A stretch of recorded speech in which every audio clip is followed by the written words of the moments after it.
Hey, hey, hey, you cozy cuties. How's it going? Had to give that music, those jams, a couple seconds to finish there. Get Spire properly on screen, and then I'll start greeting everybody here. Spire, what are you doing? Hello?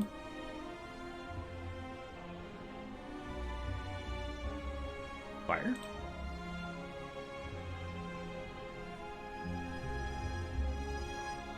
There we go.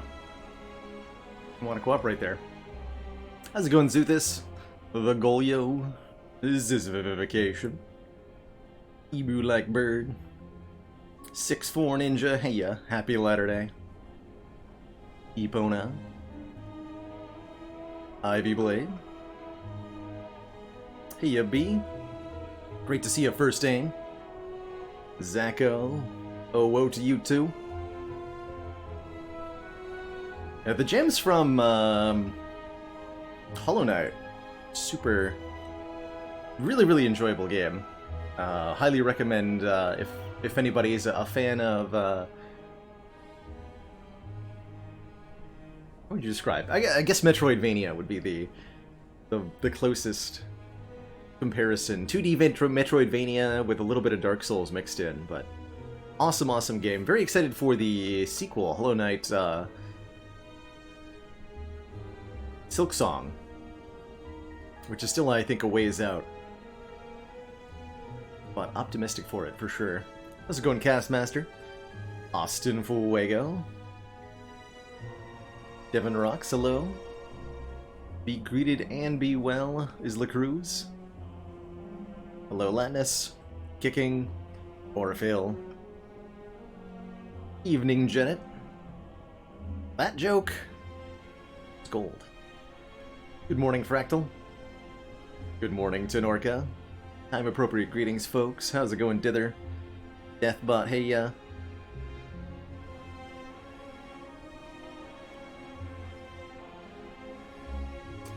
Yoshimita hitting us up with a dad joke to start.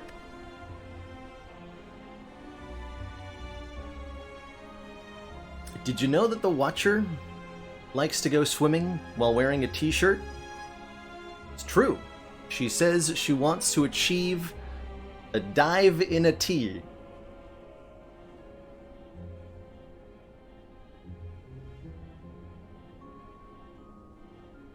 How's it going, everybody? King Smurf. Good to see you. Flick. Serious Mao.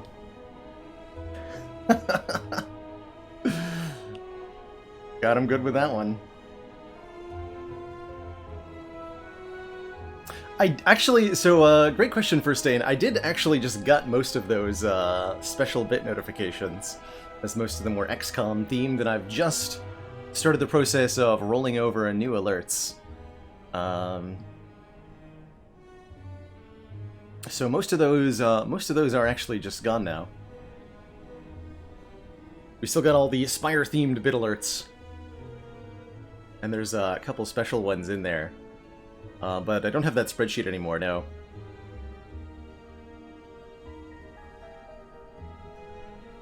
Let's go on P-Player, Dream of Storm. Ezracelin, hello. Having a great day today. Busy day. A lot of off-stream stuff to tackle this morning. Hoping to get some new developments in the YouTube field going in the next month or so. I was tackling some of that today, but really excited to be here today for some Calling Bell start runs. We had a wild time with this Ironclad run. Just look at how many colorless cards and curses we had. Including a Jack of All Trades Plus that we got from, I think... Spire, what are you doing? That we think we got from the Match and Keep event. Which is pretty wild. As well as fan favorite Double Dark Embrace. How can you not? But star of the show was certainly Charon's Ashes, dealing 1,280 damage for the course of this combat.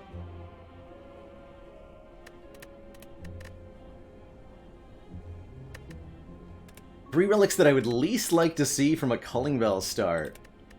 So Calling Bell always gives you one common relic one uncommon relic, and one rare relic. And I think that if I was going to pick any three to be the most disastrous, it would be something along the lines of Tiny Chest, Darkstone Periapt, and Unceasing Top.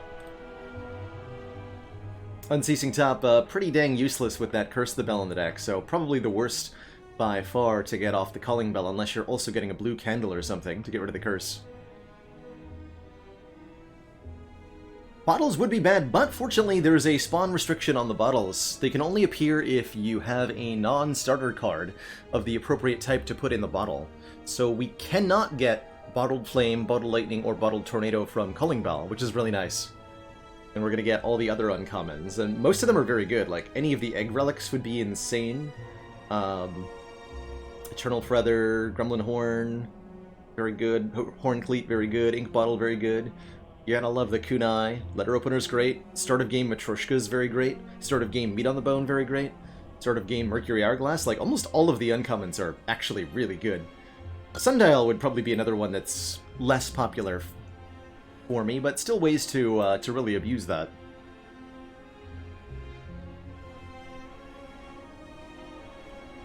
Yeah, White Bee statue would be amazing.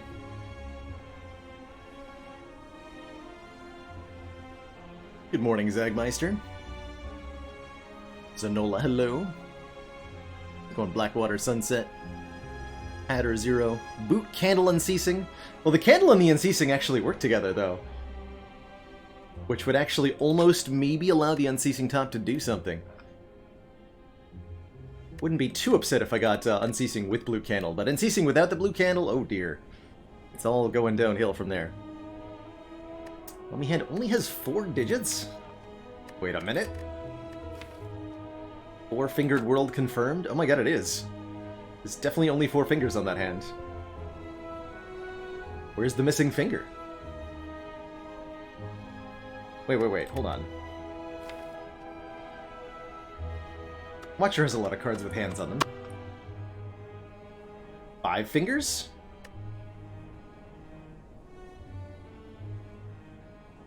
Only 4 visible, but there's no thumb. 5 fingers.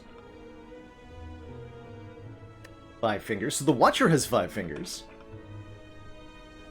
Anybody else have hands on them? 5 fingers on Survivor. So it's just the Mummified hand, looks like.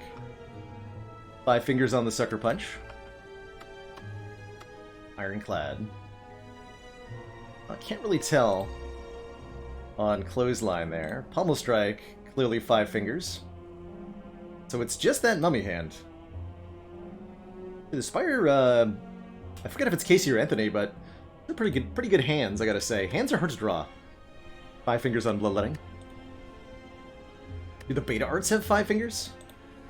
Gotta be... I gotta know. Cards. What cards have Beta Art with... Oh, that's 5 fingers too, even.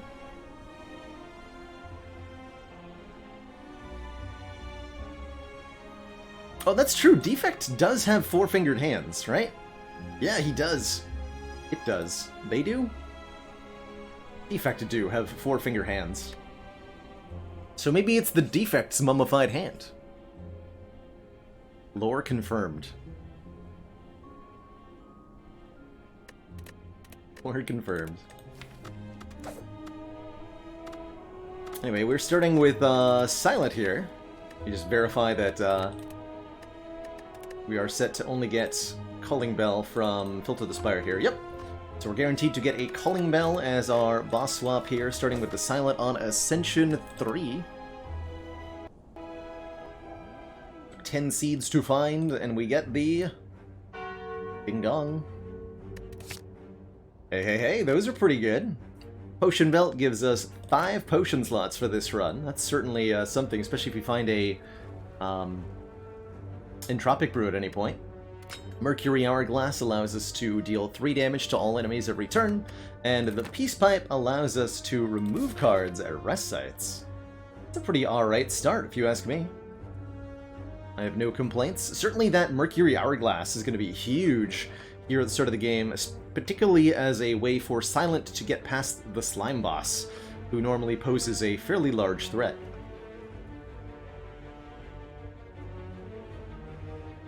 Looking at our act, I see 2 elites that are behind the mid-act chest. And that's always a priority in pathing for me. The later the elite, the less health they'll cost you to beat. And the better they are.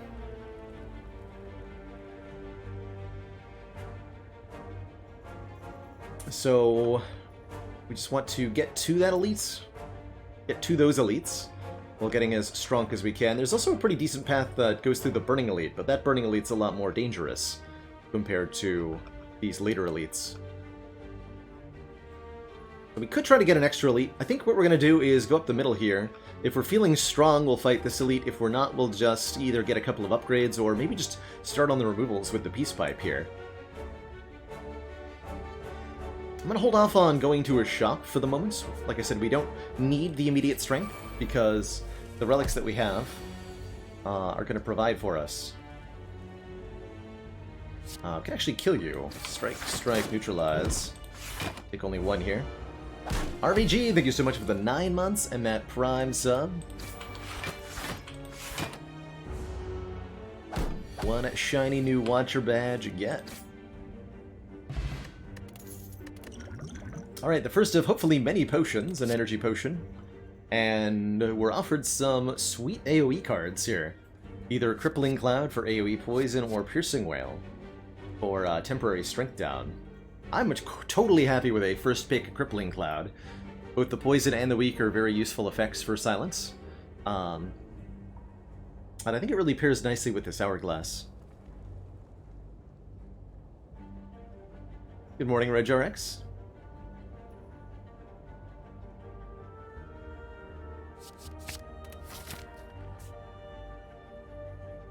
I'm still not sure when the correct time to take out maneuver is, but I know it's not when we have a curse in the deck that impedes our ability to draw cards consistently. One way that you can mitigate having dead cards like Curse the Bell is by putting higher impact, higher cost cards into the deck, right? It matters a lot less that you drew a dead draw if you can spend all of your energy on only 2 or 3 cards from your hand.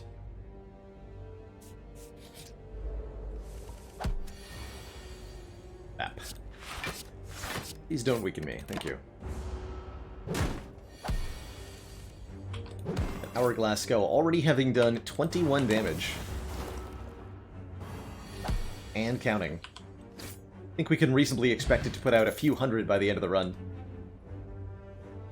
Oh, these are interesting options. More poison with deadly poison. Since we have a Crippling Cloud, a Heal Hook is an interesting idea. Basically a strike that's free if the enemy is already weakened.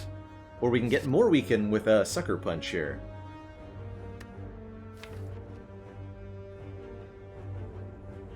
Yeah, I think leaning heavily into poison's pretty doable here.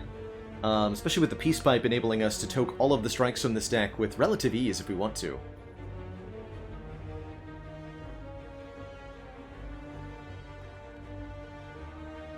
Adorable as you were expecting. Nice as La Cruz. I do recognize that some significant percentage of our viewer base uses the stream as a background noise, so they won't hear anything different. Beyond my personal thanks for everybody who subs, which I will continue to do now and hopefully forever. Healic can go infinite with the Peace Pipe. That's true if we got 2 of them and diluted the deck far down enough. Let's pick up 1 more Deadly here, I think. I'm genuinely considering the Heal Hook.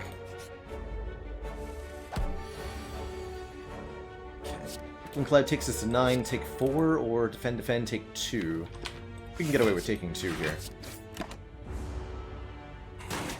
Could have used the Energy Potion to also play Crippling Cloud, but I think using a potion in general to save a couple of hit points is almost never a good trade. We want to be using this Energy Potion to shorten our elite fight by a little bit, or maybe even with the Potion Belt carrying it all the way to Act 2. or possibly saving us from a dire moment against some gremlins. Speaking of adding more dense cards to the deck, Dash is a really dense card. 10 block, 10 damage, or 2 energy. Definitely a favorite of mine, and does lean us towards being able to take on that first elite if we want to go 1 less fire and 1 more elite this act. I'm starting to think that's fairly viable. Gonna take the Dash either way, for sure, over another outmaneuver or a setup here.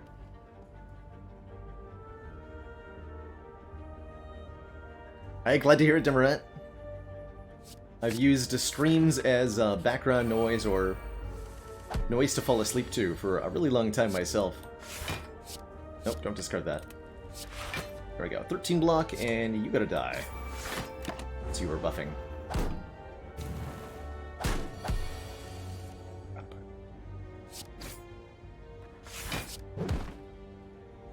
Easily dispatched, we get another potion. And common cards, oh boy.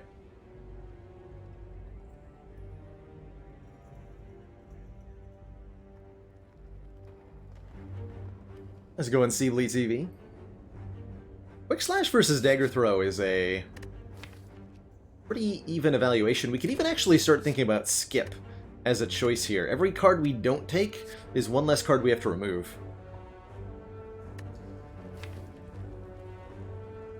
Segglesball, thank you so much for that tier 1 sub. Welcome to the council.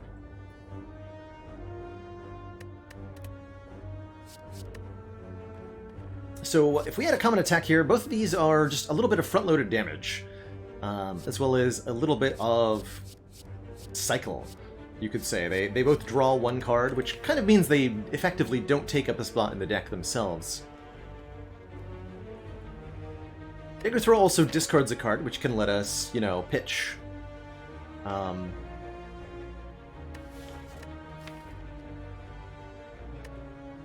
Pitch a card we don't want. And maybe even work into synergies. I'm really thinking about Skip here, though. Maybe even skip and just start toking. Dagger Throw would help a lot against Slime Boss, too. I'll take a Dagger Throw. Take a Dagger Throw, and I'll go for the Elite. Money for a Curse.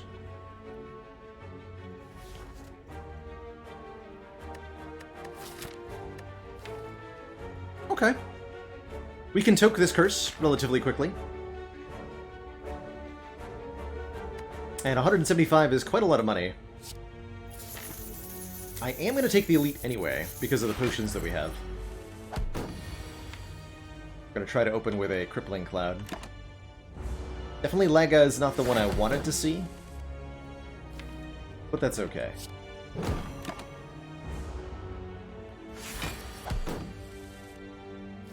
Dagger Throw, Crippling Cloud. Actually, being able to guaranteed Survivor the Doubt next turn is really good. So I'm going to play the Strike instead of the Dagger Throw. I may also want to attack Potion now, to add an attack to the deck for this fight.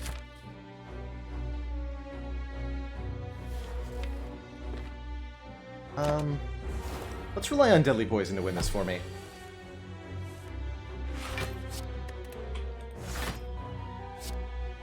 Take 2 to deal 6 is a good trade, I strongly suspect here. Okay, get neutralized draw.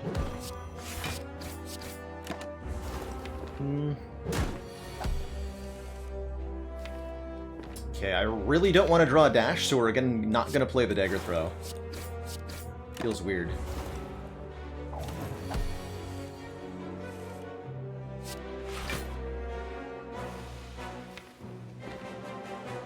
Probably have to play Deadly here. And we should be able to block this turn. Yeah, nice and effectively here. Okay, not too bad. Definitely would have gone far, far, far worse for us on a higher Ascension.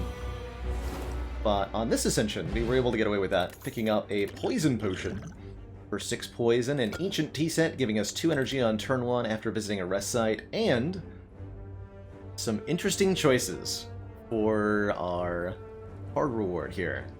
Skewer, Storm of Steel, and Cloak and Dagger. Certainly not the rare I had in mind. Storm of Steel is not very good damage right away.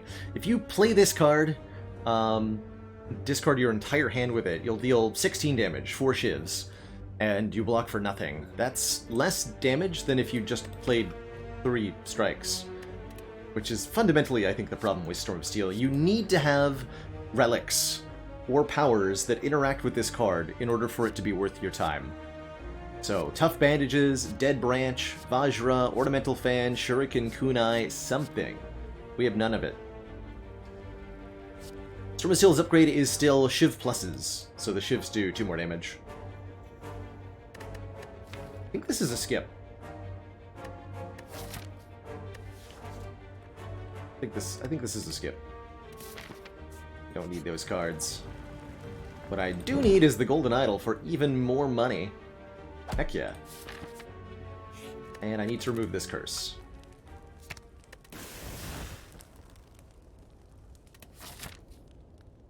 Okay, hopefully we'll randomly encounter a shop or something, because I am loaded. And I have an oddly smooth stone, giving us 1 dexterity. All of our blocks now block for 1 more. That's really useful, especially with the dash. Always happy to see this on silent. And I do want to fight 2 more elites. We've got some good potions.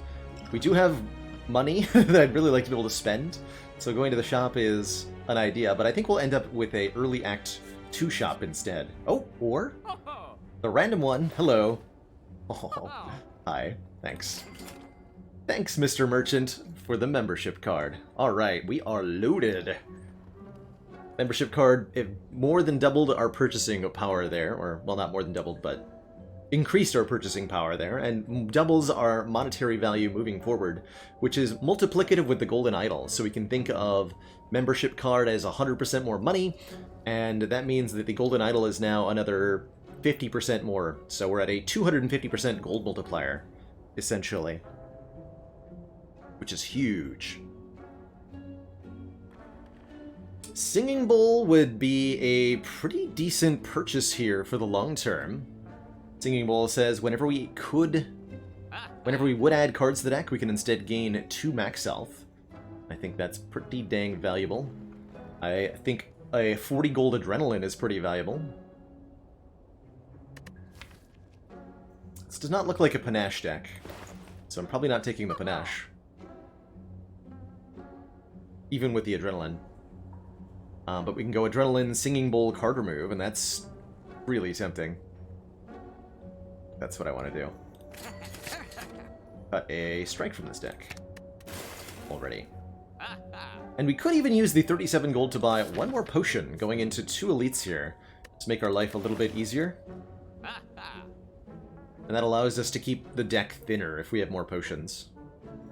I think 25 is a pretty reasonable price. Let's buy a strength pot here. Make my life a little bit simpler here. Got extra energy on this turn. Shame I didn't draw anything to spend it on, though. Oh, there we go. Alright, good. Well, good-ish. Is this my strength potion fight? Probably the knob is, right? No consideration for that backflip. I maybe should have thought about it a little bit more. I didn't want to pay for a common, but maybe paying for 2 max health was worth thinking about. Couldn't have taken it alongside the strength potion either, so there's that, I guess. But I did not really put my attention towards that backflip, it's true.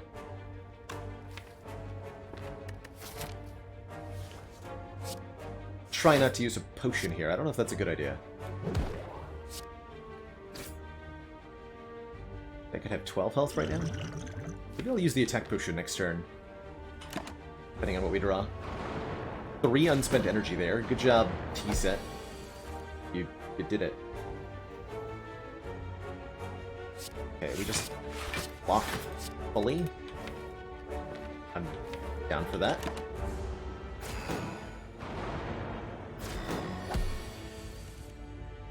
Totally down for that.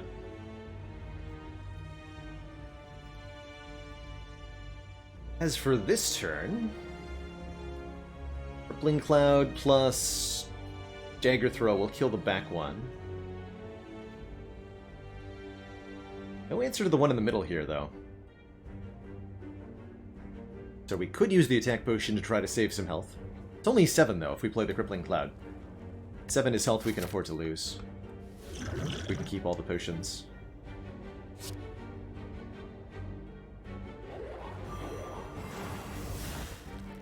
It does have to be the Dagger Throw. Even though that shuffles the deck without these 3 cards. Nothing else gets a kill.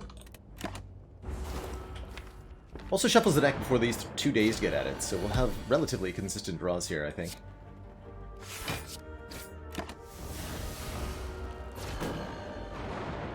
Get him, Hourglass. Hourglass just hit 100 total damage. Good job.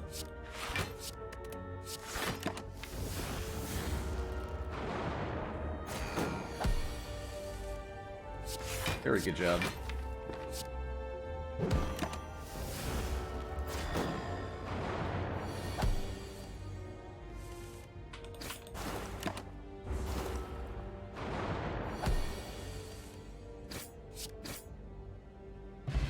Okay, we get another potion, the colorless potion, as well as a lantern for 1 energy on turn 1.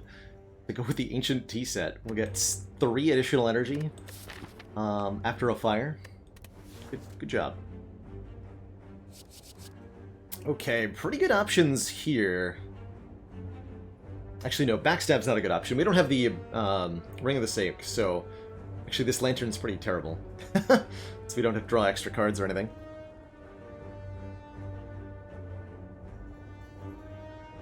But I think one of the powers would be a good addition. Either Footwork for some more dexterity, or well-laid plans to let us retain stuff. Feeling like it's more dex. But we do want both. We're pretty dense on the blocks, and the Peace Pipe will only continue to make that so. Let's pick up a Footwork here.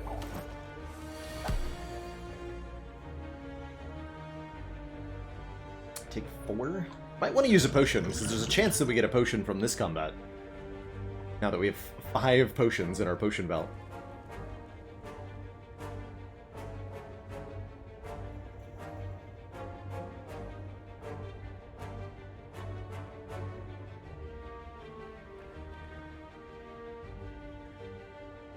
Oh, that's weird kicking.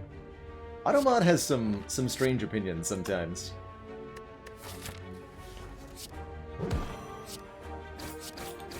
For the slime first. Since the rat mix is vulnerable when it dies. Vulnerable.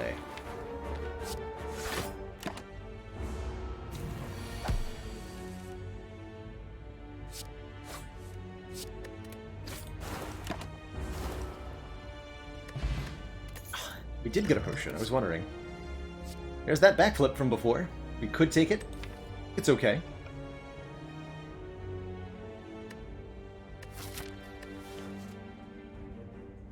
And the explosive potion's pretty good too here. I regret buying a potion now. We'll drop the the colorless because that's the least reliable of them. Does not say plus on it, as it can't in Act 1, but and we're about to potentially fight a Gremlin Knob, so I'm a little bit less excited by backflip. We could take the Poison Stab. I'm just going to take the 2 max. Keep this deck thin. Keep this deck schmoll. Keep this deck Legolin, apparently. Okay, so a really good start. I think I'm going to use the Poison Potion here, just to accelerate this fight as well.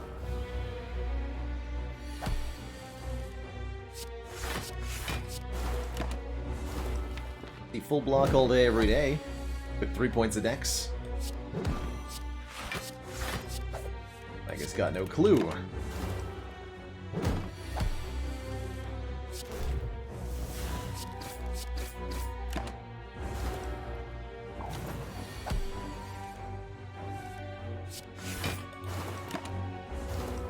Cool. There's that bottled flame. The terror. Interesting. I think with 3 points of dexterity, I'm far more interested in a dodge and roll than I am in a terror. We're trying to scale up our damage with poison and kind of letting Hourglass do a lot of the work for us, admittedly. Dodge and roll lets me start toking defends as well. We don't want too many... Don't want too many defensive cards. Given that we have extra energy, I don't mind a dash on turn 1 here. With the bottle. Let's do that.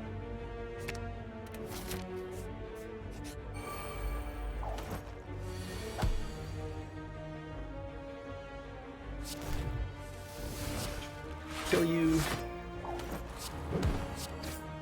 Captain Caps, thank you so much for the 19 months. That tier 1 sub. Move that down just a little bit. So that the text doesn't overlap the buff bar.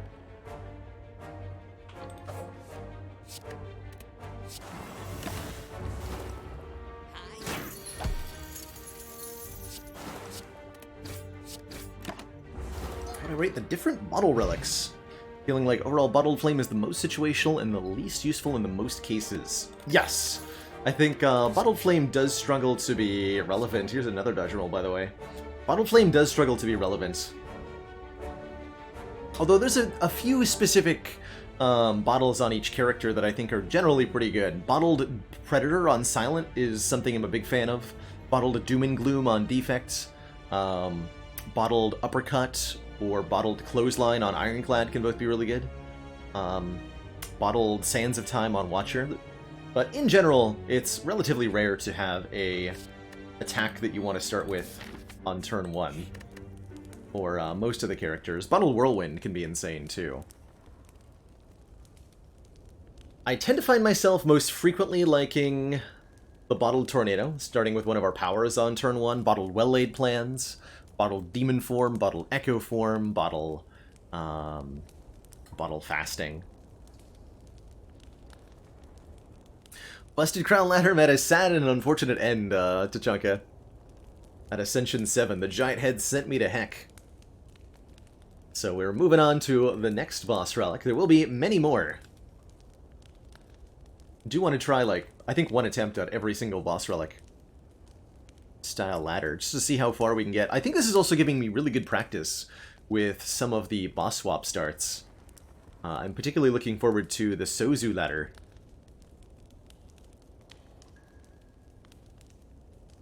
Bottle Electrodynamics? Heck yeah. So for this slime boss fight, what do I need to upgrade? We might need to make our Deadly Poison say plus on it. Certainly token cards right now seems like a poor choice, given that Slime Boss's gimmick is adding a whole bunch of crap to your deck. Let's snag an upgrade here on the Deadly. I've looked at a little bit of Vault of the Void Sunbox. That's definitely on my list of things that I think are pretty cool at the moment.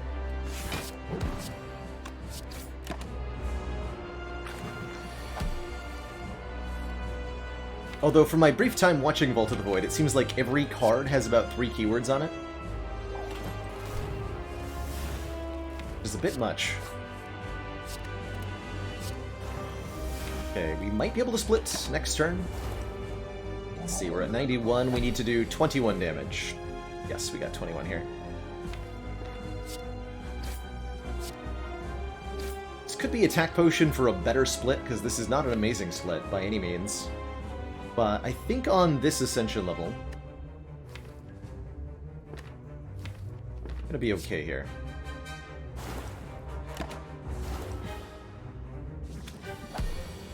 As the slimes are fairly likely to debuff me on any given turn.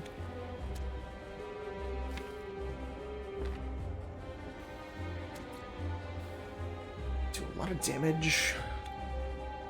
Really tempted to get rid of 2 slimes and just play the dodge and roll here.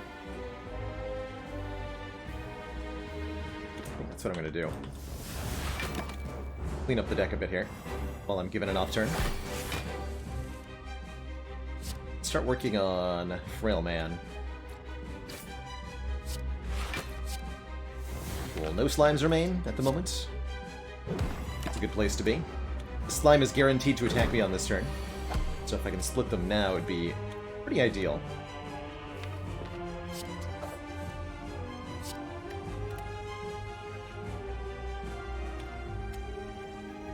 You split at 32.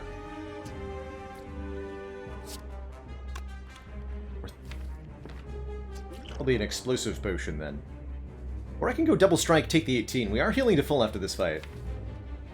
That's a pretty good draw next turn. I'm gonna take the 18.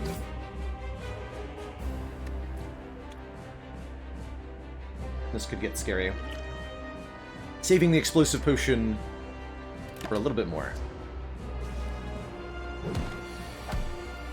Okay, okay. Good. So we can actually straight up kill the front guy if we want to.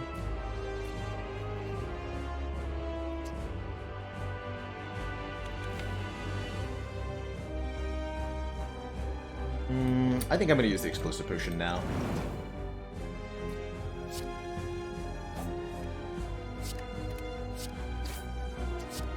Kill both of the small ones. Make my life a lot easier. Okay, that looks better.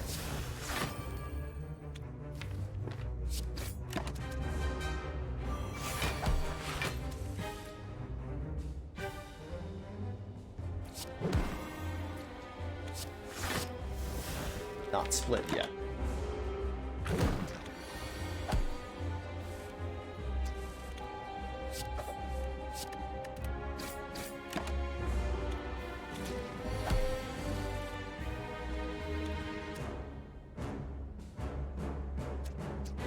Numbers slightly off from killing both of them, but again, the damage doesn't matter thanks to the full heal we get after the boss here. Such a huge difficulty shift, that Ascension 5, when you no longer get a full heal. Glass Knife, Burst, Grand Finale.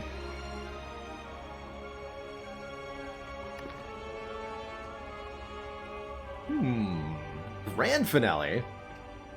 With Peace Pipe, you say, and Membership Card. You know how many removals we can get from here? All of them. All of the removals.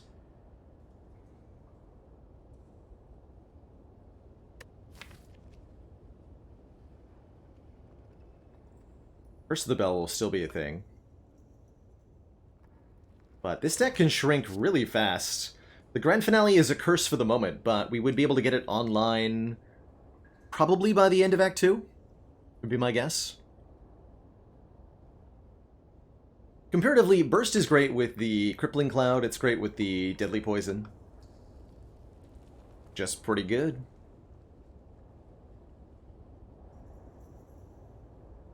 But I see an opportunity to scale into Grand Finale. I'm going to take it. And then we Pandora's glitched, and everything was great. So, could go with Coffee Dripper. Can no longer rest, but we get more energy. Or Cursed Key. We get more energy, but we get cursed when we open a non-boss chest.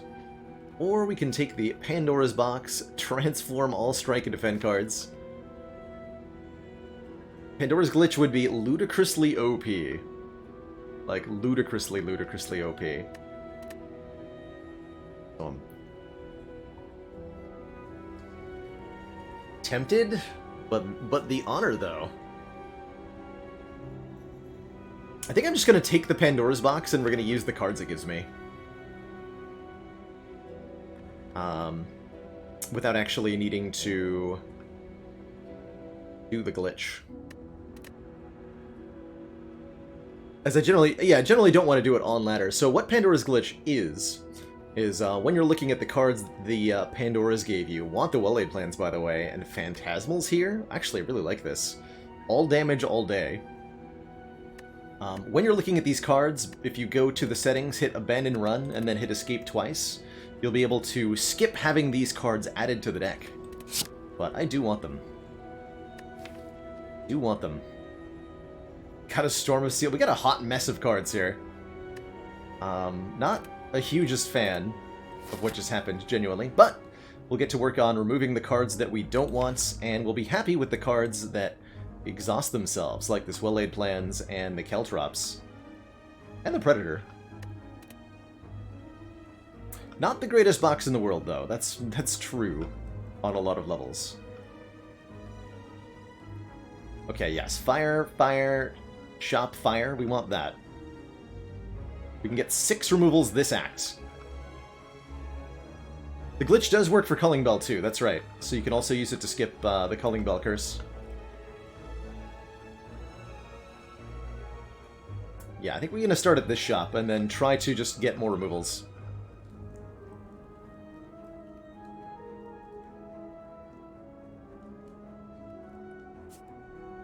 Question is, how do we do in hallway combats right now?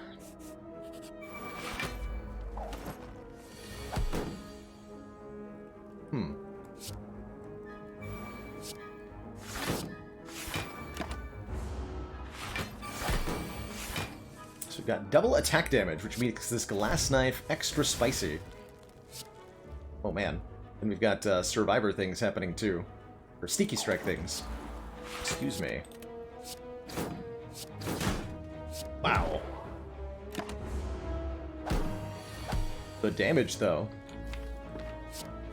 The damage, though.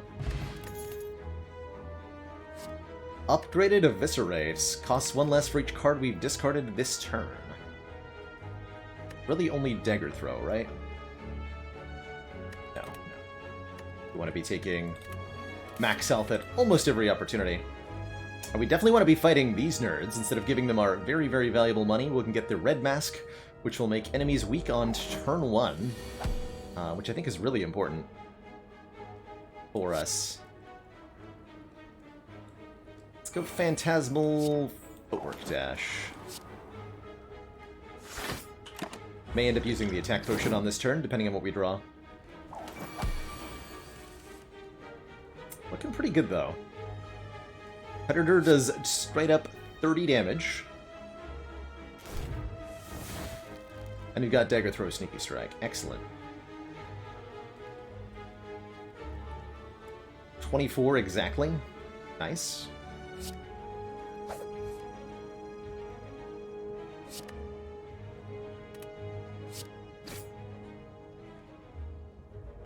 Storm of Steel will do 8 per Shiv, so I can go Predator, Storm, Shiv, Shiv.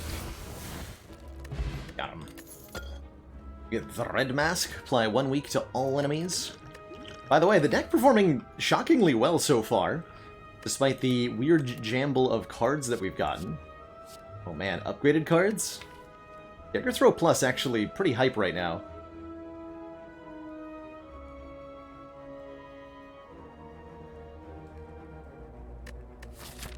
But we must keep removing cards. Is of the essence. Yes! I'll overpay for that removal, Cleric. Thank you. Starting with the Caltrops, I think.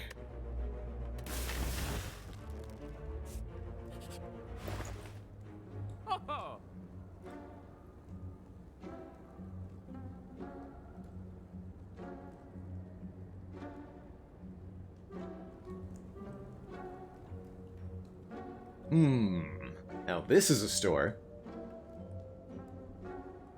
If we want to get another removal.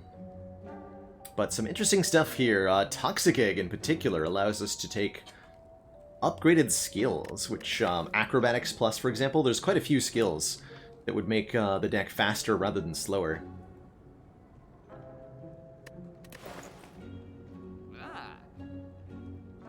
Do we have enough for Toxic Egg Terror Remove? This is a 50 gold removal, so 90 plus 130 is 220.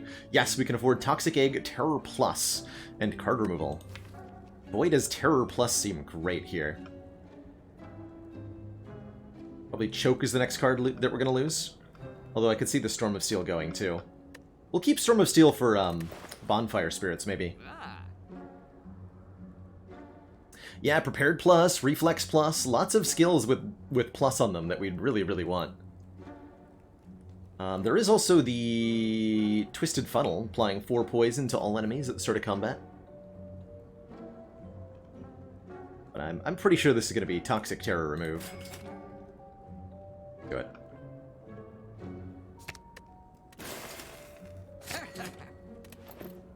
Terror doesn't impede the grand finale much, because it exhausts.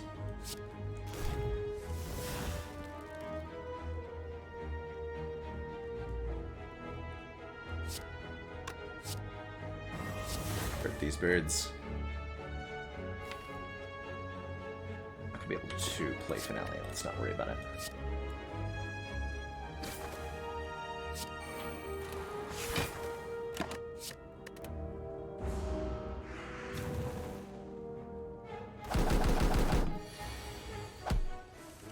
Get him, Hourglass.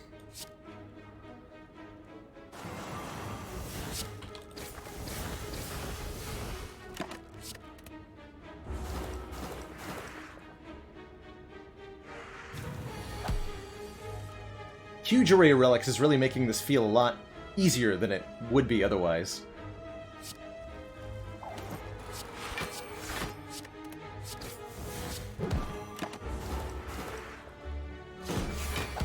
The 262 damage off that thing.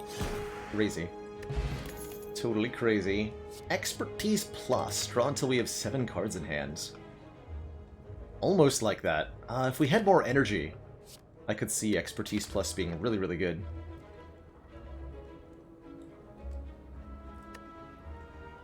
There's a Slice in this deck? Have we ever drawn this card? I feel like I've never seen this. Take the 2 max. I've never seen that Slice. Alright, so we need at least 63 gold to be able to afford a removal there. We should get that from the Elite. Yeah, we'll be good here. Let's go the Removal Central train.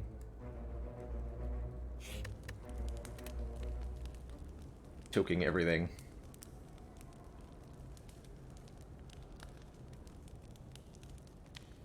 Sorry, Storm of Steel, it's time.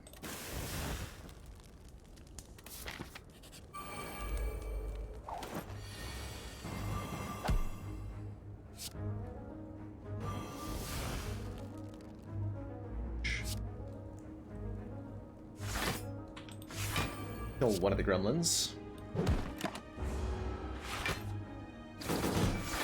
Have a chance to resummon on this turn.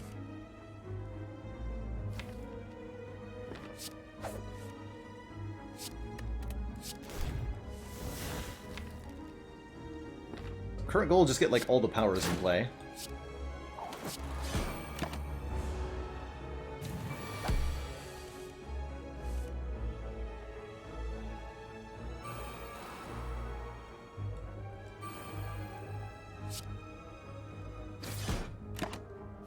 Hold.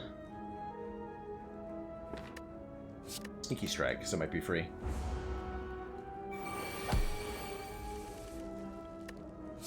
This enough damage. 45, 36. Oh yeah. Wow. Wow. Crunching. Get destroyed, Grim Leader. Okay, so this deck has not taken a single point of damage yet. We now have a Ninja Scroll, giving us 3 shivs on turn 1. Do I want that? I think so. And a backflip that says plus on it. That I do want. 9 block, 2 card draw. Heck yeah. Let's go.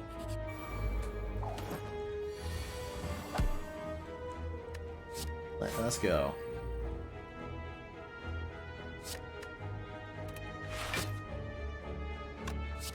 For terror. Oh, we did get the relay plans. Unfortunate.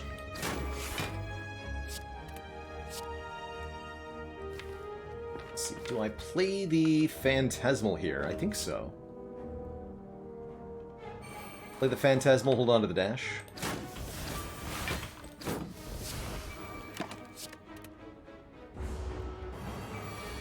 Rather than the Deadly Poison, but it might have been correct to do the Deadly. Quite get a kill here. Dang. Our first actual damage, or I can use the attack potion to kill this thing. We're done with our elites.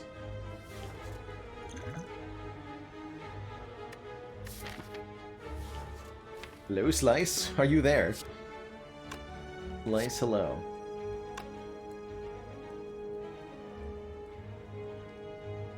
So incoming damage is just 10. We'd block for 14, take 24, lose 10 health here.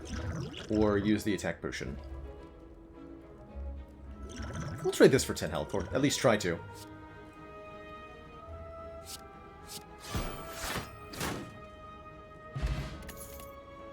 And another backflip. Let's take 2. 2's probably the limit for the moment. And super happy with the bag of prep for more card draw on turn 1. We are maxed on our opening hand size now.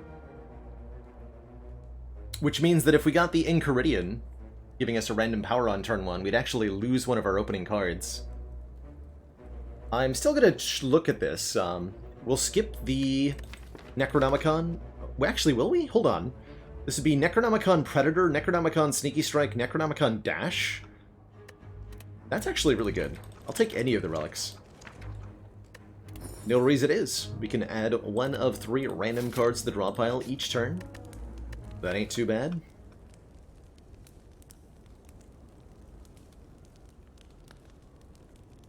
Like, want to toke the Deadly Poison now. That feels so bad. How did it come to this? I think we'll toke the Predator.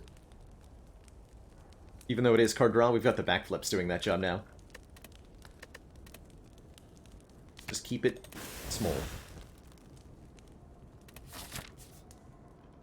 We do have enough money for a card removal. How do we play Grand Finale? Observe. We play Grand Finale by removing every card from the deck. I am gonna remove Deadly Poison. Probably Slice is next too.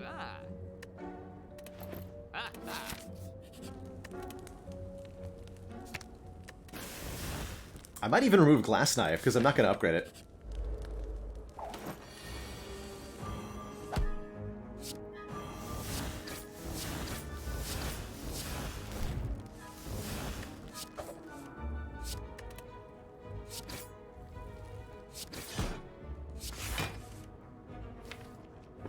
Beautiful.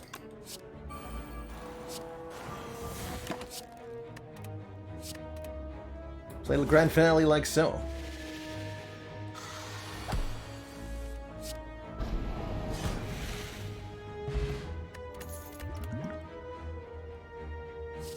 These cards are awesome, but no card is even more awesome.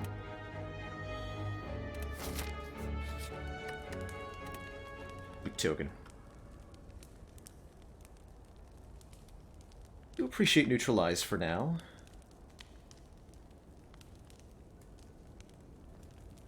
Need Glass Knife? Not yet. We need Glass Knife for Collector. It's gonna be Crippling Cloud. I can't afford to play Crippling Cloud. Odd. Odd to remove that. Sneaky Strike's still here because it's free. Sneaky Strike does a good job.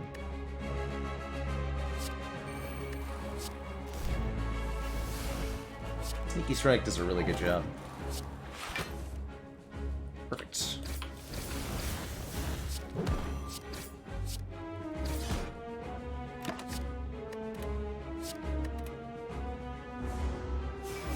Nice Minions Collector. Shame if anything were to happen to them.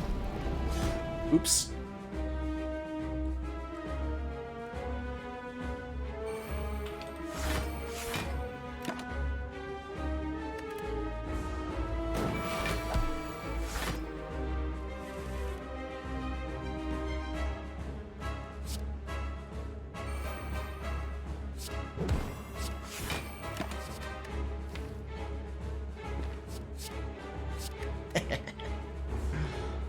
Let's go. Actually, I think we accidentally kill with one of them, right? There's 2 in hand. GG.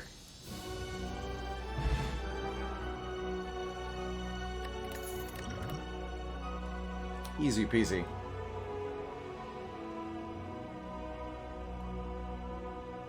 You can stack Phantasmal Killer. Yep, every time you stack it, it lasts for another turn. Doppelganger's kind of interesting here. Could also take Alchemize. 0 cost, give us a potion, which is pretty dang valuable, with a potion belt. And it exhausts, so it's not really taking up space in the deck. Let's add it. Let's add it. Actually Hovering Kite? Question mark? We're discarding cards with Dagger Throw and Survivor, and the deck gets smaller and smaller here. Velvet Choker limits us to 6 cards per turn. I don't think we want that. Or Astrolabe to transform and upgrade. 3 cards. It'd be like... Knife. E-Strike. Can I transform Dash? Because I would transform Dash.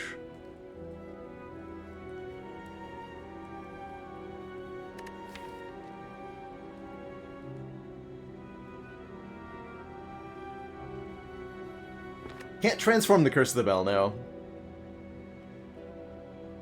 There are a lot of transforms that we don't want to get. I think the extra energy from the Hovering Kite would be quite nice. First time each turn we discard a card, gain 1 energy.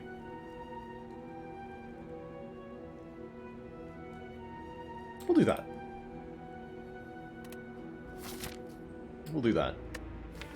Dodge roll that good? Dodge roll is providing block sometimes. maybe it's not that good. We'd like to remove just about everything. We do have to go to the Burning Elite here. Let's see. Next removal is going to be 75. So we can actually remove 2 more cards at these 2 shops if we want to keep toking this down. Which I think we want to do. Continue to Ensmallify.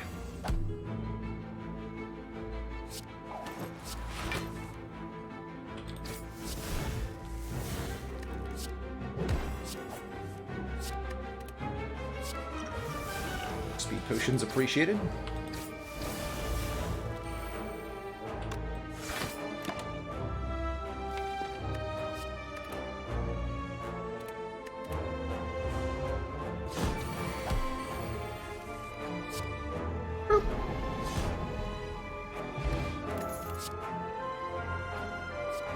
Catalyst.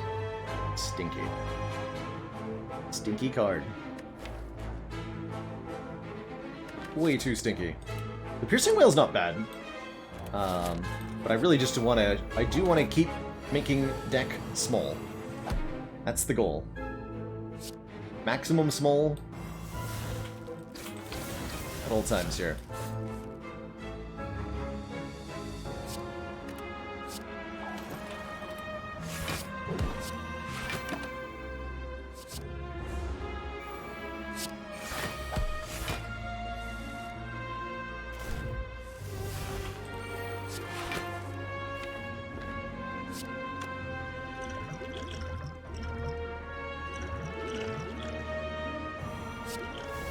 Two fairies? Oh dear. It's just too many.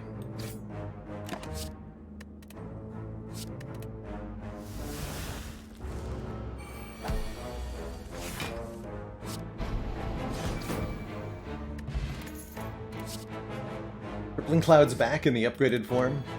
We'll say no thanks to that. I don't need these fairies. Get out of here, you stinky fairies. Ooh, Paper Crane. Oh, orange pellets. Orange pellets seems like a pretty good addition to this deck. Play a power attack and a skill in the same turn to remove all of our debuffs. Crane is... well... I have 1 unupgraded Neutralize. Although I can play it fairly consistently. So maybe that's fine?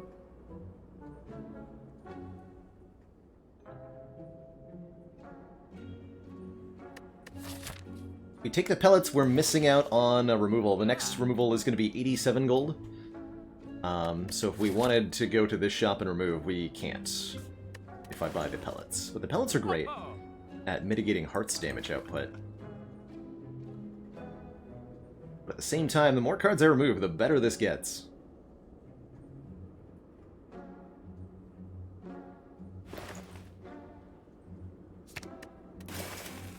Take out the glass knife.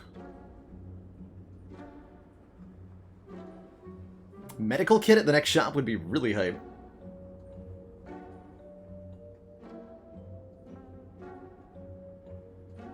How am I going to block heart? Pellets seem like a really good way to do that. Pellets seem like a crazy good way to do that. And if we get actually some money at this event, we could go to the shop and remove again. Hey, we got money! Easy game. So, Bite Your Ankle asking, if I was on a higher ascension, would I have taken the Piercing Whale? And the short answer is that the Piercing Whale was taken there because... or skipped there, because with the finale and the Peace Pipe specifically, we really want to condense this deck down to nothingness. So every single card that we can add, or every single card that we do add, will reduce our effectiveness significantly. That's the truth behind why we're skipping out on it. Am I going to get Brave and remove Sneaky Strike? I am. Park Shackles Plus sure is ridiculous, right?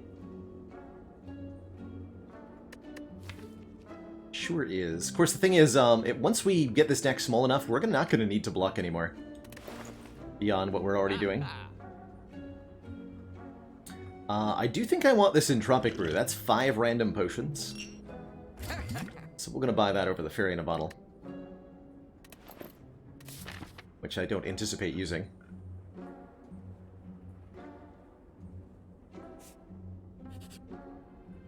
Bite! You guys give us a random rare relic, which is super valuable. In addition to some other sweet stuff.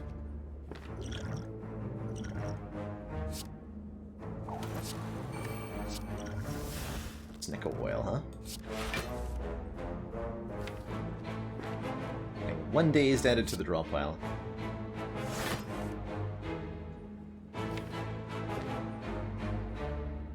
Ooh, we didn't get the well-laid plans.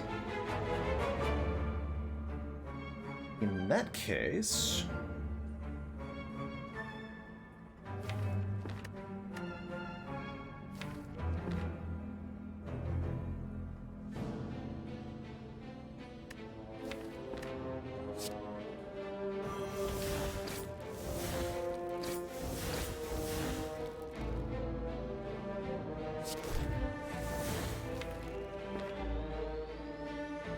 rude.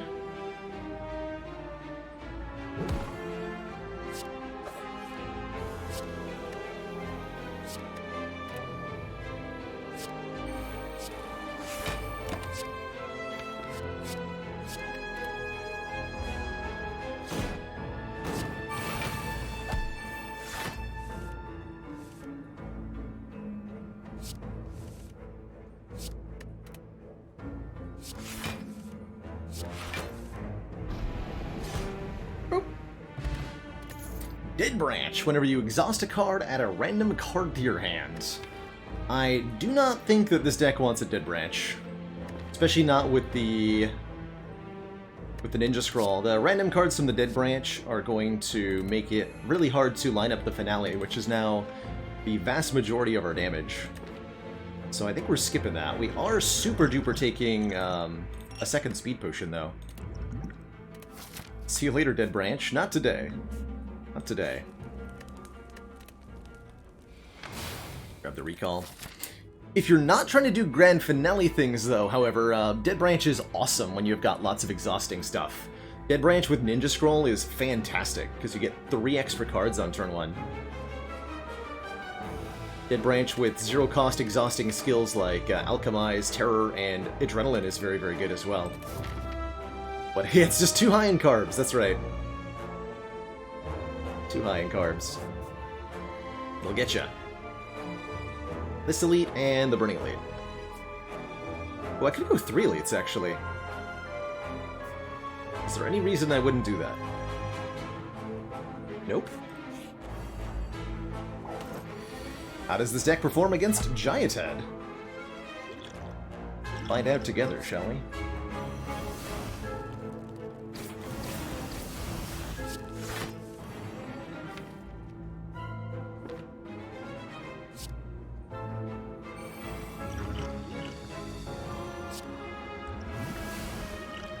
Okay. I don't have well-laid plans. Drawing then.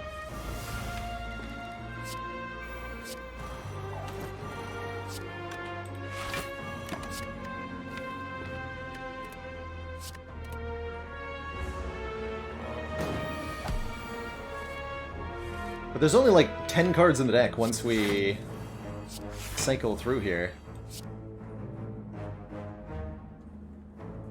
Crazy pants. 210. Let's go.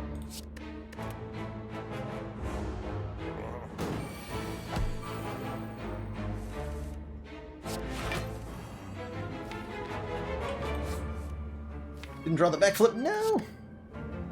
Have to toke more cards.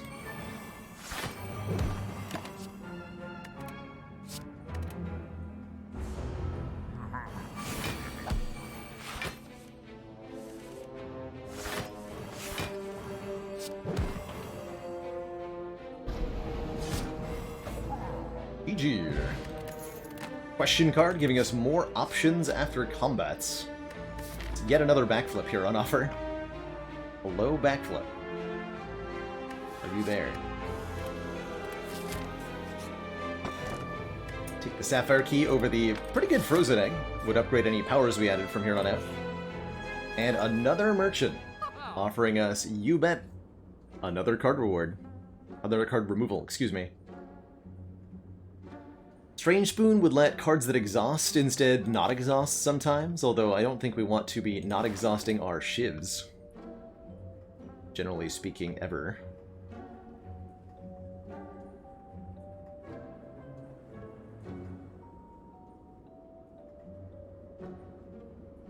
Lose the dodge and roll.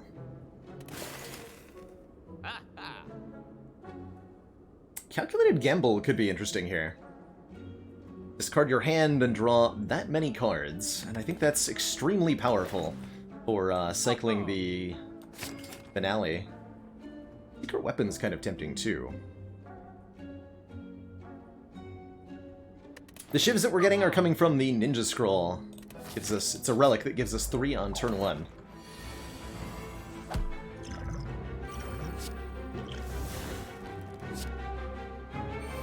Okay, it's kind of awkward. Finale on turn 2 is not useful against the Nemesis.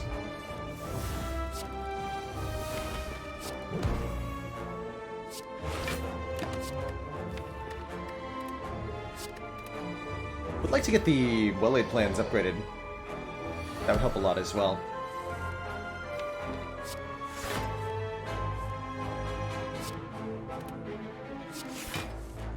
Let's put Burns in my deck. You did, you jerk.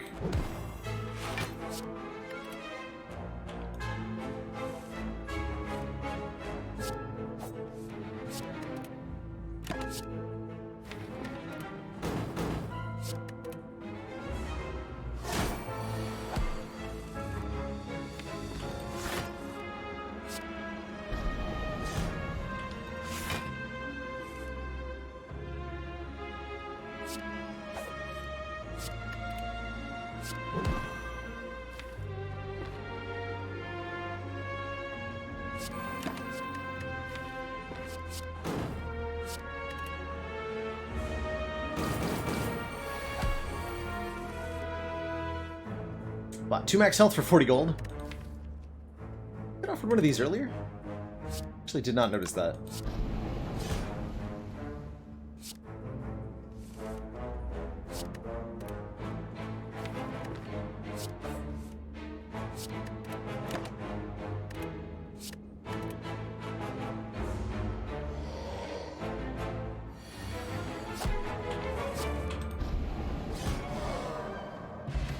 Blue Candle! Hey, that's huge! We can now play the Curse of the Bell to get rid of it.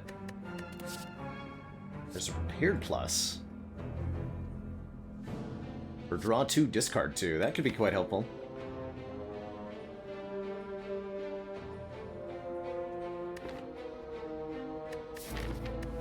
I'm gonna say no. Almost helpful. I think the Calculated Gamble is gonna work better. Question mark. So if I Calculated Gamble right now, we get an instant finale. Seems like a good start. A Flex Potion in this fight. Give me 5 strength, please.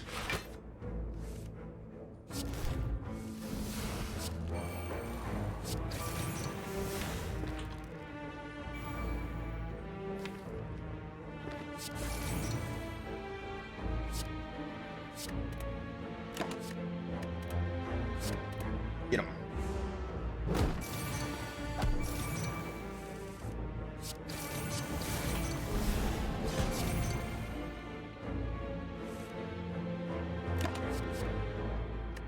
Double finale, let's go.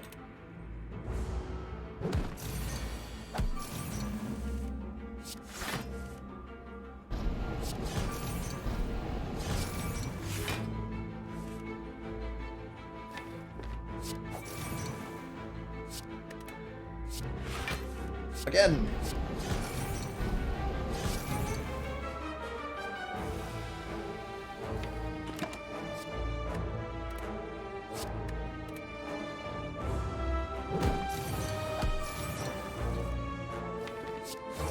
Again.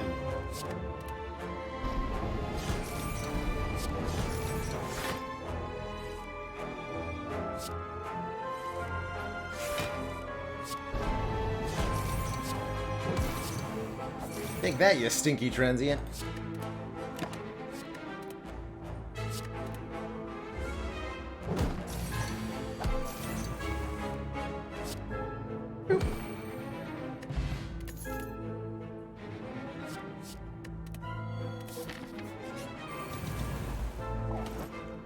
Our last elite that we have to fight, the Burning Elite. JHTM, my goodness! Thank you for the very generous and gracious 10 gifted sub bomb. While the nonsense is happening on screen. Holy moly. Holy moly. Don't think I need a regen potion. But if you insist.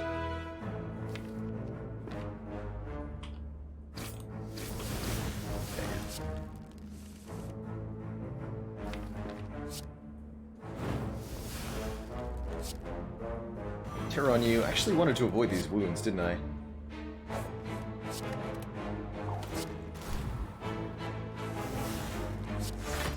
Have I no shame?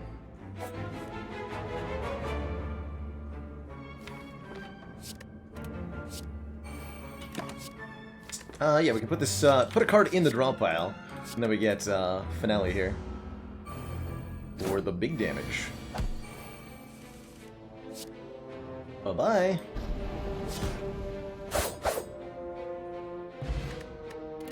Bye. Bottle Lightning lets us start with any one skill in the opening hand.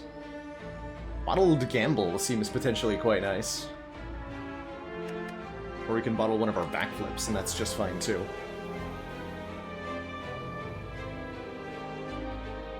Wish there was a relic for killing Transient. Be cool if there was something like thematic that you got. But I'm pretty happy with the achievement. Bottle Adrenaline, not too shabby either. Bottle the Adren. Poor man's gambling shit, that's right.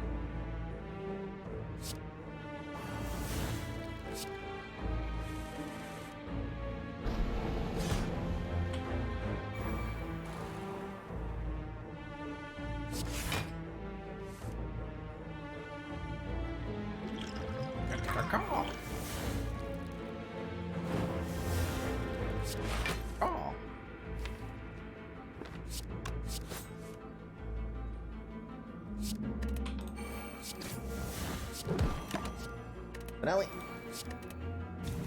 GG, nerd.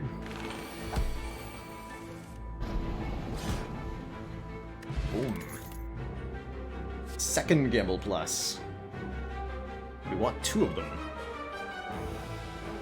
Yeah, the Bottle Flame has a dash in it. I would have removed a dash already if I could. But I can't. So I shan't. I do think I'm removing Footwork next. We no longer need the 2 dexterity it provides. Although we might want the Orange Pellets proc, actually. No, we're upgrading Will Aid plans, that's right.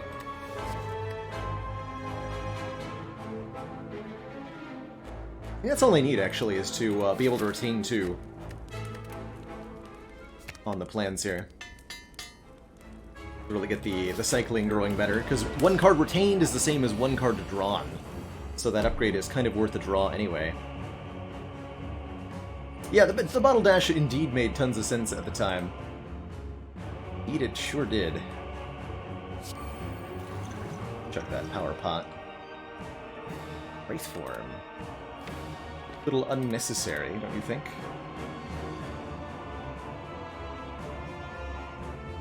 I mean, might as well, we have orange pellets.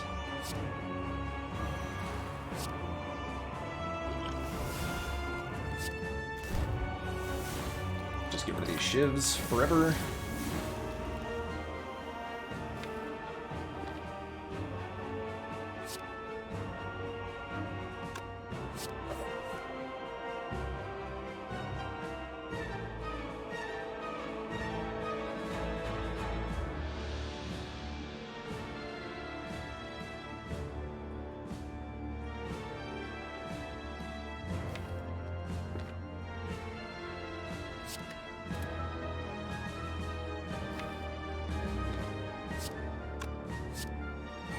I want to play Phantasmal. Only 3 cards next turn would be Terror, Finale.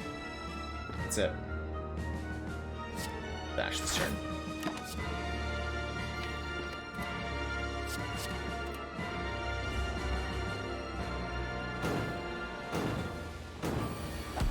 Not even getting attacked. Easy game.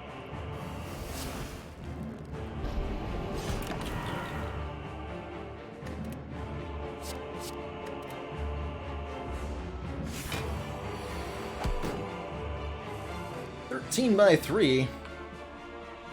Absurd.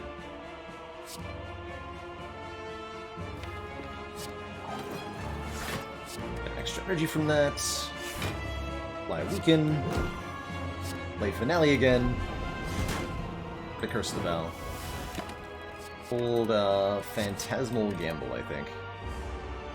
So few cards left in the deck now.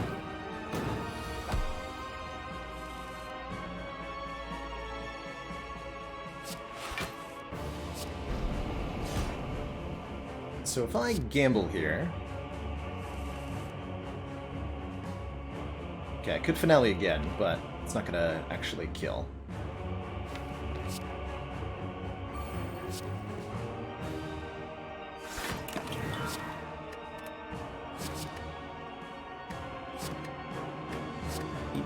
These two.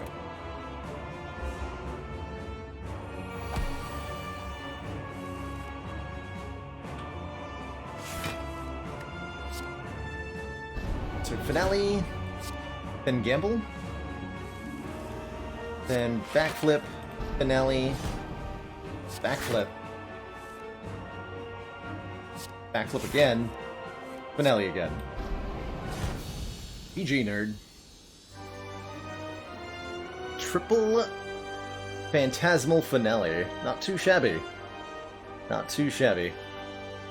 Two thump, a deep pulsing dread can be felt throughout the room. Is this the heart of the Spire? The source of these finales?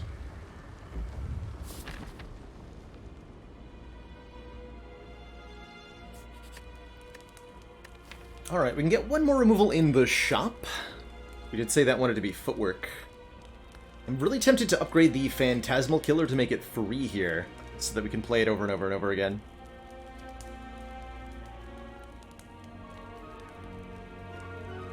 Although I did say I wanted that footwork for pellets, actually, didn't I? We took the Survivor. Or remove the Survivor at the shop instead. It would be dash, normally. Keep the Neutralize for the weaken. I think that'll matter quite a bit. Phantasmal can stack up. Yeah, it can. So having it be 0 cost seems pretty impactful.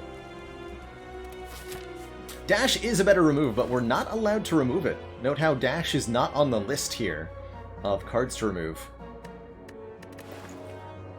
We got it. Chat, we got it! Medical Kit lets us play unplayable status cards. Heck yeah. Take that Medical Kit for days.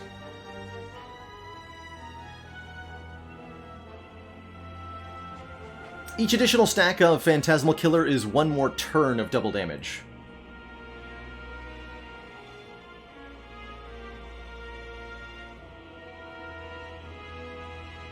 Can't afford either of the other relics. Our block plan for Heart is going to involve... Wait, we have another Entropic Brew. Our block plan for Heart is going to involve these 2 speed potions alongside our orange pellets. So the backflips are going to block for, like, 20. Oh. 14 cards going into the elites. Let's roll.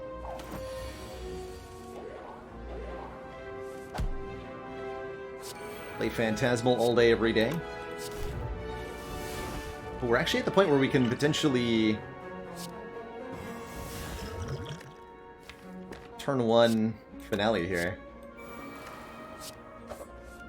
Did not find our backflips, though. How tragic.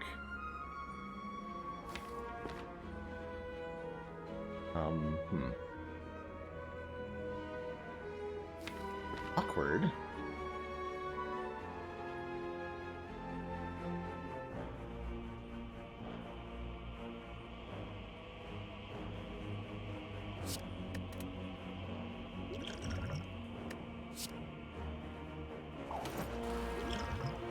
Liquid Memory is that dagger throw. Give me a backflip. Good. Good job. Who did it?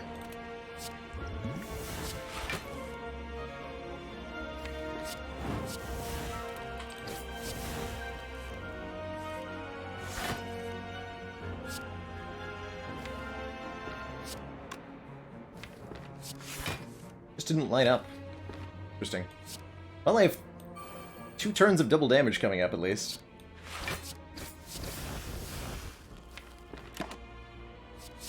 Some status cards getting added.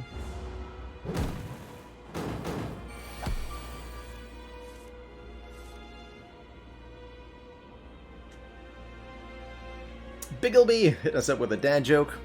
What is the Silence favorite order at Starbucks? The Grande Finale.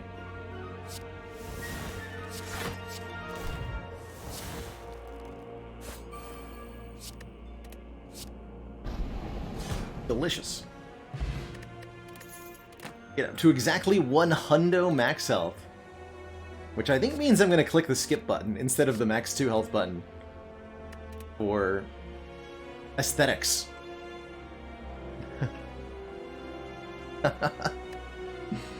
More like a groan day finale.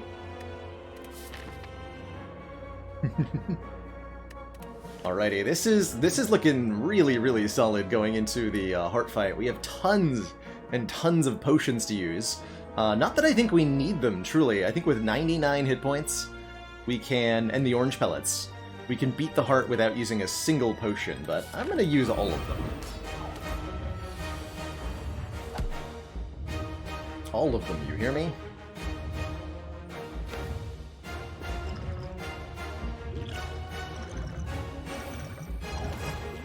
Gain 10 temporary dexterity. And a dupe pot and a ghost in a jar and a block potion. Seems pretty okay. Block potion right now so that I don't take Beat of Death.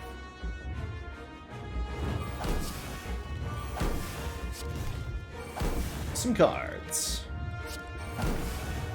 Probably gonna discard that one. I don't like that one.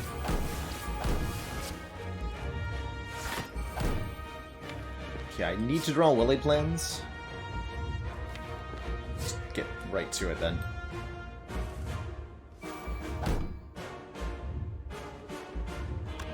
Do I dupe Well-Laid Plans? Because that'd be a hell of a way to get this to happen. Yeah, let's dupe Well-Laid Plans.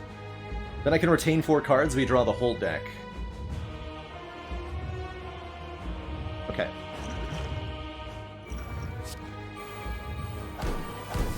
So the orange pellets removes the dex down from our dex potions. Backflip now blocks for 21.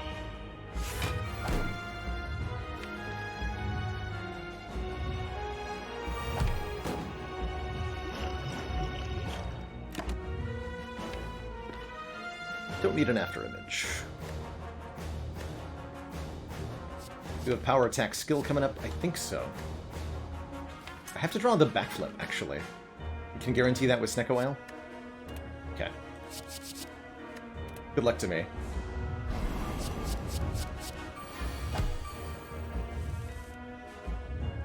not draw backflip. Foiled again! So I only have 2 energy. Although Dagger Throw can help with that.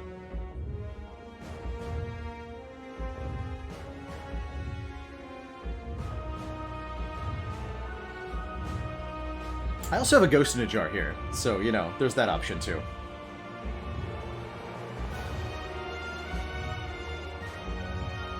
In fact, that seems like a completely reasonable way to do this.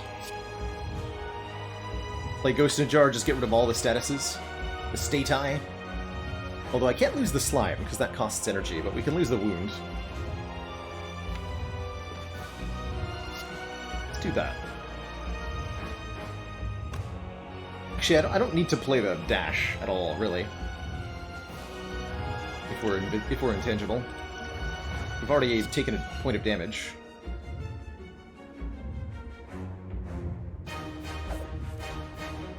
Did draw backflip.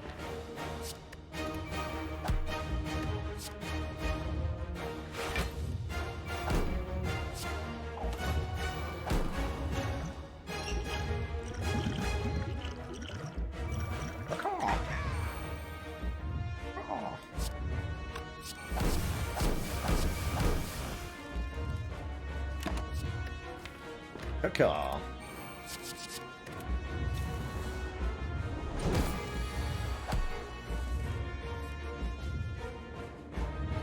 Okay, so there are 0 cards in my draw pile and 0 cards in the discard pile. Which means I get to do some spicy nonsense.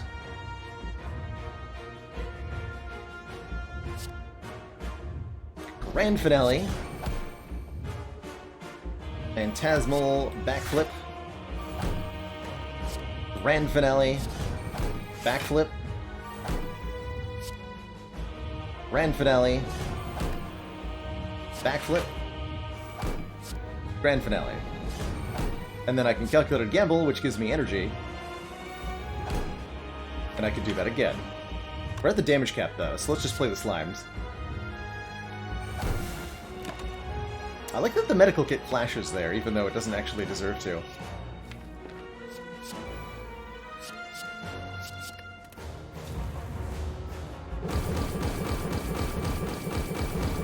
At this point, can I infinite with Calc Gamble? I can now that there's a reflex in my deck. So we go Finale, Reflex, or Finale Gamble. Oh. Backflip first. Finale Gamble.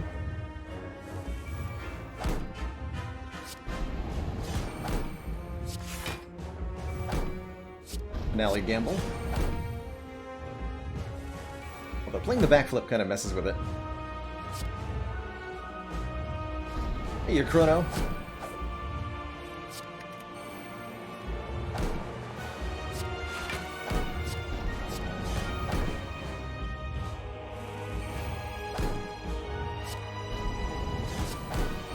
So yeah, that happens for a while.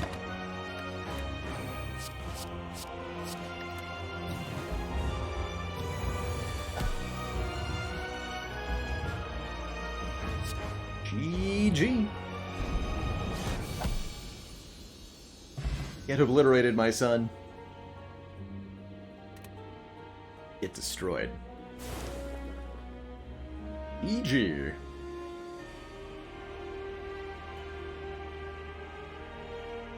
Really, really, really cool finale run there. Very much enabled this run by getting the early Peace Pipe. We took 5 cards with this thing. And the early membership card combined allowed us to purchase many, many removals at stores. So we removed like 5 or 6 cards at shops as well. And those 2 things combined really allowed this deck to hum, especially with the Blue Candle medical kit coming in at the end to make that heart fight super clean. GG, everybody. Awesome, awesome run. Membership card doesn't list the amount of money it saved, tragically. I feel like it should. I feel like it should. We got 213 gold out of gold medal. kind of less than I thought it would be. Not too bad. Not too bad.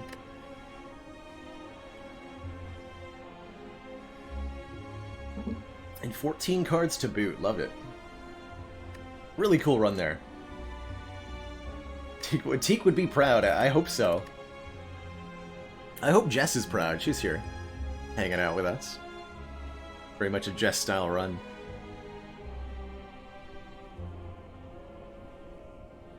Hey, Cogniferous. Not planning on any Into the Breach today, specifically. Although I'm not quite sure what I'm doing in the second half of stream. Didn't think that through. What I did think through is starting Defect with Calling Bell. Scoring. And Preserved Insect and Hourglass are back again. What a set of 3 relics to start with here. Preserved Insect makes Elites small. You know, Mercury Hourglass does the thing. Are we fighting Slime Boss again? Nah, we're not. Tragic. Tragic. And of course, Captain's Boat Thingy giving us 18 block on turn 3, which is, yeah, great against Gremlinob and Lagavulin. Both. So I think our Act 1 elites are pretty free right now. Although not so free that I want to, like, completely avoid getting upgrades. Looking at the pathing here, we can go 1, 2, 3, 4, 5 campfires up the left side with only 2 elites. Versus going for 3 elites up the middle, only hits 2 fires at the end. Does get the burning elite out of the way, though.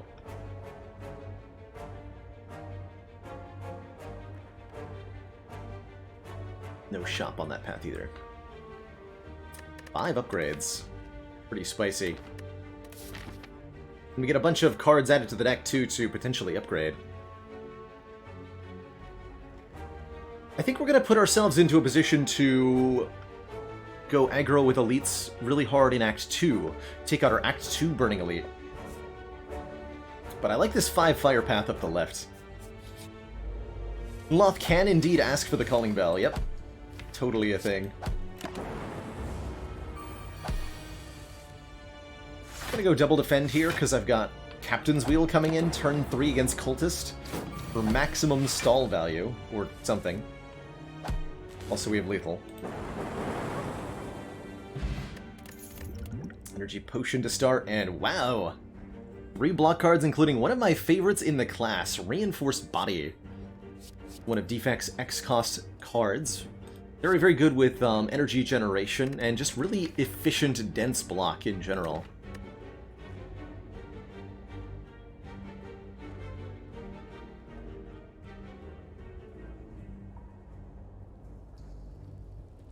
Hologram's not bad either, although we currently have nothing to target with the hologram.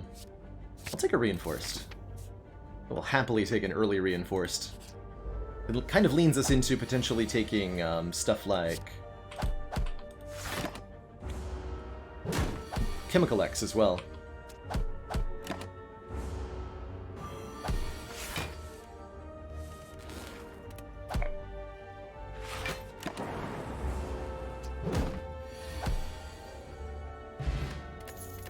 Dex Potion's not bad.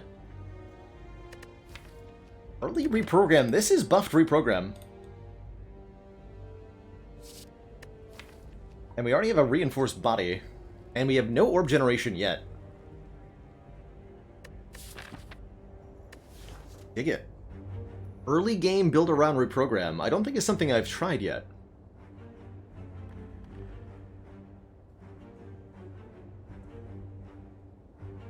I think otherwise I would be taking Ball Lightning here. Reprogram does need an upgrade, but we just talked about how many upgrades we're getting. I'm gonna take this Reprogram. Let's do it. That'll lean us into removing some Stoof.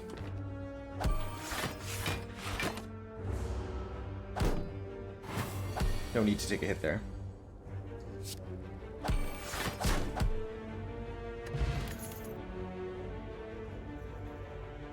Do I take a Ball Lightning anyway, given that I've just taken a Reprogram? Not sure.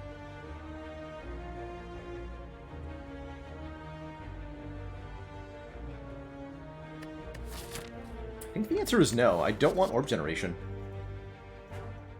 Don't want this overclock either. Or do I? Yeah, I do want an overclock. Overclock needs an upgrade, but we have spare upgrades to give it to it. Gives us 3 card draw, essentially just helping us get to our scaling faster. I'd rather have a skim, though.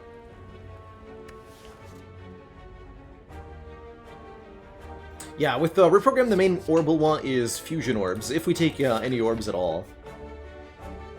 We'll also reconsider if we don't get offered what we need. That's also a thing.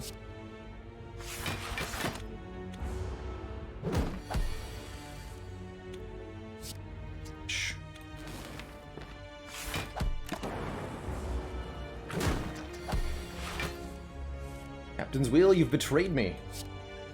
For the last time.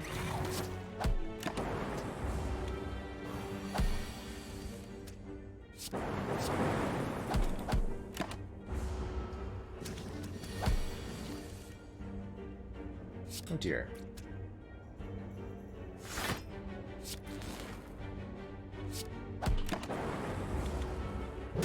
Ouch.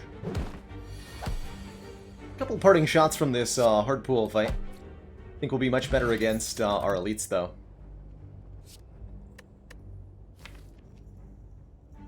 Compile Driver is certainly a card we could make use of. So is Sunder here, though. Big damage, and if it kills an enemy, gain 3 energy. Not a great card for scaling with the reprogram, but just a good card for slapping down our opponents.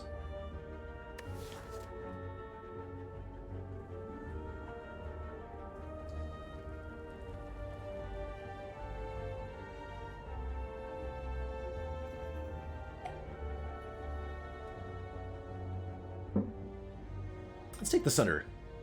If I had an extra orb, or even just a starting orb, I'd be more excited about Compile River. But since it just might not draw anything, I'm a bit less interested. Take the gold medal for the max health. No reason to take the other options at the moment. And let's upgrade the Sunder first. The reprogram second. He's so small. Smolavulin.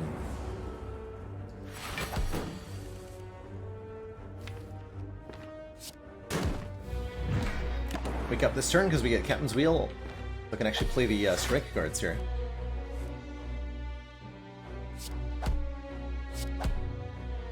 And then Sunder would be a kill, so let's just block. Works for me.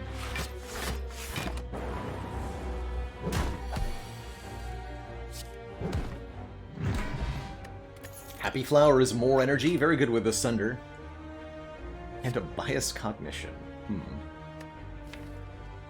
Could have had 2 Ball Lightnings and a Bias Cog. Instead I have an Auto Shields. If you have no block, gain... block. Do I want that Auto Shields? I don't think that I do. It's gonna keep the deck small. The reprogram allows us to scale up our strikes and defense. And if we can do it quickly and effectively, we won't need much else. Oh, come on. Gold-plated cables makes our rightmost orb trigger its passive 1 extra time. I'm holding out. I'm holding out for nuclear battery from the boss, and that's going to make the cables really good. But for now, they're, well, they're okay. Also, did I run out of things to upgrade? I did. Guess I'd better add more stuff. Warped Tongue. Let's upgrade a random card in our hand for the rest of combat. Give me another Curse. First I'll have to carry through the Hexagos fight.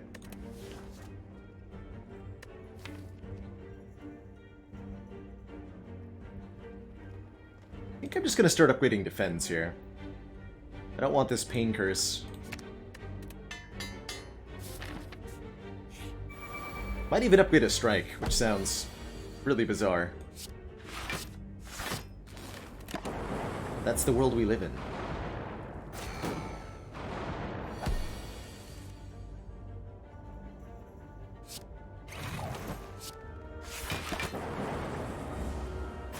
Get him, Dinky Lightning Orb. You got it.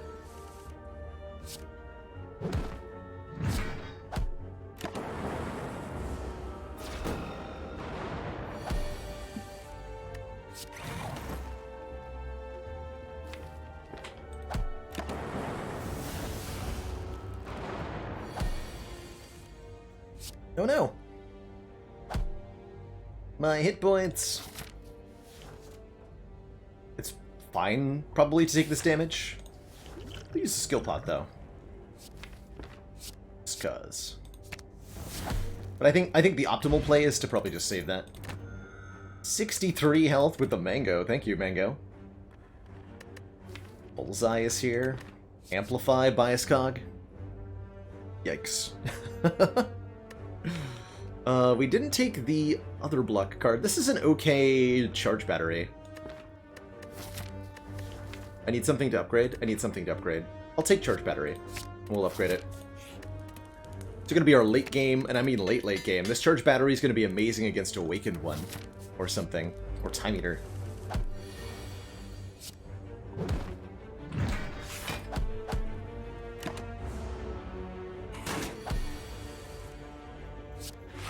Sure, I didn't even look to see if I had a kill on Jawworm there. Could have at least checked.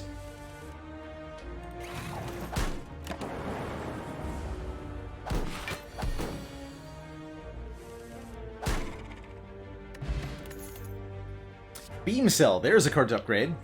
Damage and vulnerable. Perfect with the Sunder, perfect with the reprogram. Very, very good here. Stinky Chill, who needs it? Hey, yo, Bart. Alright, we'll upgrade that instead of recalling.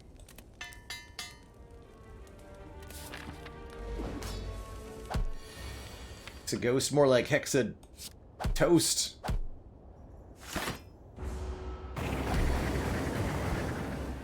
More like ouch. We'll get a full heal after the fight. I don't see a reason to use either of our potions at the moment.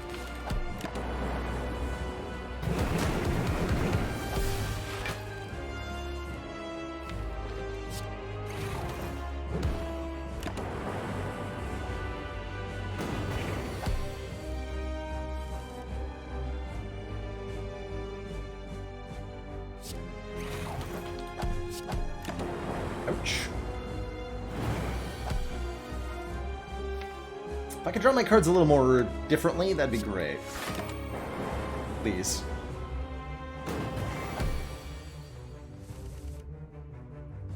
Yeah, anything other than this.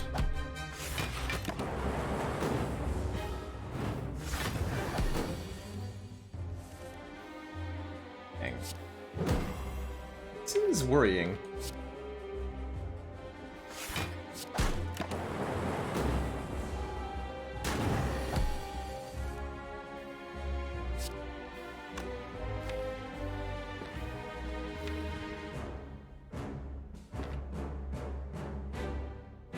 Yikes.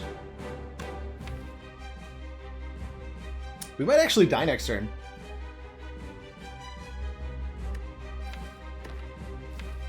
Fascinating.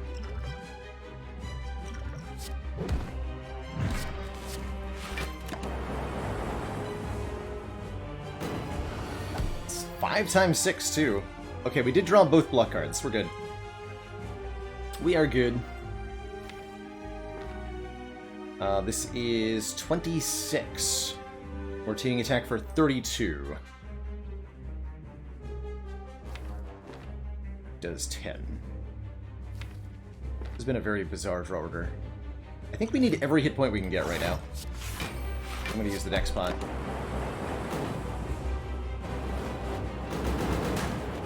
And then hopefully we don't get overwhelmed by the burns before we can win. Phew, okay, good. We're gonna be alright. Next turn's pretty scary, though. Still alive? Still alive. Ooh, yeah.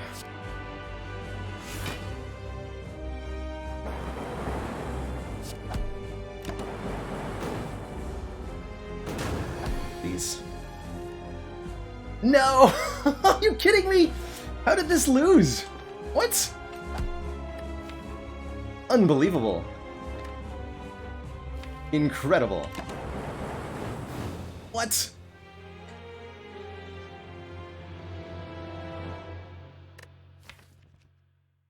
That's interesting.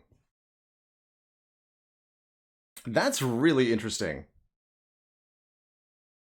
I would never have in a million years guessed that this deck would lose to Hexaghost. It did feel like our draw order was particularly savage, although, looking at it though, we only have 4 attacks, well, 4 attacks and Sunder, that we're trying to scale up with the reprogram. Plus the Beam Cell. That's crazy. Oh, I'm definitely redoing Calling Bell. What? 58 damage with 2 potions, too. To Hexaghost. That's crazy.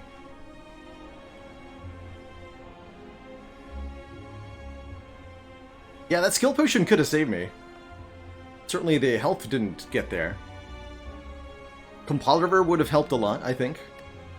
What else did we skip that would have been helpful? I'm really, really surprised by that outcome.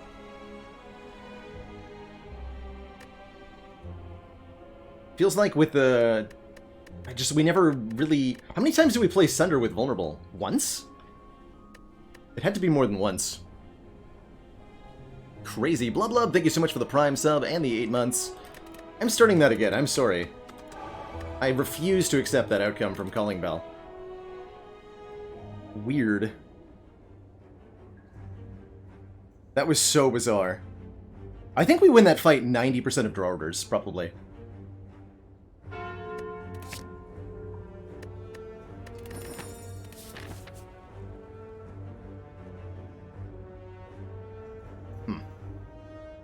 A little bit upsetting.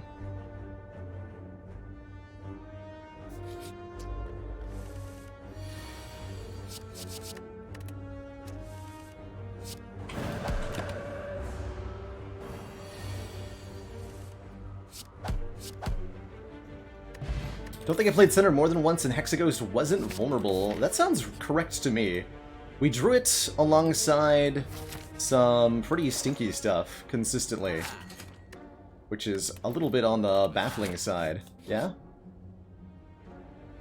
It's a Wraith form. I'm gonna leave that there.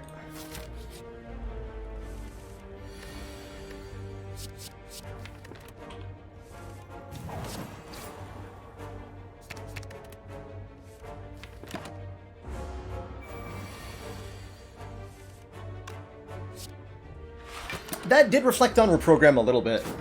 We were offered some pretty good damage options that didn't scale with Reprogram. I did need to take at least one more attack, I think. Tranquility here with the fasting.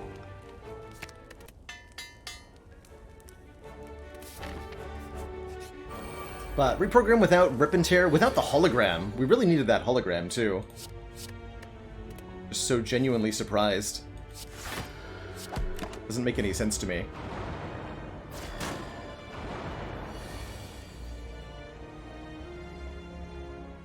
Crazy.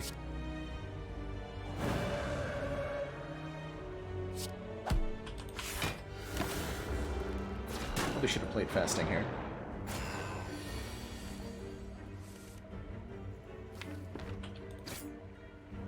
Ew.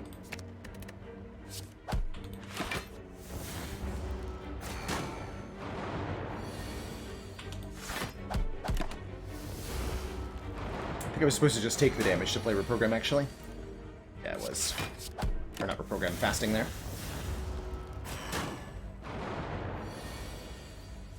Can't believe Defect lost like that. Ridiculous.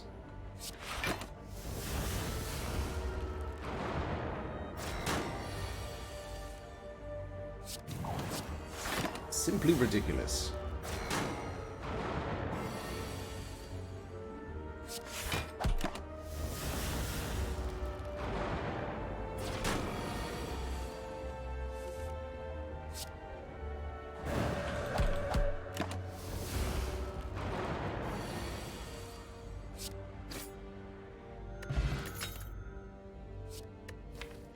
Flurry fasting is awesome.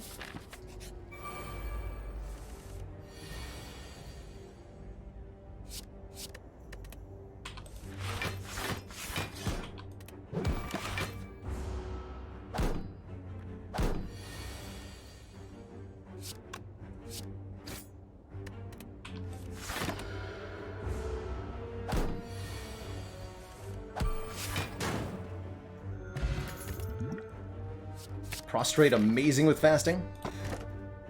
Bottled fasting, let's go.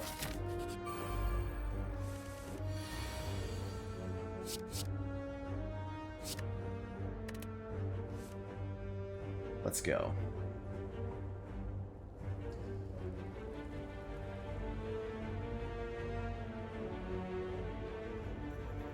Speed +4/+4. I think that's like a full block, right? Pretty much.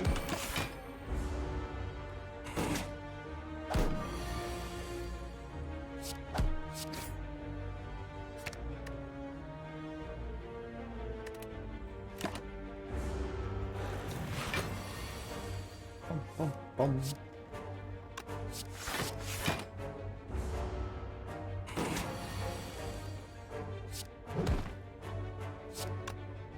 What, 8, so it'll be 16. Flurry. Dance Potion's great. Conclude is really good AoE. I'll just slap that into the deck. Simmering Fury wasn't bad there either.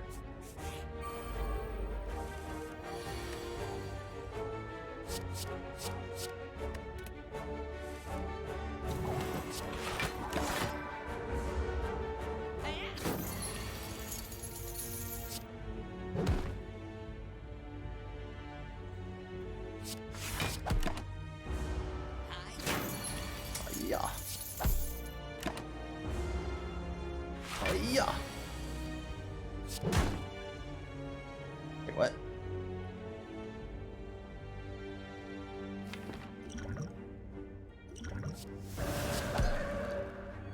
How dare you? Scrying is great. Don't have the ability to take that weave yet, though. It's coming up. Prostrate, perfect.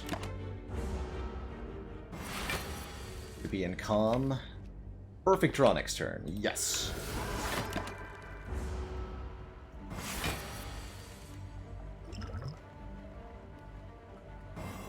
We go Flurry, Eruption, Flurry, Strike, Conclude.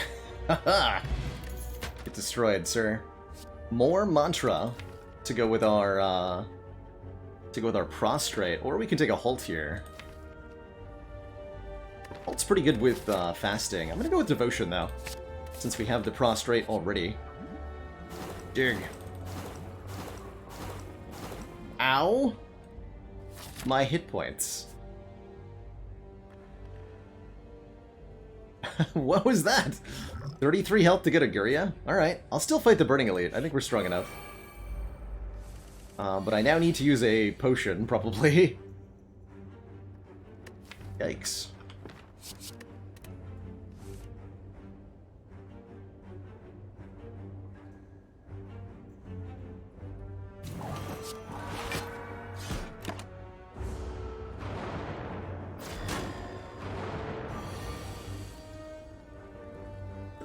$13, 8.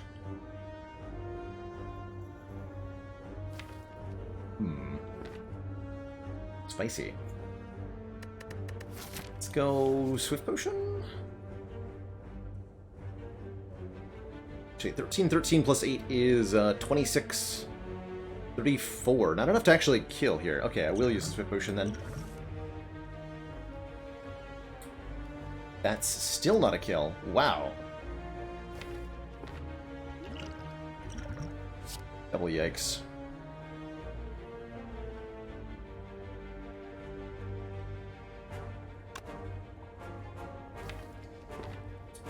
Double yikes.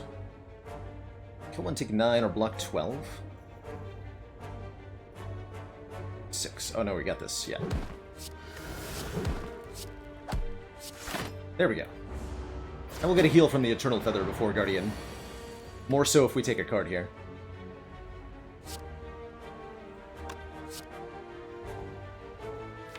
2 energy back.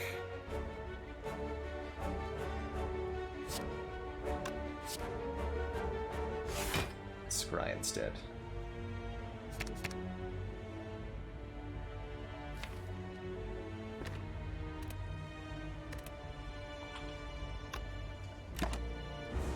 Leave that there, but I can block on this turn.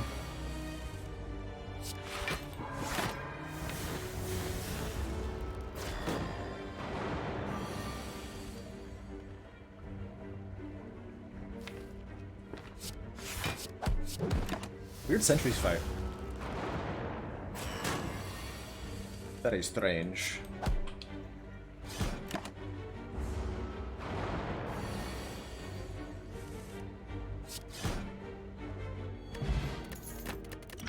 It's nice. Deus Ex Machina is incredible with fasting.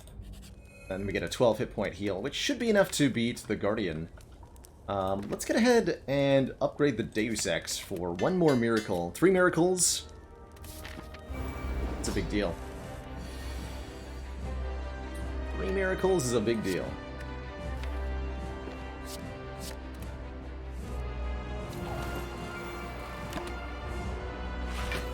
And so is Art of War, actually. Art of War is huge here.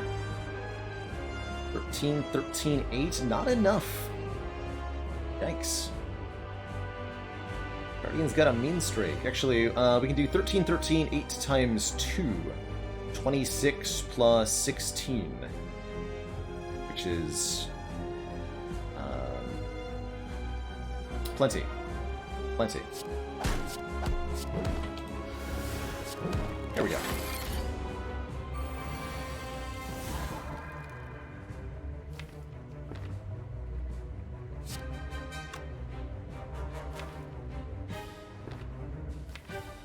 Can guarantee draw to that defend. Let's take that. Oh, also didn't talk about the miracles with letter opener, but they're very good with the letter opener. Too good.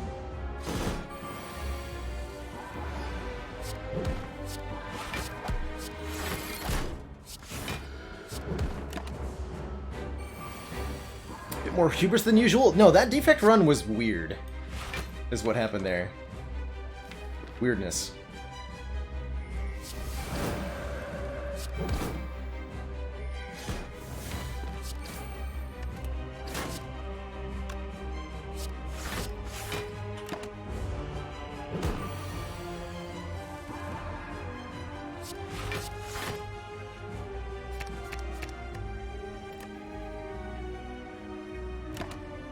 This Guardian fight, yes.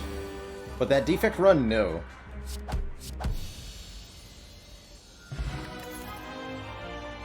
And a dad joke, of course. Why did the Watcher get hired to work at a bank?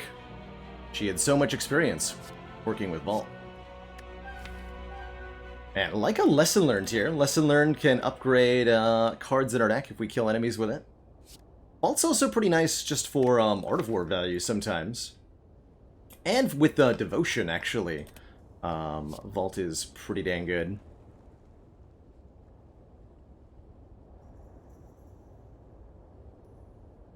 I really wish I could just replay the Hexaghost fight with random draws like a couple dozen times.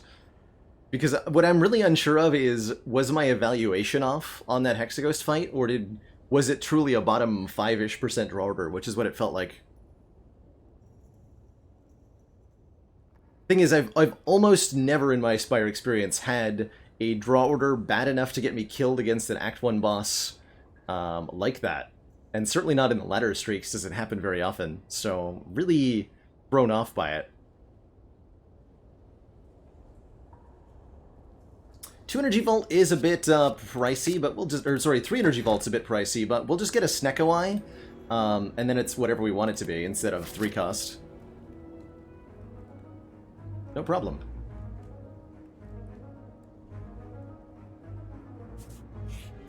Does make the...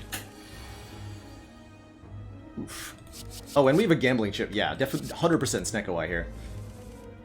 Although some of the cards we have are a little bit less. In general. Sneko Eye pretty good with the stuff.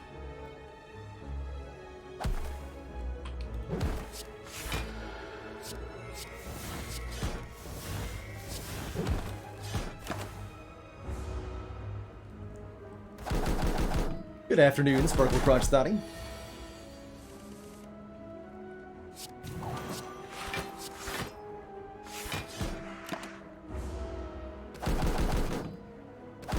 Time to open the mail.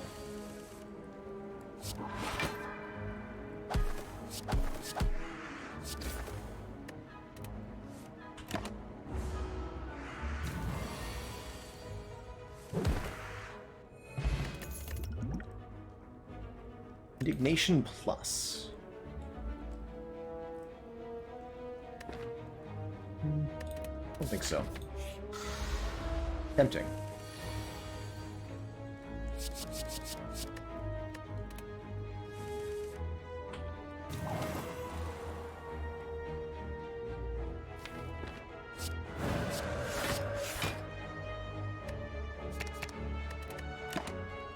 So, Chosen never attacks on turn 2 on this Ascension. Just kind of like beat them up.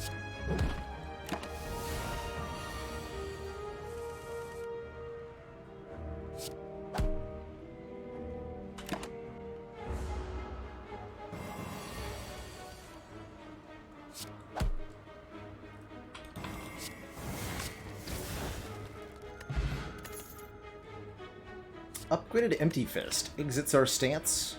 Does good damage. I like it. I like it a lot. Gonna head to the shop with our 323 golders. Dollary dues.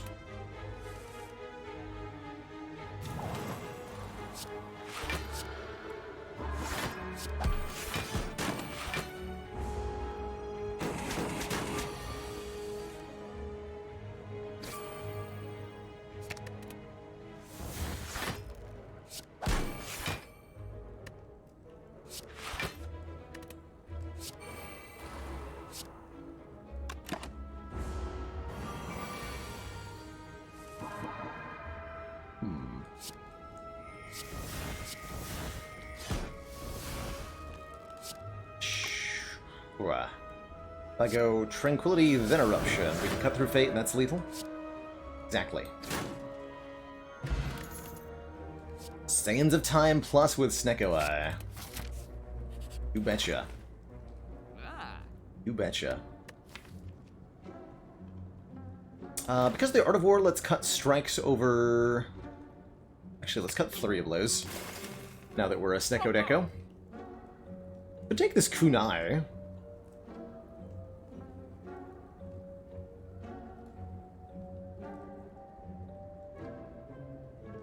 Yeah, Deus Ex Machina needs to be drawn, so if you put it into your hand directly, or generate it by some means, it'll avoid creating stuff for you. Let's see, Mental Fortress, okay. Gonna need some late game block, and that's a start. And we're doing Divinity things? Yeah, we'll take that. Keep the rest.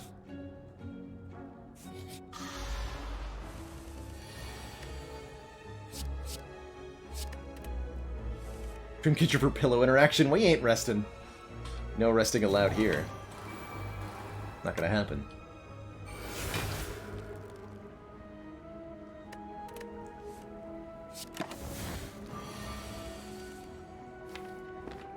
I should have taken that Indignation. Only one Wrath entry is a bit rough.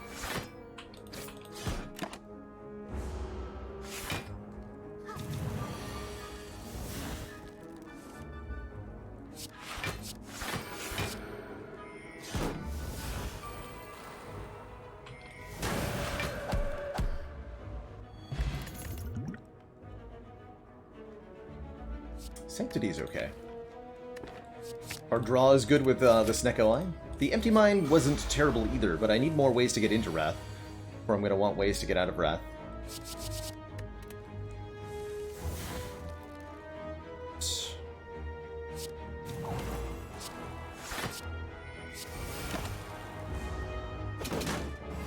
Blessing of the Forge is super valuable.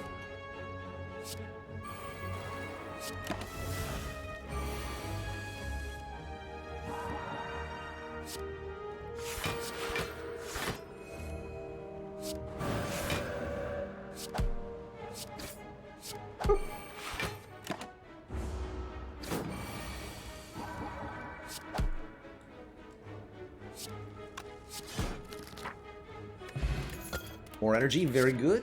Hey, there's the Tantrum. Or a Worship for much faster Divinity.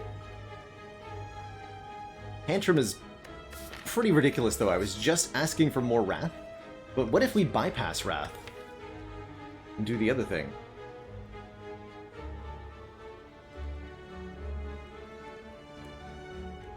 Let's do Divinity stuff. I want to see what direction that takes us.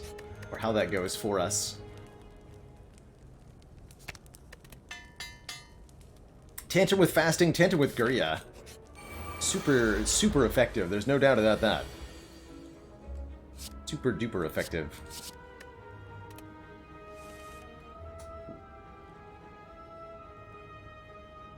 Cannot Fasting Vaults. Definitely want to Vault. I could Blessing of the Forge Fasting Vaults. It would also make Worship Retain. Alright, we'll use it. To make Tranquility free.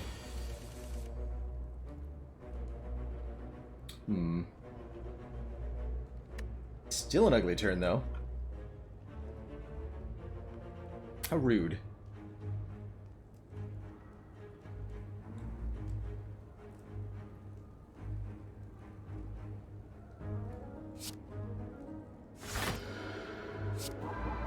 That's what the Eternal Feather is for.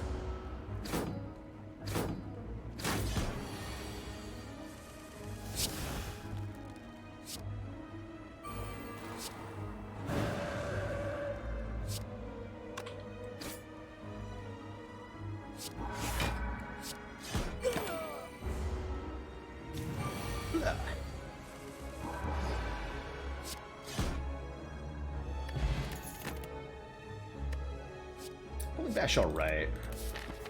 Definitely not particularly pleased with Ceramic Fish, but I am particularly pleased with Lantern, with our Gambling Chip, giving us a little bit more oomph on turn 1, making that Bottled Fasting a lot easier to play. Good stuff.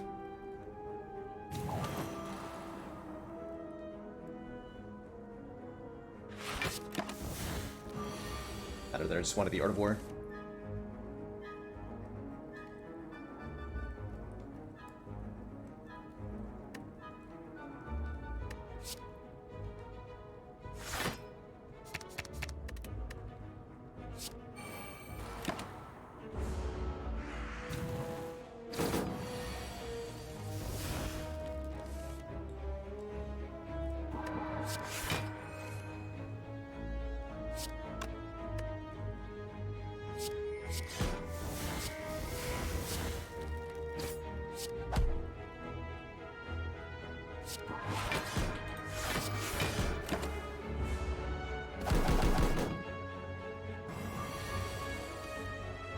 I missed a dual cast with focus at -4 that would have been enough for lethal in the last turn. Oh, interesting, Grunkopf.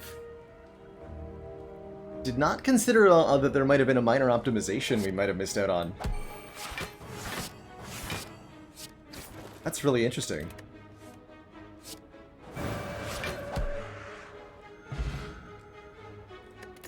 All about where the zeros land. Yeah, it's also... Oh, yeah. The Gambling Chip has a role to play in that, too. I don't want a second Deus Ex. You'd run into hand size issues with more than one of them.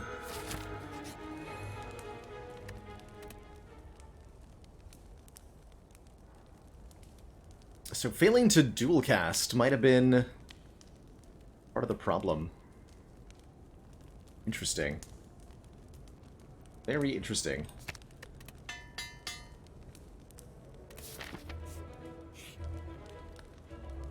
It's definitely something I wasn't thinking much about.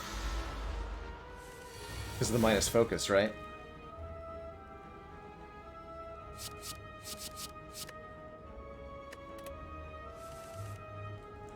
Ugh. Oh, we have 5 energy, though. Okay. Still pretty stinky. Looking for vaults.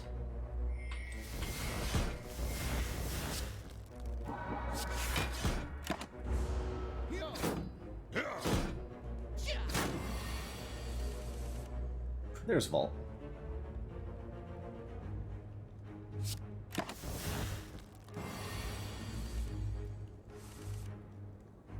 Yikes.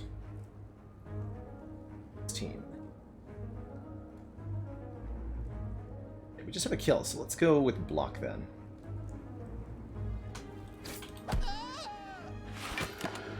Yeah, this Snecko is giving me a hard time with the 2 and 3 cost cards. I like that you can see it tick up in real time. That's kind of cool.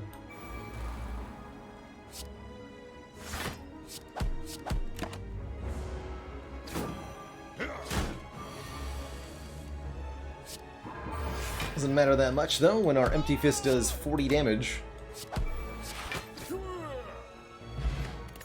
And Dumaru for more Mantra. Here we go. Plus more Sanctity. Let's go. 1 Mantra every turn. Champ is going to get dunked on. So hard. Don't even know how hard.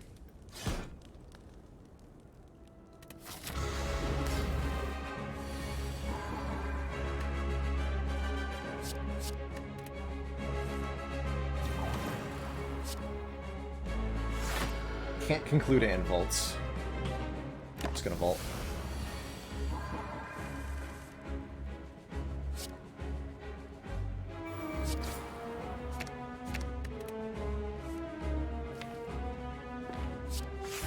Find devotion, please. Thank you.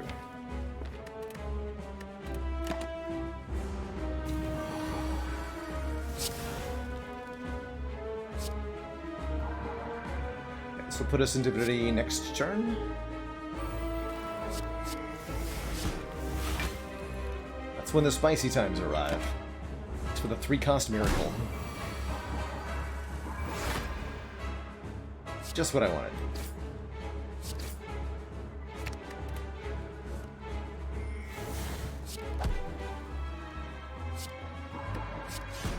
And back into Divinity on this turn.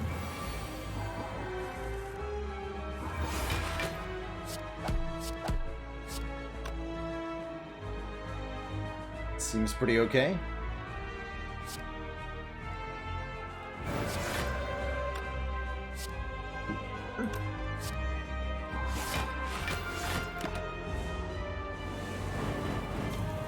Done it now.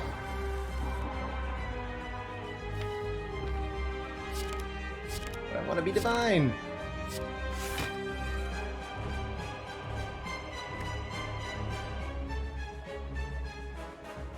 Not a kill. Okay, I'll just block.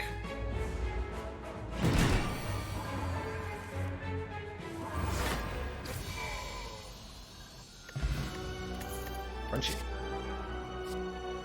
Ragnarok Guria Snekowai. Yes. We'll do this thing.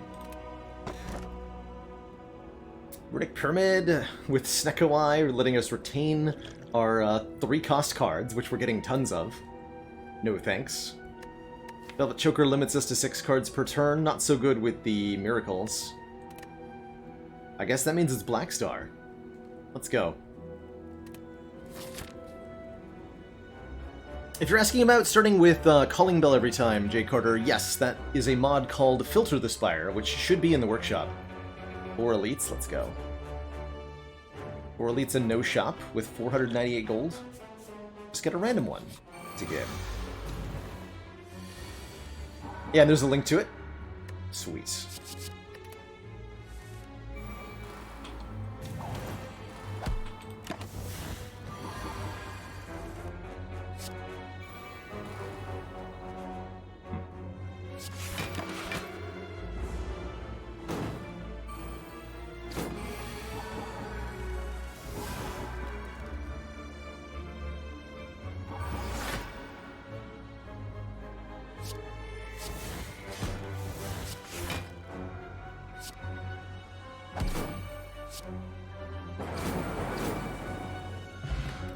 Destroyed on.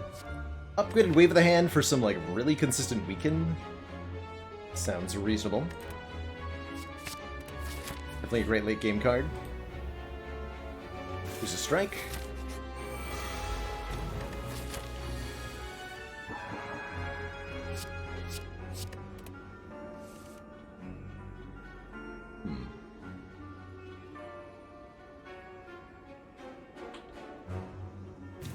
Surely this won't go badly.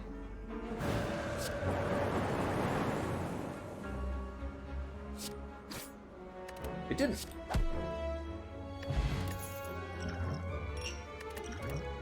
Tropic Brew's pretty alright. Third Eye Plus not bad either. For some serious scry. See over the puzzle there. Mostly hand size issue.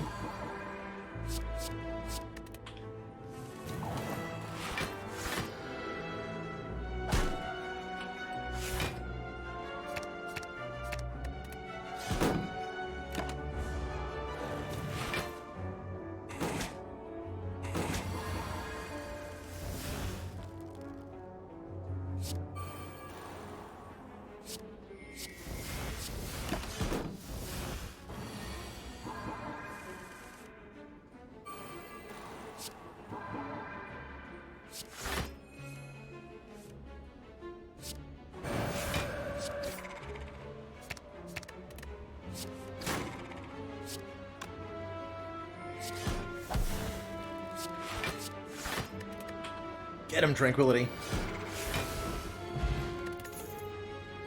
Okay. 2 third eyes should be enough.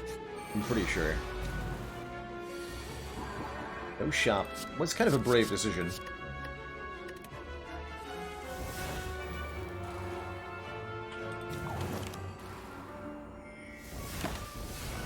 But we're there.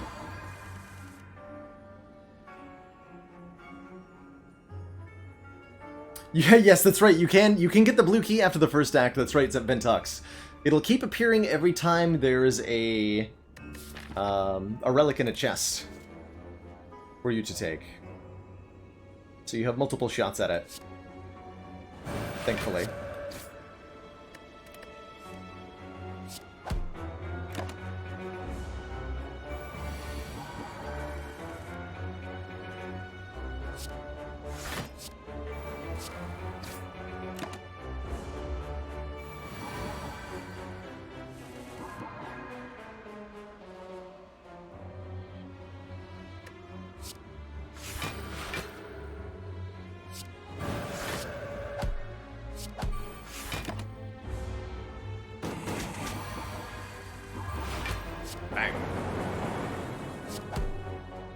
Hey, Trees Rule, played some Into the Breach last night after I streamed.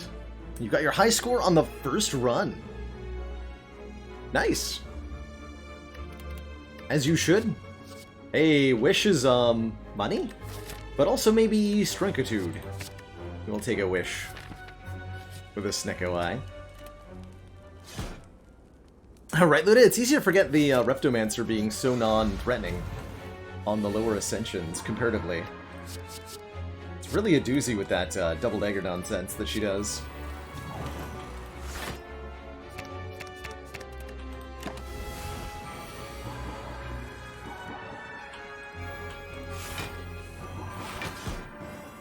Instant Divinity? Sure.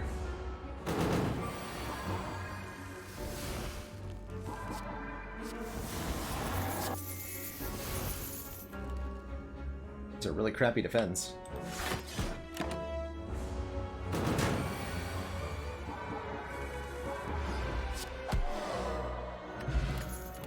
$113 max health, 9 card opening. No curses for Darkstone Periap to benefit from.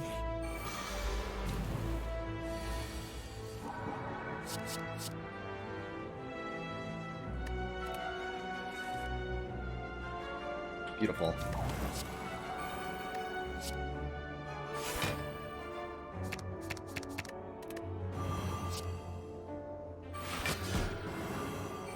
Ooh, whoops. Oh, terrible. that. Yeah, easy game.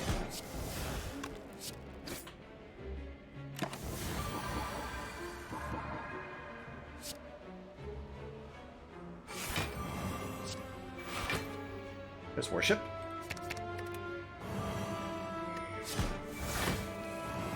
Okay, 2 cost.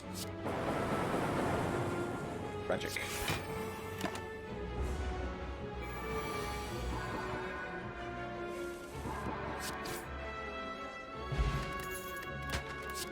Thingy, double devotion, let's go.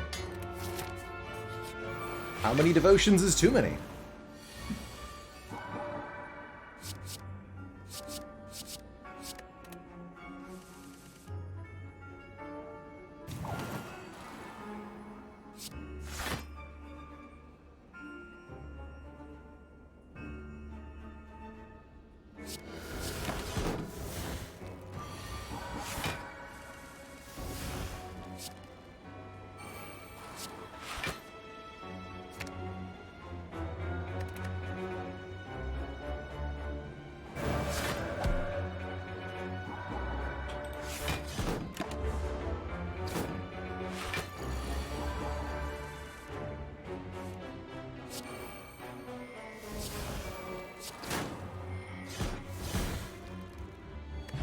Chonk.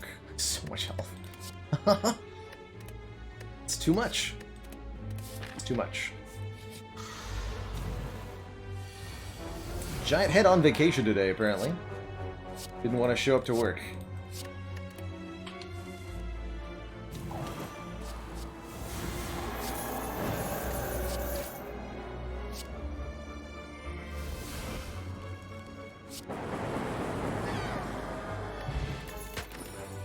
Candle's not bad. Shop? Dang it. How will I know what's in store for me? There's no shops.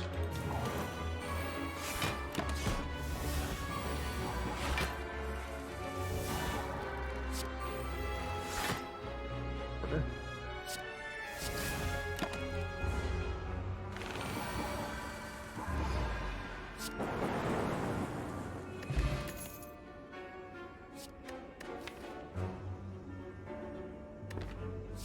Take a signature move plus. It is only going to be playable some of the time. But when it is playable, it's going to be ridiculous.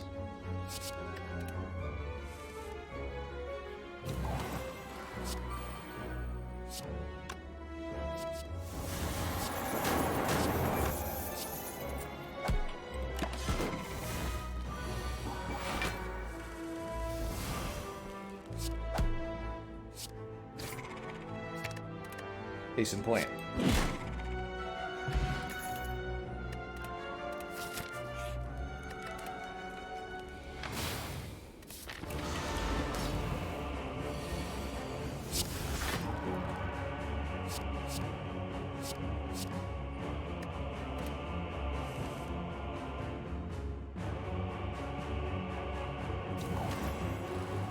$958. Wish for strength in this one.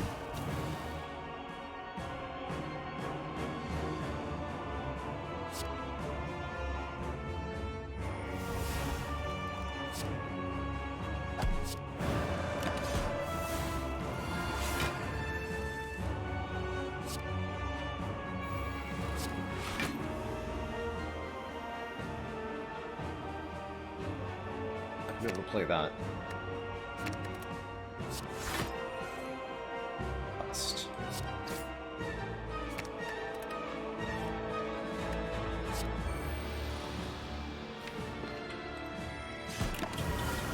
So 6 mantra per turn.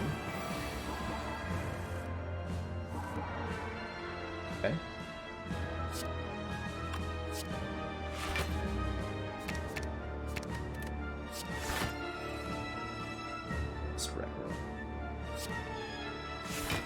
Can't afford that.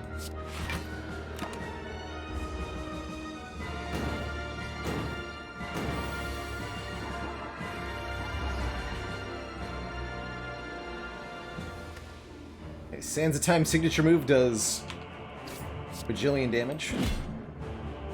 Get him.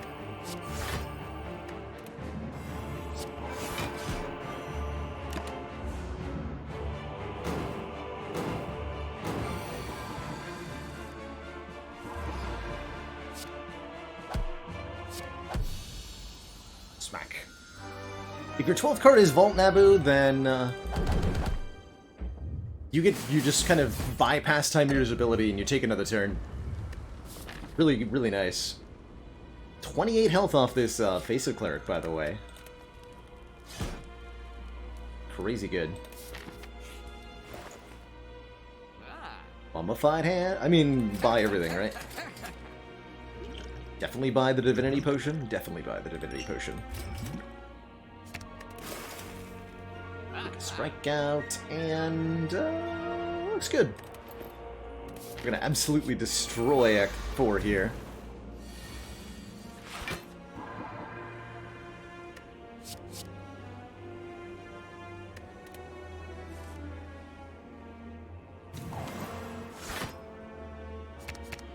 Good old vaults.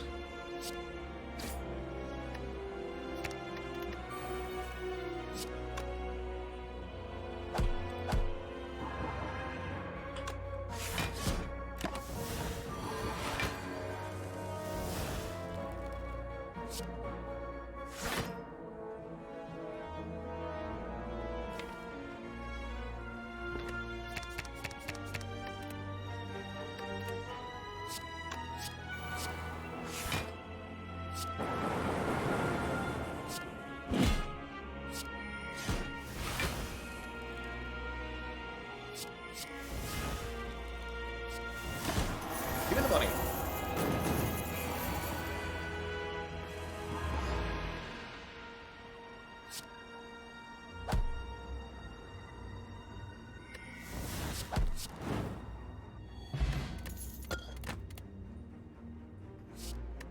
Don't need any of that.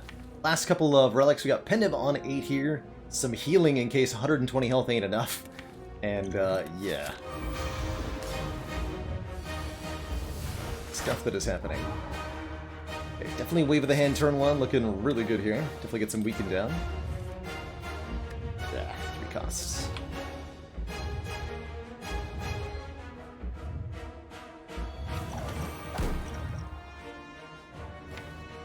Master Reality won't affect anything. Rescribe per turn sounds good though.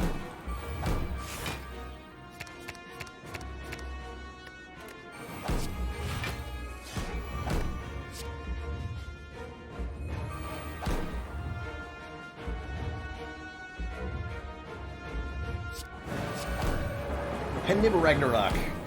Have 256 damage.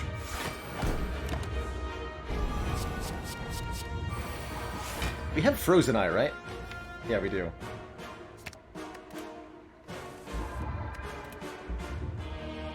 Well, according to Keikaku.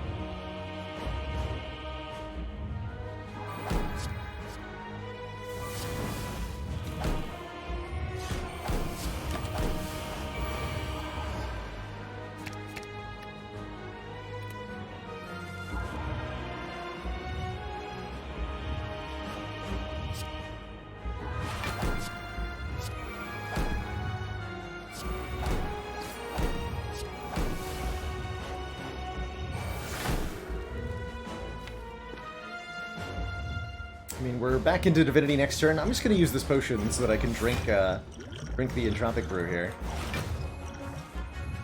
Good stuff. No need to take any damage here, right?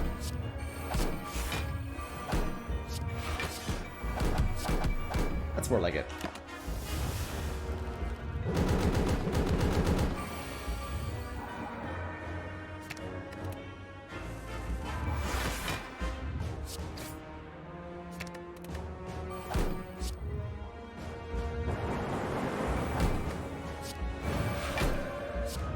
Damage capped.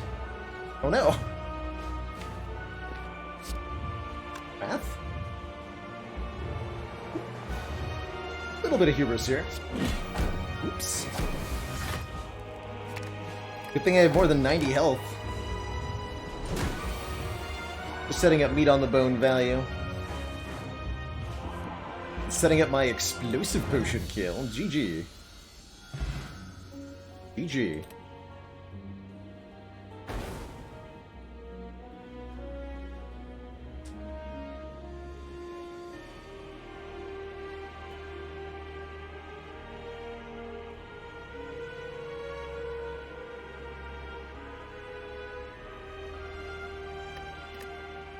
GG, everyone.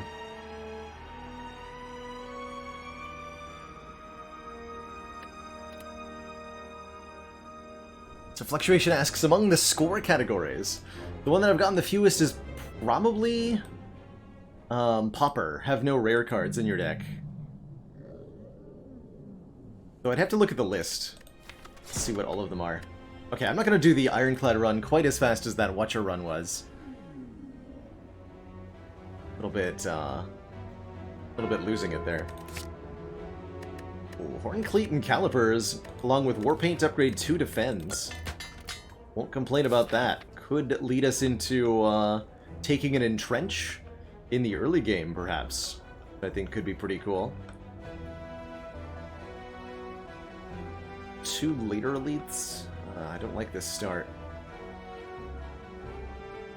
Go 2 early elites and go to the late shop? Let's do that.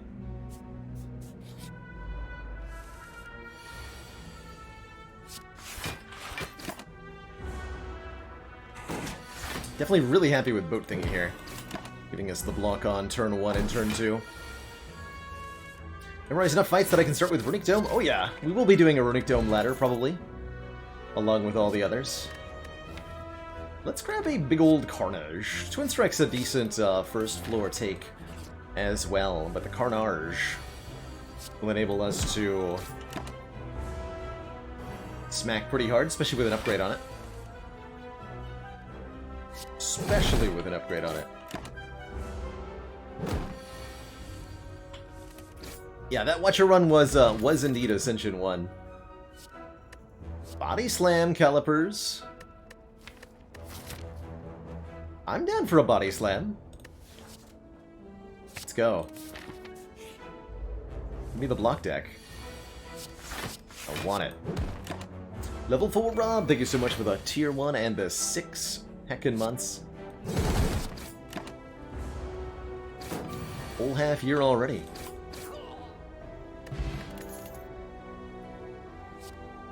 Who needs strength when you can have more block cards? Who needs health when you can have a relic instead? Uria's back, letting me gain strength at rest sites up to 3 times. Early ceramic fish. Kind of interesting. I think this is early enough that I'll take it. 9 gold per card. It's a bit of a toss-up, though. Oof. We lose the Carnage if we don't play it here.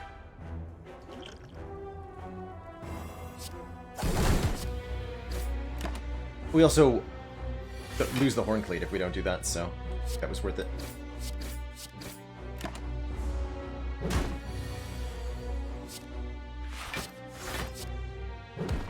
Get bodied.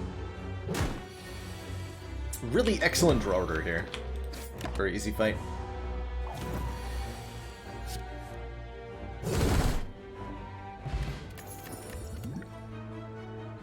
Had a shrug, yes.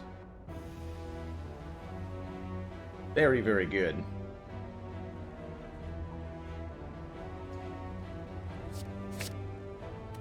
Very, very good.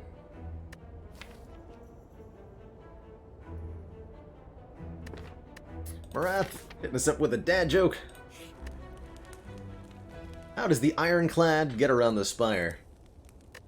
Why, he drives his Carnage. It's true.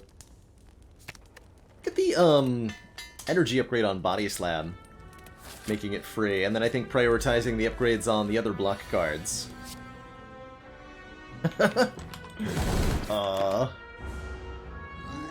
I get a refund? No. There are no refunds. 3, and then Vol next turn we do 18.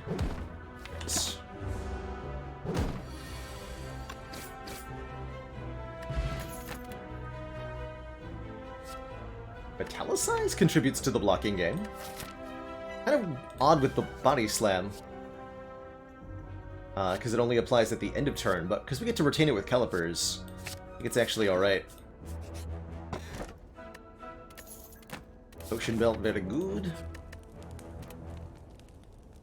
Creating block cards, very good. Removing strengths, very good.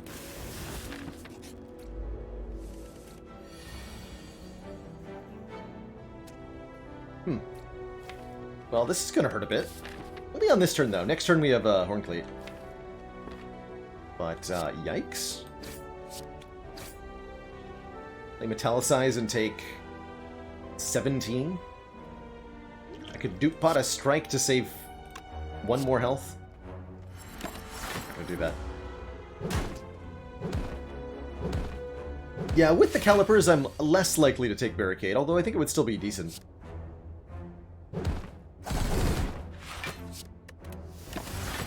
Actual Calipers value.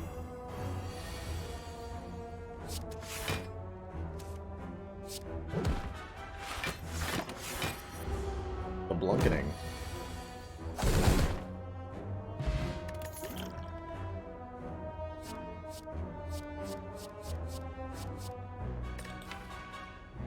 We have no sustain. I do like the energy of the Bloodletting, oddly enough.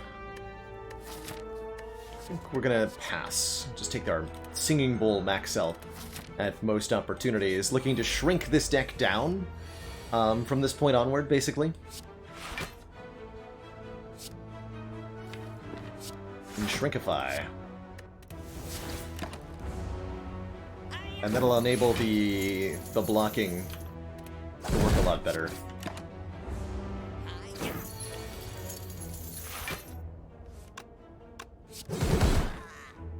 A zip. Oh, no, no.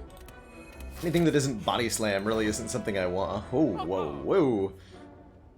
Apotheosis is here, Bag of Preparation is here, and Brimstone is here. Although this deck is currently not very Brimstone. Because we don't have any strength scaling attacks. And we're mostly looking to remove attacks. So I think I'm gonna go like Bag of Prep card remove. Anonymous! Thanks for those 100 bits. Caca.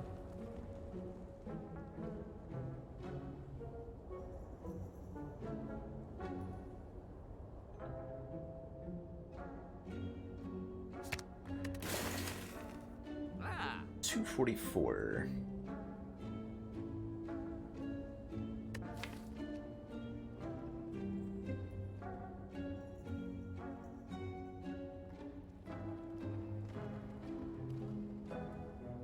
All decks can become very Brimstone, just add Brimstone.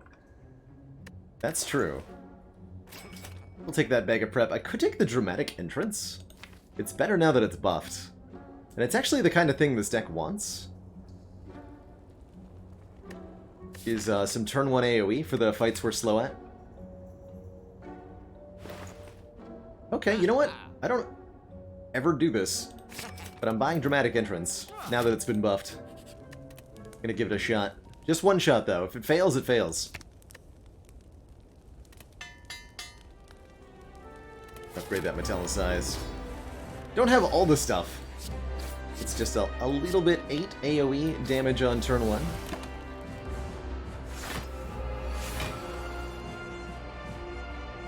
Which, of course, may not be enough. Okay, we'll let Carnage go. In longer fights like this one. Let the blocketing commence.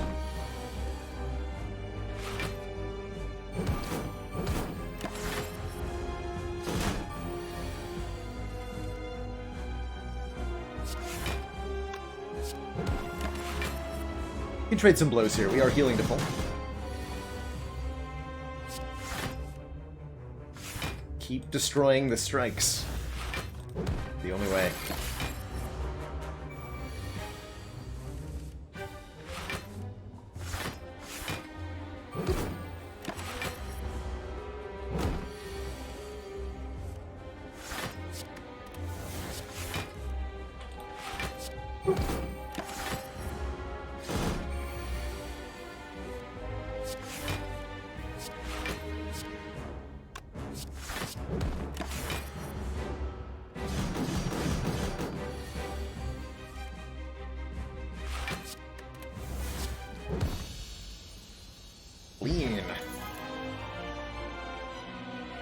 Corruption.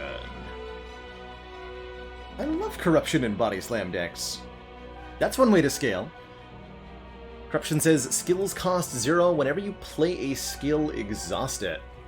Making all the skills free. If we can combine this with some card draw, let's say Dark Embrace, Corruption will enable us to get all of our block in play very quickly. And from there, we can do fun stuff. We'll pick it up here. And Corruption Snecko Eye is one of my favorites.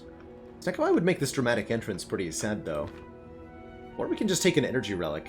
Either the Coffee Dripper or the Runic Dome. Runic Dome's great with a Body Slam deck. You don't need to see what the enemies are doing. But I'm having a hard time saying no to Corruption Snecko Eye. It's so dang powerful.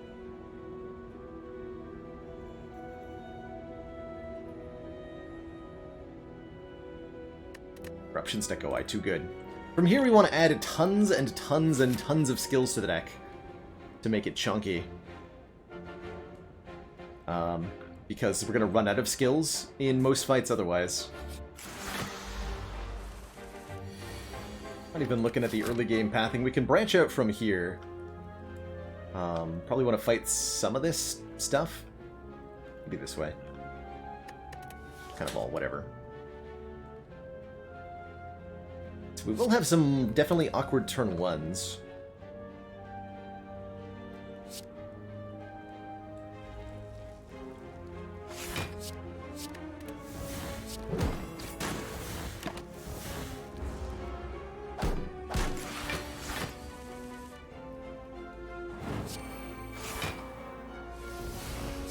Be pretty easy otherwise, though.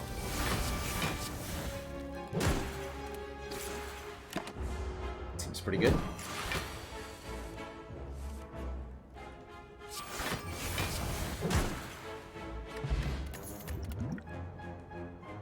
Okay, don't think I want a Havoc.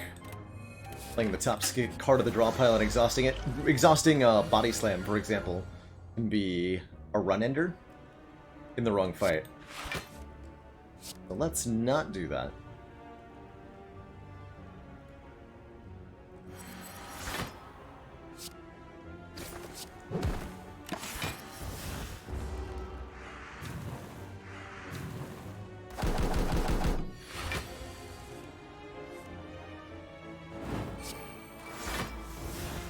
Okay, we don't want to play unnecessary block cards. We're not carrying stuff over with calipers anyway. Oh dear. That's a bit spicy.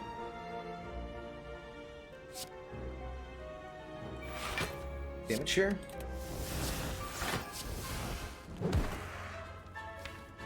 A little bit.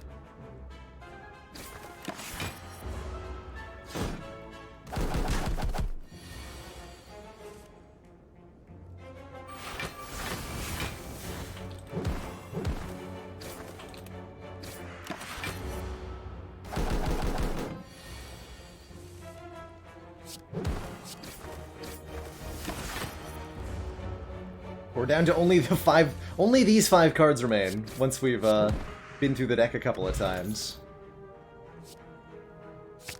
Second Body Slam, sure. Yeah, we can see why we didn't take the Brimstone, right? Big oof. Big oof.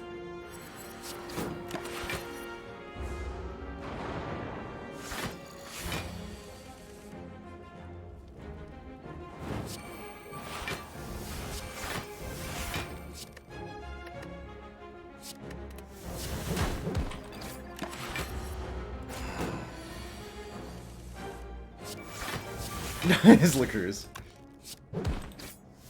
Not yet. Not yet. Actually, not a bad Rampage. Once we're down to just the last cards. That could be an interesting way to scale. We'll pass on it. But note that it might have been something. Potentially. Purple Fire Spirits. See you later, dramatic entrance. Take the full heal there. And we get a shop with a Dark Embrace in it. Let's go. Anything else I want here? Dark Embrace says, whenever we exhaust a card, draw one card, and Dark Embrace Corruption together with Body Slam yields some nonsense.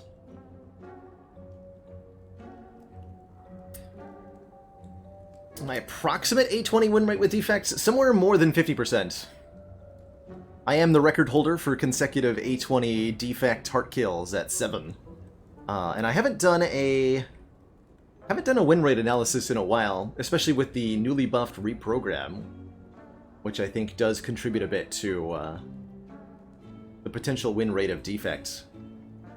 But definitely north of 50% over my last 50 or so A20 defect runs. When the current changes make it to the main branch of Spire, I'll probably do an actual sample size of some number of runs across all the 4 characters and see what my win rate looks like these days. Yeah, that reprogram did get me killed on Ascension 4, it's true. It's true. I'm gonna not remove. I want to remove a card, but I also want to go to this store. So let's fight an elite instead. Greetings. Book of Snake Planting.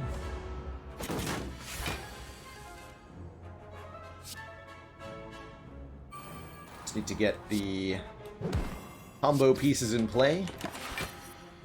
Once that happens, we pretty much instantly win.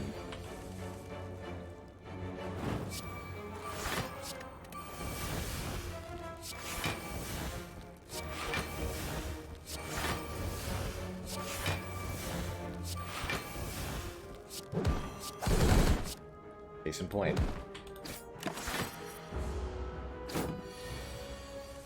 That is really all the skills in the deck, though. We don't have that much block in the first place. So we have to get more of it. I'll take the Seeing Red, actually, for the energy gain over that unupgraded True Grit. Once Corruption's in play, it'll be good. But not before.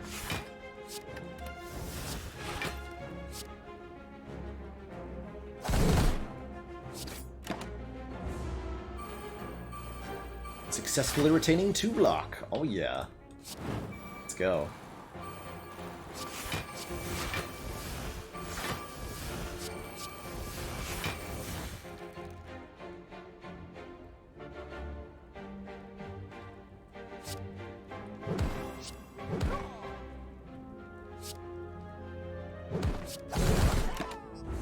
Okay.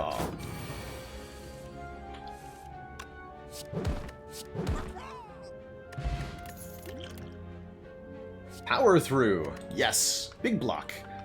Perfect. It adds wounds to our hands. But that's not too big of a deal. We'll even upgrade it for 5 more block. 5 more block means 5 more damage. This is like the world's worst Red Skull. I'm actually going to take Sapphire Key over Red Skull. 1, I don't anticipate being below half health. And 2, I don't anticipate benefiting much.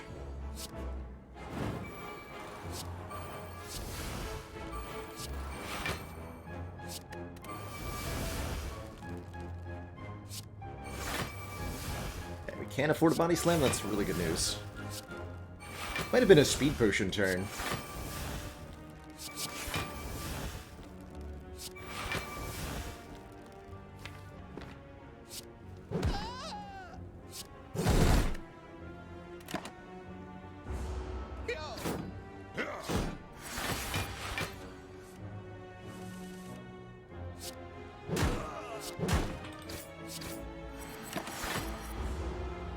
The blocking.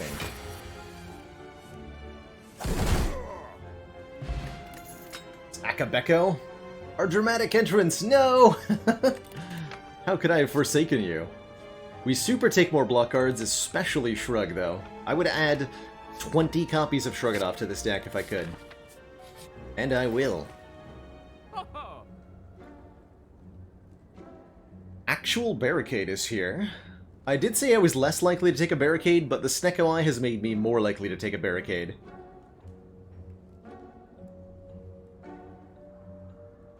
Barricade we can think of as 15 block per turn. Since we chain everything instead of 15, so it's basically a super duper metallicize.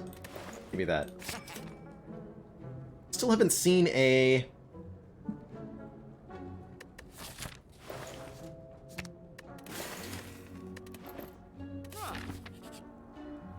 Entrench yet, though. 2 defense already upgraded. Let's just keep dunking these strikes. Who needs them? Certainly not me. Okay. That's a lot of damage headed my way next turn. Luck to me.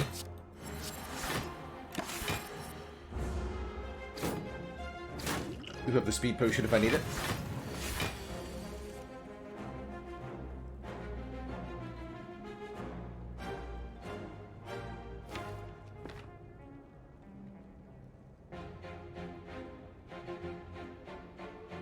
Now we get the full block. Nice and easy.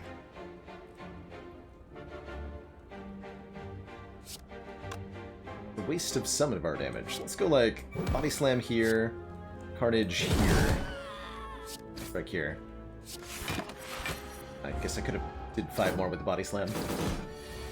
It's all good.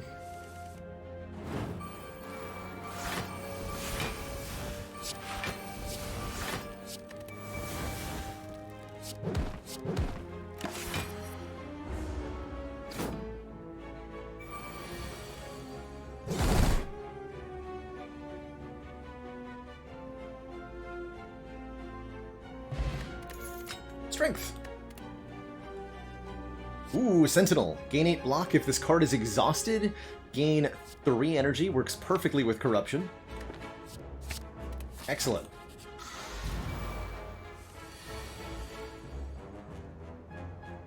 I'd love to see it.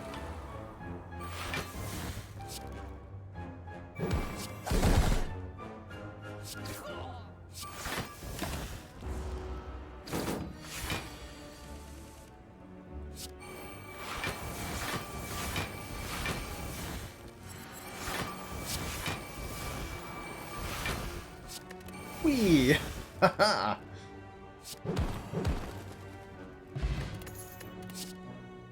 Give him the good old smacking.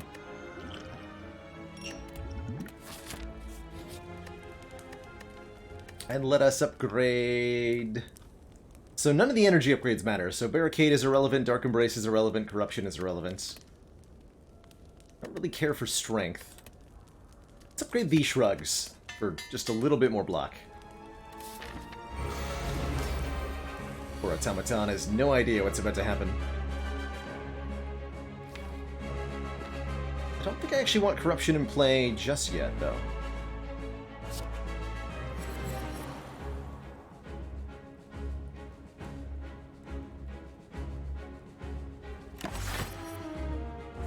Let's hold off for a second in this fight.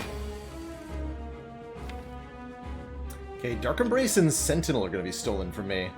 It's a bit annoying. I need that Dark Embrace.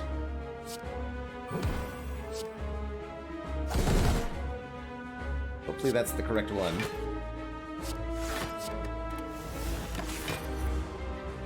Dang it.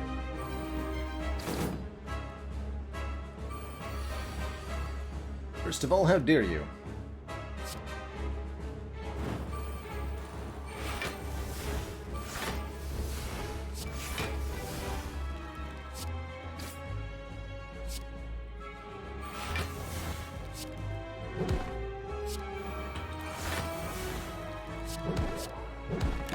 Okay, worked out pretty well.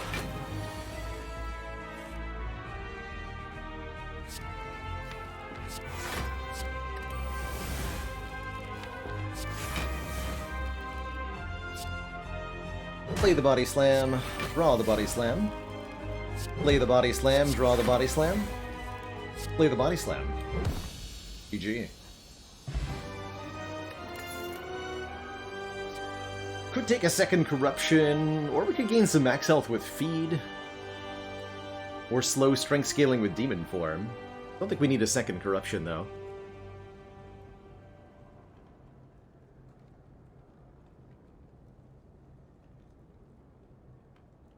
Oh, good call on potentially keeping some skills around by playing them before corruption, Lord Helm. Pretty easy feed, but I want to do body slam stuff. Just focus on what we're doing. Pain. More energy's good. Feels like corruption has us covered pretty well. Pandora's box transforms not a whole lot. So, Black Star? Double relics off elites? With a 5 potion belt. This seems like a totally reasonable take. I think we could reasonably make the Mark of Pain work.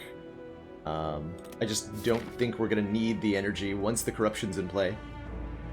And it doesn't seem like we're taking too much front-loaded damage either. Do as many as 3 elites. Good. How much do I value fires? Very little? Very little. Let's pick a path. Not going to spend too much time thinking about it, I'm just going to do it.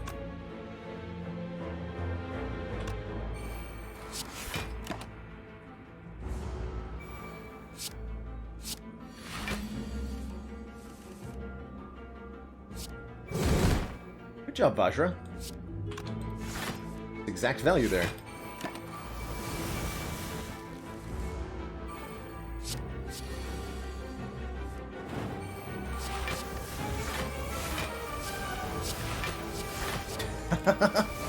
Wee! Oh, I love that. It's so fun. More shrugs. All the shrugs.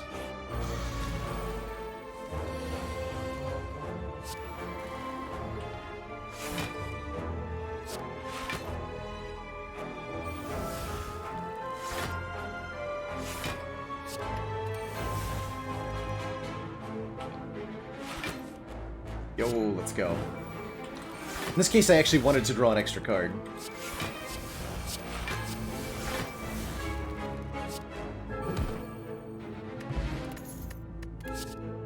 All the shrugs. Yo, the shrugging begins.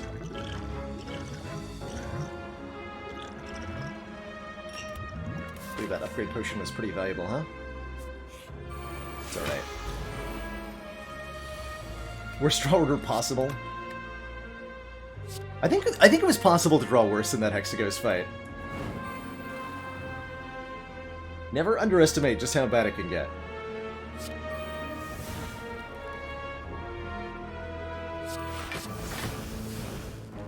Be shocked.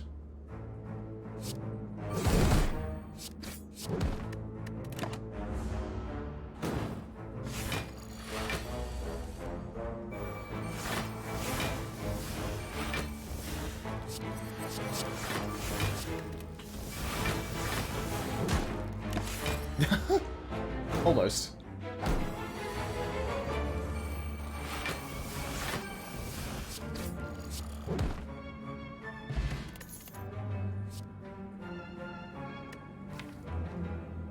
What? Excuse me. Keep them coming. Keep them coming. These aren't Shrug-it-offs, but Purity seems like actually pretty good. Maybe not Finesse. Ooh, there's the Apotheosis. I mean, most of the cards are already upgraded. In fact, almost all the cards are upgraded. Definitely gonna take Purity, though. We could take Finesse. It is decent with Corruption in play. It's like a really small Shrug-it-off, basically. I think we'll just take some hit points here. Good old Singing Bull synergy there.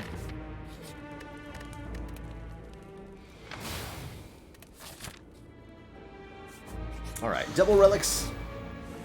Go.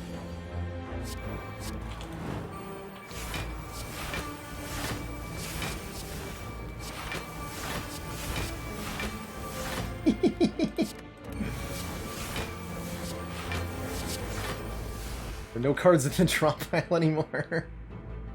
Alright, I have to actually kill him or something. Bye. Ooh, Shockwave. Gives us weak and vulnerable. Definitely valuable. Weakening our enemies means they reduce our block by a smaller number.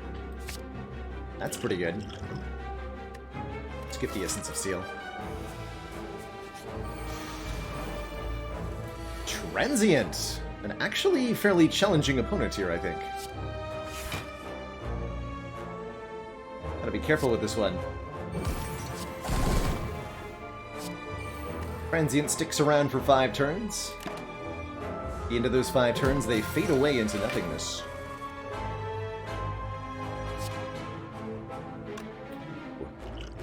A power pot here. Not what I had in mind.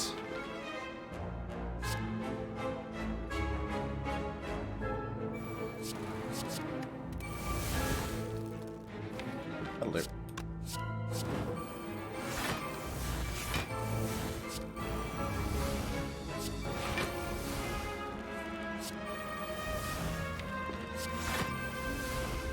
Just gotta be careful.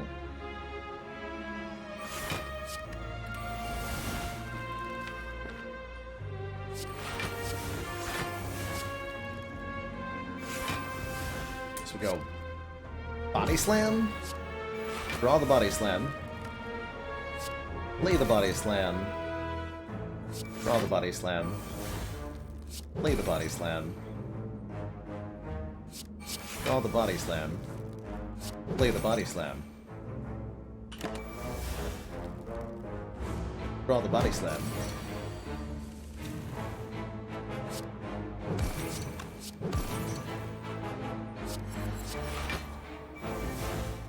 Play the Body Slam. 3-turn transient kill. I'll take it. And you guessed it, another Shrugganoff plus. We don't have Toxic Egg, by the way. These have all been randomly upgraded. It is a 50% chance per card at this Ascension level, but still.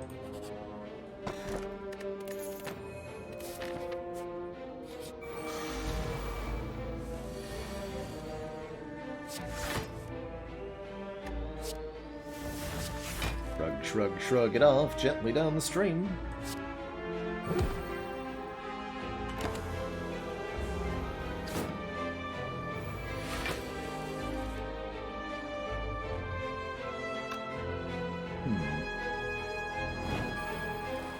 Swift potion time? Yeah.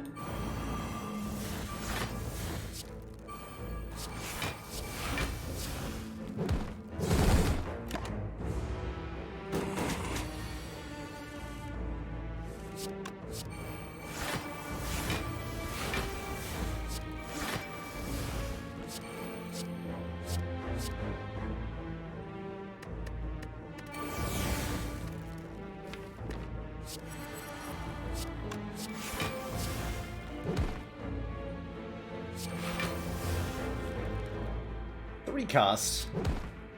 Ridiculous.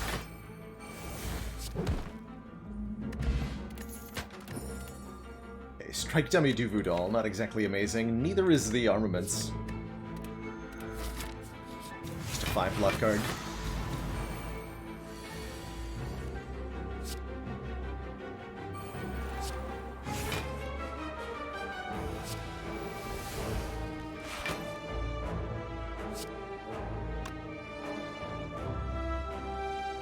Wait a minute. Taking damage. No, I don't have to take any damage. Have a weird turn there.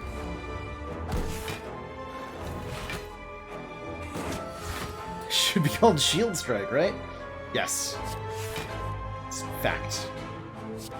Gross oversight on the part of the developers, obviously.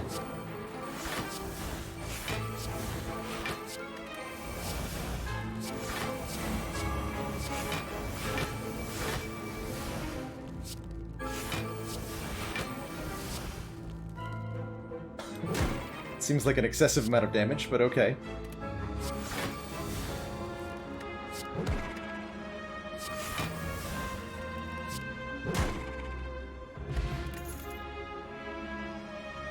Block that doesn't exhaust. Not interested. Lose Carnage? Sure.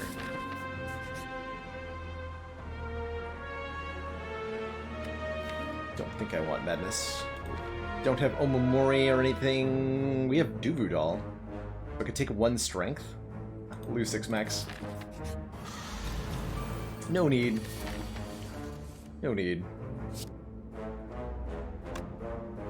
Barricade first.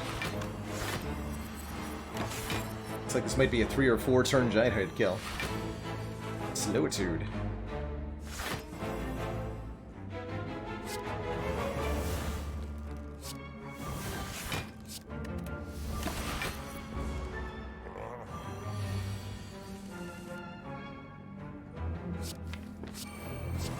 Yeah, Madness Nekoma is no bueno.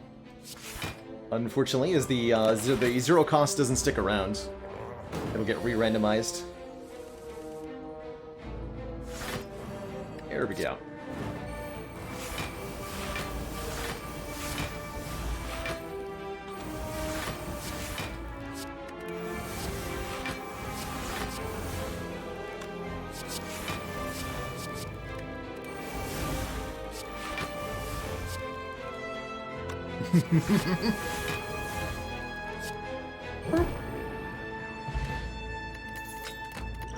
See you later, nerd.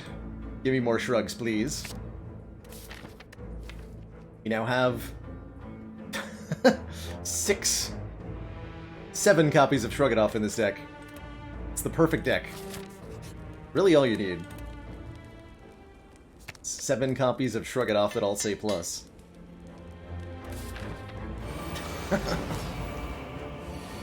Amazing.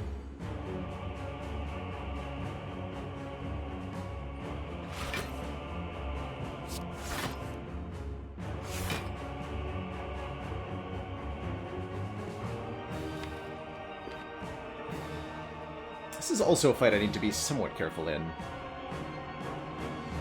Going to Corruption now.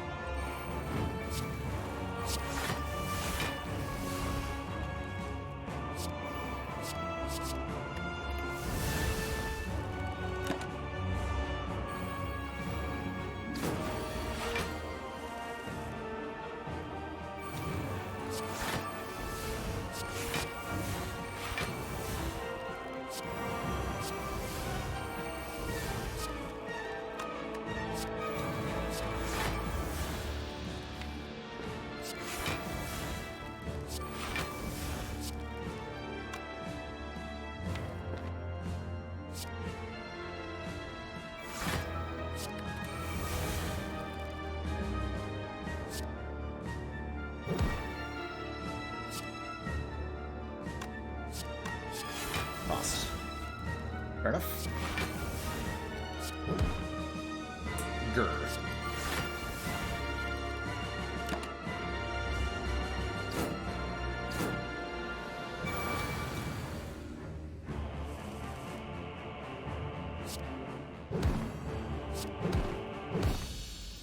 See you nerds later.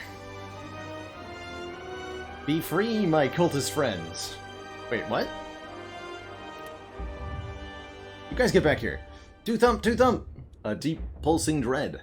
And be felt throughout the room is this. The heart of the Spire. The source of all of this blocking. I think we're still a little bit short of where we need to be for hearts. But we've got potions. Let's upgrade the purity.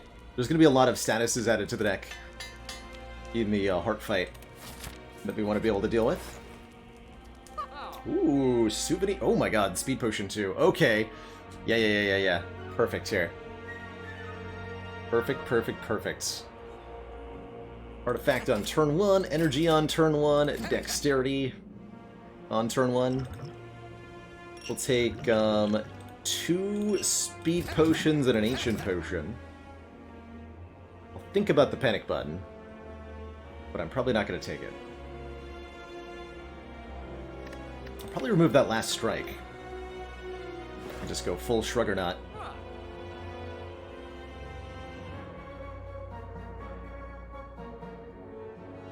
Just cut a card. The Magnetism is tempting. So is the Disarm. Do we need Disarm? We don't need Disarm. We could take Disarm, though. It's nothing wrong with it, certainly. Who needs Disarm? Nobody needs Disarm. It's good. It is genuinely good here, to be clear. But where we're going, we don't need arms. There are no need for arms. Only death.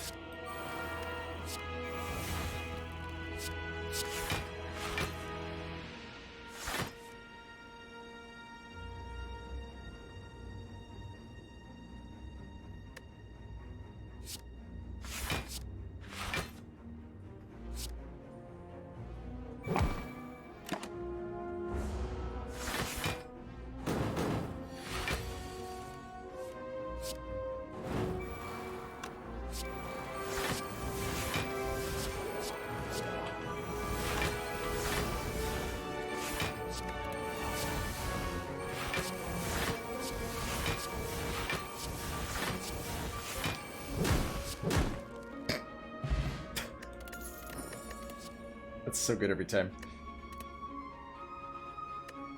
Bottled.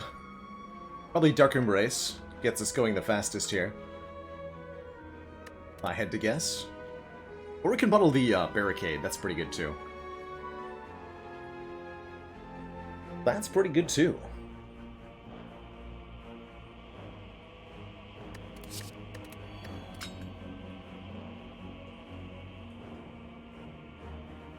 Not the Corruption, but definitely either Dark Embrace or Barricade.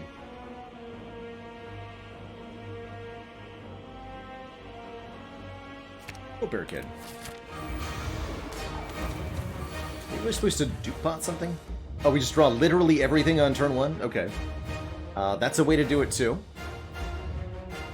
Yeah, that's a way to do it too.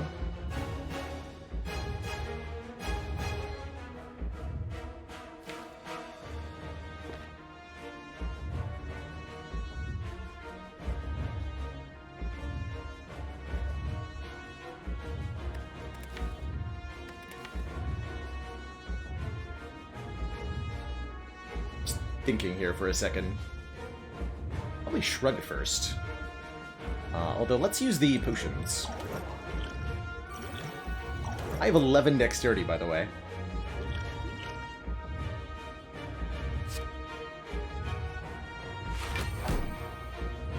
Okay. Let's go.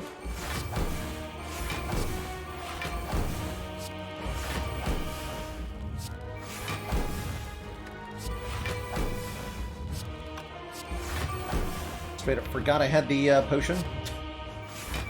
Actually forgot about it. Who needs it? Not me.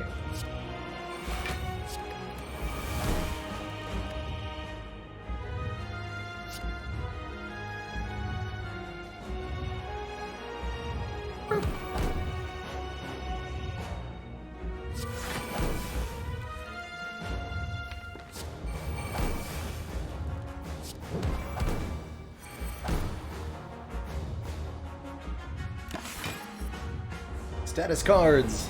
Let's go!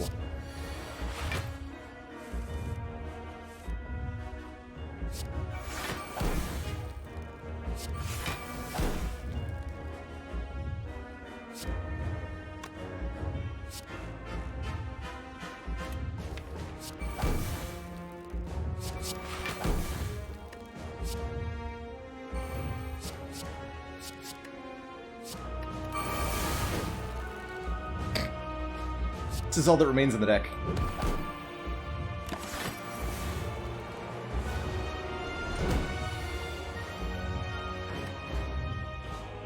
My draw pile is empty. My discard pile is empty. GG.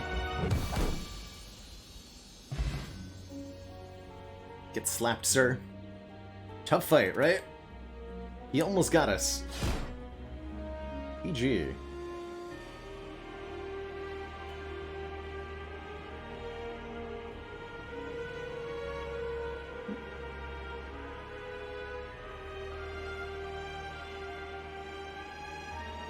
Gee.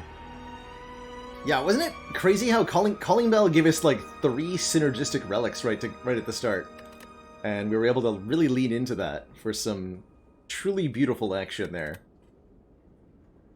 GG. GG, everybody. Wow. Great series of runs. We're going to be doing another one with the Silent in just a second here. But before I do that, I am going to take a quick break, refill my legs, stretch my water, use the bathroom, pace myself a little bit. Those were some blazing fast runs. 44 minutes, 43 minutes. Slow it down a second here. Anyway, I'll be right back. Don't go nowhere. There will be more Slay the Spire action. See y'all in just a moment.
Alrighty, folks, we are back. Thank you so much for your patience.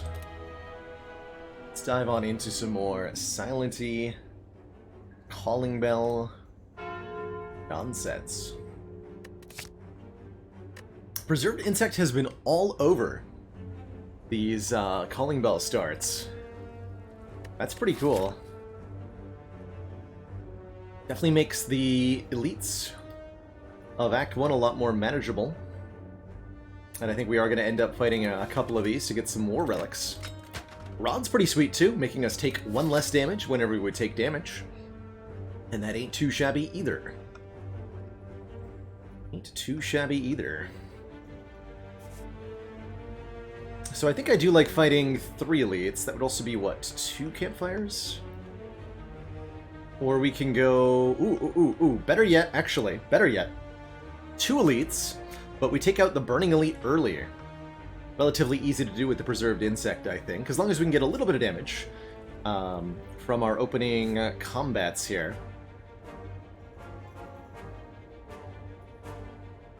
And we do get an upgrade, too. So I think that's what I want to do. These 2 elites will pass through this shop, or maybe avoid the shop if we get like a random one. But I think starting out with a couple of events and 4 combats and 1 upgrade before that first elite should be a lot easier with 25% less health.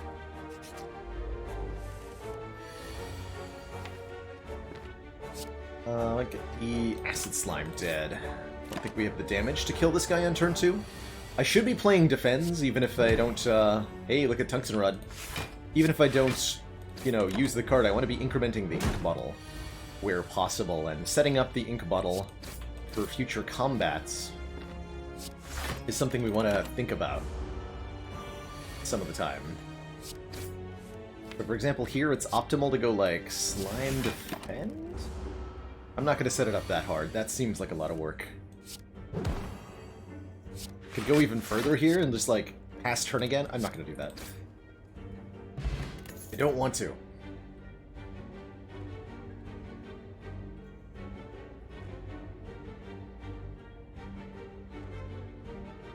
Is it ever correct to take first floor Infinite Blades? It's not, right? Like, maybe if I had a shuriken from the Calling Bell, I could take this thing.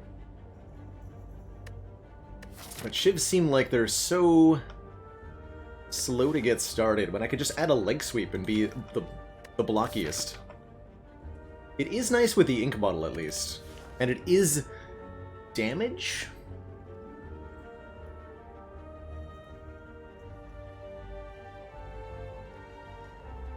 But I mean, come on, it's a leg sweep, right?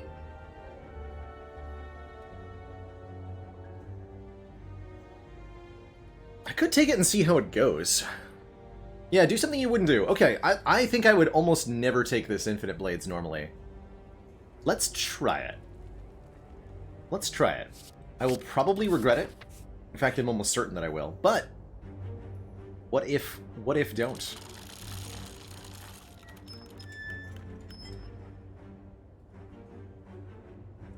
Thanks.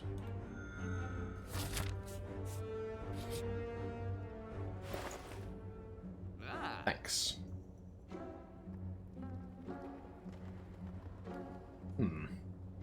On sale, Deadly Poison is a good start to damage. We can do Deadly Poison card remove. Ooh, I like that. Otherwise, Slice or... No, we can buy 1 card here. But I'm down for Deadly Poison, remove a Strike. Oh. Remove Infinite Blades. What we came here to do, right? I'm going to take the Deadly Poison. Deadly Poison is going to be really effective against the Sentry, or not Sentries, Lagavulin in particular. Might be our upgrade, too. Cards for Ink Bottle. Oh, I was going to say Tungsten Rod value, but then I drew Neutralize, so it's no longer Tungsten Rod value. Sad times. Sad times.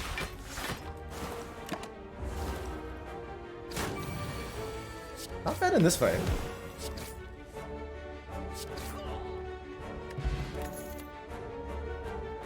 More shivs. Cloak and daggers here. I think Slice is actually pretty okay with an ink bottle. You want a little bit more just immediate damage. Or well-laid plans for some retain, which is nice and handy too.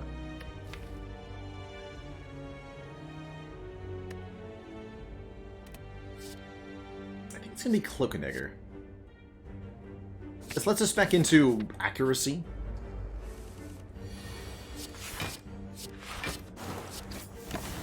And would synergize with any attack relics we get. I keep forgetting to play cards. Yo, the tungsten rod, though. The numbers line up so perfectly.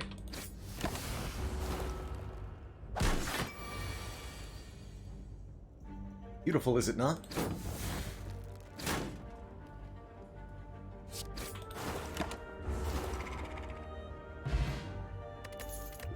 Hey, Penizzle, happy weekend.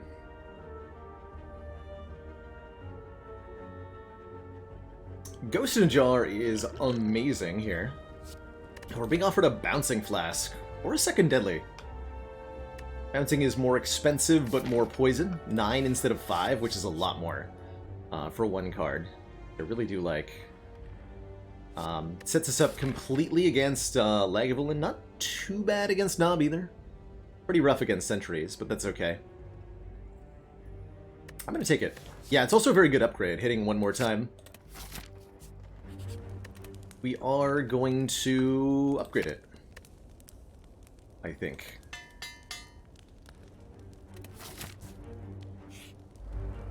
And head on into a very dangerous combat. Against Red Slaver and Gray Slime. That's pretty yikes.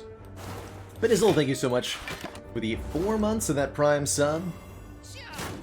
Happy to have you here live instead of catching a VOD.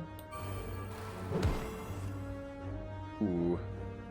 I'm gonna take 5 damage and play Bouncing Flask. I think that's a really good idea. Good. Gray Slime dies. Get made vulnerable here. Fortunately, it's only 13. So we can actually full block it.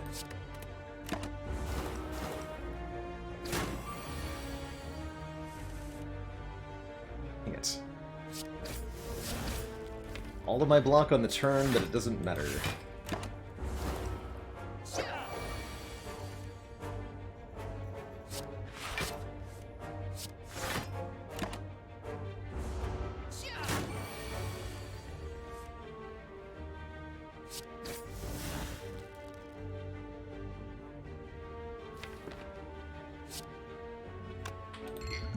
Flash defense.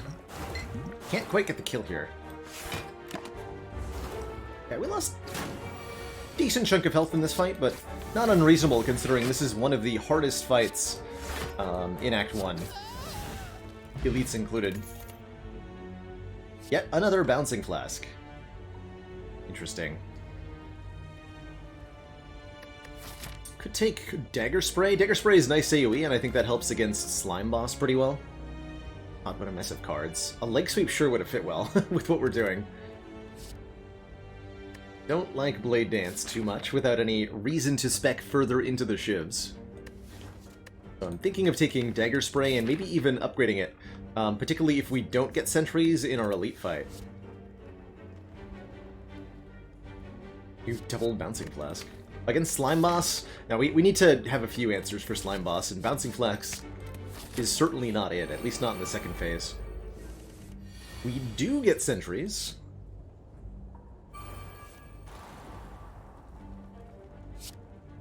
So I shall not be... Take 3 here. Shall not be upgrading the Dagger Spray yet.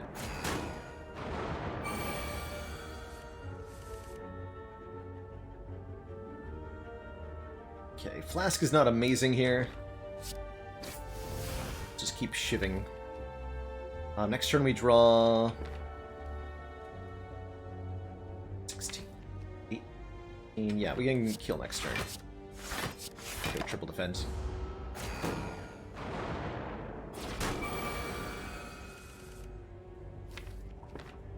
It's fine. We draw that with the ink bottle here. Finish that one off. Definitely liking the infinite blades in this fight. Credit where credit is due.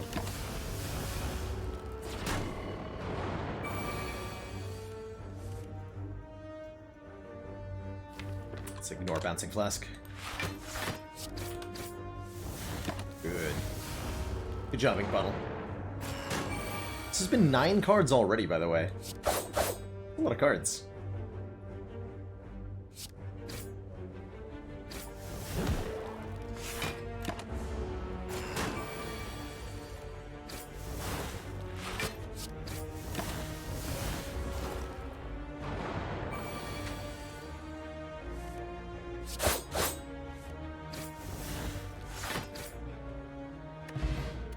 Darkstone Periapt gives us max health when we take curses. Not exactly my favorite card to add. Or relic to get, excuse me. Of these cards, I like the escape plan most, because it synergizes with the ink bottle really well. Just kind of being 1.1 card draw and a chance at block. And we already know we're not worried about Beat of Death against the Heart. Time Eater could be an issue if we load our deck with too many such cards. But we have plenty of time to scale the deck in such a way that we can beat Time Eater. Let's take an escape plan. Ooh, Prayer Wheel. Causes normal enemies to drop an extra card reward this early in the run. That is very significant, and we can use that to find lots and lots of upgraded cards in Act 2 and 3. Really excited about that. Gotta draw it to play it, that's true, yeah. It's true. Let's get one more Shiv. And I'm not gonna go to the shop, because we're 2 gold short of being able to remove here. So let's dodge and get a double card reward instead.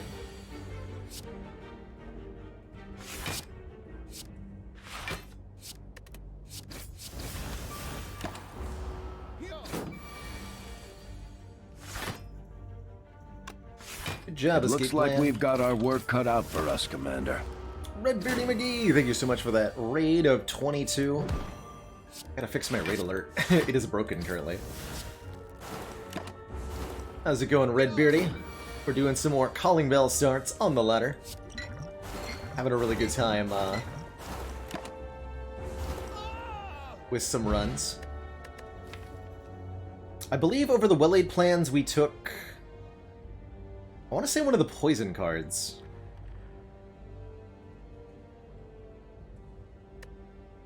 I think. Ooh, Terror does let us start... Ooh, Terror and another Cloak and Dagger. Does start let us leaning into the direction of shiving. Terror, I think, is one of the big enablers for silent physical attacks type decks. Getting additional damage.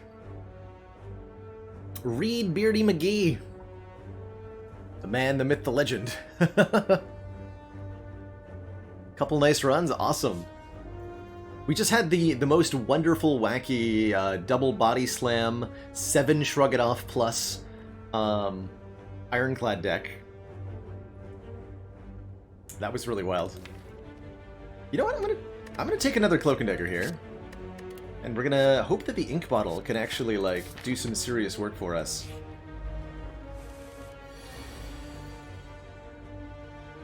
Draw me a card. Not that one. No, a different card. Dang it. I think I'm going to use the colorless potion in this fight. Question is, do I use it now or later? Let's go with now. Gives me Bomb, Apotheosis, Master Strategy. That works too. It's secretly a draw potion. Okay, that's a bit better. Not amazingly better, but drawing through more. Getting into the damage stuff.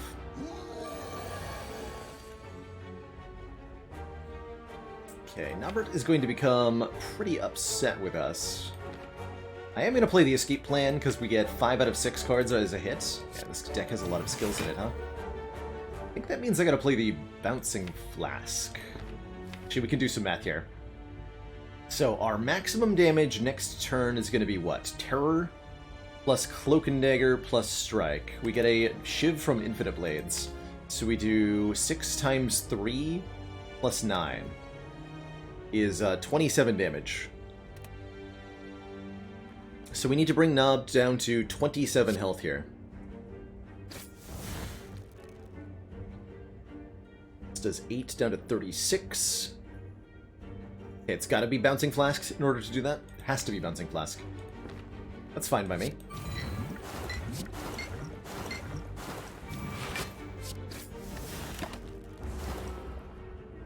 Take 12, which is a respectable hit from the Nob. But then the Nobbert is destroyed. As they should be.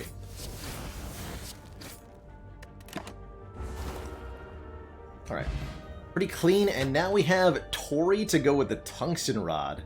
One of my favorite combos in Spire. We're immune, essentially, to any attack of 5 or less, thanks to that combination.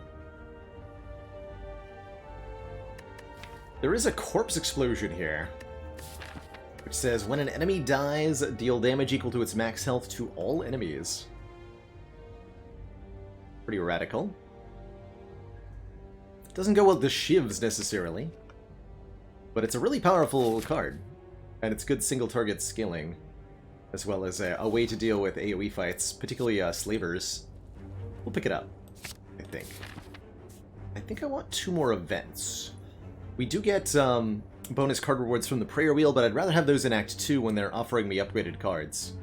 I don't want to flood the deck just yet, which I already kind of have. So let's stop looking at cards, for now. Give me some upgrades or something. How about 175 gold and 6 max health? And a curse. I think with Darkstone Periapt I take this. It's going to make Slime Boss a little scary. But that's okay. And then this ends up being a regular combat. Fair enough. This Dex Potion saves quite a bit of health, actually. All of the health.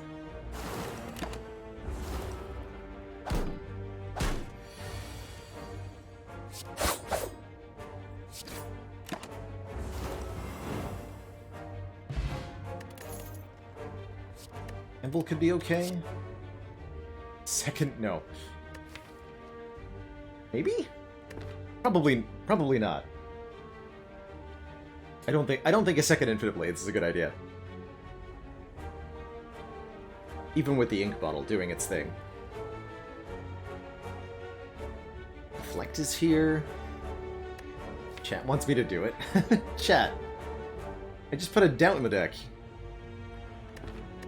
You want me to go double Infinite Blades? You know I'm not gonna get,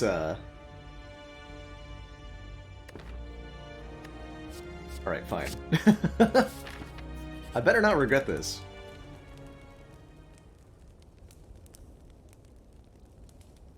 Warning you all. Better not regret this.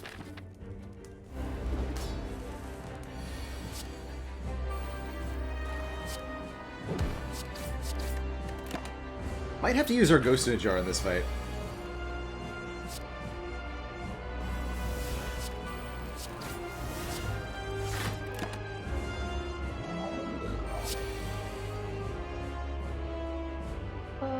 Not yet. Only 35 damage.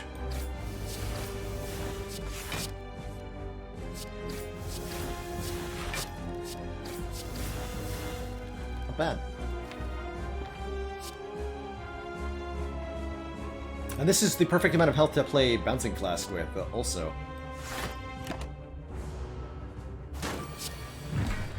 Yeah, cool.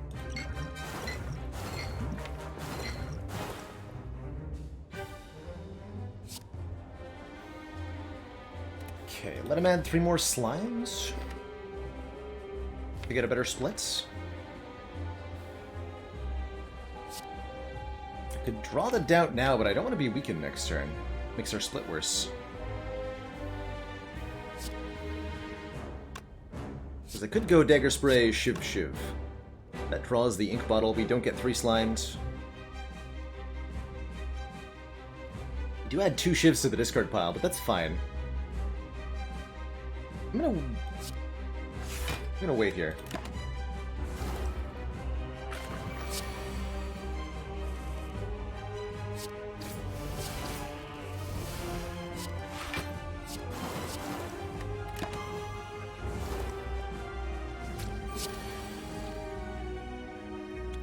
Sweet.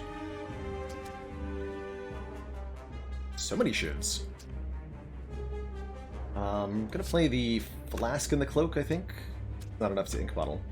So we'll take another 11, go down to 11. Thanks. Let's see, 12 plus 6, 18. So close to being able to split here. Not quite, though.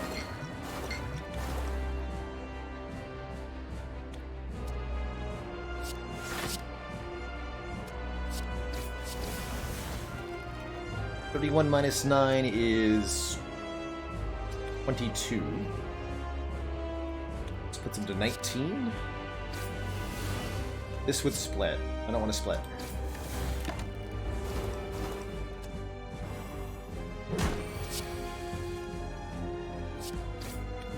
Him to be deleted.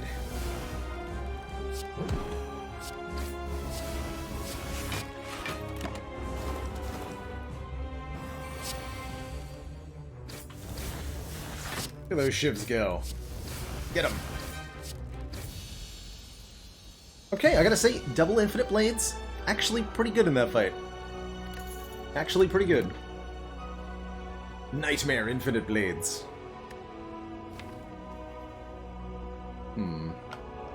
These are not the rares I had in mind.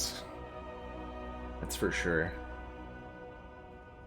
We take a glass knife for some front-loaded damage. Our upgrade debt is kind of real. Well, not that bad. The cloak's upgraded. Glass knife definitely pairs really nicely with Terror, too.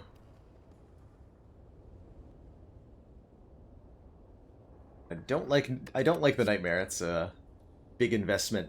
And I don't like that the bullet time turns off our ink bottle. So I think I'll take a glass knife. Over nothing.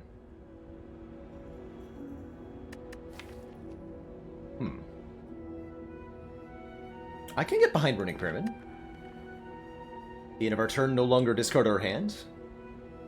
Definitely a great, a little bit awkward with 2 infinite blades, but doable. Definitely doable. Otherwise, we'd take Fusion Hammer for more energy. For more upgraded cards. I really want to upgrade the Glass Knife, and the Terror, in particular. Are they high priority upgrades for us right now. Fusion Hammer would let me go a little more aggressively with the elites. And of course there is also Tiny House.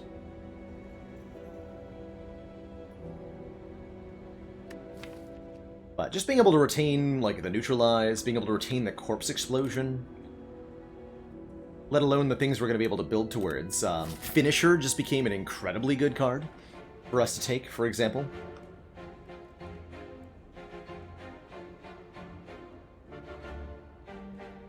Sites. How many can I get? Also, gotta go to the shop because I'm loaded. Okay, late shops. That means I think we're going to this store. It would be really unwise to try to fight an elite this act without spending some cash. We need to get our doubt.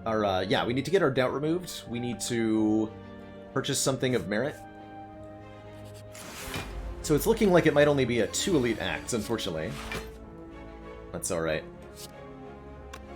10 times 2, perfect. Another cool thing we can do with the Runic Pyramid is hold on to our shivs to amass them. For a big impactful turn here.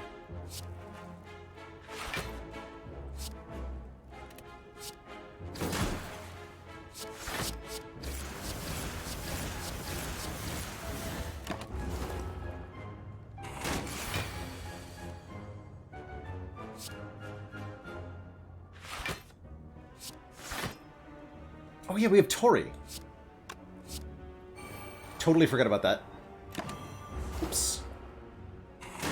I've been blocking too much.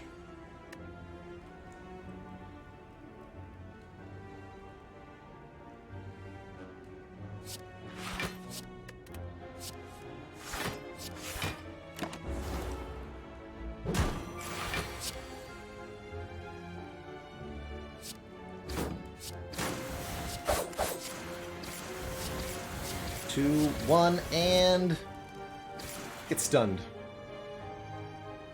Did you know if you remove all the plated armor from the shelled parasite, that it skips its turn? Fun little fact there.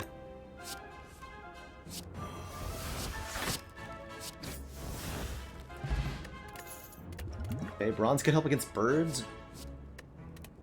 Cards that say plus on them are definitely what we're looking for right now.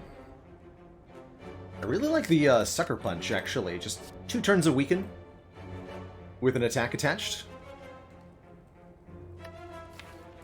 The Dagger Spray Plus is okay. I don't think I want it.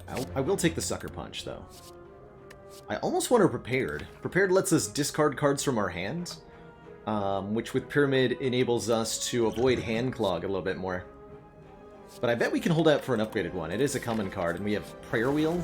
Oh, get destroyed, birds. Get destroyed. Your turn.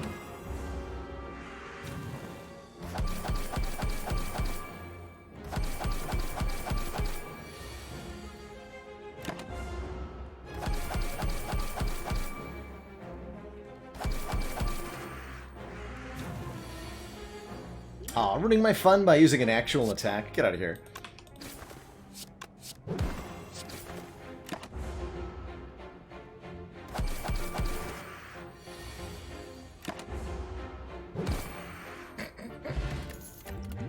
That's great.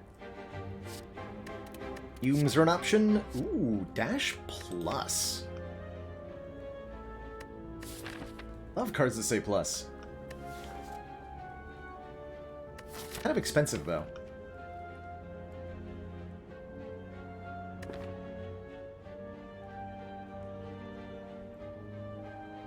Sweet Saris, apologies if I pronounced that wrong. Thank you so much for the Prime sub, and welcome to the Council.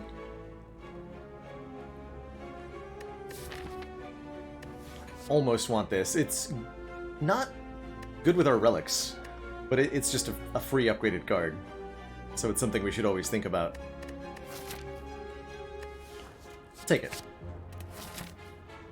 I'll take it. Choose one of 20 cards to add to the deck or heal. We're at full health, so let's look at cards. Infinite Blades number 3? No thank you. It's gotta be Piercing Wail. Or, oh, there's the finisher.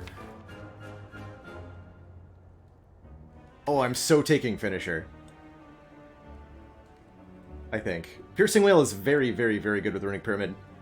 But this finisher with 2 Infinite Blades, 2 Cloak and Dagger pluses, this can do a lot of damage. Trendy Kendi, thank you so much for that gifted sub. The I Still Smile, welcome to the Council. And something emotes. Community.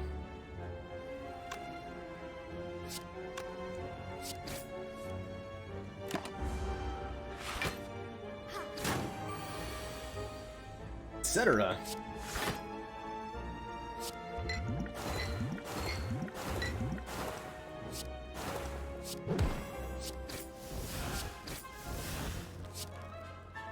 Can spacer.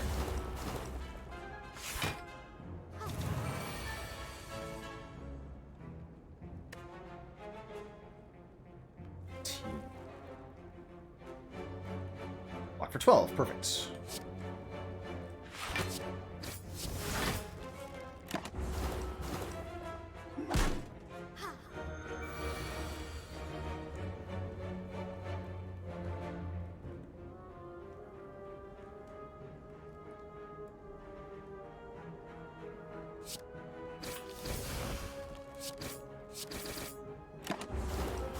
If an accuracy was offered, I would super take it, yes. This deck would love accuracy at this point. Like, hella effective. Man, these relics. So good.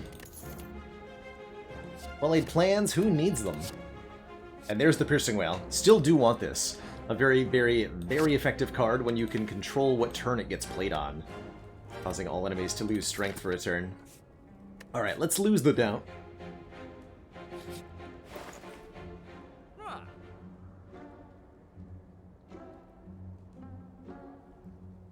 Oh my. Josuke, thank you so much for the 9 months. That tier 1 sub. New sub badge get.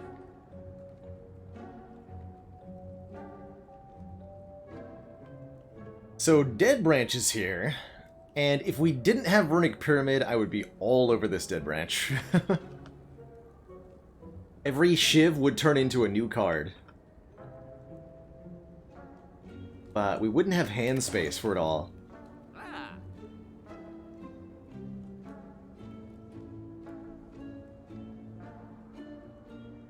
Apotheosis. Now that I do like. It'll upgrade every card in the deck, which is some serious value.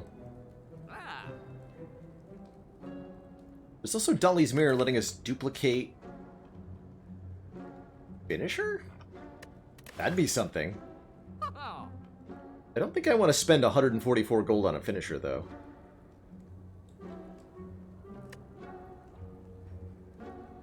Sundial Deep Breath. Love that idea.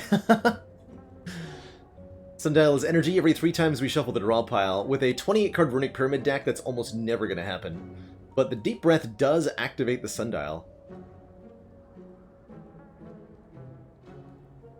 Let's get rid of the doubt. Oh, lastly, but certainly not leastly, we could... Actually, it is pretty leastly. We could pay 144 gold to duplicate doubt, which would then give me 6 max health. Not going to do that, though. But, you know, thinking about it. Happy to get an upgrade here. We upgrade Apotheosis, and then we should be in great shape to bop some elites. Don't want any more cards at the moment. Or relics, or anything. Definitely on 3 energy. We need the Apo upgrade.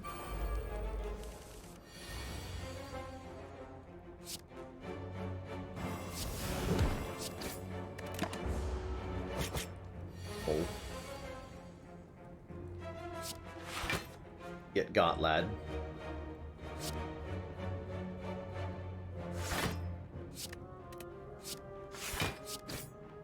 Did we find our neutralize? Nice. Easy cab.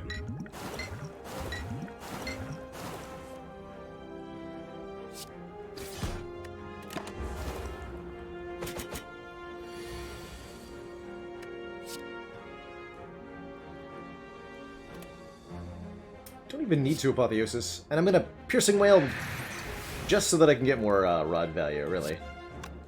It's fun. Good fun.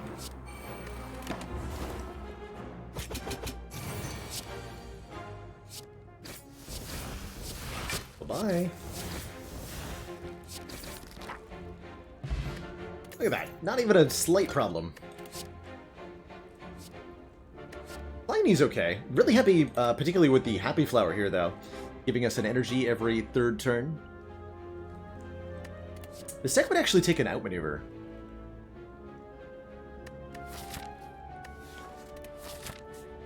Keep the attack potion for our next elite. Not sure if we're going to go to the shop or not. I do think I want to take more combats, because combats are double card rewards, and those card rewards are good. Okay, you know what? We'll do it. We get a free relic, and a 50% chance that we also get a strawberry. Not worth it, but that's alright. Bag of Preparation, 2 more cards on turn 1. Very, very good. Alex Leporide? Apologies if I butchered that. Thank you so much for the gifted sub. Go Wolfstaz.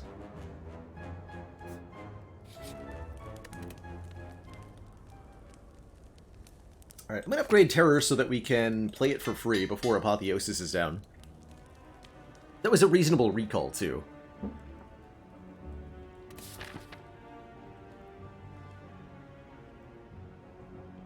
I think with this much cash, we do want to go to another shop. Avoiding these two events, which could be really good. Bites would actually be very good right now, as would a number of other things, but I'd like to remove the Writhe that I now have, if possible.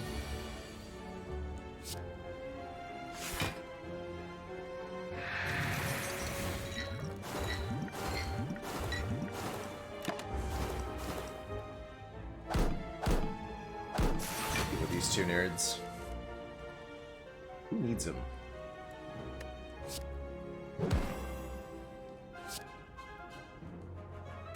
Actually, Apotheosis Defend is, like, serious value.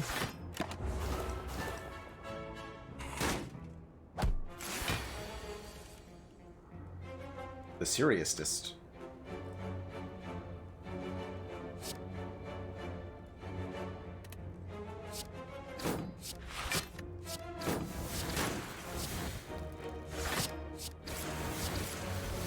Yeah.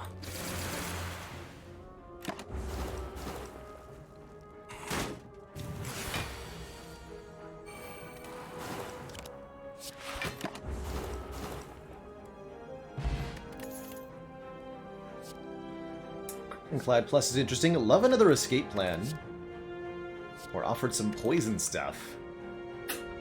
Don't think we need it. Take the escape plan, though. For some free block generation. Notice the shop to the left? This shop? Yeah, I did notice this shop. But it's more about, like, do I want the combats or do I want the events? And with the prayer wheel, I think the answer is the combats.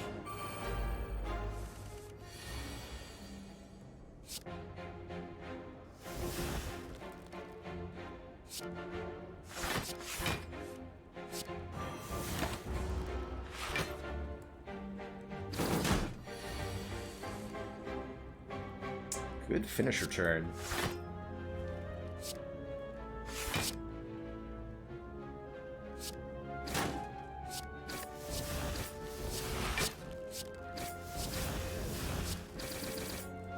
Yo, 60 damage. Good times.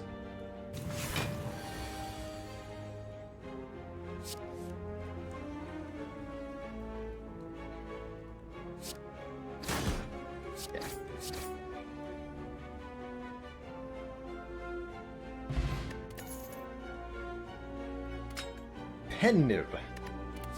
Every 10th attack we play deals double damage. That is potent. Although we have to count very carefully if we want it to be, like, really good with finisher. It's got some serious potential. Leg Sweep is here to provide some more weaken if we want it. I do also just love another escape plan. More of these. And we're done with elites, so let's lose the attack pot. Boot value? More Infinite Blades? Second copy of Finisher. Oh, I'm going to take the second copy of Finisher, that's for sure. And we're going to remove this Writhe. Could also buy a Malaise. Enemy loses X strength, apply X weak. That's pretty alright.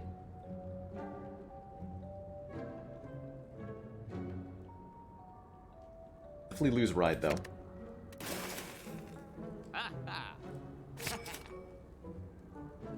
Could take the Malaise and the Cloak and Dagger? Yeah, that's 126. So I could take them both. If I wanted to. Although I think I'd rather have a Blade Dance. Let's take the on-sale Malaise. Real good. Bandage up, I think pretty good with the Apotheosis. But a little unnecessary, given that we have literally not taken damage this act. By the way. Not even once.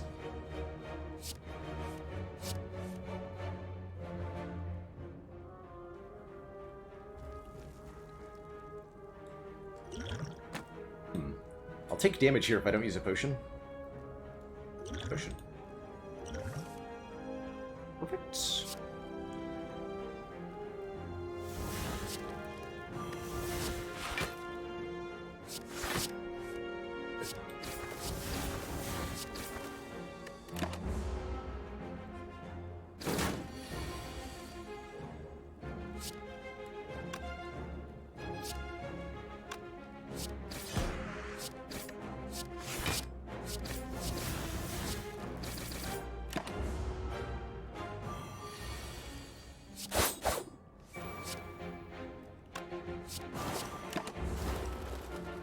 That for next fight.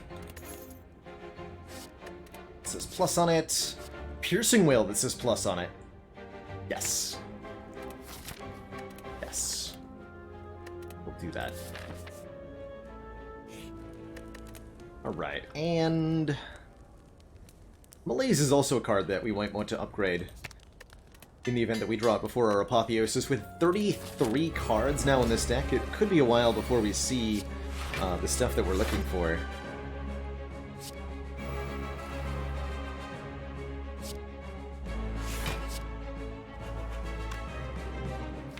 And Nib Strike, am I? I don't think so.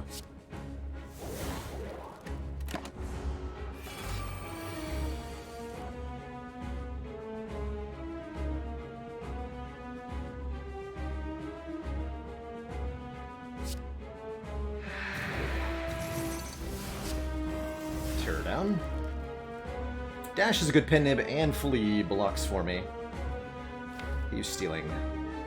Might steal my Apotheosis, so let's do some damage to you.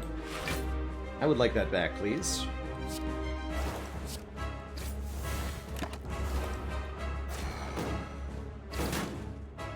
Yeah, good. Makes it easy to get.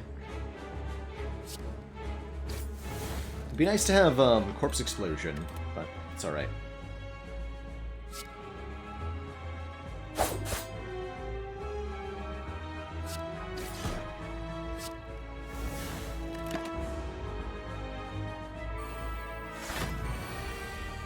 And ×2. Still no sign of finisher here.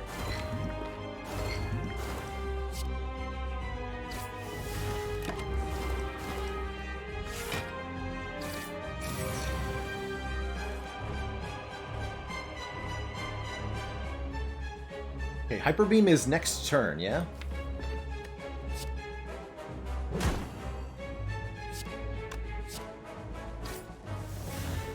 There's finisher. There's Pendant finisher. Let's go.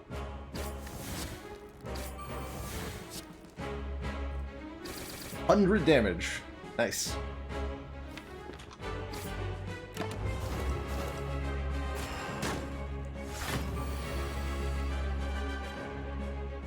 $66.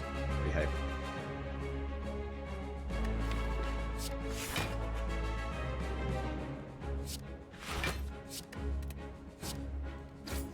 You. Oh no! I should have used the Dexterity Potion. We take exactly 6 damage. A tragedy. True tragedy.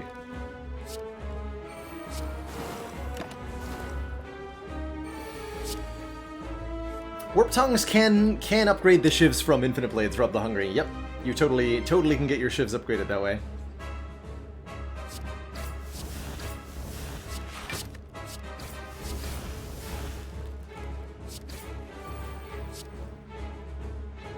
Bye-bye.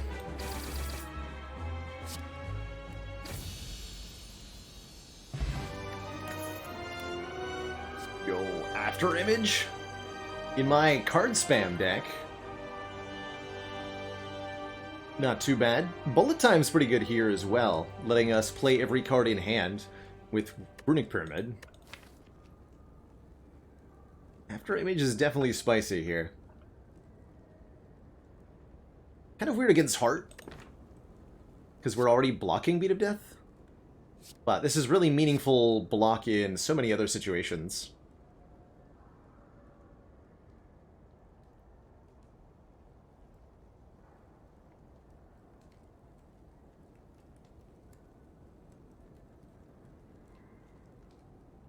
Relatively likely to get an energy relic from this boss. Ideally, Fusion Hammer. I think we already saw Fusion Hammer, though, didn't we? Or was that last run?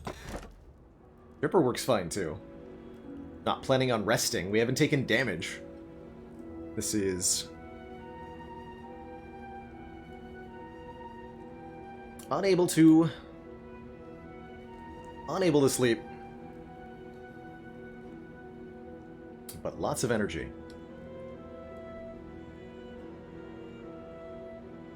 Hovering Kite gives us energy when we discard a card, which is not really happening.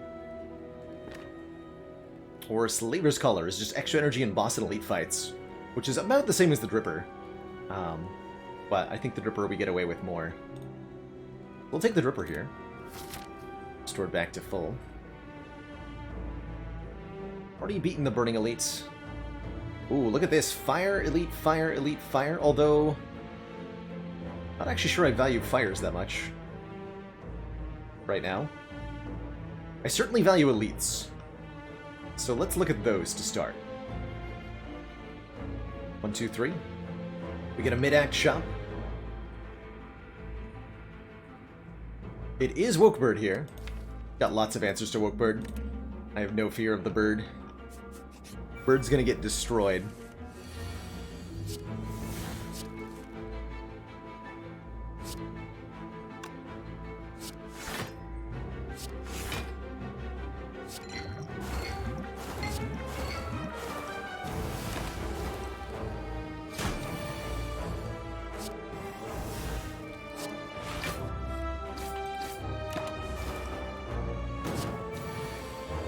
Upgraded attacks with terror does a lot of damage. Dang. Leg sweep. And one more piercing well for the road. Take both of those cards. Just really, really, really round out the block game. Maybe too much rounding out the block game. Might be time to remove some block cards. Just maybe.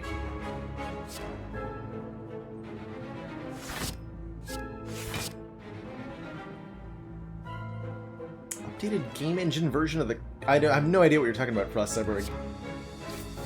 Updated game version? Question mark? No clue.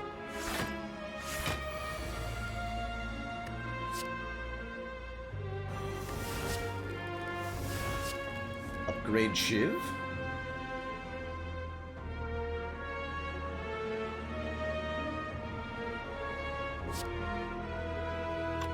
Kill.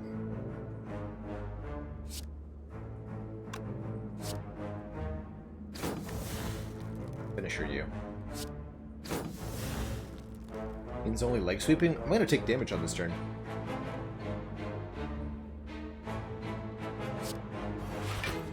Disaster.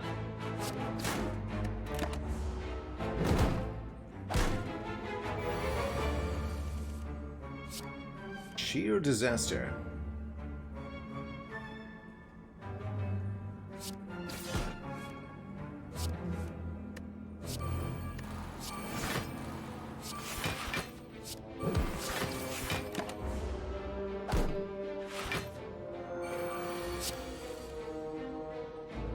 Version of the dropdown that is a new game engine that you can test on both the current and the beta rules/cards branch. Oh!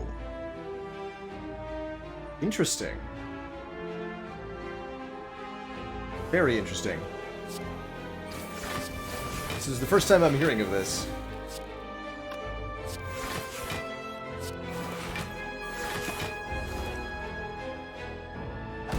I think we're a little slow on our damage right now.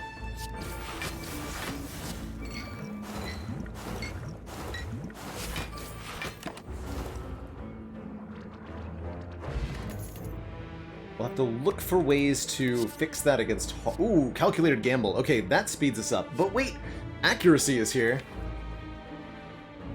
No, we gotta take accuracy, right?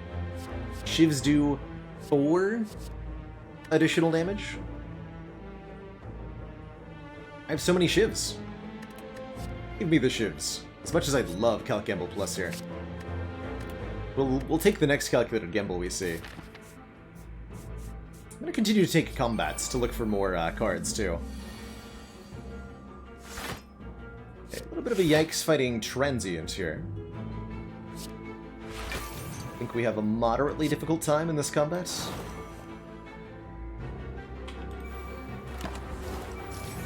Or anything.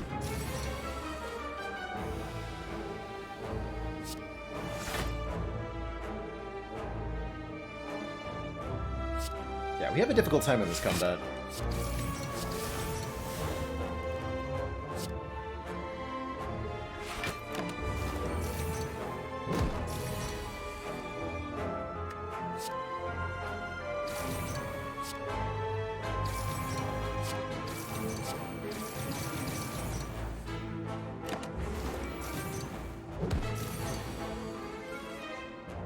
Oh boy.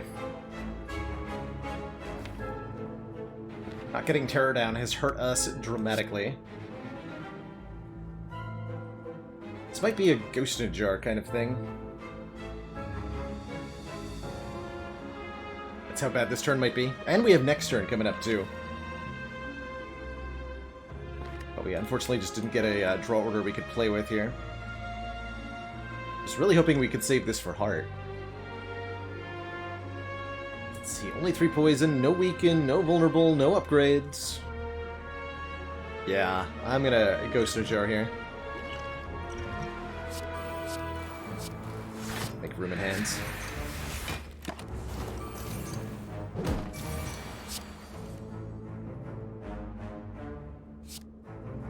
Bit of a yikes there.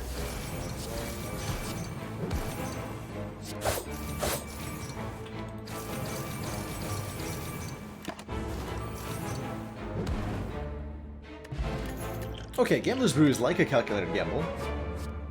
We think of Tools of the Trade as such, too. I think we want that. Much rather have a calc gamble. This fight is not so easy either.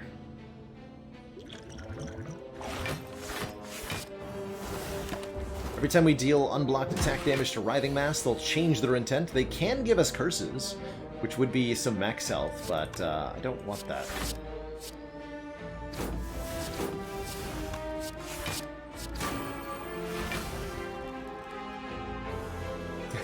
Jimothy. I miss Jimothy's adventures.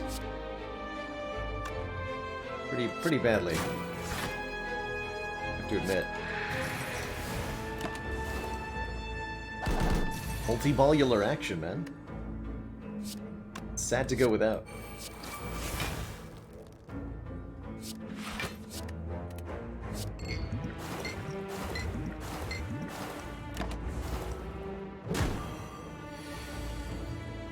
There is an Apotheosis in this deck, right?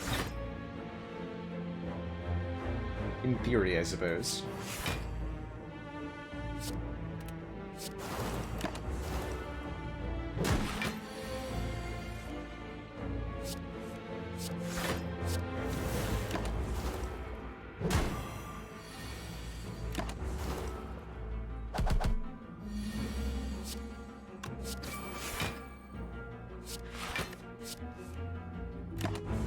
Let the poison get him.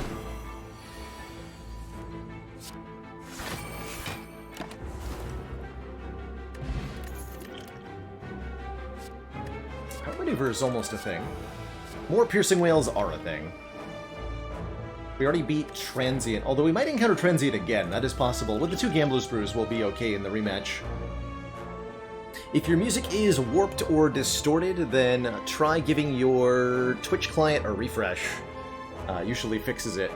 But that's an issue that happens between Twitch servers and yourself. Nothing that I can change or affect there. Let's take an event. Wasn't worth it. Maybe a second event will be better? Maybe. Maybe. A Reptomancer. Shouldn't be too bad with only summoning 1 daggers. Rod and Tori made so far. Tori has been 70 and Rod has been 75. I'm also not 100% sure that the Tori gets full credit in all the right situations. Don't know how it works.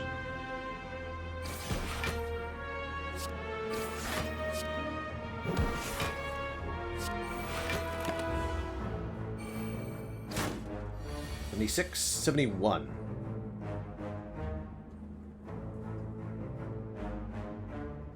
Makes sense.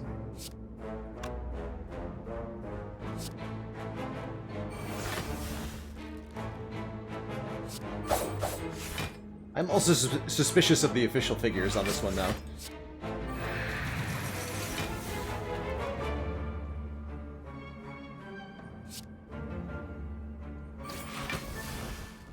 So if we block 12, go to 10. This is good, right? Oh, this is a pendant finisher too, actually. Get him.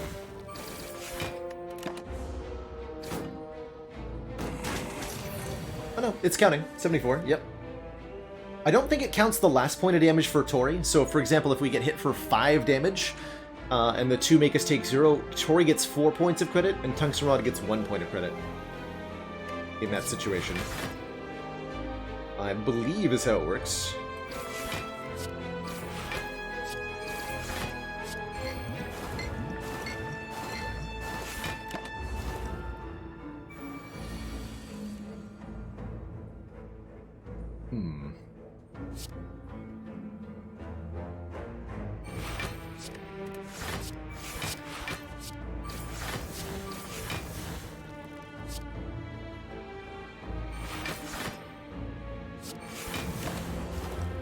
Who needs Apotheosis anyway?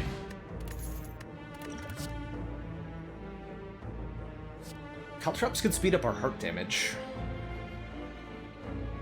Although that's our 39th card. We should probably stop adding cards to this deck, right? Especially if they don't say Shiv on them. Especially if they don't say Shiv on them. Okay, I'm gonna go to that store.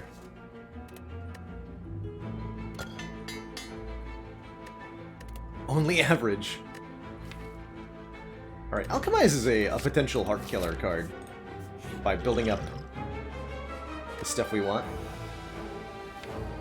Boss for a rare relic, or we could just upgrade all cards and then never have to worry, ever, about drawing Apotheosis. I think I'll fight the boss, though. Give me a gambling chip. That's what I want.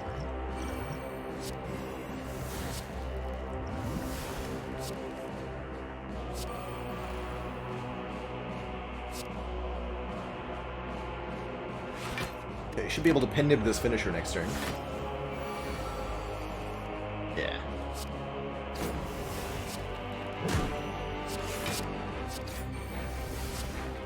Actually, we can do better than that.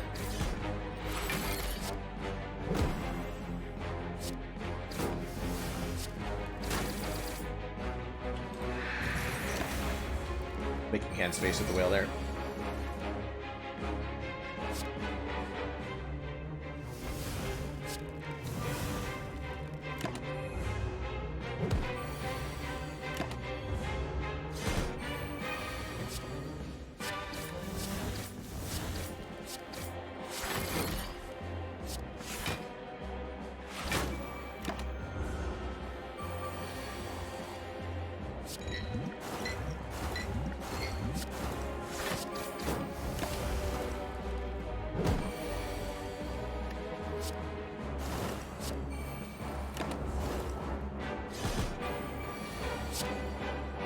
Nice attack, idiot.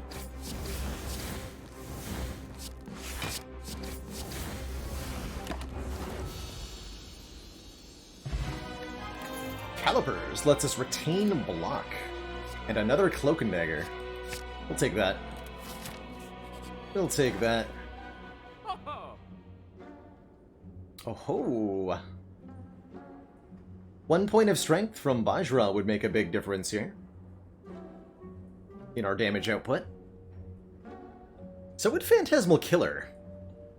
which says next turn our attacks deal double damage. Hand size limit is 10, yeah. I think I'd prefer the Vajra to the Phantasmal. The Vajra distributes the damage a little bit more consistently. And I'd remove, like, a defend, probably. For 150. That's a really expensive card remove. But every card we can remove will make a difference. I think that's what I want to do, is Vajra 150 gold card remove. Defend out. For the shiny PK. Anchor not bad either. For that turn 1 10 block. Hey, look at Apotheosis getting drawn early in a fight where it doesn't matter that much. How convenient? Look at that, how convenient.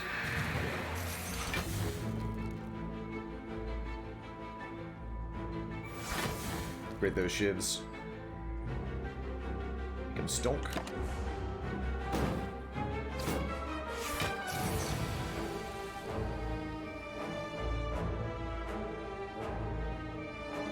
Aren't there diminishing returns? Kind of. The more removals you get, the stronger they are.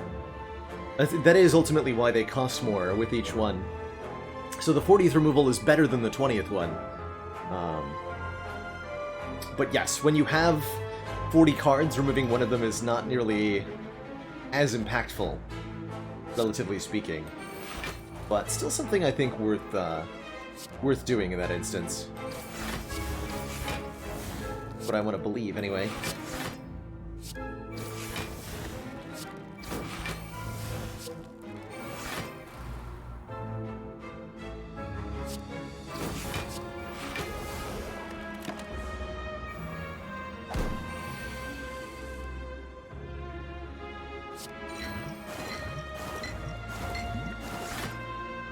I was hoping at least one of them could hit Spirit Guardian so that I could do Deadly Poison Corpse Explosion to kill. I guess we're going with Plan B on that one. Which is Finisher, I think? Plan B is Finisher.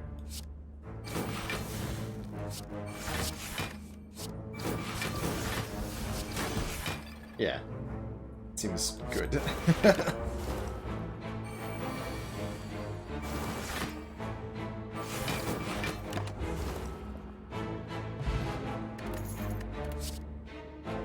We have enough Piercing Whales. I don't need more of them. But I do want Blade Dance Plus. Oh yeah.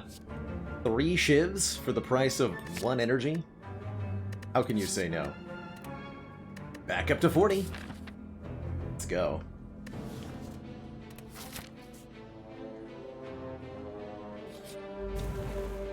No need for fires. I don't think.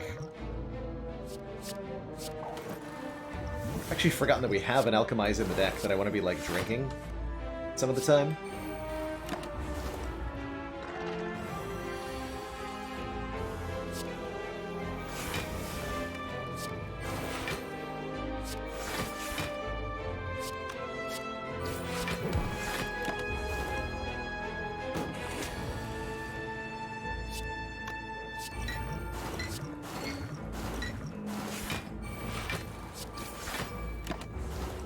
Nib the knife. Ideally, I find Terror. Or something.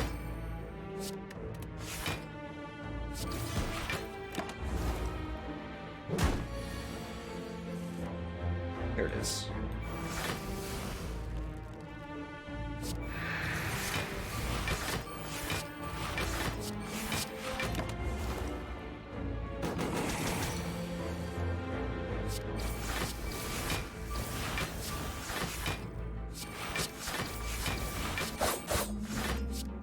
Get him.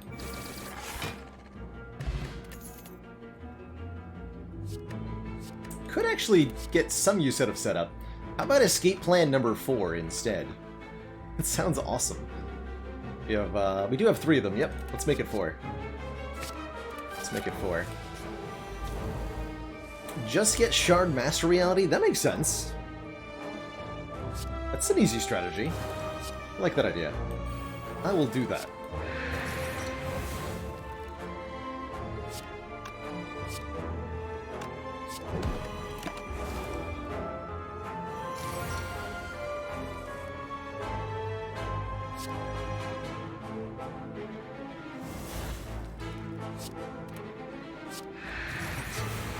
Small hand space.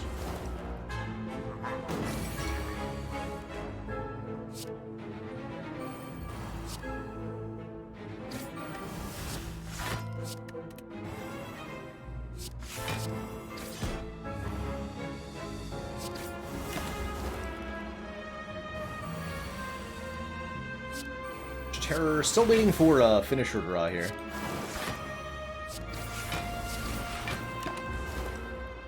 Does take a while. There we go.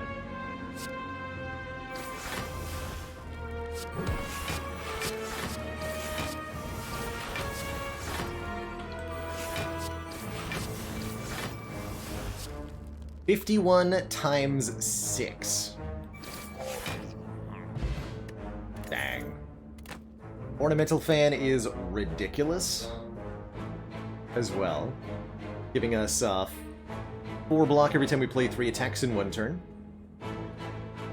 Ever see cards for a second time? I don't think we have yet done that. Most of the time we don't even see them a first time. So no chance of the redraw, I don't think. We got enough Piercing Whales.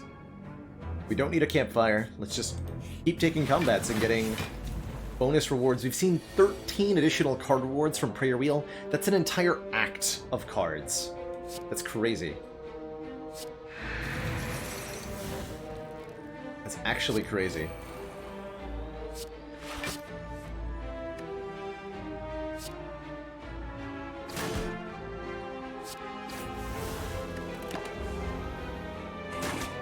Get him, Tori.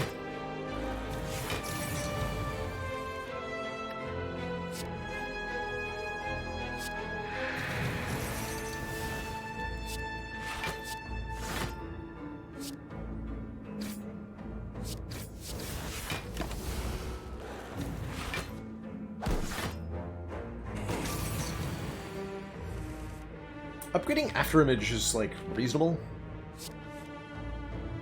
Ink bottle. Oops.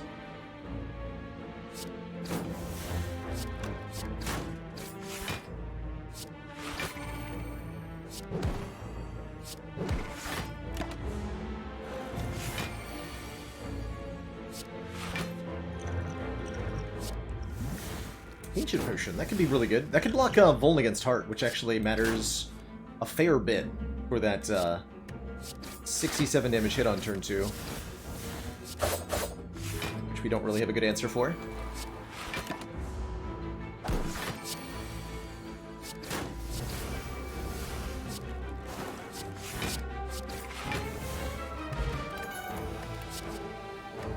Deck spot's okay, though.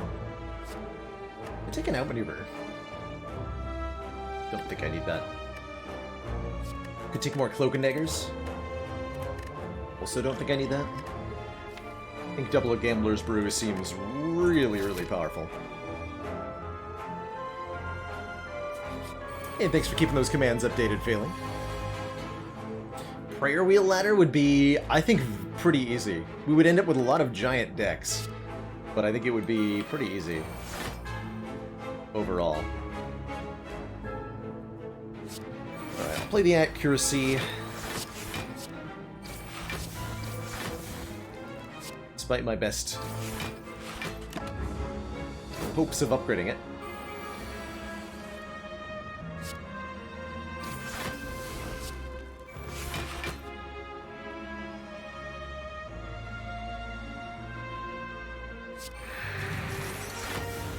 Times 2 down to 6 times 2, easy peasy.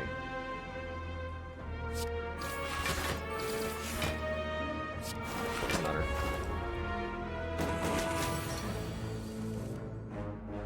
Okay, Leg Sweep is a good block. 25. Can't just Bouncing Flask. take damage, so we'll do shift things instead. Have some shift things.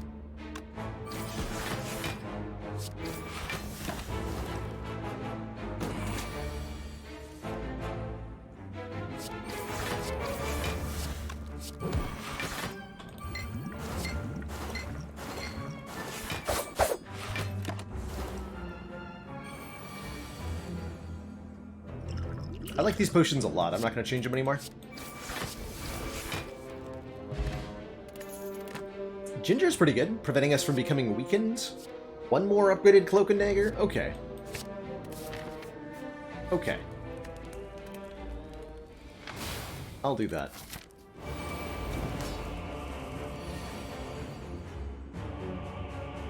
Alrighty, our Act 3 boss is the Awakened One, the Wokest Blokest.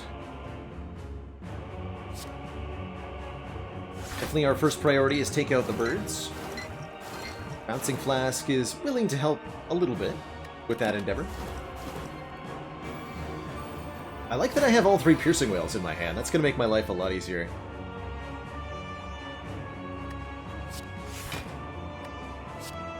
There goes there.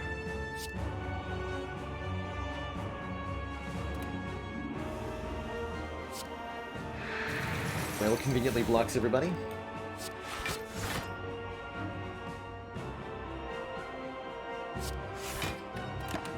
Next turn, the multi-attack is even more Piercing Whale appropriate. Beautiful. And here's Malaise.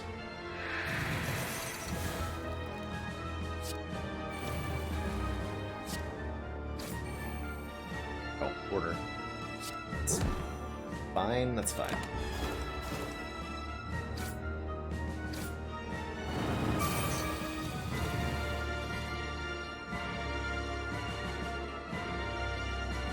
Time to ration our cards a little carefully here. I think I'll play the After Image this turn, and the Survivor this turn, for sure. After Image, Survivor, Leg Sweep. Shiv kills you, yeah? Not quite. One off. That's unfortunate.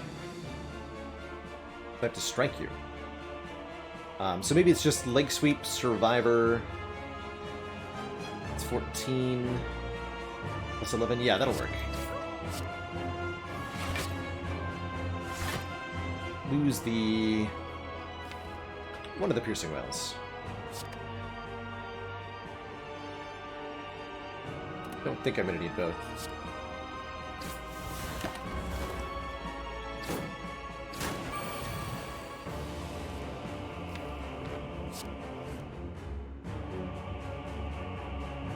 Okay, Finisher should be able to kill the bird this turn.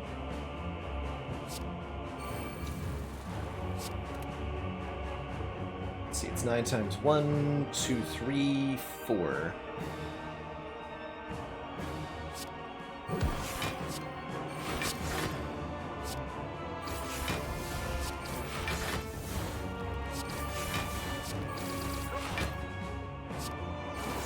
Could have used Dagger Spray in there. Definitely not what I'd call an optimal turn, but that's alright.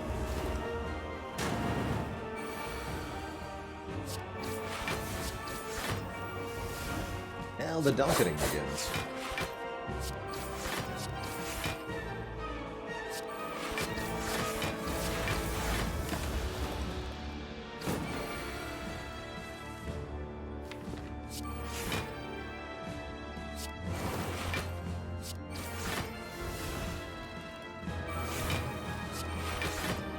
That'd be a really head finisher.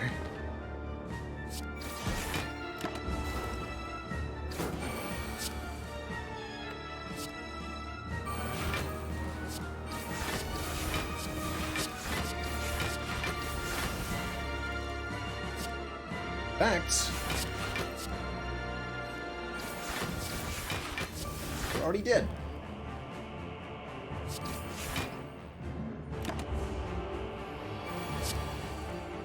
Oh my god, calipers? I forgot we had that. Calipers? What are you doing here, calipers?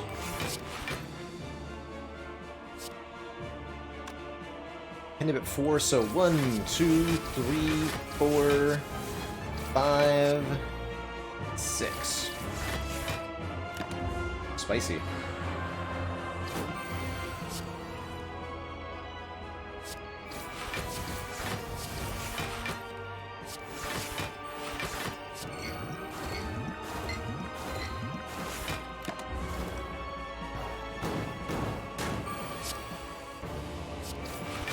Well, Belle's been treating me alright. We had an incident with Defect, though,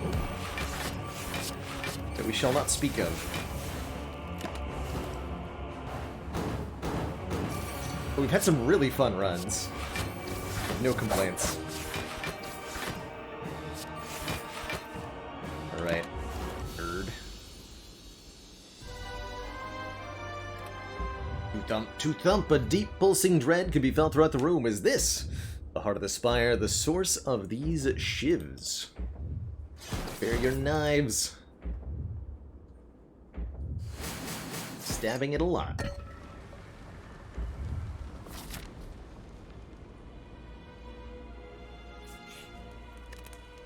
Finish? That's a great answer. Finish. Amazing.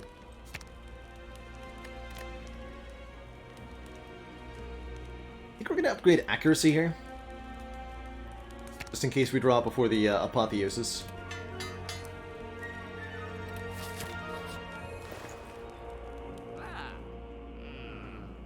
Double apotheosis.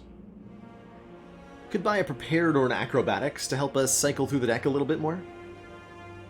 Actually, the prepared is good. We've seen a few of these. Potions are bad. We can't afford the relics. We don't want any of these cards. Let's just take unprepared. Kind of underwhelming. But on to the elites. Guys do their full damage. Heart is only doing reduced damage on this Ascension level, but these guys do their full power. Nonsense. But they do. I generally tend to think I want to take out Spire Shield first.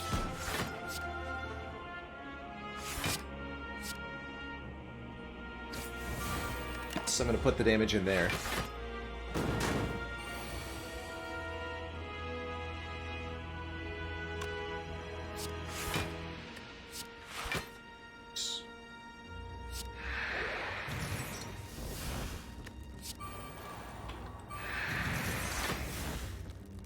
Okay, good.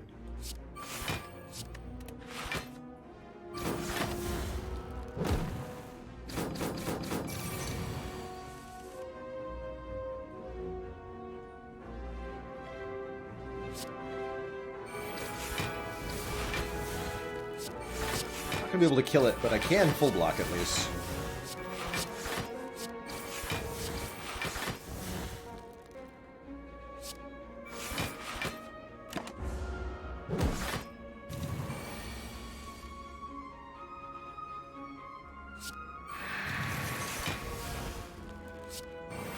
Bad Spire shoot. Very bad.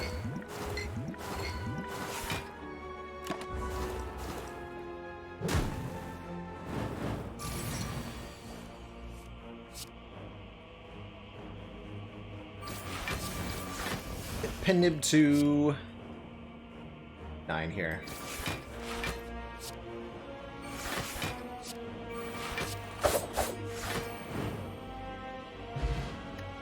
Ron scales right before the heart. Well, that's gonna help.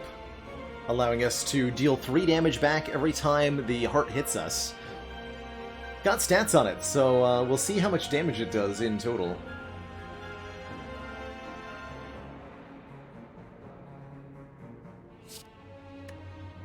Let's go. Could take the outmaneuver. It's actually not a bad outmaneuver. But I think we're just going to use the Gambler's Bruise to get through the deck quickly as we need to here. For example, this opening hand is pretty terrible.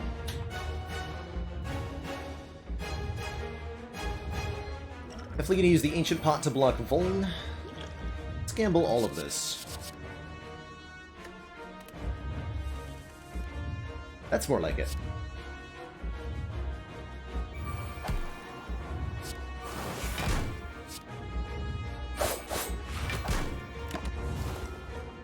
Rod value currently at 97. More health than we have.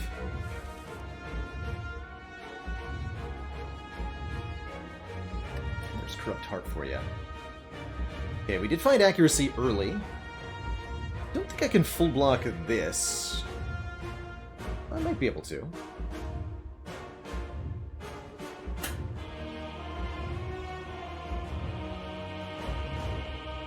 Seems tricky.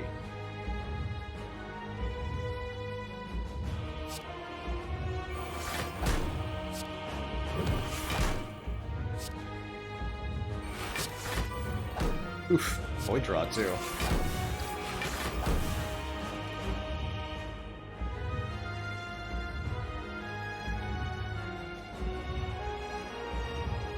I just don't think it's worth trying to full block this.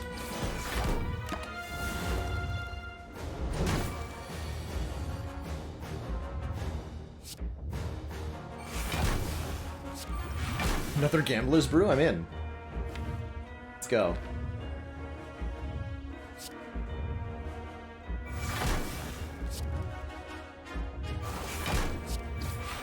Observe the Tory value.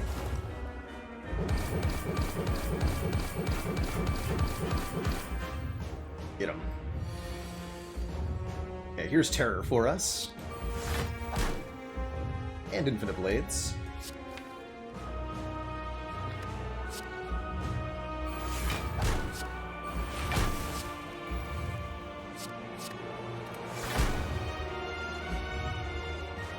We can pen nib this finisher, I'm gonna do that.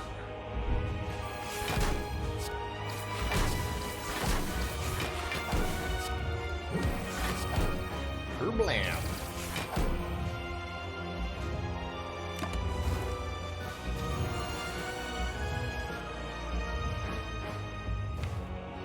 Finisher draw. Wasted a card there.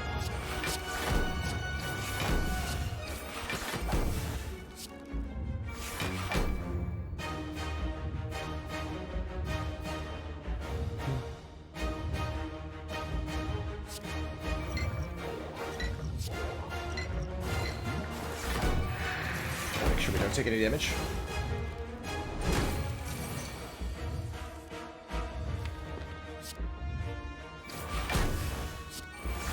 Blades in play. Easy.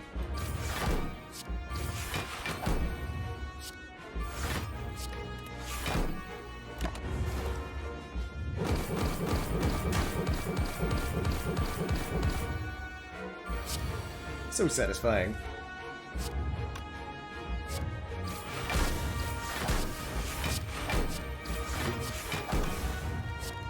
Pen nib it again. Choose dash.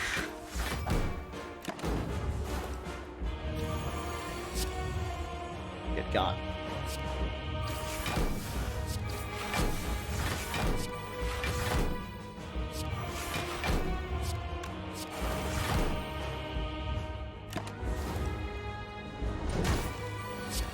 That 147 damage from Tori, 119 from Dunkster.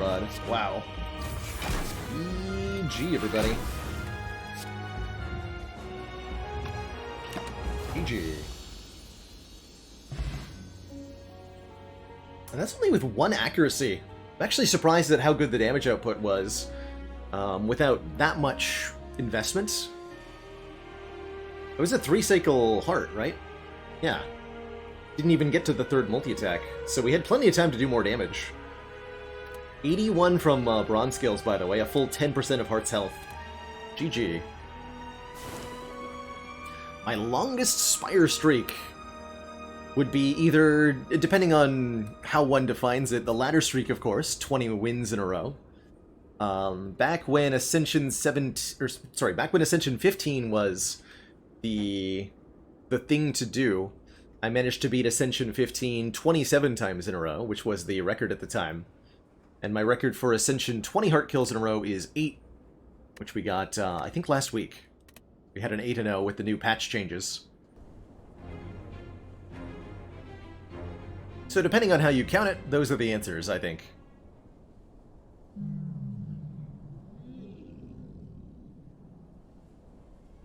GG. Having such a good time with the Calling Bell ladder. Just 3 relics to start with enables some really crazy builds from the get-go, because you're given a directionality to go in, too. We took, ultimately, by the way, 77 cards drawn by the ink bottle, compared to only 36 from Bag of Prep, although we did get the Bag of Prep much, much later. On average, 2.4 per combat, so more per fight than Bag of Prep, thanks to the card spam we were doing. That's pretty cool. That's pretty cool.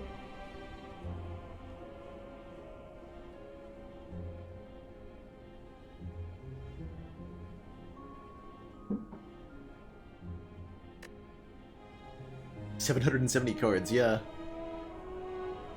A lot of cards. 0.67 weak prevention per combat. 120 block from the Ornamental Fan. Dang. Wow. Cool. That's cool. Alright, let's redeem our defect boy. It's gonna happen. It's gonna happen. So happy to have you all joining me, by the way, tonight. I guess folks are off today for the Thanksgiving holiday tomorrow. As a reminder, we will be doing a half stream. I'll be starting a noon Eastern Standard Time stream tomorrow, but I won't be going the our full and usual length of run. I do have Thanksgiving dinner plans.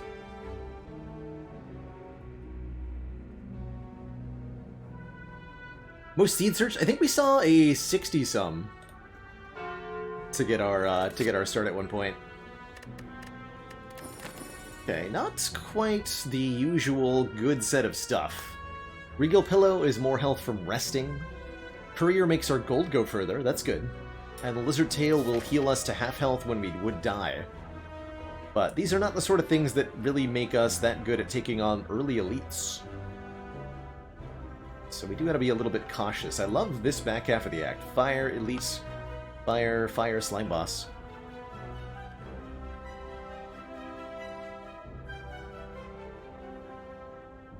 Yeah, that's about the situation here, J-Guy. Nobody traveling, but still lots of food. Do encourage everybody to stay safe this holiday season, both Thanksgiving and upcoming Christmas. Definitely very important to keep oneself and one's loved ones as safe as they can. And, since I'm just kind of reminded of it, let's take a moment right now to focus on the positives in life with our moment of positivity today.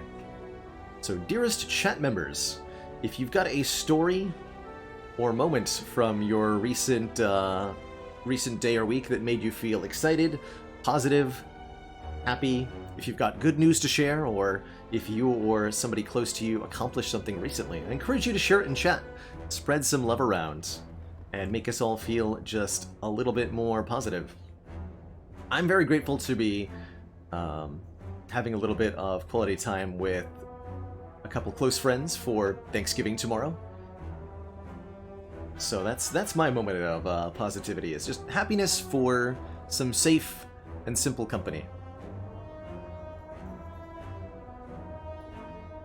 Oh, here comes the love. Haligonian says a local supplement company offered to support and advertise your Movember fundraising project. That's pretty cool. Congratulations, Very Soft Sheep, on getting asked out, or asking out.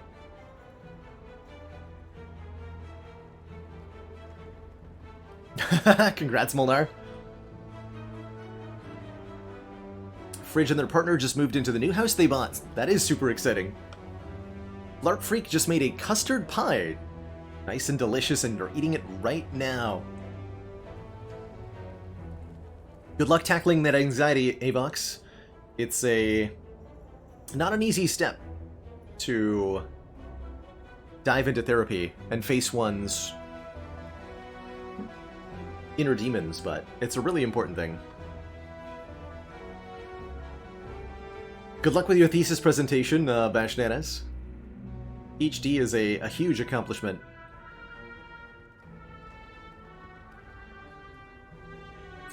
Silly moments of positivity are more than welcome here, Shrieking Eels. Congrats on getting Just Dance on sale.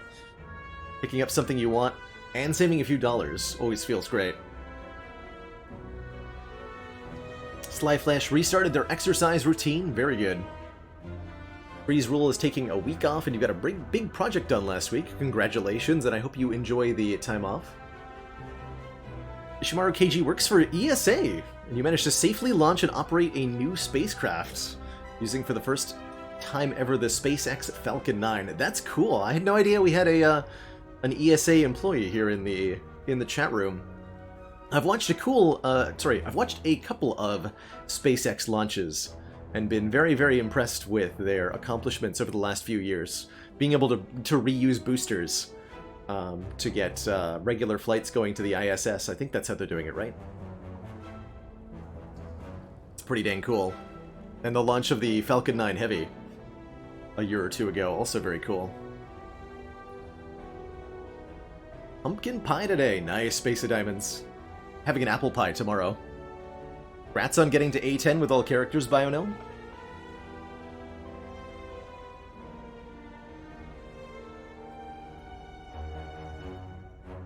Hey, I'm sure that brightened up your day a little bit, beautiful Scarlet Cloth, having your light bulbs replaced. Seebly TV won their first 2 runs of FTL together with a friend. Winning FTL on the first try, even on easy, is a big accomplishment. I definitely did not do that. I think it took me about 40 hours of gameplay to get my first win on easy. Balloon Brigade successfully teaching high school remotely. Hey, stay safe and good luck. Congrats on that A20 heart kill. Or A20 and a heart kill. That sounds like they were the same run. Bacon Bits. Glad you're feeling better, Large Green Button. Happy to have you here. Roderick Zuriel got their mom a new puppy. Adorable. August Rasha's had their son tie them in chess for the first time recently. Ooh, it's only a matter of time before that first defeat. That's awesome, though. Crypto confessed their feelings to their crush today. Hopefully it went well. But either way, nice to have off your chest, right?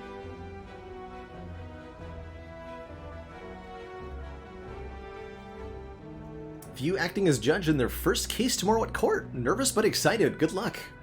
That's a big step forward.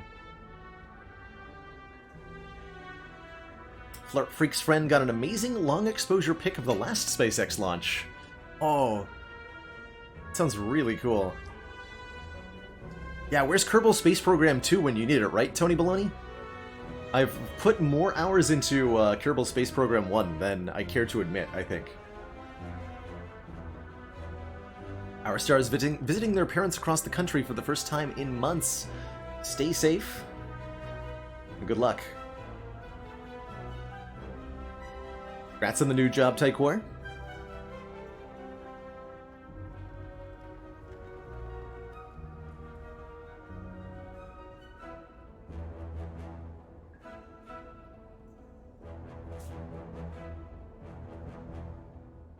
So many cozy folks.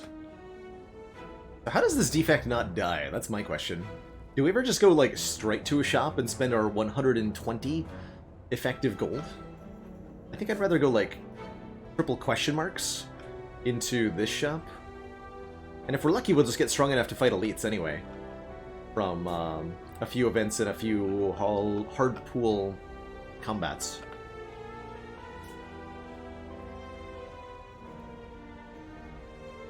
Scary stuff, Spirit Sparrow. I'm glad to hear you're staying safe yourself, though.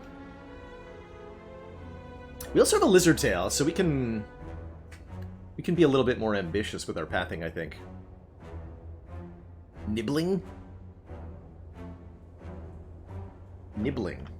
That sounds like an enemy. The 3 Nibblings fight at the start of Act 3. The Real Freds, thank you so much for the tier 1 and the 3 months. Shiny new badge get.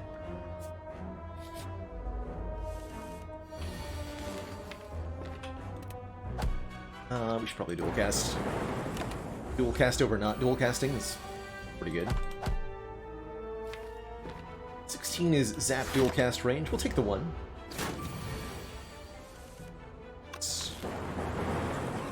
Actually could have gotten away with taking none there. Leap, Steam Barrier, and Claw. Little hesitant to take a Flora 1 Claw here. It's a bit of a slow scaling damage source. If you get multiple copies though, watch out. Claw can get super spicy.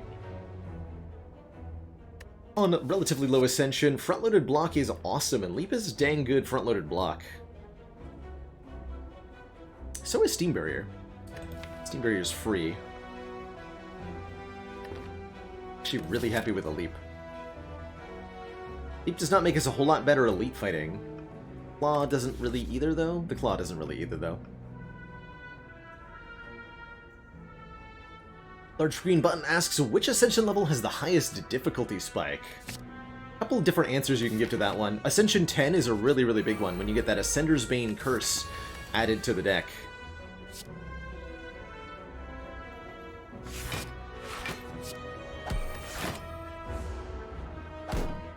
Just slowing down all your fights by 1 draw is a seriously negative impact. Solid contender for that would be Ascension 17, 18, or 19, which all have dramatic impacts on the movesets of enemies and cause them to scale up a lot faster. Depending on your playstyle, you'll find... Oh, I had 2. You'll find one or the other of those will be a little bit better or a little bit worse.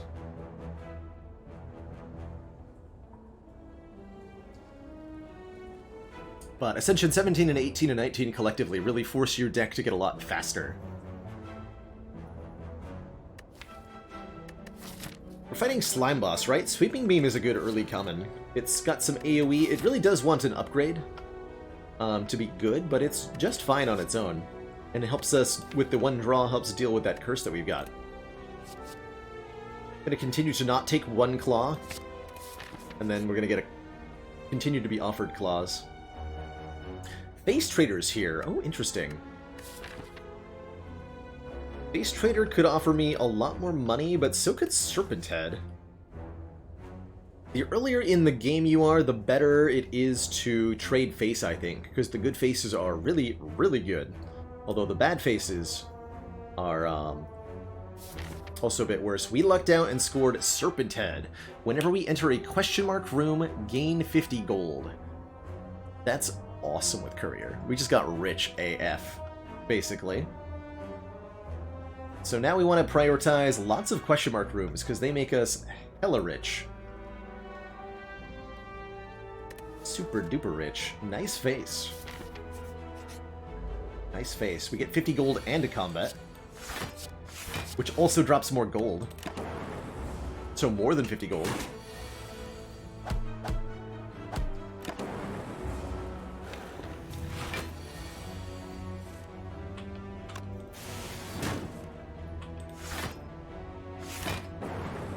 Cool.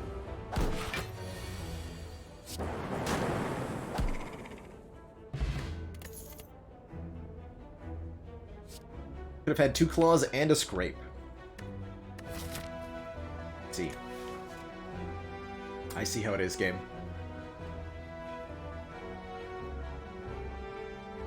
I might still take the scrape.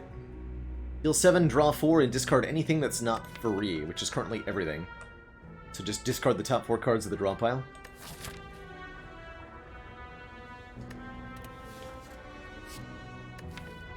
Or more block. Yikes. We're really not looking like we're set to fight an elite here. Which is I'd like to go up this way. We do get 2 more combats though, guaranteed. Charge battery will help with those.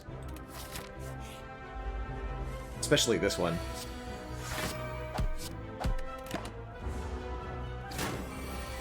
Law was law. Was not flaw. Oh, energy. Talking faster than I can see. Maybe missing out on that strike won't punish us too hard. Doesn't look like it. No. Don't punish at all.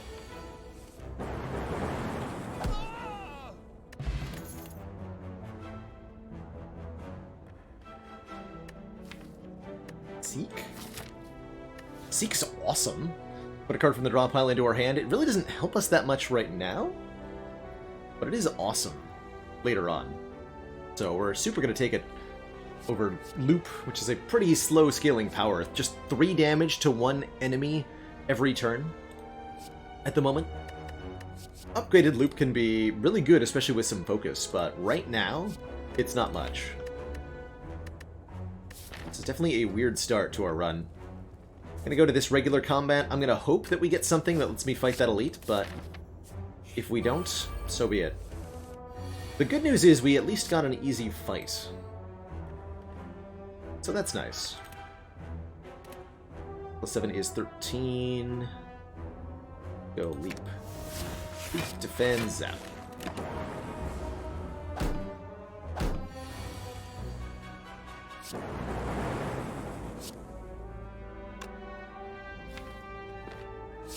Guaranteed beam next turn, kills them both. Perfect fight. And another liquid memory is... Tempest?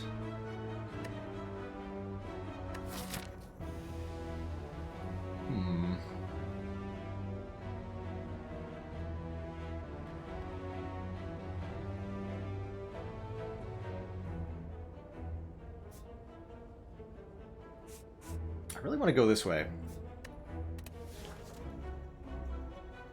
Tempest is damage. Tempest lets us beat Lagavulin. I think with 2 liquid memories, we can even get through a Nub fight. Nob would be pretty brutal, though. And we do have a Lizard Tail. So, like, it really should be pretty safe to do this. Okay, Lagavulin's easy.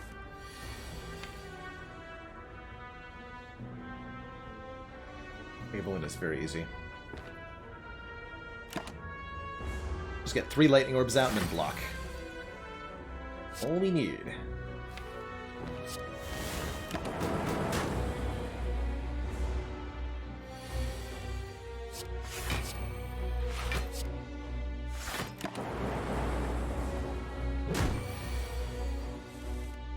Not that happy about reshuffling without leap there. It's okay.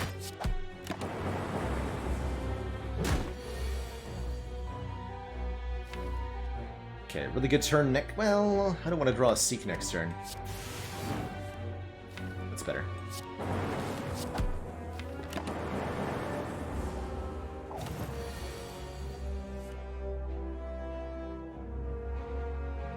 Block 14, take 6.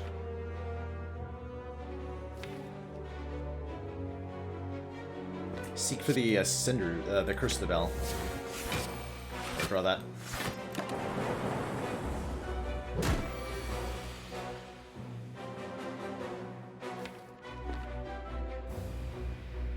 Is it possible to use liquid memories to get a kill here?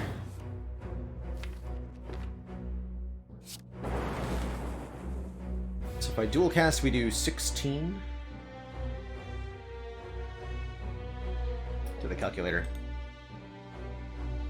So dual cast would be 16 plus 10 from the 2 strikes plus 6 from the 2 orbs.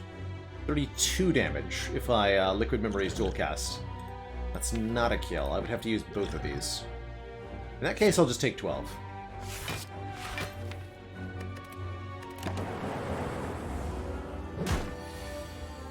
You can see that that worked out all right, just by filling the orb slots with lightning and then just blocking forever. We're able to get through this combat without too much loss of life. Get a really awesome reward in the Emotion Chip. If we lost health during our previous turn, trigger the passive ability of all of our orbs at the start of the next turn. And some more orb generation here. We can take a Darkness, channel a Dark, or if we want some focus, we can take a Consume here. I like the Consume, especially with Seek. Although Consume won't make us very good at the Gremlin Nub fight.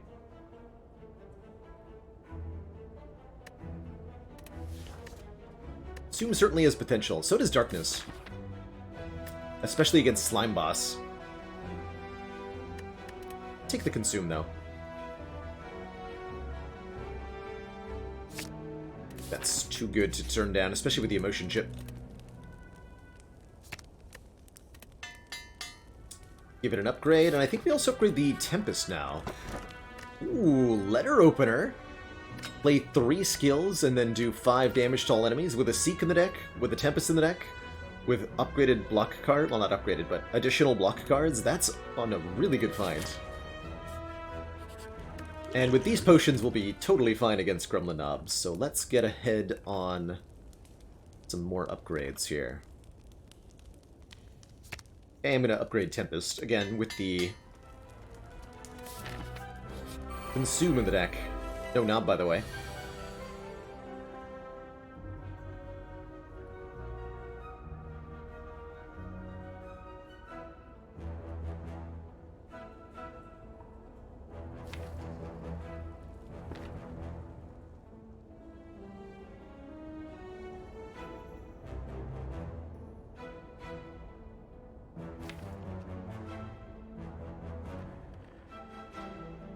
I'm debating if we use the Liquid Memories to do, like, Consume, Liquid Memories, Consume. Go down to 1 orb slot with 1,000,000 focus. But then I would play Leap. Or we can just go Leap, Defend, Zap. Do Letter Opener stuff. Next turn's gonna be a little weird. I think I'm gonna anticipate Liquid Memorizing a Leap here. Just do Letter Opener things for the moment. This turn, yeah, this turn. So now we can go dual cast Liquid Memories the Leap for a Letter Opener proc and save 9 health. I think that's better.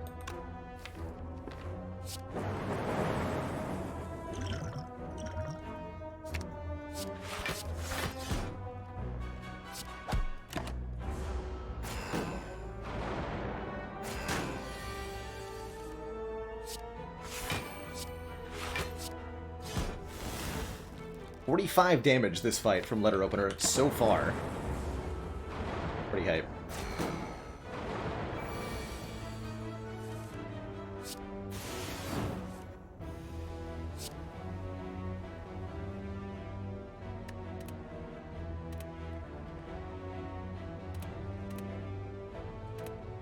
Ambitious to try to kill here. For Leap. So we get Emotion Chip from taking 1 here.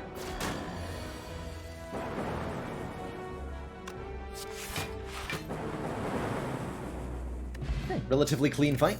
Our reward is Orichalcum, giving us block if we end our turn without any.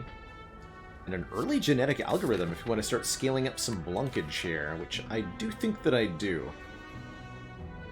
Get 1 more thing for the Letter Opener pile as well. Letter Opener is going to do good value in Slime Boss. So we can go Fire, Combat, Combat, Fire before Slime Boss, but I think I want to go 2 events here as we get an additional 100 gold from Serpent Head for so doing, and that's 100 gold with Courier. Pretty valuable. And we get a chest with 26 more gold and an Ancient Tea set. That'll be 2 energy on turn 1 for Slime Boss. I think in general, with an X-Cost card and a Seek in the deck, having sometimes additional energy is pretty good. And sure, I'll take a card removal. Let's dunk a Strike. Effect always wants to dunk strikes. Taking 0 damage with Tungsten Rod does not cause the Emotion Chip to proc, no. Dear God, what is this? Hello? Ow.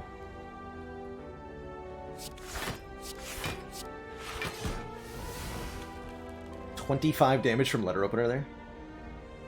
But we're taking like 11? Jesus.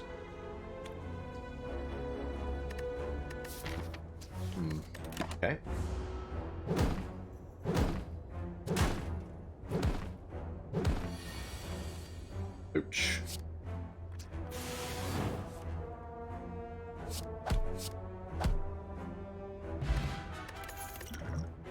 Can't play Genetic Algorithm twice with Liquid Memories, since it exhausts.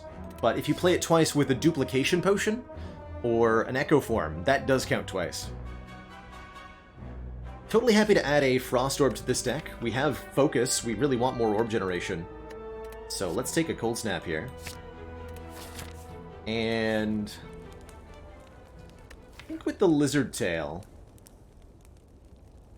I'm going to try to get an upgrade in here. Upgrades that I like are the Sweeping Beam for more AoE, or one of the block cards for more block.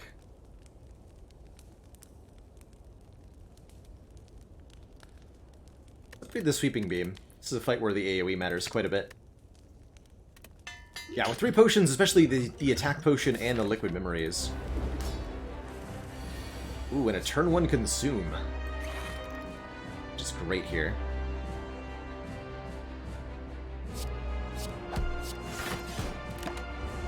We draw our Tempest soon.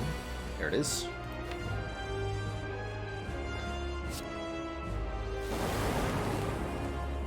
Zippity zoopity. Give that slime boy the boopity.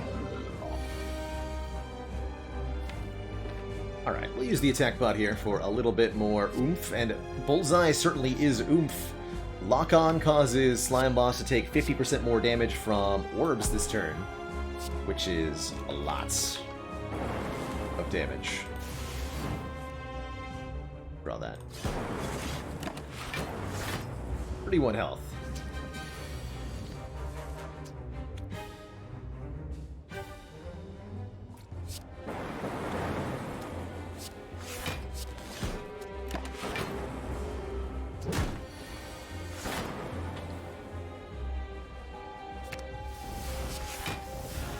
So Zap upgrade lands probably after the Seek upgrade. Seek upgrade's pretty important.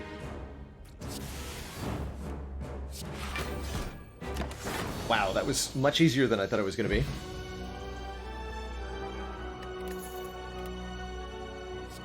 And multiple Seeks. Multiple Seeks lean into Letter Opener for one. Multiple Seeks increase the value of the Seek upgrade. Multiple Seek is sleek.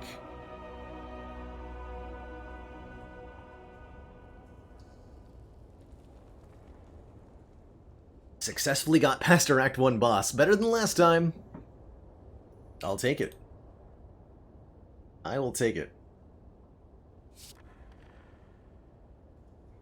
So having 2 Seeks also allows us to start doing stuff like putting double energy and turbo into the deck and making Tempest into a monster. And I think in the short term we're just going to benefit massively from Letter Opener doing some serious work. Wow. What an amazing set of picks here. So Velvet Choker limits us to 6 cards per turn. That completely shuts down the Seeks. Ectoplasm prevents us from gaining gold. Completely shuts down Serpent Head Courier. Definitely don't want to take that. So, by process of elimination, and this is not even bad, Astrolabe, transform and upgrade 3 cards, just 3 strikes, probably, to turn them into upgraded who knows what. Give me double energy.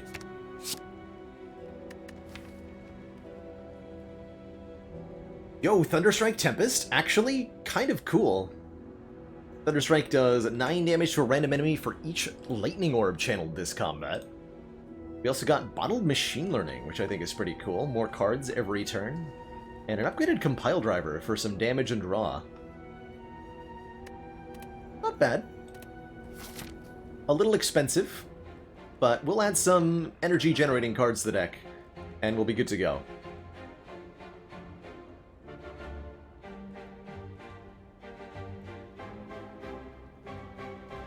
Is it ever question mark shop, fight, shop, just gain money and spend all the money? That's a hilarious path. I don't think that's correct. It's probably better to go, like, start with 2 question marks, gain 600 gold with Courier, get very strong at shop, and then, like, fight for elites. Seems probably better, yeah? I guess we'll see what the first shop has. If the first shop has nothing, we can just, like, keep going to shops and getting rich.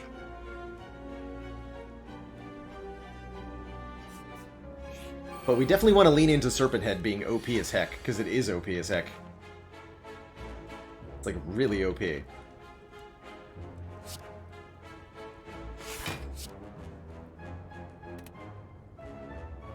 gonna play this machine learning. I think I'm gonna seek for charge battery.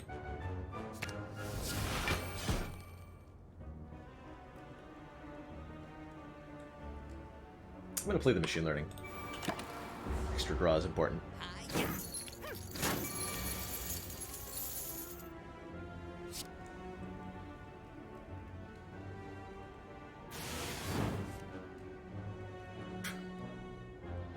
Ouch. Yikes. The problem is that this deck is not that good at killing stuff right now. Potions are going to be easily replaced, so let's use them for the moment.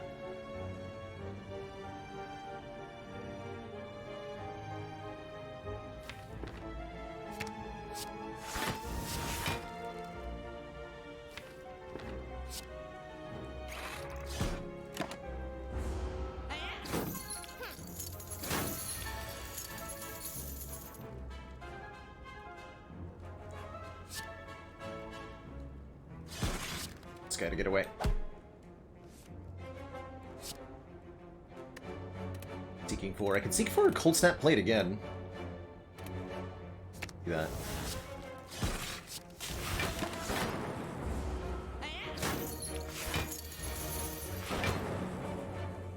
Strike hits 1 times. 1 entire time. Amazing. So we do get some of our cash stolen from us. Not a good sign. But Hologram lets us put a card from the discard pile into our hand. I actually think I may be more valuable with the Steam Barrier, letting us lean into Letter Opener a bit more. Although Hologram will eventually be good. I currently have no good targets for it. Taking the Barrier. Sell this Ancient Pot for a relic? Sure. Eternal Feather heals us when we visit rest sites. That's good. Birds are gonna get destroyed by me with my Letter Opener. Get him, Letter Opener.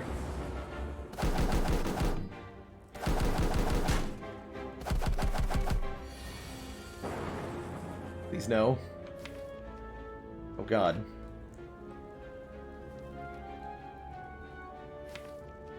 Oh no. Well, that's sketchy as heck. Looks like I'll want to block with Orichalcum this turn. Knock one of them out of the air. Go Sweeping Beam, Compile Driver, try to draw the Cold Snap.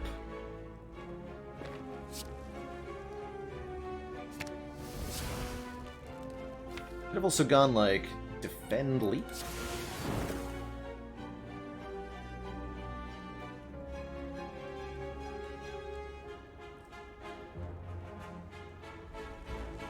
If I fail to draw either Seek or Cold Snap, this is going to be bad, though.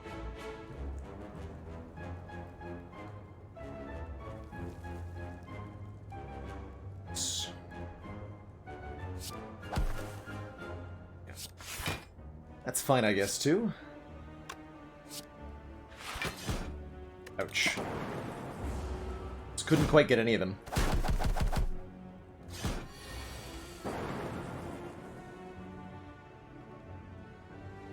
And it's not over. I can't even play Seek. Oh, I can play Seek. Okay. Why does it work like that?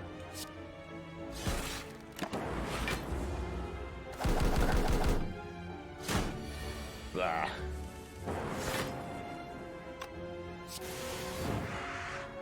Thanks. Focus. Slow focus. Unupgraded focus. I don't know about that. Oh man, and we got like 3 elites before any fires if I want to go this way too? Yikes. Might actually have to go this way. We have a Regal Pillow, though. That's true. The only problem is that the nearest fire is, like, 10 floors away. So that's a problem. Waffle will save us. I don't think I can take an unupgraded defrag right now. We're not going to get it upgraded anytime soon, and without an upgrade, it's just not going to be very impactful.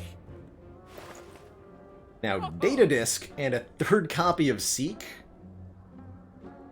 That's a bit more like it.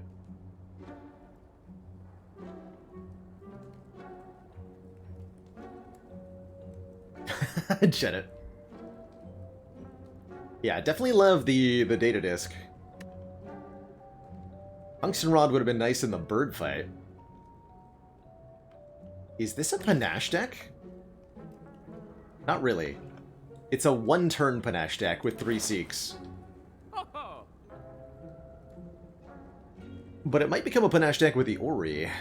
Get 5 card rewards here, and these can contain upgraded cards, 25% per card. 15 cards at 25% means we're likely to see 3.5, 3.75 upgraded cards on average. Pretty good. Static Discharge is kind of interesting, and with Tungsten Rod, pairs pretty nicely. But I think we start with Ori and go from there. Also, don't forget, whenever we buy something, there will be a replacement beneath it of the same type. So, new relic under the Ori here. Electrodynamics. Turbo, yes.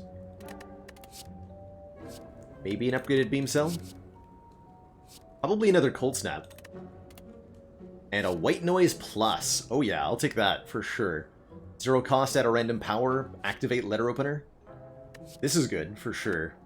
That was a really good Ori. I think we go Electro, Turbo, Cold Snap, White Noise, and Skip on this one. Although maybe Compile River. Probably just Skip. In particular, that Turbo is going to be a big difference maker here. So let's add these. Actually saw less than expected rare cards. And I'll definitely take Data Disk now that we've added more Orb Gen. Oh, Preserved Insect. Interesting. Recycle with Thunderclap Tempest. Actually not terrible. Really starting to get some upgrade debt here. Deck would really like an Apotheosis. In particular.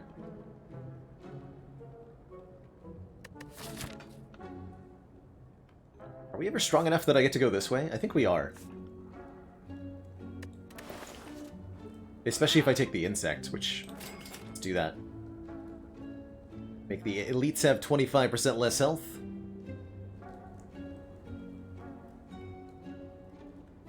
Tungsten Rod with Static Discharge works. If you take 0 damage from an attack, you will trigger Static Discharge, interestingly.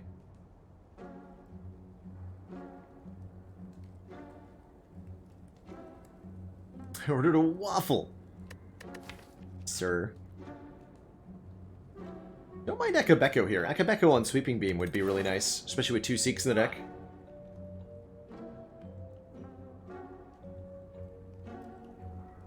Bandage up is a thing?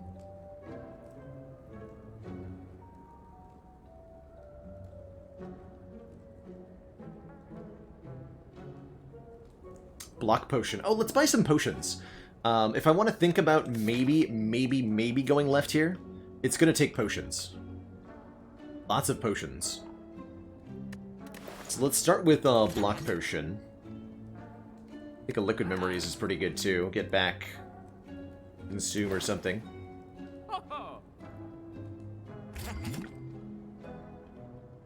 And then maybe just a skill potion.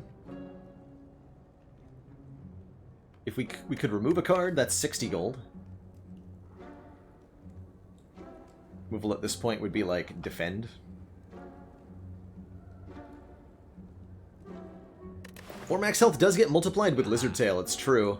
And makes it less likely that we'll need the Lizard Tail. The Panache, I just don't think we're going to be able to make it quite as effective as we want it to. I think I'm going to buy the 3rd copy of Seek. What I'm going to do with our remaining money. It's enough for Dex Pot. Dex Pot, but not Skill Pot.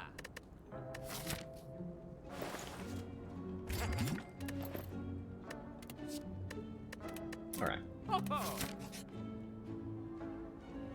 I like for a curse. That I won't do. Thanks for the 50 gold, though. So that we could get, what, 200 more gold? For 4 relics? I'll take 4 relics. I believe. How small he is. And look how attacking us on turn 1 he is.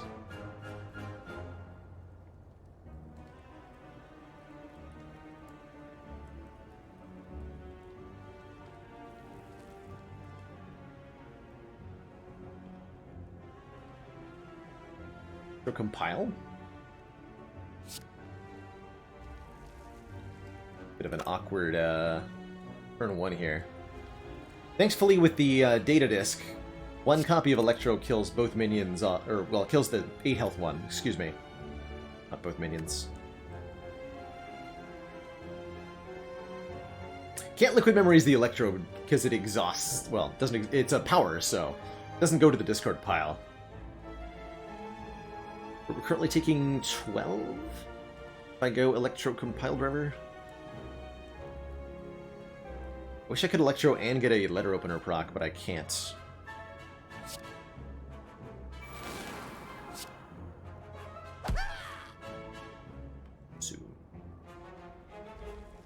Okay, not worth using a potion here. The block potion is only worth 6 if I use it, because we are blocking with Orichalcum. So I'll just take my 12 here. Stings a bit, but that's okay. Let's use the memories.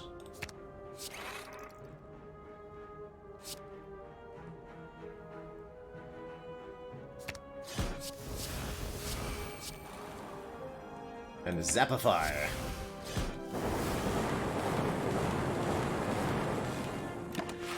Actually failed to play algorithm. Could have done that. Stack Poos. Probably not.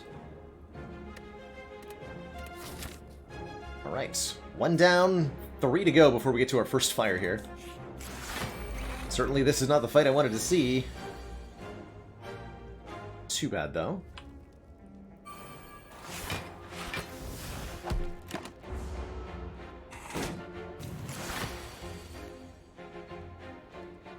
Uh-oh.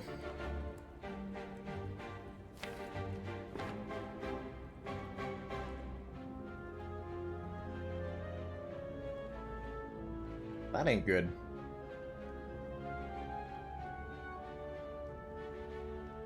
See, if I go Electro, Sweeping Beam, Tempest.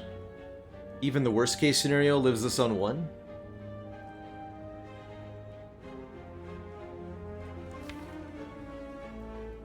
I'd really like this block potion to do more impactful things for me.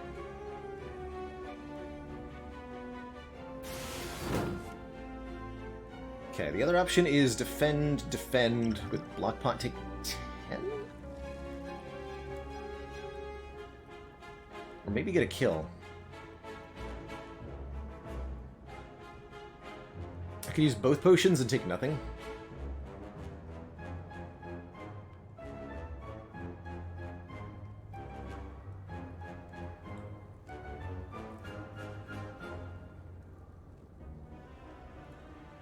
It's a 50% chance the Dex Potion play works out really well, actually. So if I go Dex Potion, Defend, Tempest, we do AoE with Letter Opener, and then there's a 50% chance of a kill. So we block for 14, and then we either take 20 or 24. And then I have Dex for the rest of this fight. This is a good fight for Dex. Do that. Get him.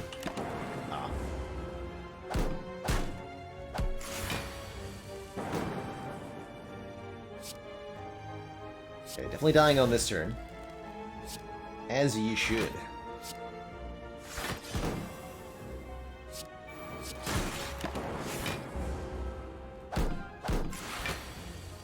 good now, though.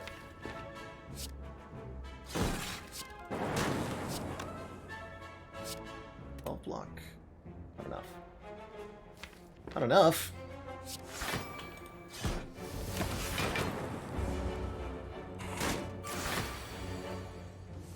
Were all of those on the bottom? That's pretty wild.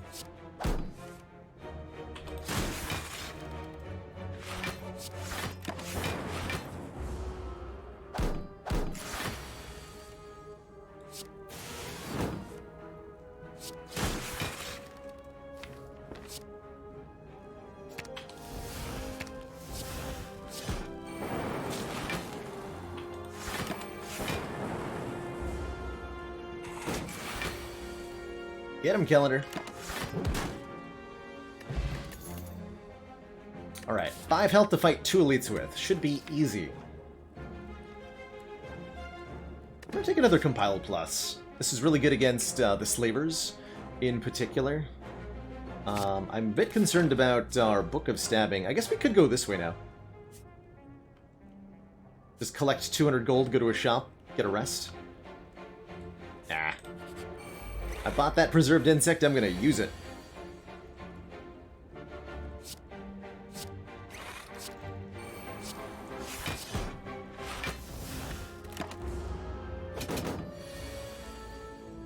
You hear me? Gonna use it. Okay, with 4 points of focus, our frost orbs are gonna block for 6. It's not enough.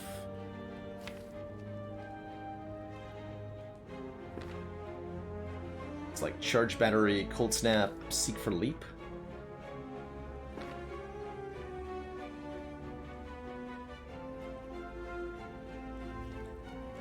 Or if I make them block for like focus potion here, this is definitely the fight we would most need the focus potion. That would make these 8, 8, 6, which is 16, 22. Yes. Do that.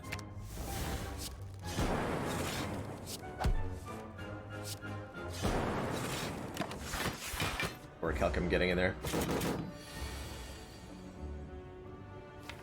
Now we can Tempest for maximum value.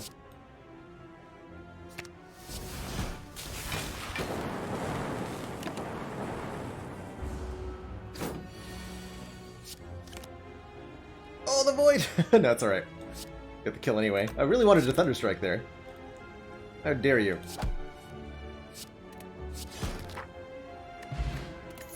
Okay, Happy Flower for more energy, and a, energy potion is nice. Vision is pretty spicy in this deck. It would really need an upgrade. We could also take a Cool-Headed, which I'd be completely happy with. Twit1, thank you so much for the Prime sub and the 8 months. Enjoy your dead branch. Yeah, Fission I think whiffs... well... a lot is a big claim to make that Fission whiffs when we have 3 copies of Seek in the deck, right? It is a bit weird with Consume, though. I think I'm going to take a Cool-Headed. We've got lots of focus. I just need more Frost Generation, and more card draw, and more skills. Me a Mango. Unchaku. 1 attack, 2 attack, 3, 4... we have 5 in the whole deck. Yeah, I'm gonna take the key.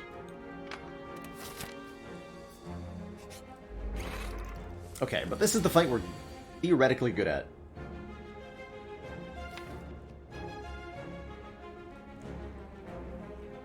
In practice, I'm not so sure. I really need one of these Seeks upgraded, huh?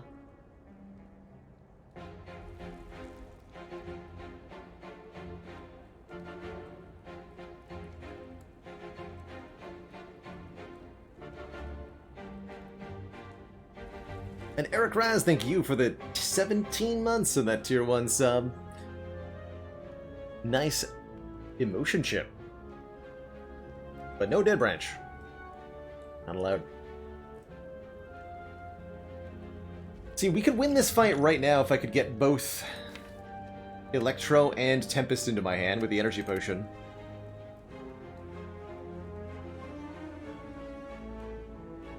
I'm thinking we do like Seek, Seek, Seek, just to get a letter opener proc, and then into Sweeping Beam. That'll do 14 to all, bring them down to 20. And it gives us one more card. Could also seek for Compile Driver. Go Seek, Zap, Cold Snap, Compile. Draw 2 more. And then try to use the energy potion to not use the Lizard Tail. If we seek for Electrodynamics, I don't think we get anything done. Would be what? Like Seek, play Electro, play Zap, use the energy potion, play Cold Snap.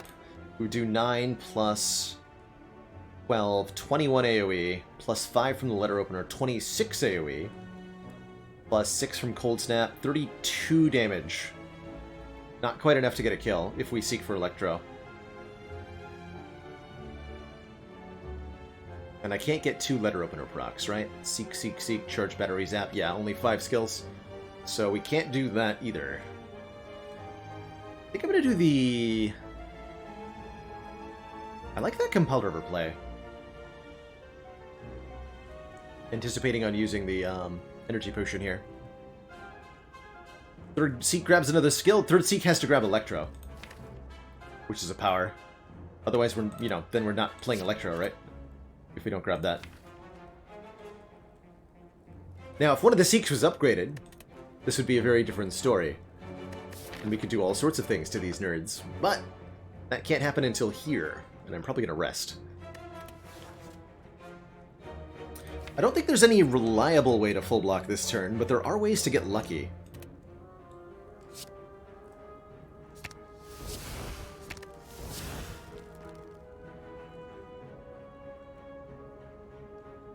Just seek a white noise for Electro, there you go.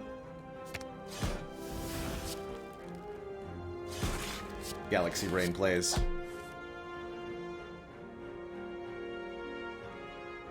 So close, come on. Give it to me. No! We didn't get there. Actually, if the Lightning Orb hits you, we will get there.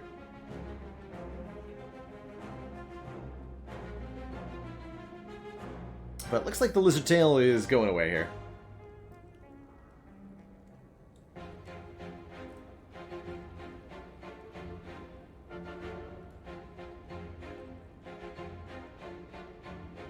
Well, if I charge battery, block pot, we have a chance to keep it. I was really hoping off that Sweeping Beam that we draw either Turbo, or White Noise, or Steam Barrier. Or even Cold Snap would have done it too. Alright, I think we need some luck here. This is saving health. Because of how the Lizard Tail activates, this is saving health either way. So we will use the block potions. Alright, build up that static. When the time is dire, and only a Lightning Orb can save you. It's important to remember that electricity is attracted to static buildup from friction. So, good rubbing of the mouse over your target. And then, most important rule, don't hit the end turn button. Because the end turn button will cause you to end your life. You should instead hit the E button for maximum... Aw, dang it. Works every time, I swear. There we go. It was a little bit delayed, but the static knew where to go. The static knew where to go. Just had to trust it a little bit more than that. Dang it. Dang it. Channeled one whole lightning? My god, the power. Alright, well, we have our health. We have our very aggressive pathing. I have an Echo Form, so I'm going to go ahead and double our algorithm here.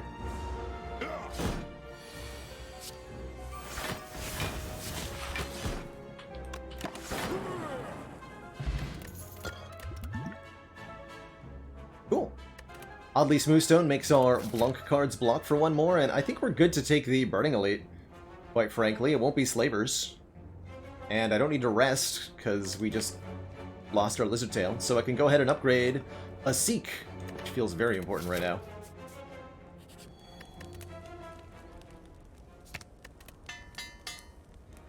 Plus Strength Book of Stabbing? I'll take him. That's Metallicized Leader, no problem. No problem.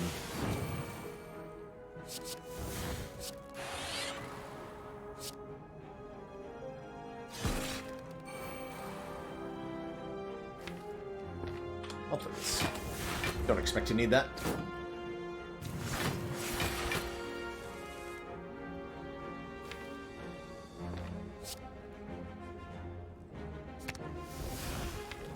What, turbo? Definitely want to consume Cool-Headed here, looking really good.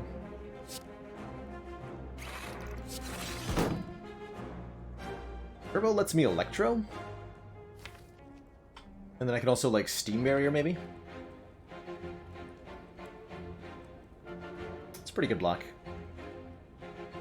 With 4 points of focus, these Lightning Orbs are going to do 7 each. That's not enough to kill. But we will get a Letter Opener proc, so that's going to be enough.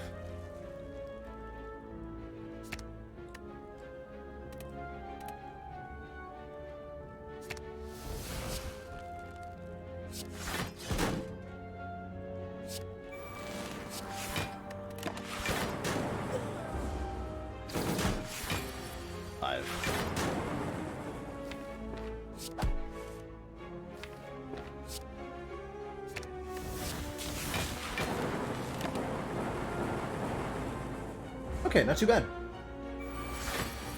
Not too bad at all.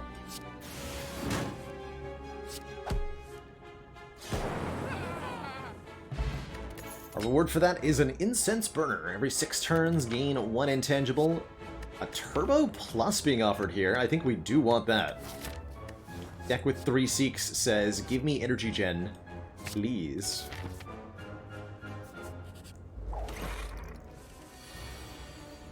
Burner could help us a lot against Champ. In particular. So plays like this that we can do. Is this the best idea? Probably not. Am I doing it? You better believe it.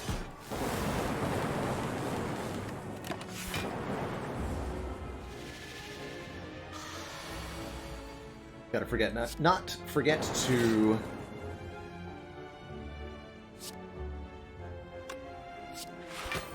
try to play algorithm here.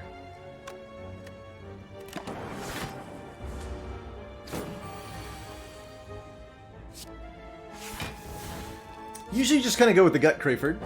I do sometimes plan it out a little bit, but for the most part my stream decision making is kind of at will. Steam Barrier Plus with a Letter Opener and the Smoothstone. Well, I already have one of them. And I have more defense than I can shake a stick at, and no immediately available routes to remove. Happy we ultimately survived this 4 Elites path. We got well rewarded for it.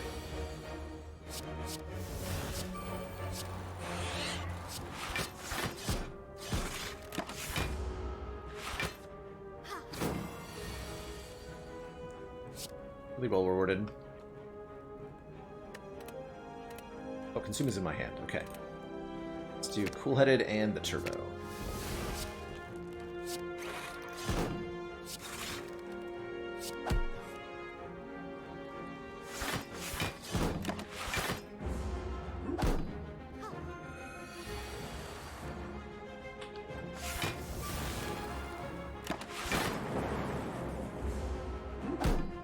A real copy of Capacitor would be amazing. Like that very much.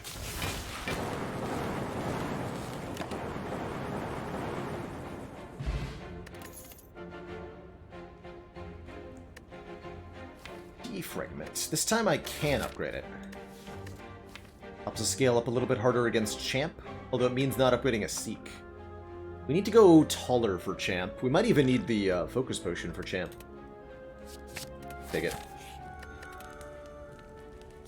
A little bit worried about this fight. Gonna depend a bit on what White Noise gives us.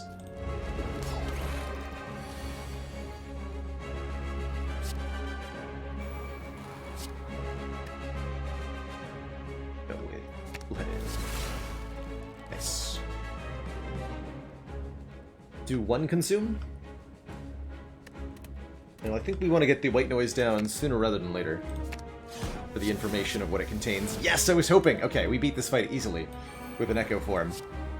Thanks, Echo Form!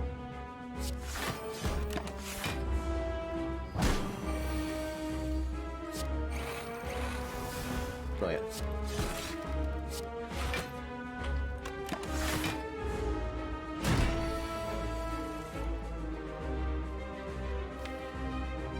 Oh, we also have a Thunder Strike. That can kill Champ, too. Forgot about that.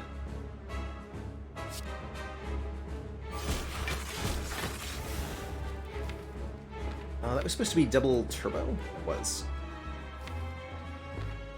Fine.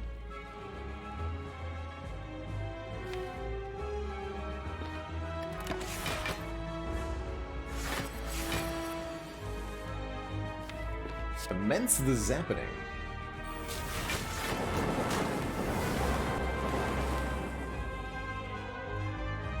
What do you mean channeled 4 lightnings? Excuse me? You're lying to me. Update your tooltip. Please. Where have I seen such a blatant lie before? There we go, 8. Better.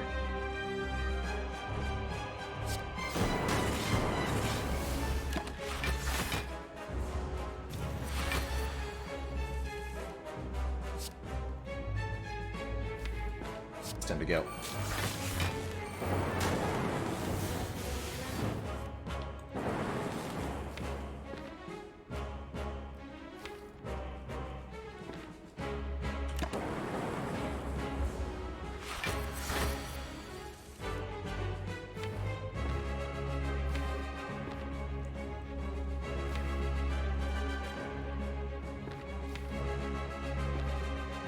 Can I do the thing?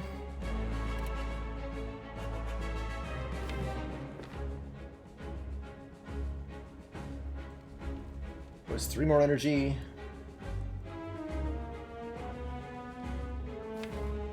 I'd have to, right. Okay, never, yeah, okay, let's just double algorithm then.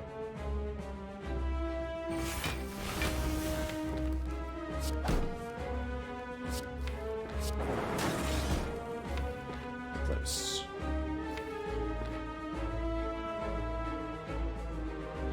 We could turbo compile here. Have to be Seek turbo compile if I want to cycle through. I think I'm just gonna pass. Impossible.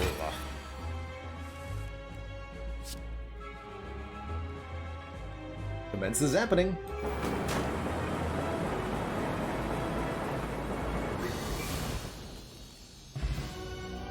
Got him. Collector bonus on Seek. I don't think I've ever had that before. That's pretty spicy.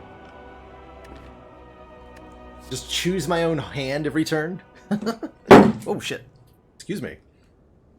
Sorry about that, everybody. I just spilled a little bit of water like a dum-dum. Oops. Taking that Seek.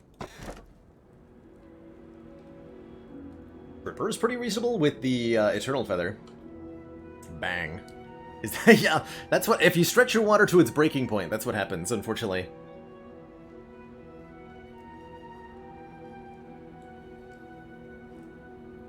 Can't push it too far. But yeah, I think we value upgrades fairly heavily. Resting without, skipping on rest with Eternal Feather is pretty easy. We could take Tiny House. Gives us a bit more stuff. It's 300 gold, by the way. Taking the dripper. Taking the dripper. Should refill my legs after that? I should. Yeah, I'm gonna do that. So I'll take a quick break here, refill my legs, stretch my water. When I return, we'll plot a route through Act... Oh my god. Through Act 3 here. Serpent Head is gonna say 700 gold. Or something ridiculous. Anyway, be right back, everybody. Don't go nowhere. When I return, more Slay the Spire nonsense.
Alrighty, we have returned.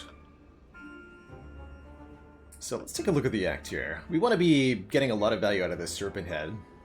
These question marks are so valuable, and we can get additional money from, like, Vine Bloom. Although 2 normalities, I think, would be a little unacceptable. Unacceptable. Looks like a reasonable 2 elite act.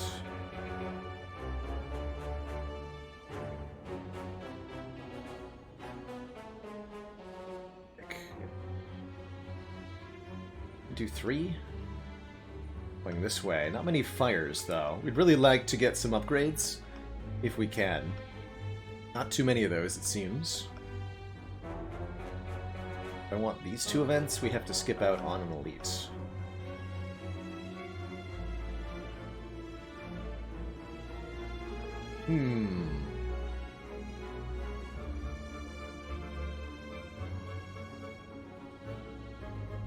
We're not getting very many fires, huh? Especially not if I'm going to this store, which I am. It's a deck that would take an upgrade all. Yes.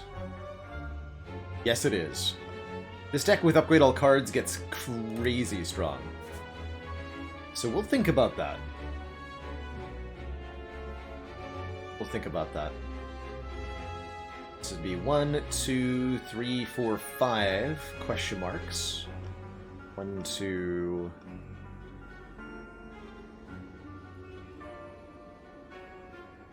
Probably about the same.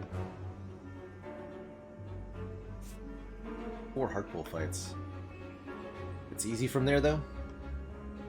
It's easy from there. Especially now that we've lost our lizard tail. Yeah, Gauss. Any other paths we want to consider, like this very far right? Doesn't seem good. I think I'm going to go 4 fights and then into the easy stuff. Upgrade all Seeks. Upgrade all Seeks and defends. How about?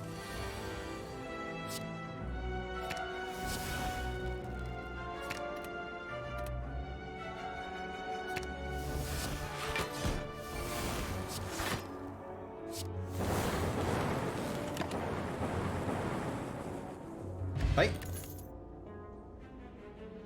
Bullseye is quite something. I don't mind another cool-headed either. For some more frost generation in this deck. Let's do that. Might actually be a legit, like, Thunderstrike kind of deck. Towards the end here. One. Some emotion chip value.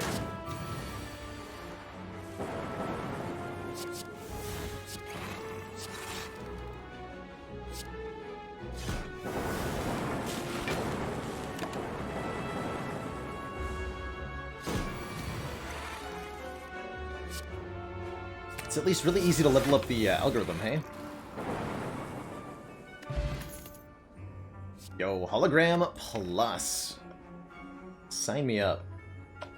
Helps me get turbos back. Heatsinks Plus could be pretty acceptable as well. But I really like the turbo. Or the hologram for the turbos. Let's see, so let's get some orbs down. We'll block with algorithm this turn.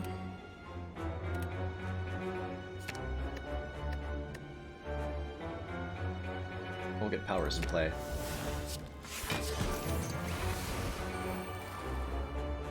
Lightning orbs are better than frost orbs in this fight.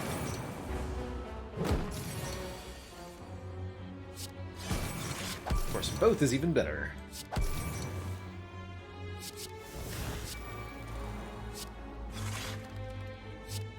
Also hologram the void if we don't want to redraw it. Like so. Or unused Seeks, too. So many options.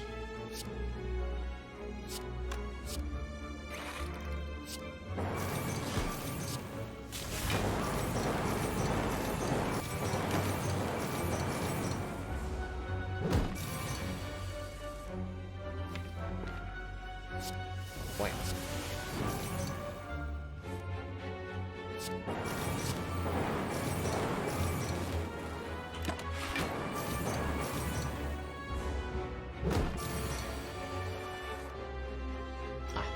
Conveniently intangible.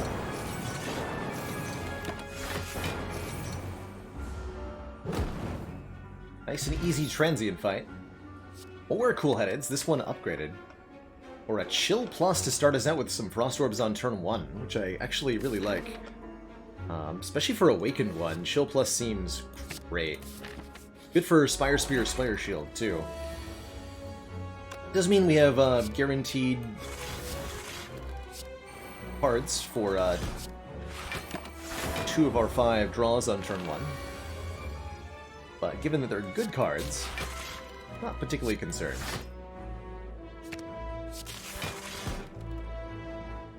Okay, you attack for 18 plus 10 constricts, which we have covered here.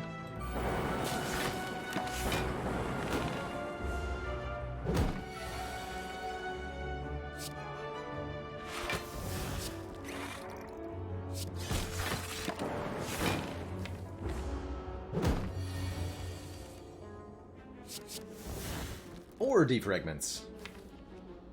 Excellent.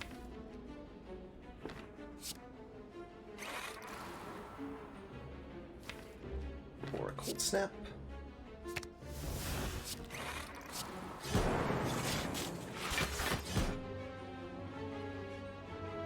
25 plus 10. Trying to avoid any damage if possible here.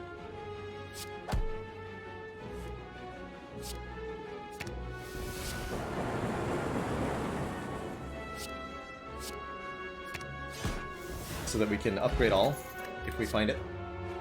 Capacitor! More orb slots! Perfect. Perfect, perfect, perfect. That's what we need. That's what we need. Just a few more orb slots to fill. We've got lots of orb generation. We've got lots of focus.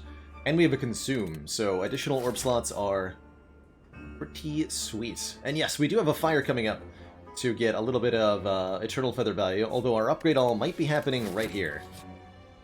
Oh, it's double Orb Walkers, who I will absolutely fight to gain a rare relic. We're intangible here on turn 1. What a turn 1 it is.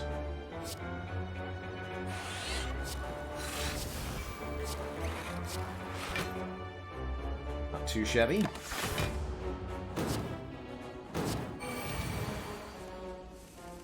Excellent.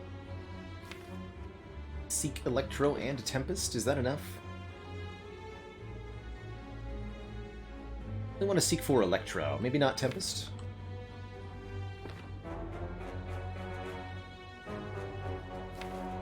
We seek Electro and Consume. I think, and then Consume makes this 8 times 2 block.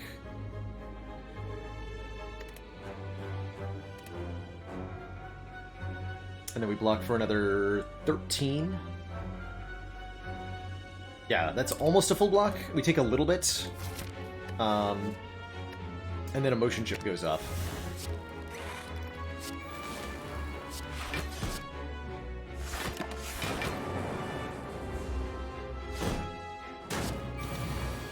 So we get all these orbs again on this turn. Not the draw I wanted here, though.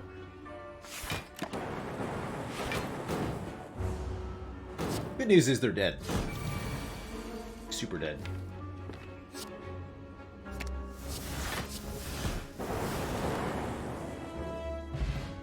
Fossilized Helix. Prevent the first time we would lose health each combat. Very, very good relic, and definitely encourages us... Oh dear. Definitely encourages us to... take an upgrade all. What powers do I have? 1, 2, 3, 4, 5? It's a tempting storm. Although the fact that it's innate is a bit awkward. Buffer? I'm trying to think of the combats that we're going to get into. 15 on turn 1 against Awaken 1.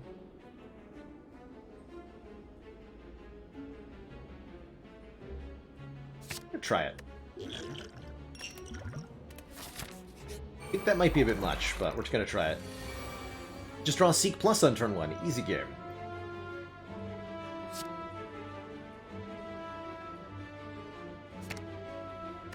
Easy, easy game.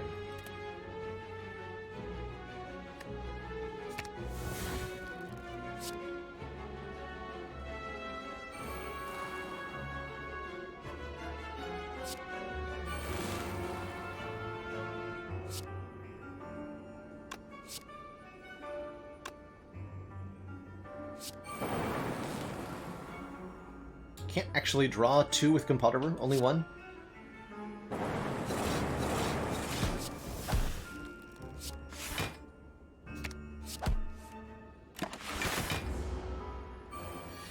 Interesting, turn 1.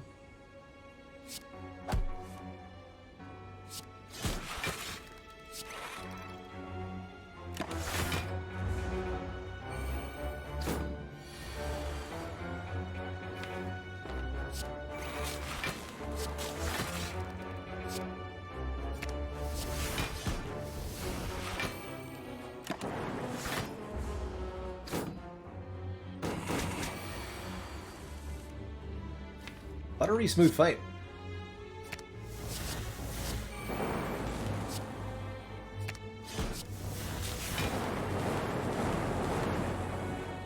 Zip zop zappity. Okay, Dreamcatcher can't do anything. Glacier sure can, though. Channeling 2 Frost Orbs for us. We can also take a Chaos for some random orb generation. Although this deck feels very much like a Lightning and Frost kind of deck. Look at that Glacier.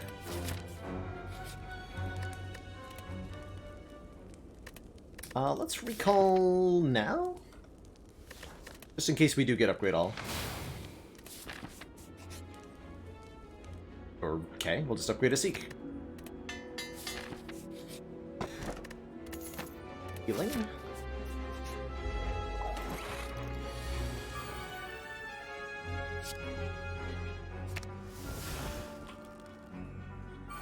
How consistently we're drawing Seeks on turn 1 anyway here. Pretty exciting.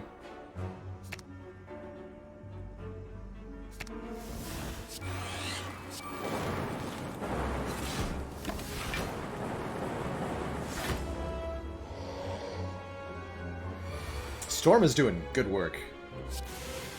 Really happy with Storm right now.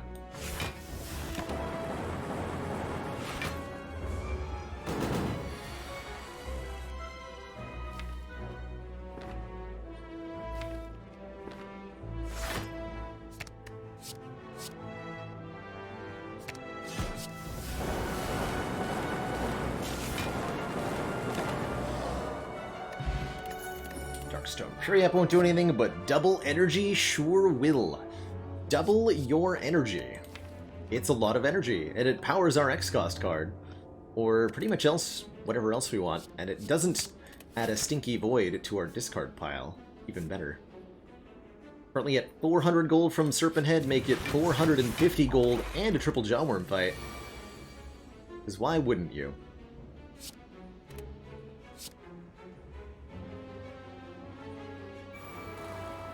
So this is 3 Frost Orbs, 3, 3, 3, 6, 12 plus 8. Not enough to full block. Move this way then.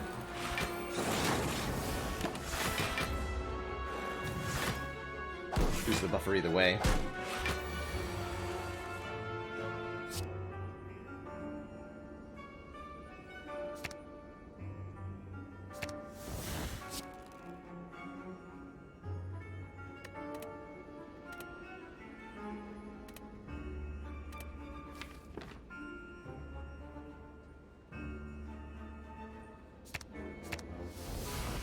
We'll do it.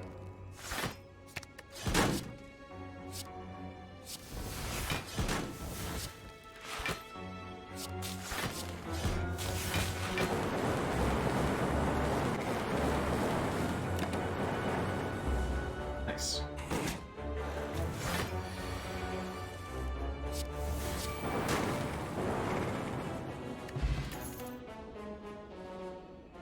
Core Surge can block a debuff for us, including Heart's vulnerable debuff.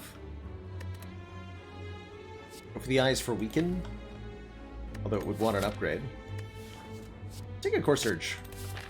We can get it in play on turn 1, or if we just gain an artifact on turn 1 from the Clockwork Souvenir, that works too. I like it. Definitely take that. So now we just have extra artifacts that we can do whatever we want with. Seems good. Seems good. We can try to upgrade 2 random Seeks with a Warpaint here. I certainly wouldn't mind randomly distributed upgrades, although we, again, might be getting Mind Bloom and the upgrade all, so that would make this completely worthless if so. Definitely like removing a card here. Down for a defender move. This Thunderstrike has purpose. Imagine having Bias Cog right now? Well, guess what?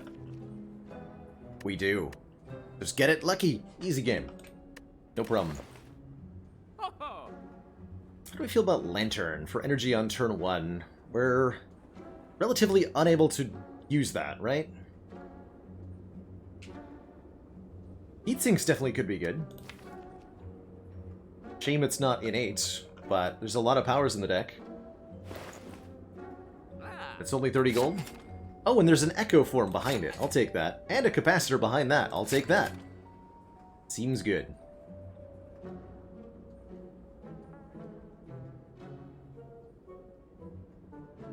$3,200. Nice, Tony Cheese. That's a heck of a high score.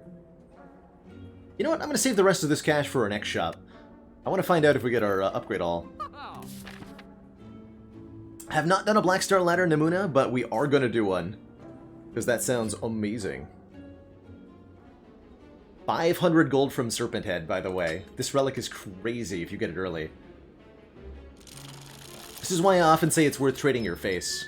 Dang it. Oh wait! Max health? Yes. Thanks for the max health. No Mind Bloom. Alright. Unfortunate. Really unfortunate.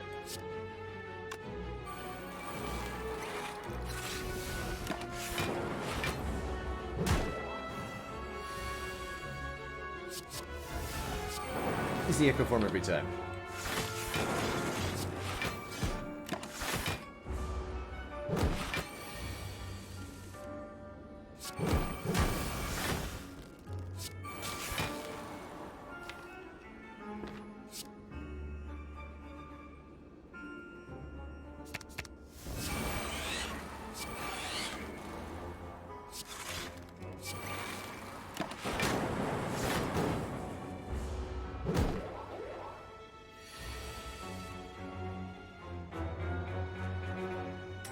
Kill. I'd like to double the algorithm.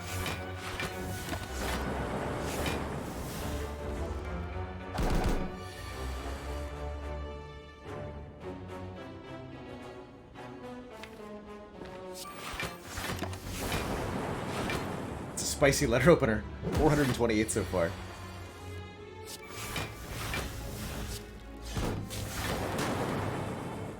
Artifact will not prevent the curse from the writhing mass. You need Omamori to block it.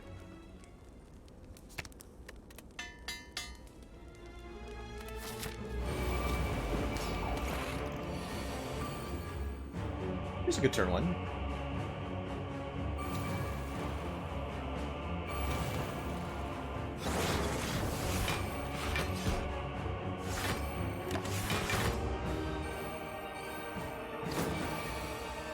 So much money.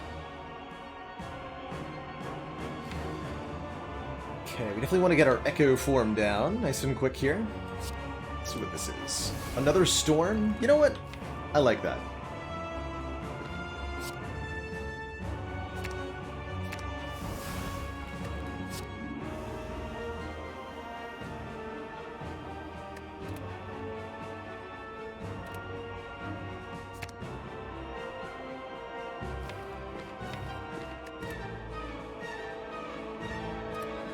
Sure. Turbo.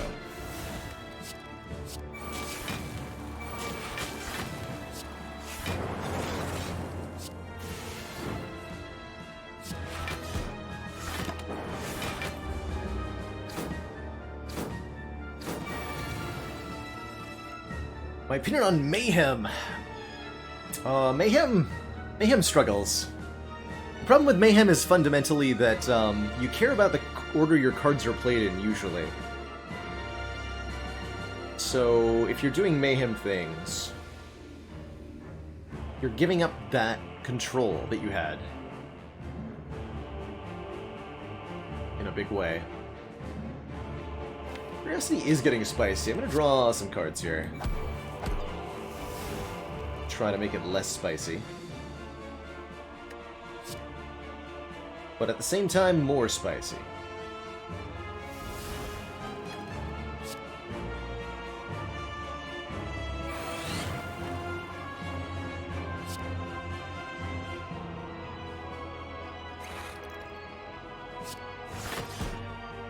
This defragment is a net gain, right?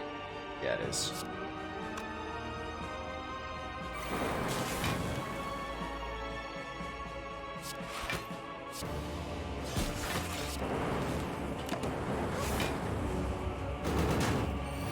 Lose the buffer, but otherwise pretty good.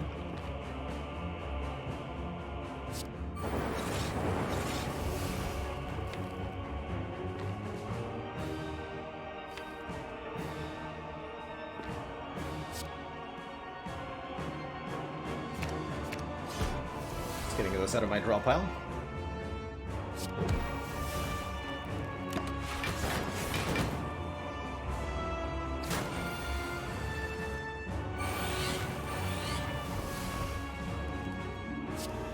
Orbs.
Okay, still trying to double the algorithm, actually.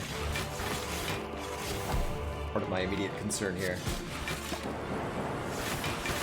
We have a pretty good kill setup, I think, with Thunderstrike. Yeah. We do.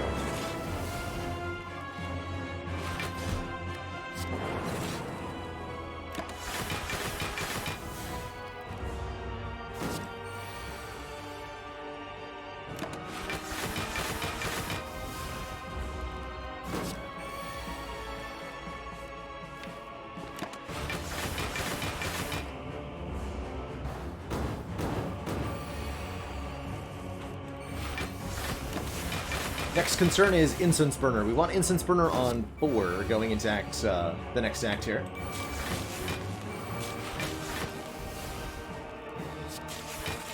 If at all possible.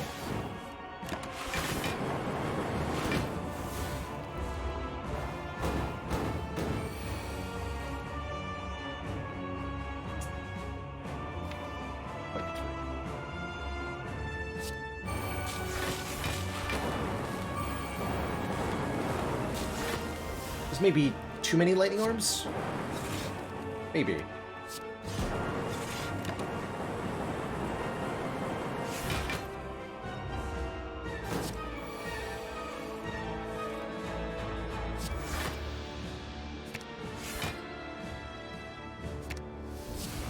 Immense is happening. GG. Two thump. A deep pulsing dread can be felt throughout the room. Is this the heart of the Spire? The source of all these orbs? Looking pretty dang good here going into Act 4. Really happy, again, with the gamble we made in Act 2 to use the Lizard Tail to get 4 elites and our Burning Elite out of the way. I think that was a good decision. I think upgrading heat sinks, excuse me, is also a good decision for draw 2, rather than the last Seek here. Although 4x Seek Plus would have been a nice thing to see in the run history, wouldn't it? Turn 1 stuff. Random card from your hand at the end of your turn? Ooh, I think that would be kind of cool, actually. There would be ways to play around that. Oh, the other reason that Mayhem, I think, is not so good is that it's really hard to set up. You draw your hand for the turn, and then Mayhem activates. So any effect that says, like, put a card on top of your deck fails to be helpful when it comes to actually making Mayhem do something that you want it to do. Definitely want to get this curse out of the deck. Take a toolbox, gives us a card on turn 1. Let's take a boat thingy, gives us a Blanc on turn 1. Shame about the calipers, though. Could buy more powers. Take a defrag and a storm. Seems fun. What is that command? Fairy Release. That's apparently what we used. Yo, Apotheosis! Let's go! Thank you, Toolbox, for upgrading my Seeks. Good work. Very good work. Heck yeah. Tangible next turn, we don't need to deal with this guy. Oh boy. Seek for Seek and Turbo Plus. Seek for Seek and Double Energy. Seek for Seek and Heat Sinks. And then Seek for Storm and, let's say, White Noise. So we go Heat Sinks, Storm, White Noise for more stuff. More stuff, please. Thunderstrike is already 9. Wow. Wait, I'm not done, though.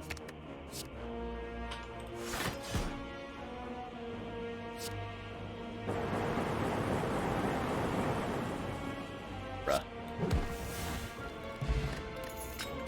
Pen Nib. Makes every 10th attack deal double damage. Could see Compile being okay, but we're gonna skip here. Alright, Toolbox, give me another Apotheosis. Actually, didn't set up an Incense Burner correctly. That might have been a mistake, but I think we're gonna be strong enough it won't matter too much. How about more Artifact on turn 1? Go with that one. That is healing, okay. Turn 1 Genetic makes it available to the...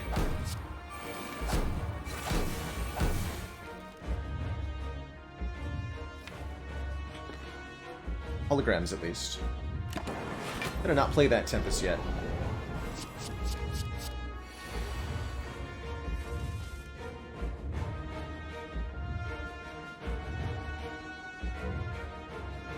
Okay.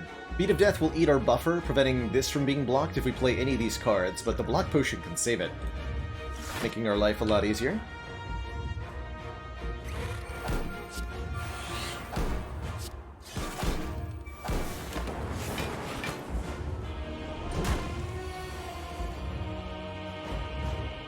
Here's the Seeks. Yeah, Beat of Emotion chip. No kidding, huh? No kidding. Alright, it's go time.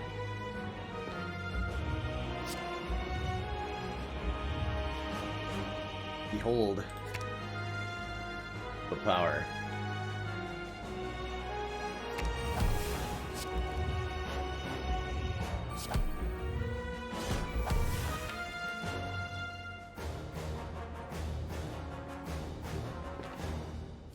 Heatsink Storm? Yeah, Heatsink Storm. Or Seek Heatsinks more accurately, and then get Storm Echo Form.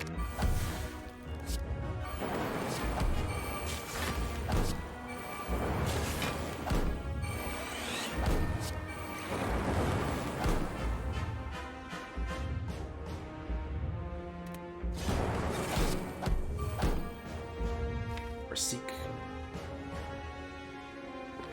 We seek the Void, we don't get the energy loss. Just like hologramming it.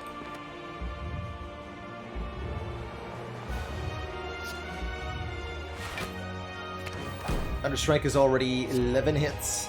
Let's go.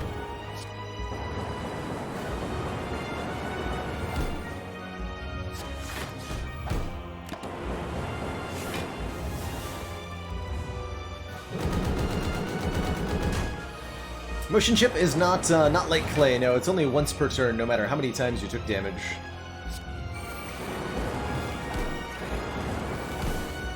Unfortunately.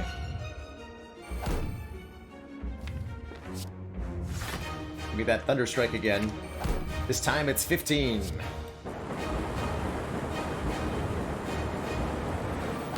Dang. Punched on, nerd.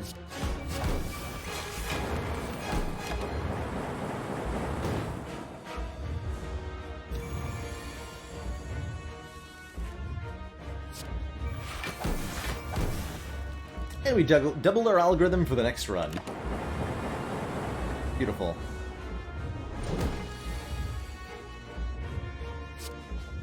GG, Mr. Hart.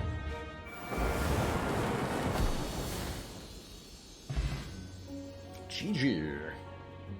Decisive victory there. Great run. Some cool decision making and a dang good serpent head.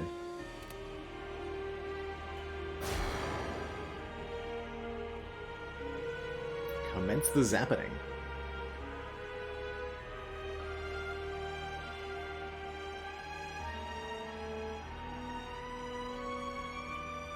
GG. GG, everybody.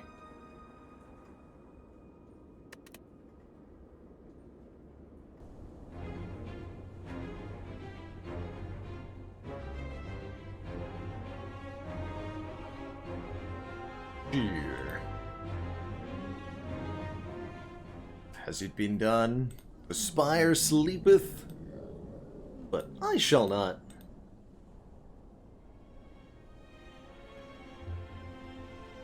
I shall not.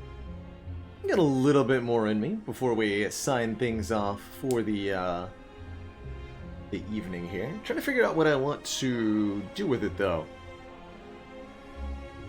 I did say I wanted to get some Slay the Streamer in before the end of the month, so we could do a run of that. We could kick it on over to some Hades, or some Spelunky. We could... What else could we do? See you later if you're headed out, Sly Flesh.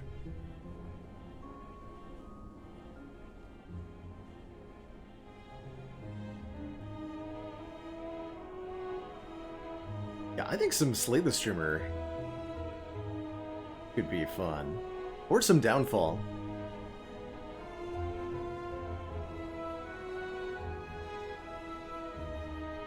Let's do Slay the Streamer. I've promised that enough times without delivering, so let's do a quick run of that.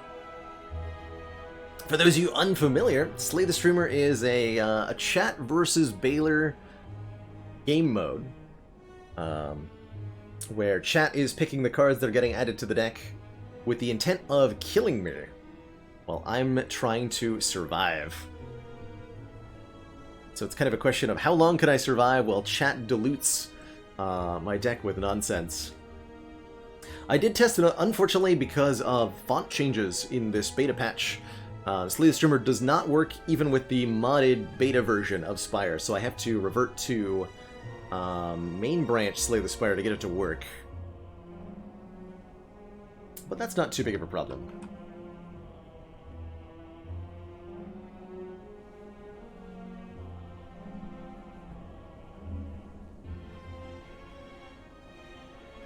Too big of a problem at all.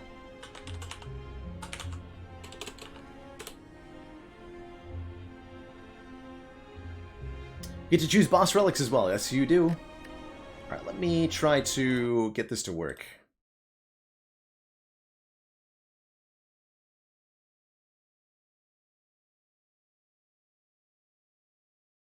First and foremost, I have to switch to on beta. Date is set to hundo.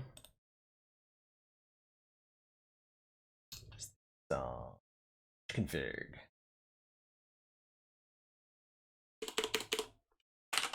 True.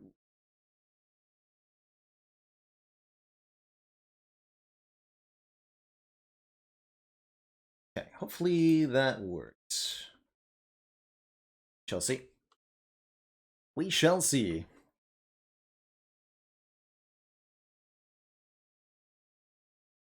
Slay the Relic should still work with this. Give me... Okay, good luck to us. Good luck to us. Yeah, we usually play this on Ascension 20, so to clarify the rule set a little bit more, let me just make sure the mod actually boots up first and foremost here. That is the first part. Will it work? Looks like... yes. Good. Good, good, good.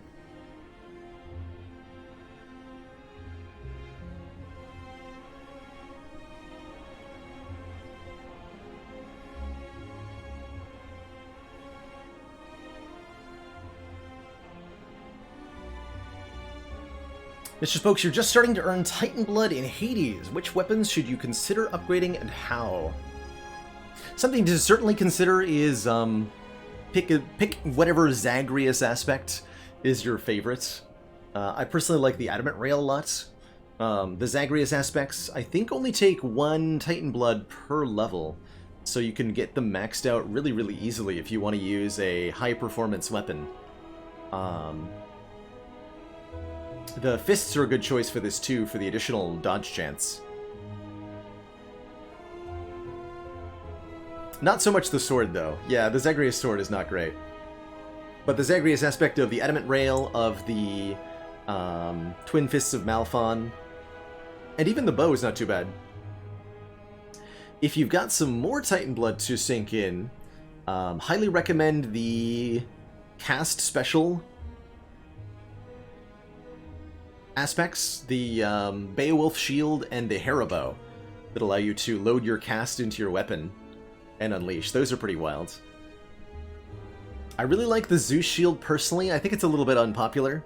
The one where you throw it out as a discus. That one really needs a max upgrade to be particularly good. Oh yeah, if you just got the aspects unlocked, you're not going to have Beowulf, right? That won't be a thing. But if you do have any of the hidden aspects, those are also a pretty good target for your Titan Blood. But I think that's a little bit later in the run. That's not what I wanted. There we go. Okay. Let's update the title.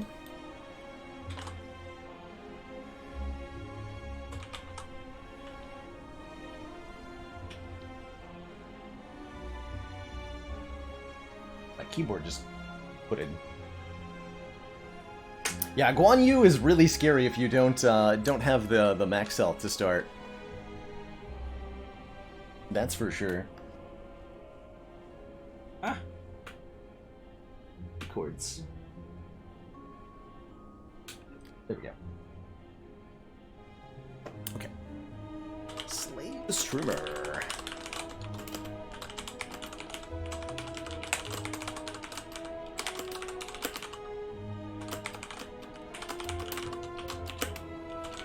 Looks like we're playing Silent Oh Dear.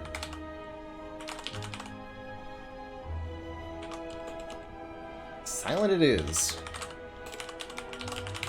And this will be, unfortunately, with unbuffed Silent cards. Simply is the way of things.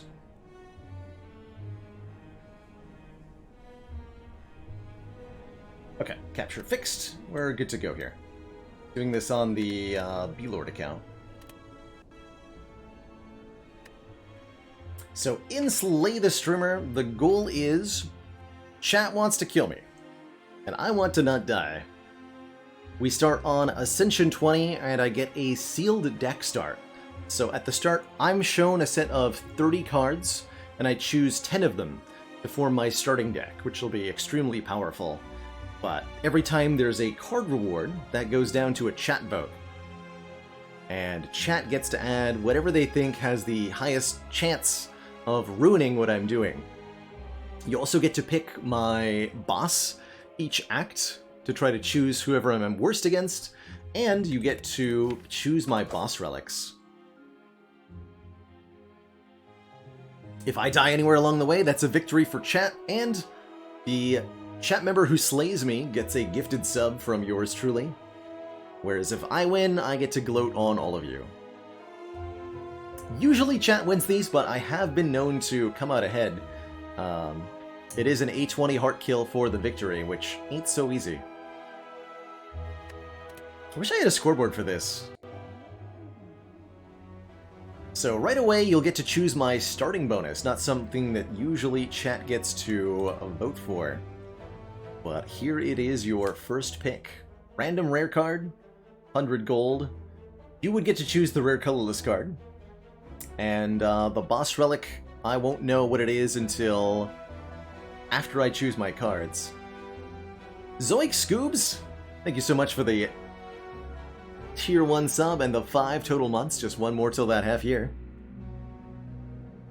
Uh-oh. Chat's gonna give me a magnetism.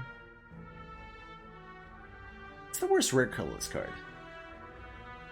Guess I'll find out. Does do 15 damage to me. Does that happen in before or after? After. Okay. So I get to choose a 10-card deck from these 30 cards. Ooh, Corpse Explosion. I do dig that. Malaise pretty good too. Wait, was skip an option on the starting bonus? Hold on a minute. No, it wasn't. Okay. You can skip the rare colors card though, yes. And just do 15 damage as the starting bonus? That's pretty wild.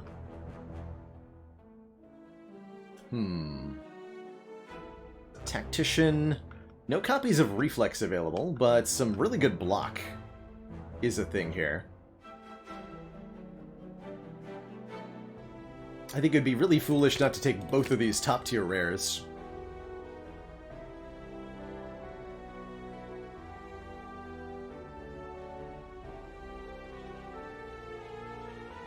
What about triple backflip? And there's 2 footworks? Oh my god.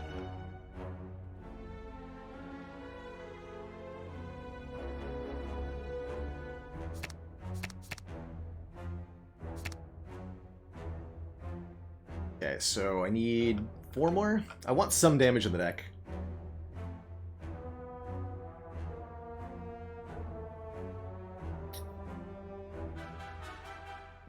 I could go Tactician double Acro.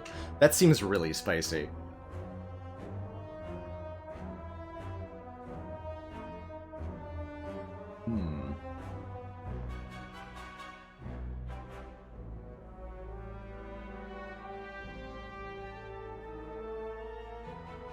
Corpse Explosion is damage. So is Flechettes. Let's go Flechettes, Tactician, Acro, Acro. Is this a good idea? I have no idea. Let's find out. But this is the starting deck that I choose. Let's watch chat ruin it. Alright, for our rare card, do we want any of the above? Panache, Master Strategy, or Violence? With only 1 attack in the deck. Skipping is also allowed.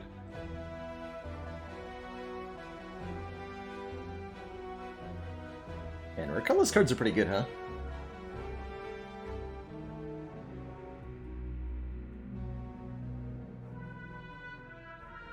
Pretty spicy.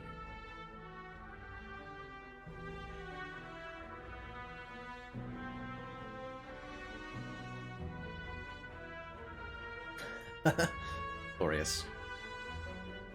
Fair enough. Alright, I'm pretty obsessed with card upgrades right now. Ew. And elites, because relics are good. Ooh, I like this path. Yeah, 1, 2... That's 5 question marks, or... Oh, this is way more question marks. Take a bunch of events. Events are good in Slay the Streamer because anytime there's a card reward, my deck's gonna get worse. I don't want to let chat add cards to the deck, so I'm not gonna fight anything. By the way, if you vote in the card selections, then your name is entered into a pool from which enemy names are pulled at the start of each combat. Get him! Fletchettied.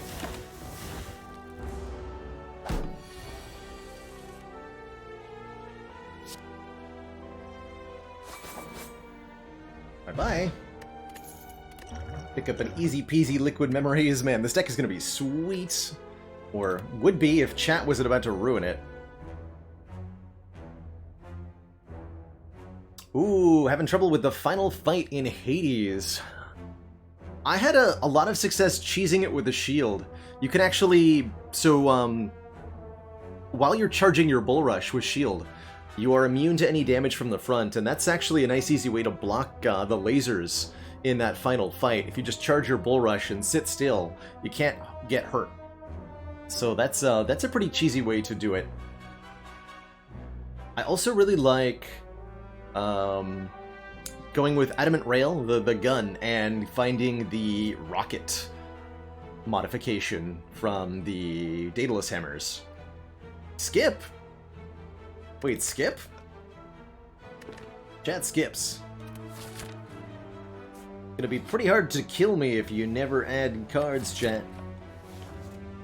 Serpent, not gonna get to add a card either. Ooh, a card removal? I should have taken the Serpent's deal. No! I want all of these cards. Not gonna do it. But I will take the money. Alright, just keep giving me events. Another card removal that I can't use. I guess I'll take a heal. Interesting. So, first and most important upgrade, Tactician. 2 energy when discarded. And there's a shop. I have control over what happens in the shops here. Another footwork and another backflip. Interesting.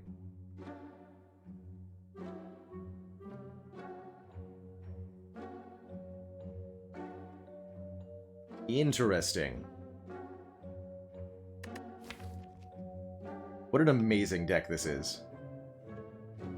So far. I'm gonna buy both of those. This is incredible. This is the ideal silent deck, believe it or not. Actually what peak performance looks like.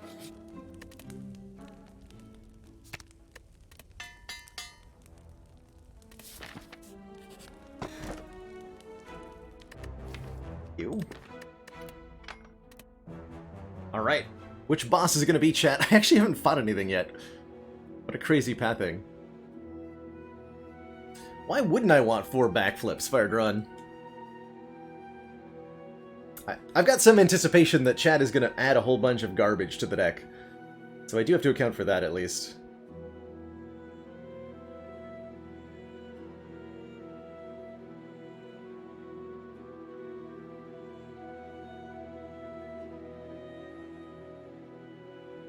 Good luck.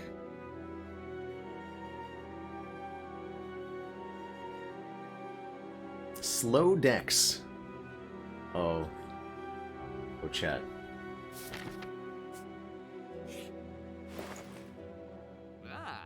That has no clue. Oh, I would have loved Akabeko here. It's alright.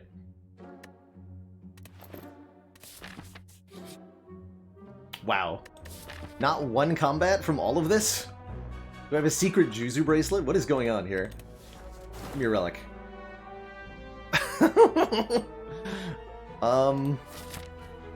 Well now. Well now. Well now. Toking is cheating. And so is avoiding all of the cards that chat might even think about adding. This is really unfair. I'm not even going to transform. I have nothing to add. You ignore the shrine. You ignore it. What else would you do? Hi.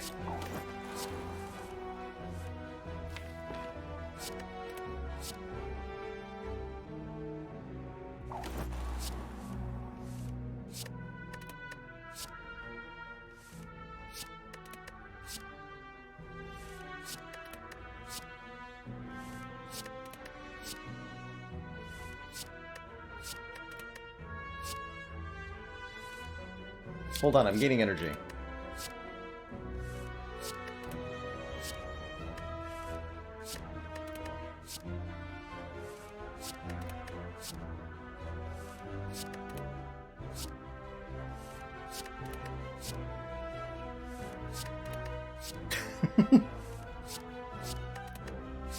No retreat, no surrender.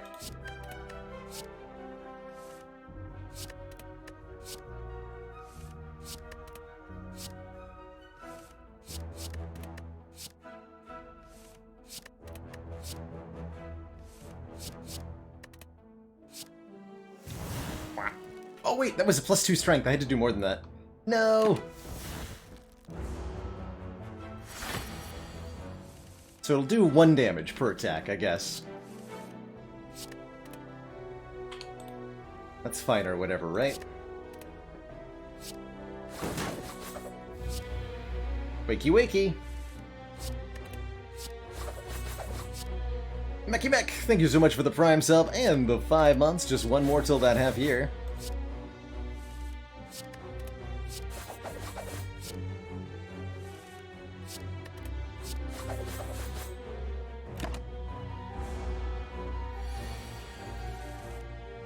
Alright, alright. You get 1 hit. Good fight.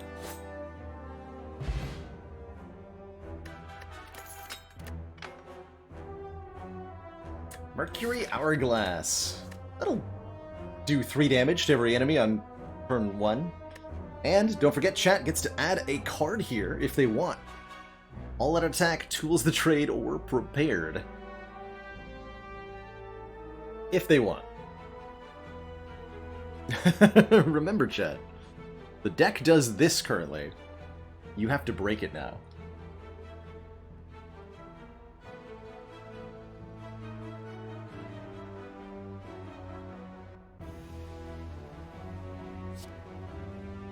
And a quick reminder that we're all here to have fun, so do please keep it civil.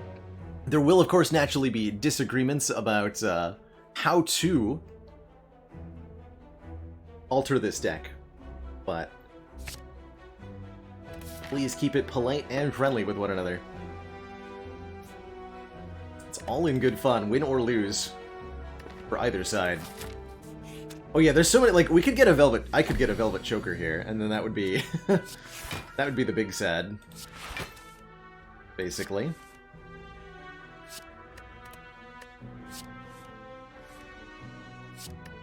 Okay, already I can't really do the infinite thing. No.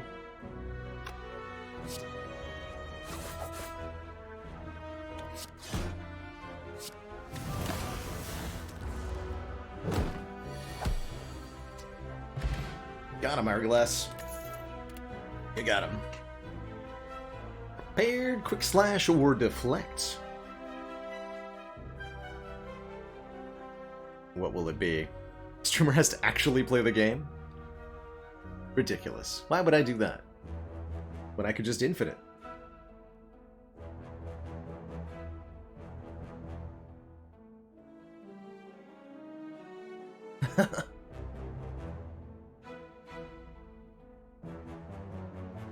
If I do that when I could just toke everything?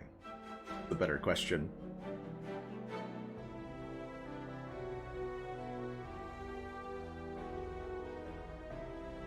Right, free block. Okay. Can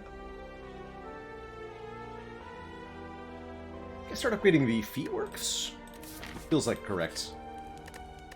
I could toke a card here. Toking the all-out attack is a reasonable choice.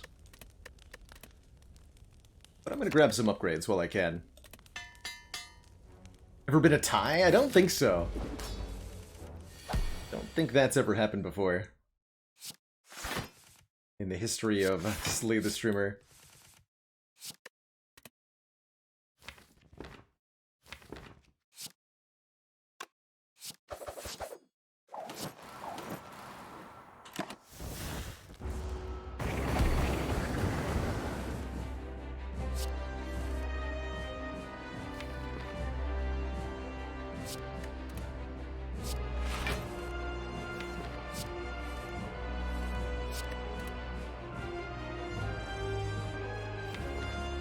2.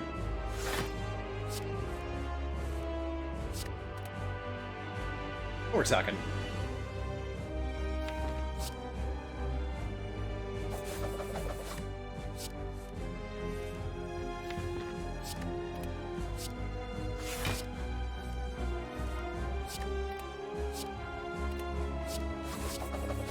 Get him.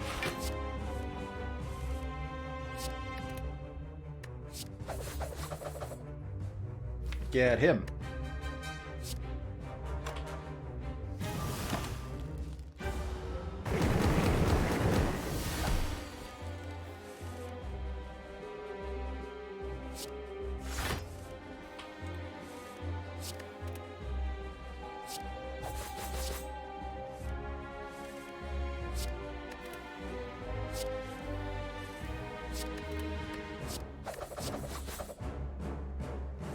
My hand is full.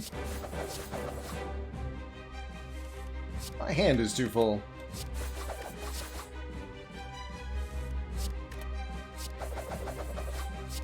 Oh, that's so fun.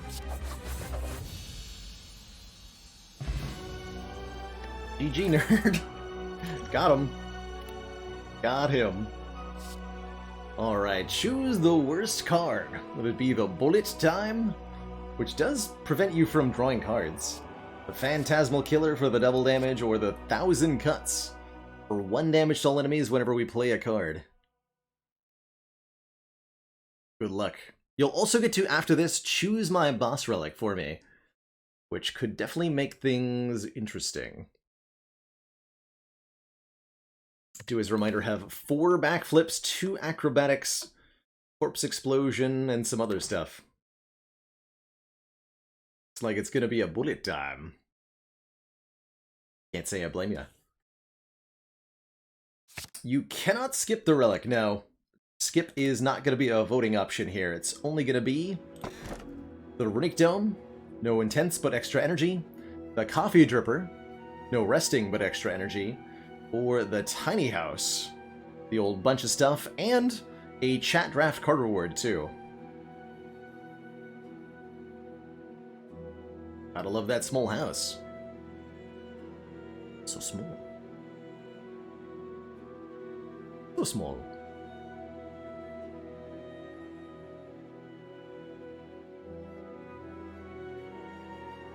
But more importantly, gives me, well, not more importantly, gives me 50 gold. At least. Huzzah?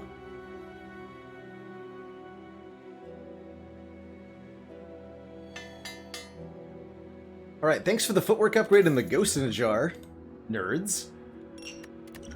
But also, I guess enjoy your card reward. Backflip, reflex, or cloak and dagger.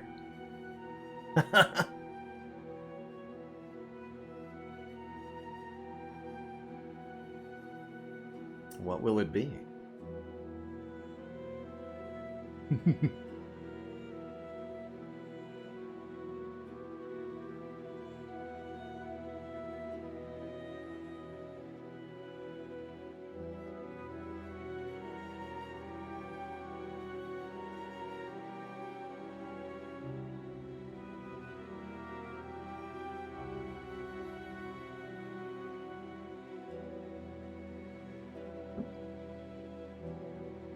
I guess Silent just has too many good cards, right? 'Tis the way of things.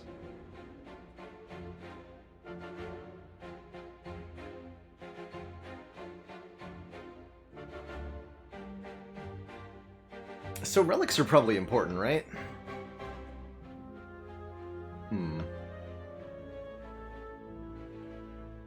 But so is toking everything in sight.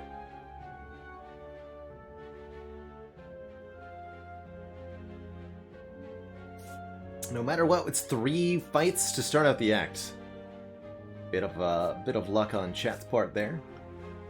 Go to this store.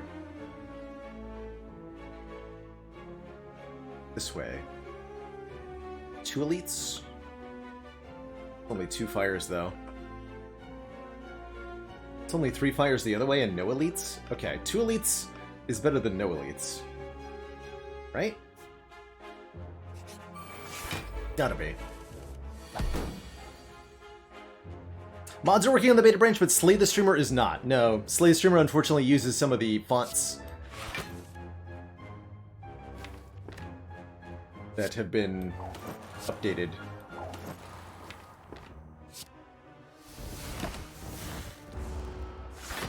Make this one a little slower.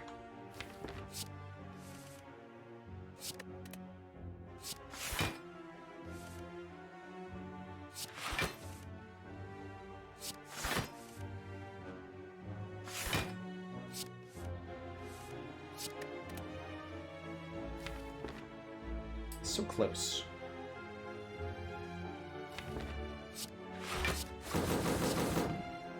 It's the wrong order.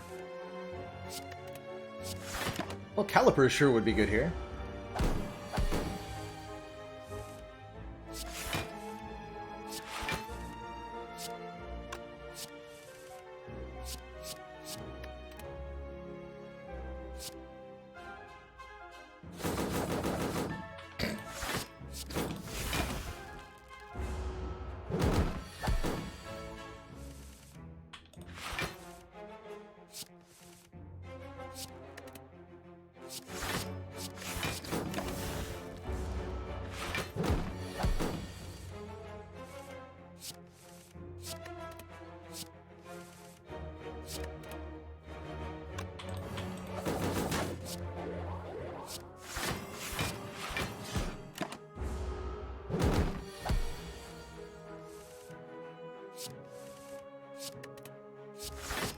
Boop. 17 gold and up to one of these cards.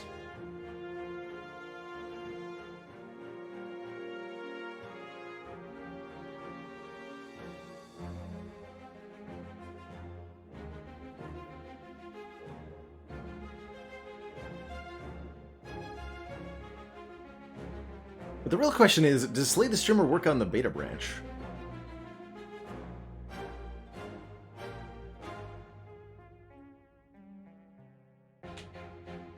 Outmaneuver. Can I use that? I have no idea. No way to know for sure. It's true. Yonk.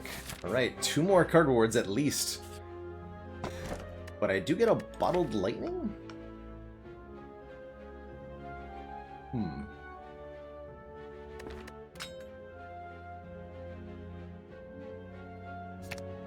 Bottle the Acro Plus.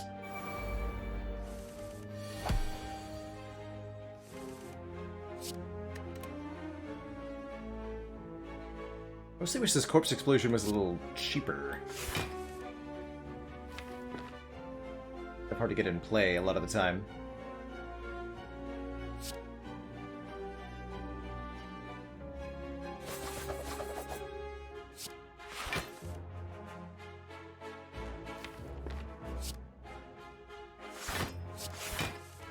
Alright, first damage of the run, congrats.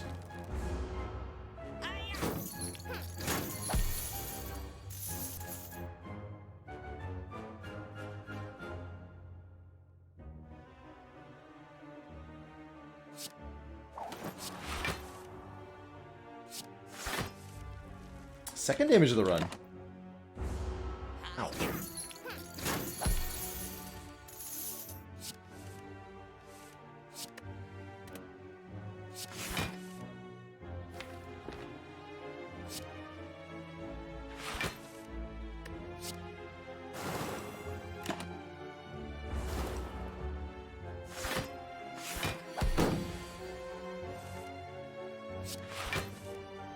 In pieces.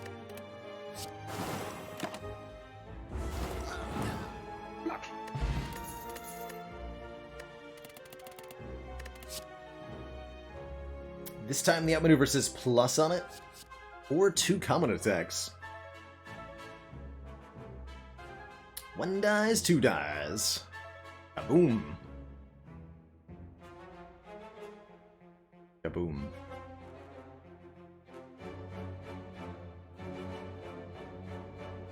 They still like it. Respect.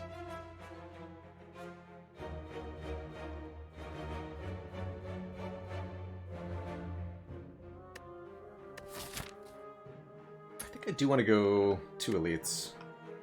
I mean, so many more cards added? Hmm.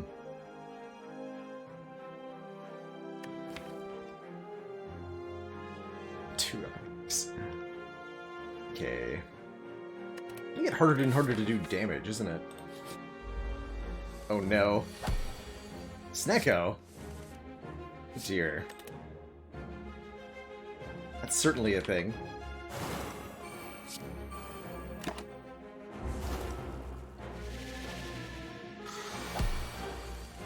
Good thing I brought 8 energy.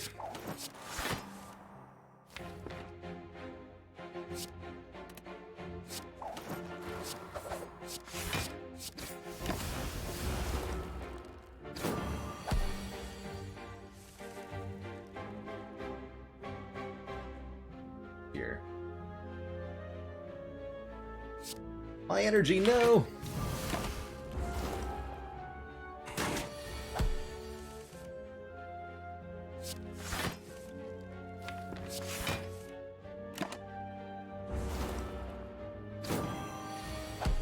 Hourglass will do it for me. It has to be. It's the only way.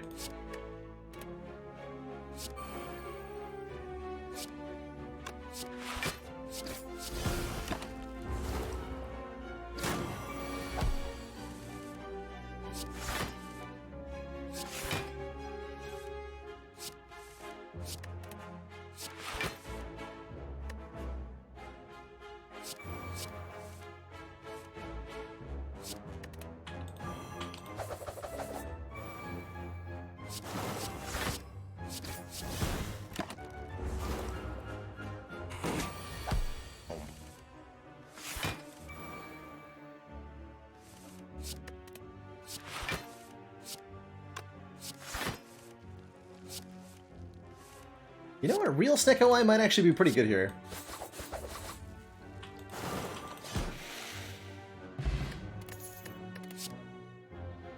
Or footwork?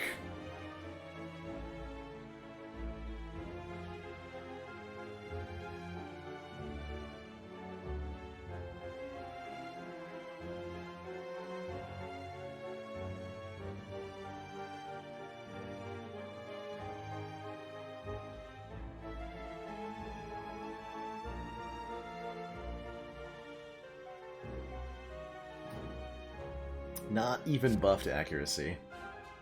I do have a Cloak and Dagger at least, so it does something? It does something.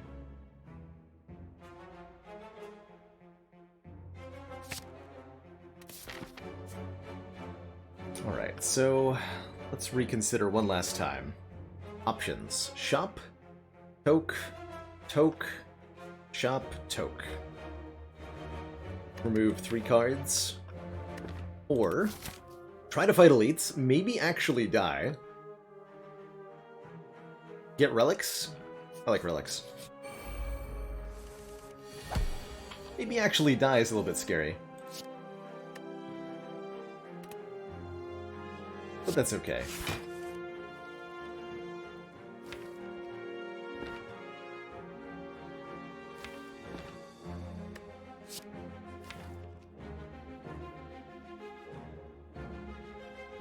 Liquid Memory is the worst case scenario.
See you later, Ostafuego. Ray Del Mano, by the way, thank you for the 14 months.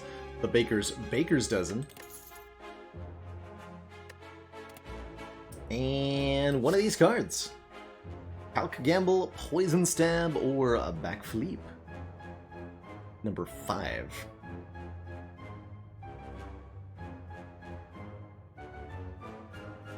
Oh, they love the Poison Stab. They do.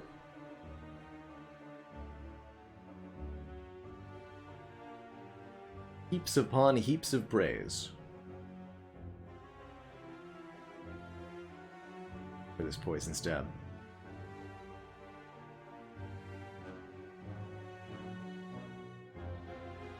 Thinking about what's in that shop later. 300 gold, I gotta beat 1 elite? Easy. Never didn't beat an elite in my life.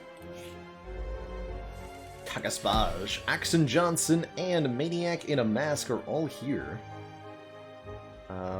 Ooh. Does look a little bit spooky, though. Perfect. Spookiness averted.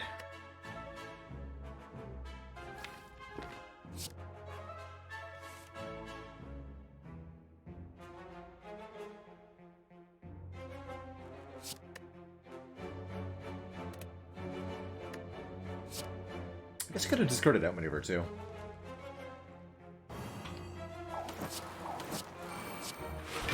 Oh, dang it. Order.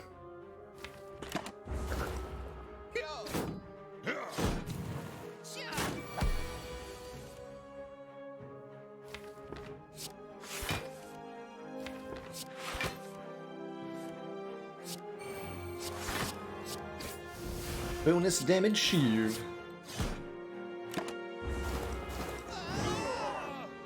Blam! Happy Flower, there's some more energy for me. And one of these cards. Bane plus, Slice plus, or Catalyst not plus.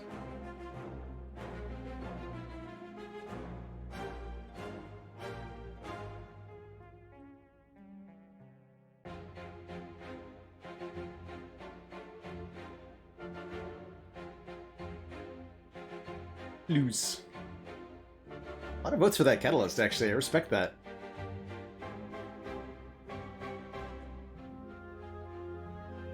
Respect that.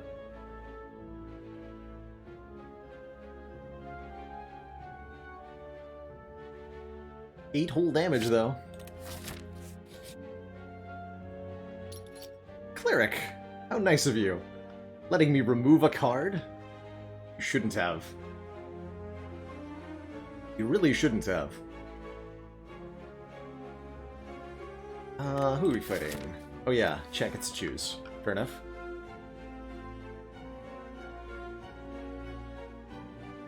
Lose the auto attack.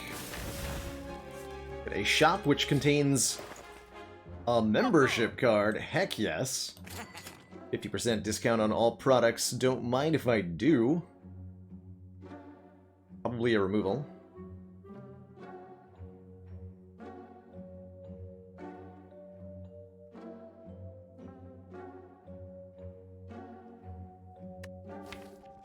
Bug. I think I want both outmaneuvers for the unupgraded one.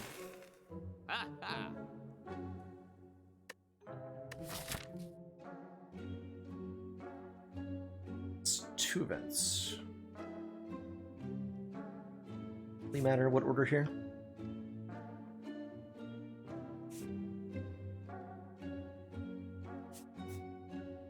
Only 2 events no matter what I do, right? I could go 3, but then I'm missing a fire. Might as well take the event first.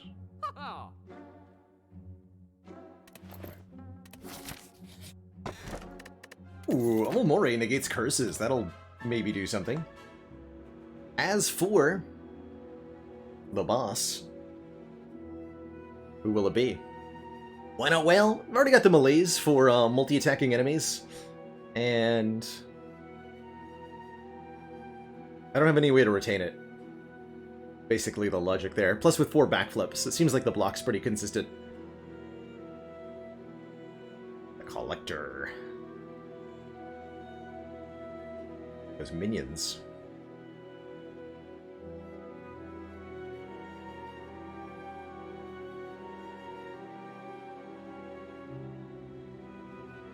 G-E-Z. Collector it is. Full respect. It's a tough fight. The Snecko! Wait. Not a Snecko, that's a Book of Stabbing. Explain yourself, game.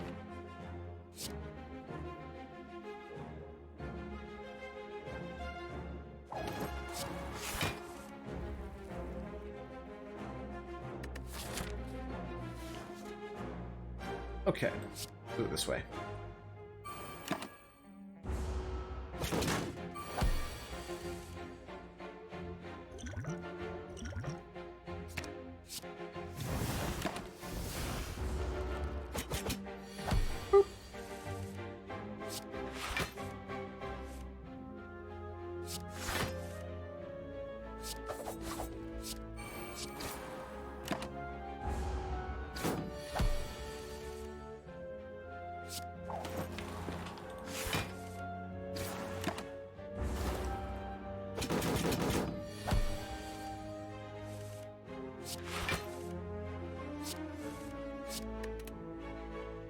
Where's my damage, though? Hello? Did I remember to put any in the deck?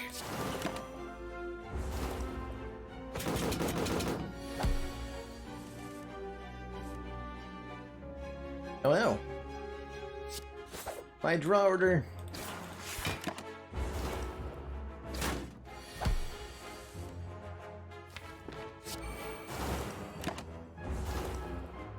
There's no limit to the number of times the Book of Stabbing can attack in one turn.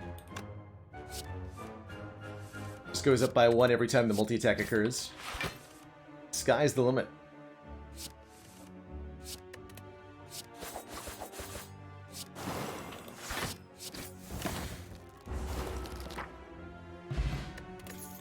A little bit of health back, always appreciated.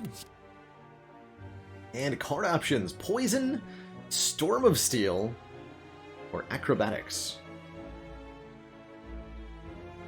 They love the Storm of Steel. They love it. How could they not?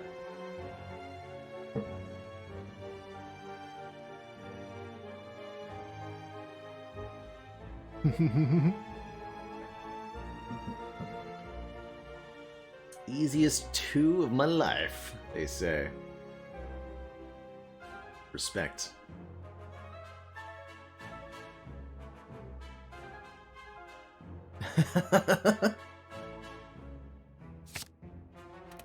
Thanks.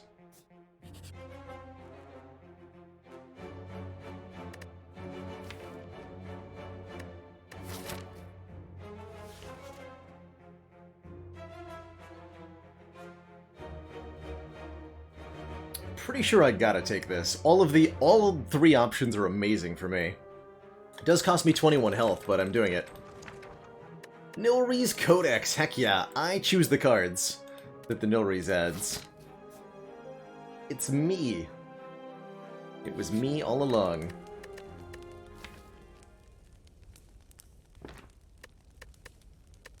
Probably gotta sleep though. Yeah. That does cost me a removal.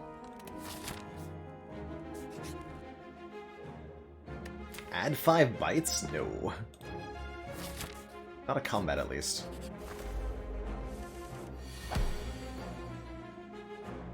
HMU Solenoid. What a name, what a player.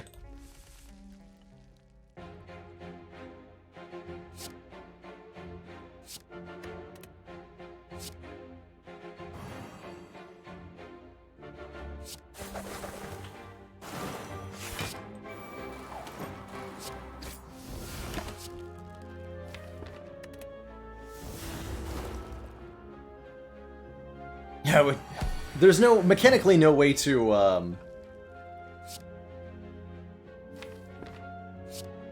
Here.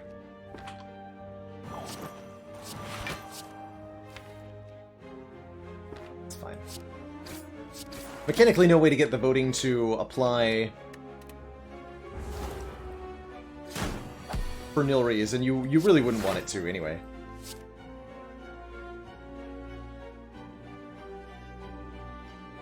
Do 9 each. Get him! Good job, Storm of Steel. Piercing Whale, Well-Laid Plans, Acrobatics. 3 fairly interesting cards.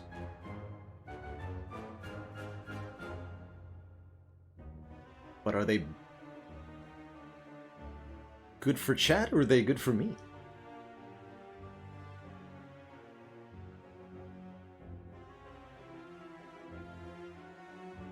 What if the real cards in our deck were the friends we made along the way?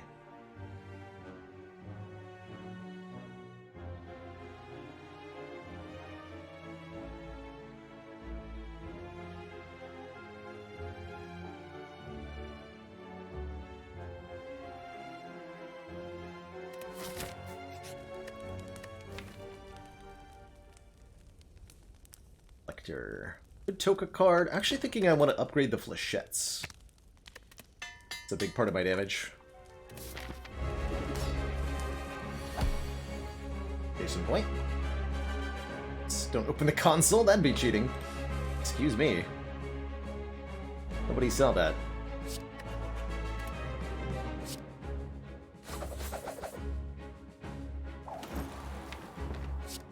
On to Acro here. Oh god, what have I done? My card draw! Well, that's probably a Ghost in Jar turn then. I'm just gonna lose the malaise. Touch him. Tools a trade though, actually. Just don't get attacked. Easy game. Perfect. Yes, this is the perfect turn for this draw. Thank goodness.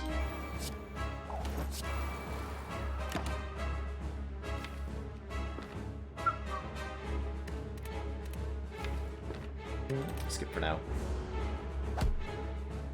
Been a bit sketchy though. Guaranteed attack, I think. For an awful lot of damage, but I have 8 energy, so there is that.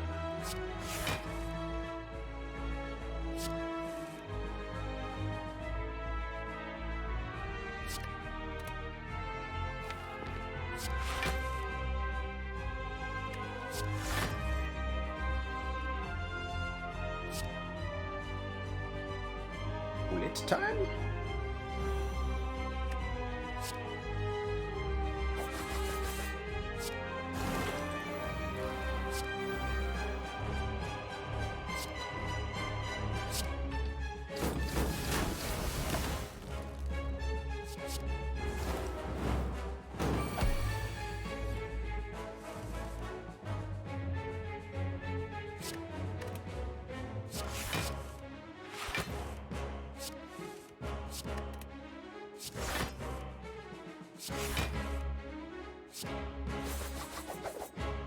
Storm of Steel, go!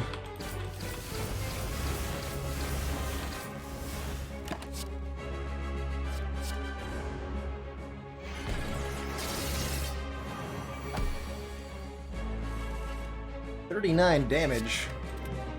How about none damage? Yo, give me that.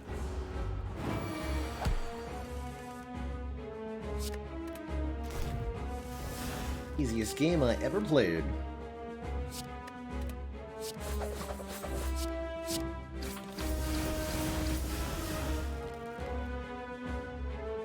GG.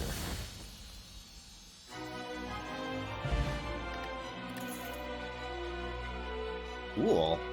Really cool fight. Alright, another rare card to the deck. Adrenaline, Bullet Time, Alchemize are the options.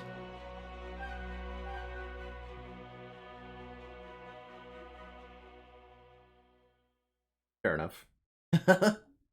Fair enough. And you'll get to pick my boss relic after this too. It's gonna get pretty spicy in Act 3. The difficulty keeps going up, but the deck keeps getting weaker. Spicy.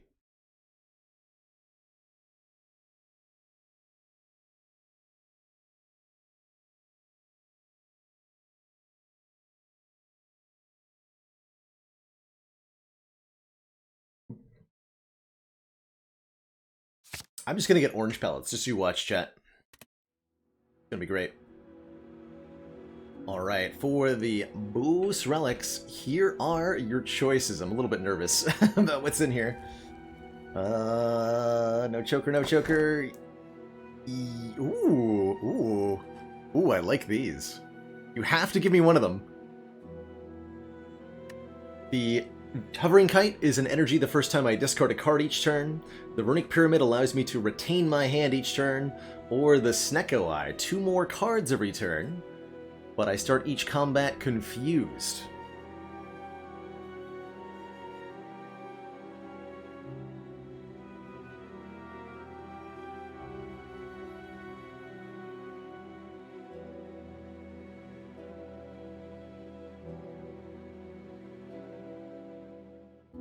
I don't know, chat. You realize I have 2 bullet times, right?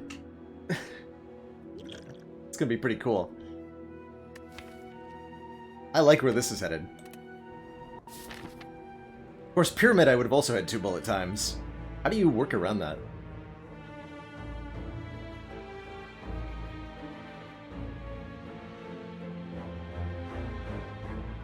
Thanks for the bullet times, hee hee. I just toke everything.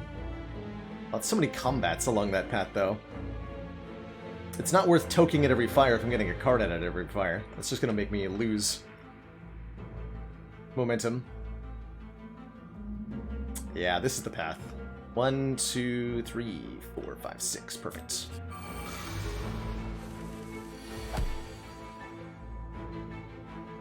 Amazing.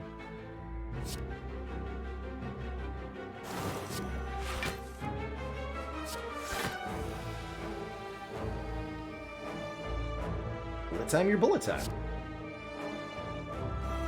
And why wouldn't you?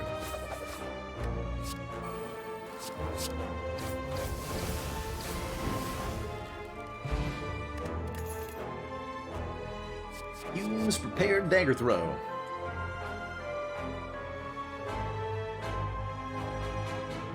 Don't forget, I do still need to take this too and to defeat the heart with it for me to technically be the winner here. Lots of ways that could go awry, for sure.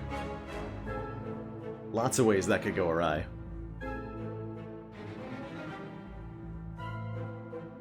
But this ghost in a jar sure would help.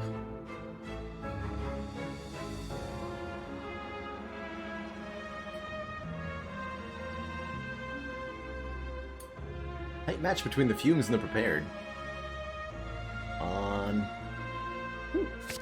The fumes end up winning over the prepared there. 1 more power for the deck. I can see the merit there. I can see the merit there.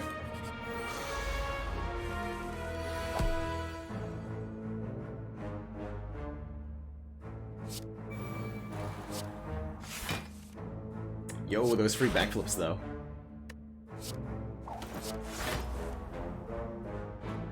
Let's go.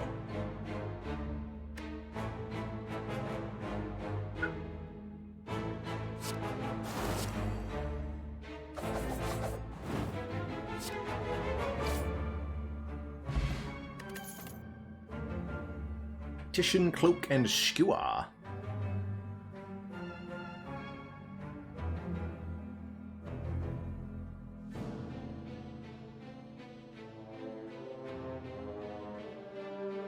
There's a good argument for fumes. I'm not gonna I'm not gonna say why I think the fumes might hurt me, because I don't want chat to use that against me. But I can comment on that after we're past the point where it matters, I think.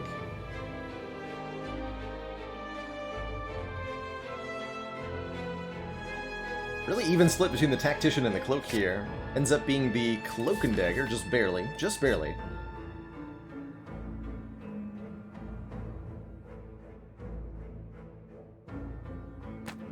Omamori membership card? How about 1,000 gold? Can it really be this easy?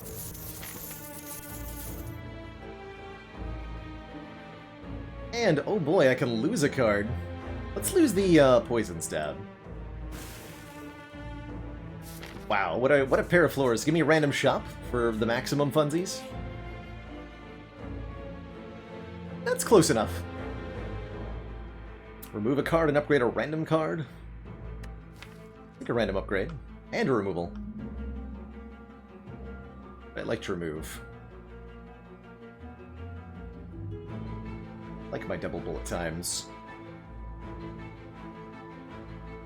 I think I don't want Storm of Steel anymore, now that we have the Snecko Eye. It was kind of good before. I'm gonna get rid of it.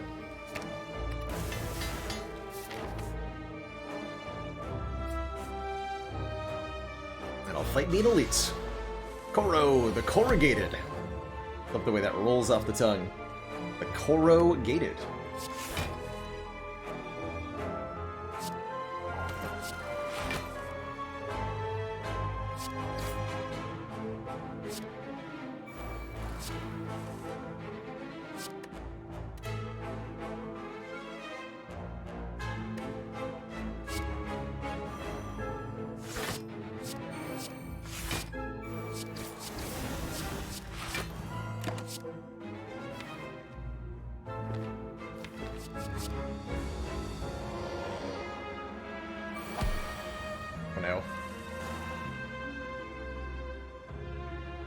I guess I'll just burst the backflip.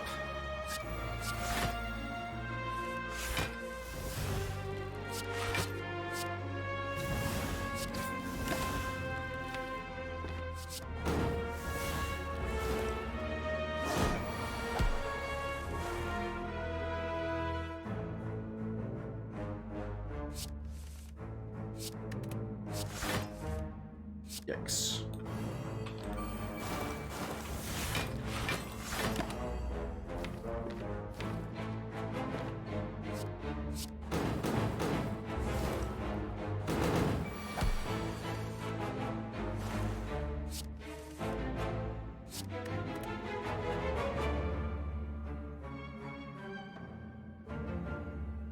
Double yikes.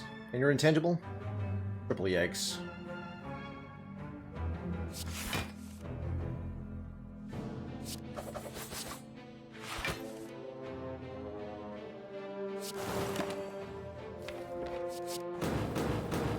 Ouch.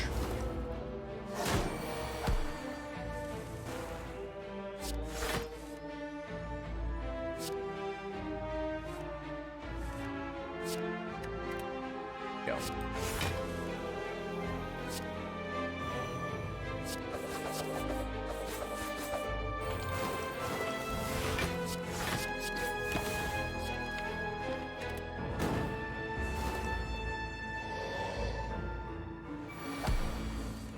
Corrugated like cardboard. They have like fibrous ripples. Is that what that means? I think that's what that means.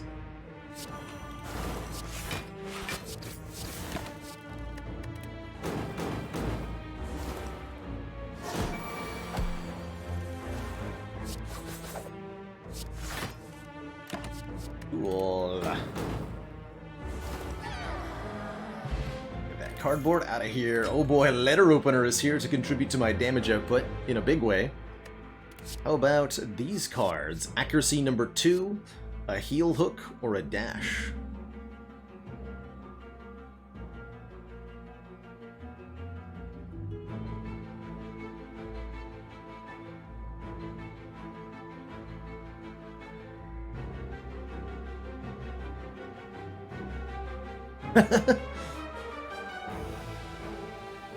Just for the memes, I respect that. Just gotta get a shop, right? It's gonna be a shop. It's gonna be a shop, it's gonna be good. One of those is gonna be a shop, everything's gonna be great. Just gotta get a shop.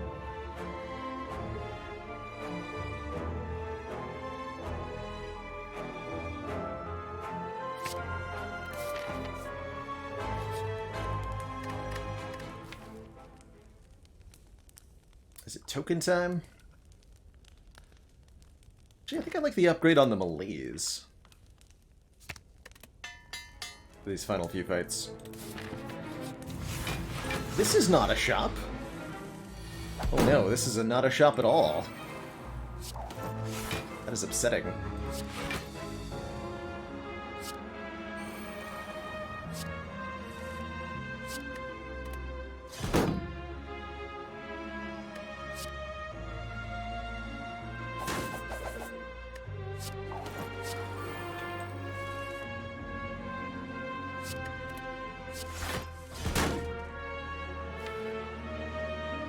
Last card. It's fine. It's fine. Double corpse explosion. Let's go.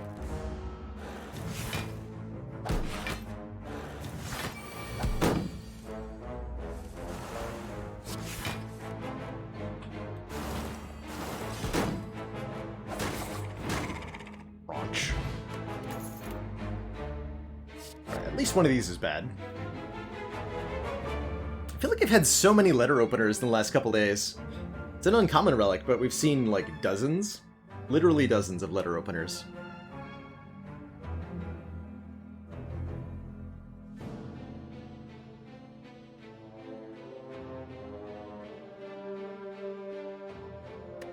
One more event.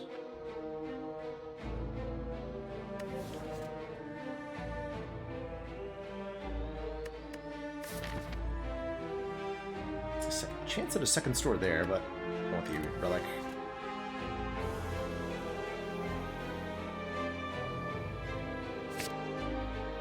Look. Oops. Alright, my chests contain preserved insects, making future elites a lot easier to beat. And here's where chat will get to decide which Act 3 boss do I fight first. Will it be Donu and Deka, the Woken Bloken, or the Time Eater? Amongst all the options.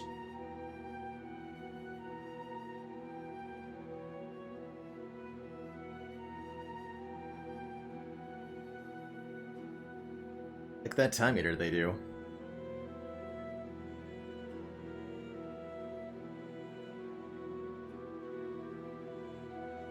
Sure do.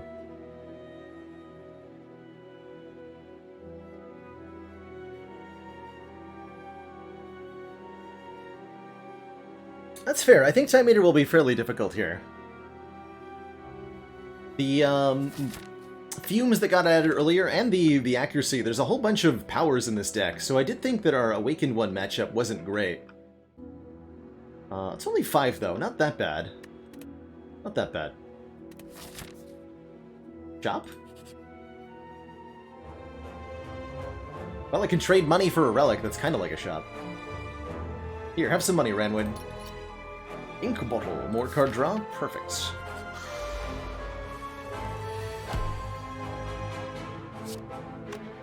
Perfect. Double bullet time, huh?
Damage already 25 per combat. That's pretty good.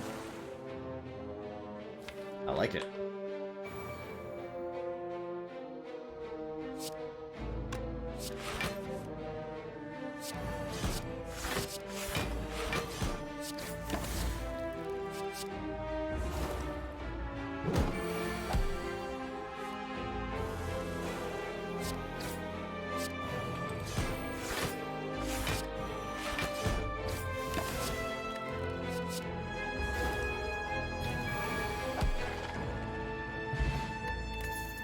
Destroyed by Hourglass.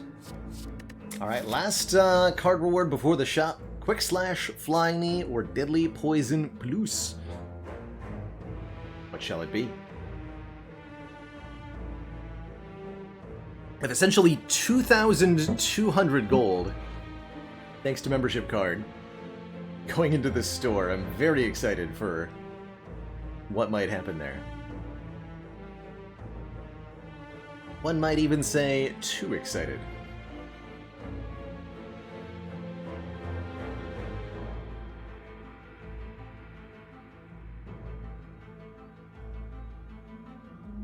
One and yoink. One flying knee get.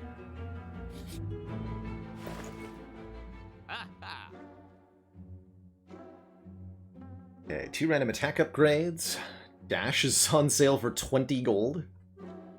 Another acrobatics. The Twisted Funnel applies 4 poison to all enemies at the start of combat. That's pretty alright.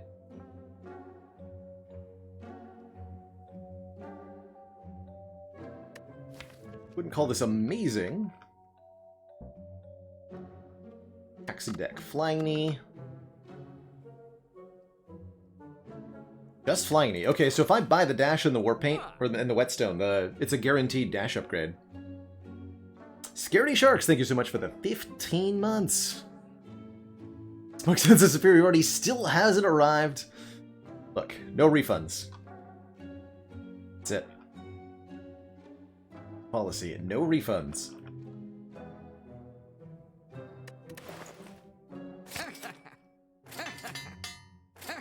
Might as well take all the relics. Probably gonna take the fruit juice, I don't see why I wouldn't.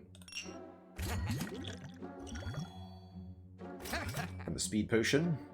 And remove 1 card. Probably slice. Wish this hand greed hit a little harder. Do I ever buy a Caltrops? I don't think so. No, I don't think so.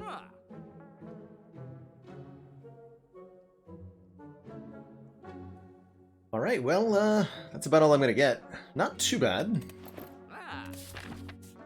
Too bad. T12 Big Proof. The Dreamless.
Shiv does 27.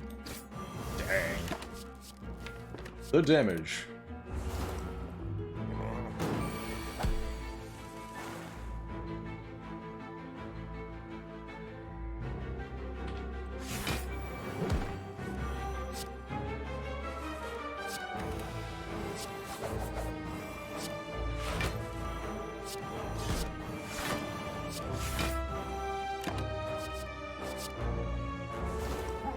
G, giant head. Okay, we've got artifact removal. That's pretty alright. Last card before the boss, potentially. Sucker Punch, dodge and roll, or accuracy number 3.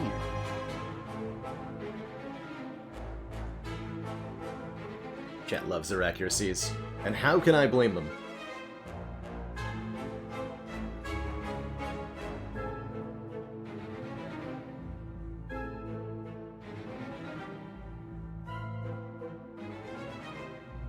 How could I possibly blame them for that?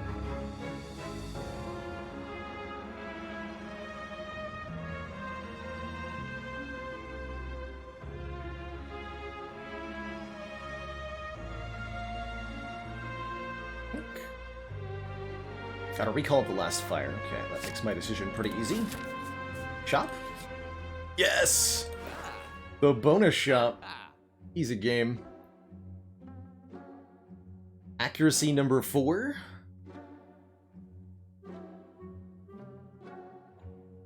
Calipers are here. Letting me retain block. That's pretty hype. Strange Spoon.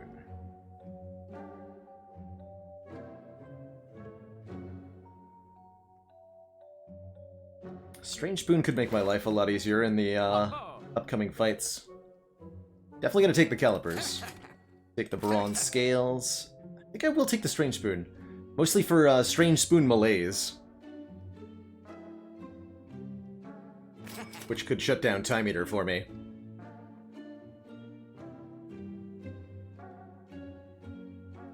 I'll dunk this heel hook. Sweet. Thanks for the shop, hee hee.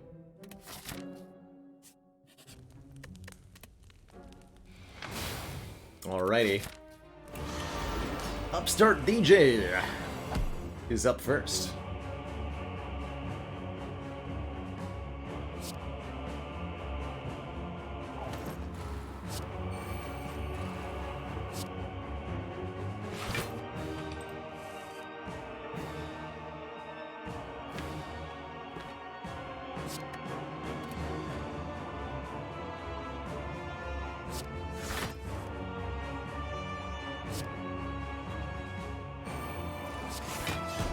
Hold on to that malaise for the moment.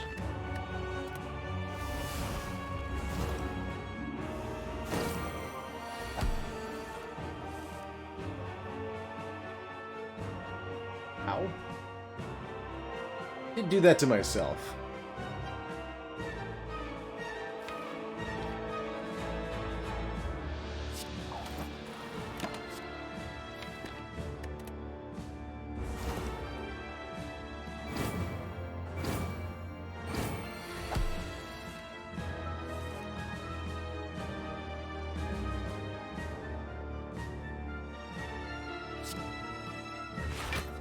My choice not to play the malaise, I did that.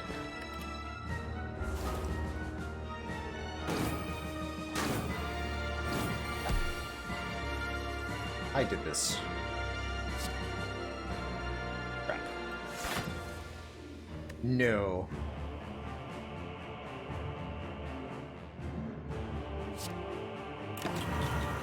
Help! Help!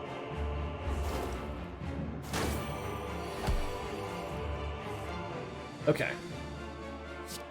Fixing problems.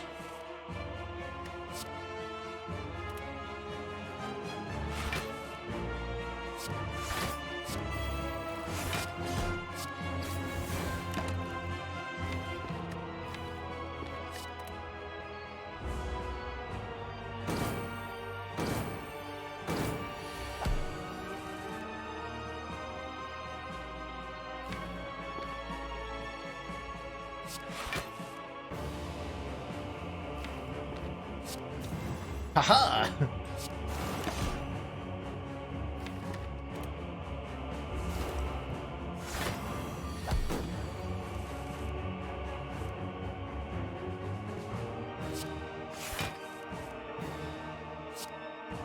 Part of my master plan, of course.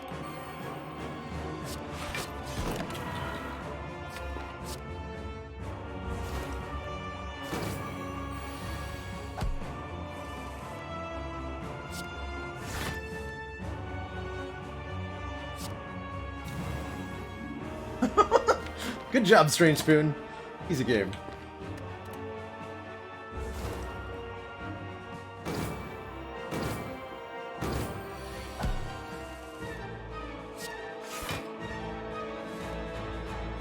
I could try to play some of these slimes.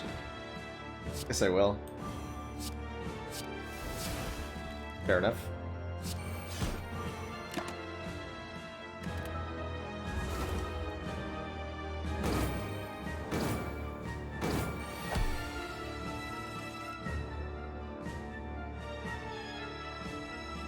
Let's not mess with that anymore.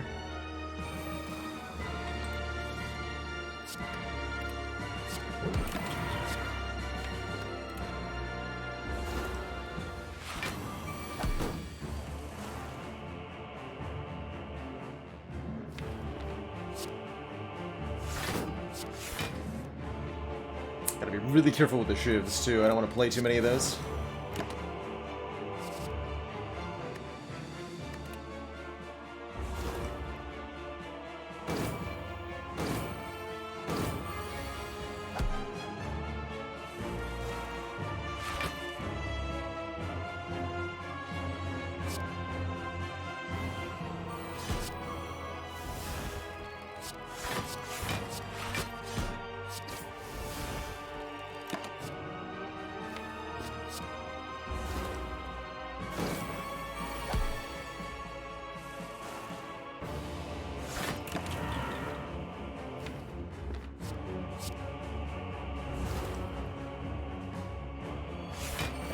All the strength down has been removed from the time meter here.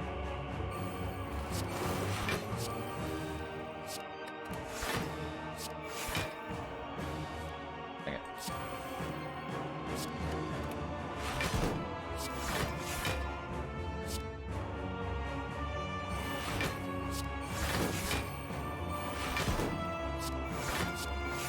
Dang it, Strange Spoon. You traitor. You traitor.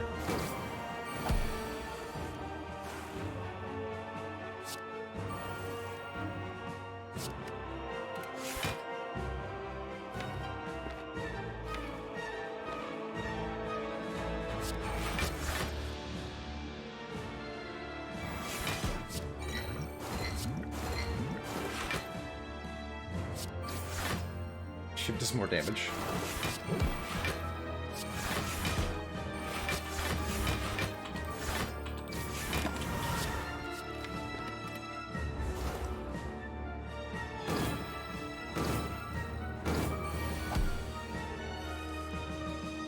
Time Slug only adds slimes on Ascension 17 and up. Or, no, sorry, 19 and up, excuse me. Just keeps coming back.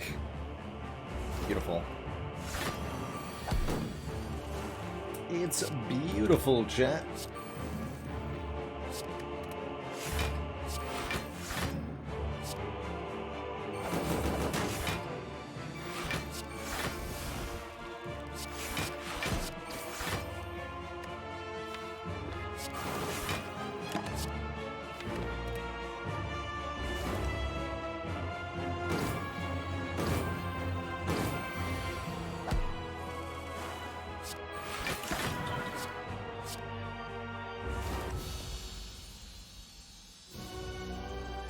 Yeah, exactly. As Gordian Game says, I think there is a glitch where it's possible that the second boss is also Time Eater. It's not, though. It's Donu and Dekka here to give me a hard time on turn 1.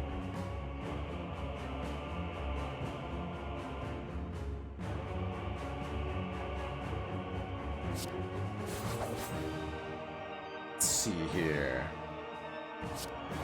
Footwork into acrobatics. Good. Zero cost bullet time. Happy to see it.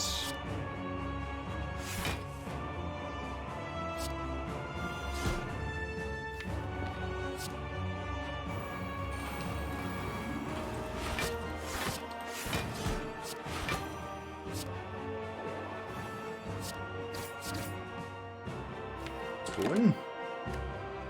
Don't you dare, Spoon.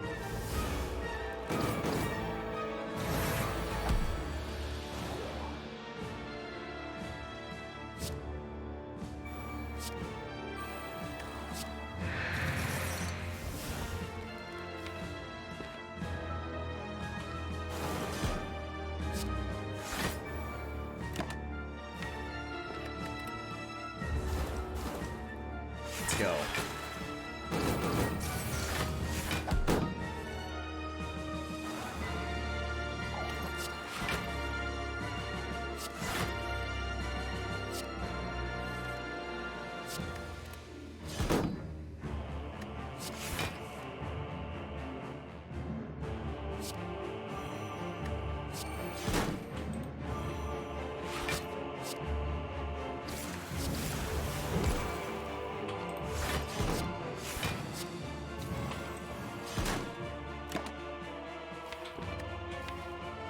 Bit of a yikes.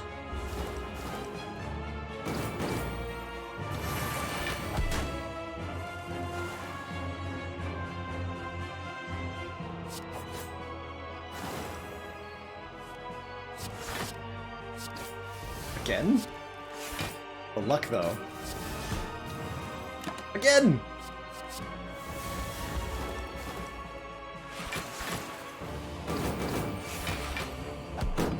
Spoon!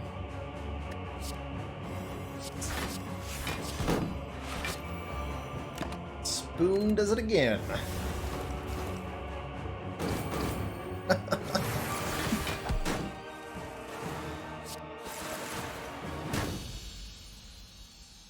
Kerblam!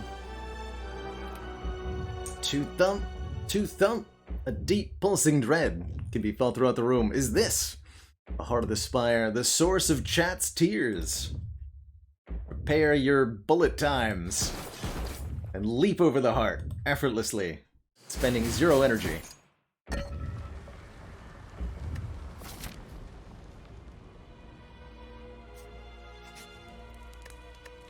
This feels like a pretty good rest. Upgrade 1 card or toke 1 card. I think I'm gonna rest though. Don't have any healing, right? There's gonna be a waffle in the shop, and I'm gonna be very sad. Good. No waffle. It's more copies of yet more copies of accuracy.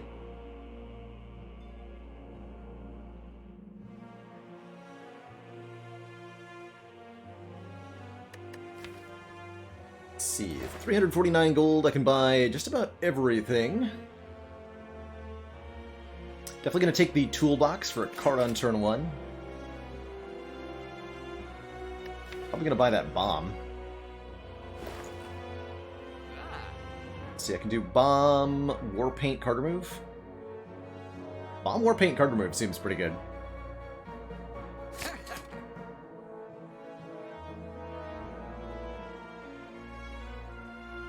What don't this deck want? Probably not 3 accuracies.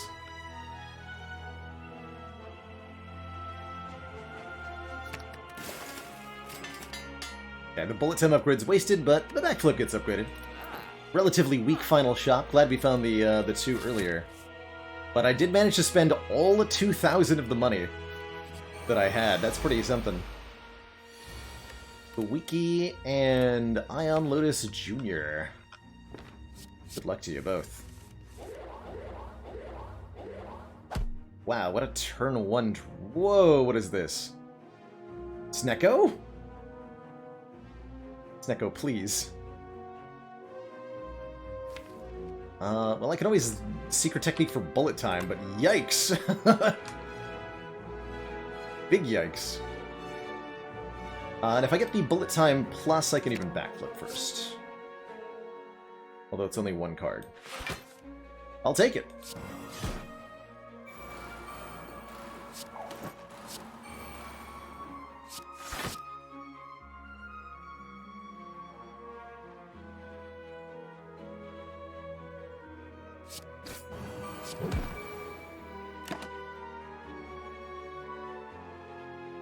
Just take 1 damage. Gun might have. Yeah, I did. Ow.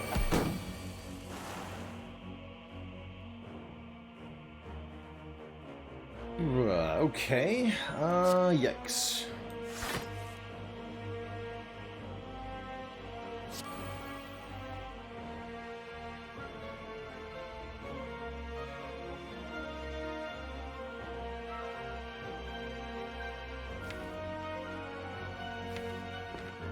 Sure looks like it's Ghost in a Jar time. Losing it here is not good. Let's be bomb though.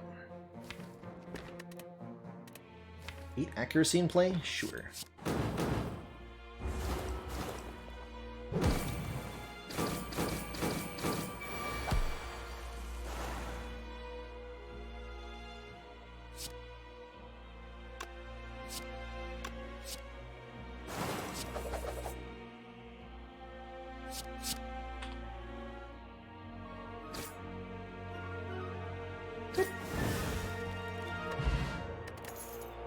Two more cards turn 1, and a card pick.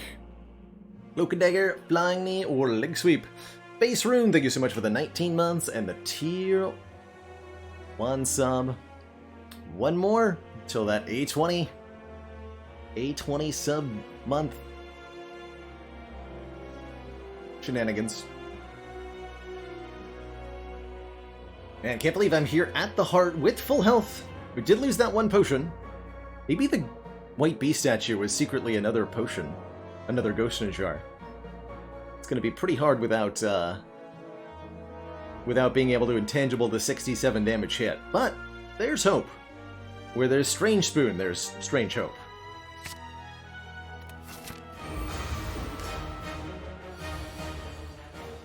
Mayhem.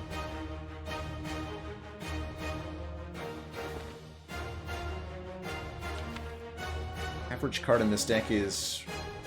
hitting bullet time randomly could really screw me.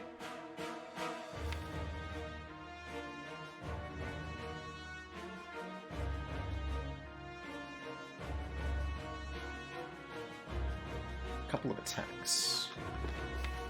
Is that flying? Oh yeah, there's the 2 flying knees. I'll take the mayhem.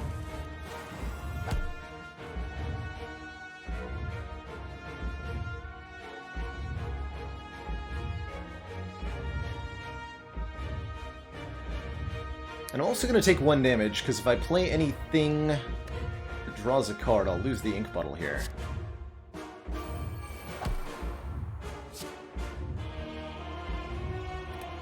Is this my speed pot turn? I only get 1 in this entire fight. I think it's going to be now. The calipers.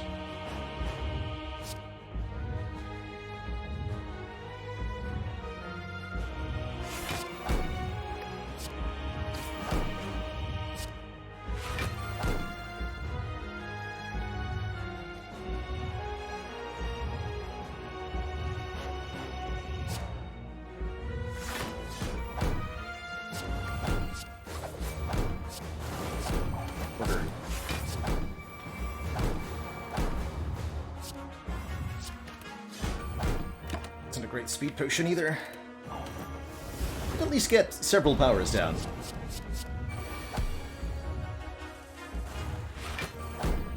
Nice.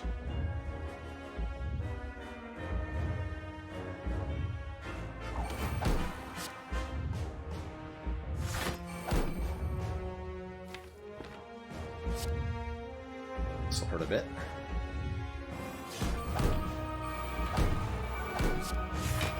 Please. Yes. Yes!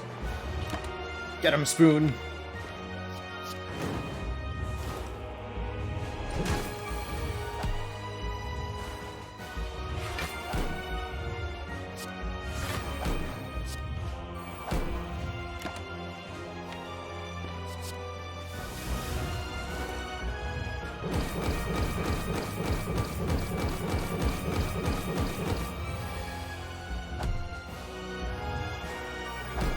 Three bombs!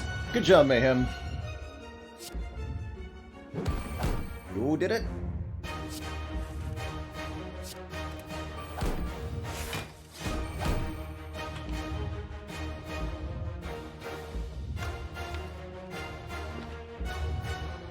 Do I want to do malaise things here?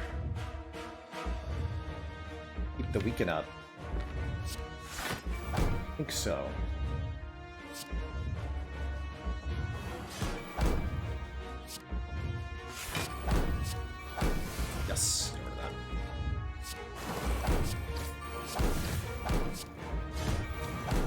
go! Keep going!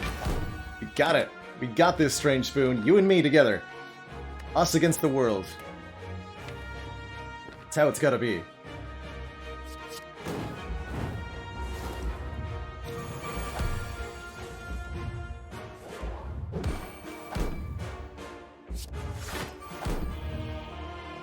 You and me, Strange Spoon. Let's go.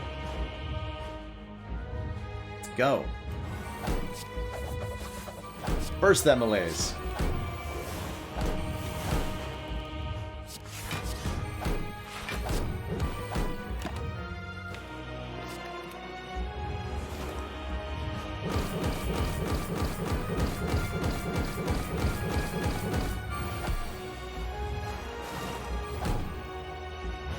Free corpse explosion, don't mind if I do.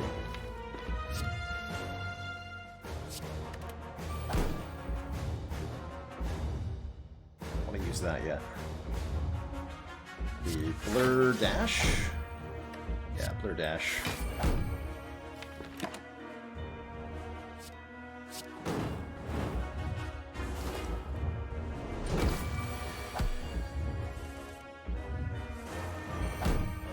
Ah, there's the bullet time. I'm okay with that, actually.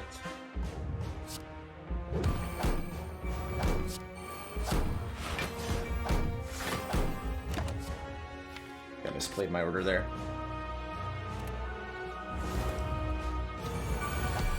$28. Top deck malaise for 7. Mayhem. So good. So good.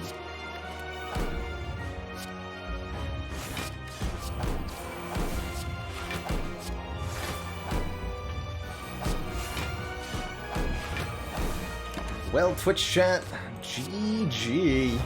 You put up a damn good fight, but holy heck, this run really just wanted me to win. My god.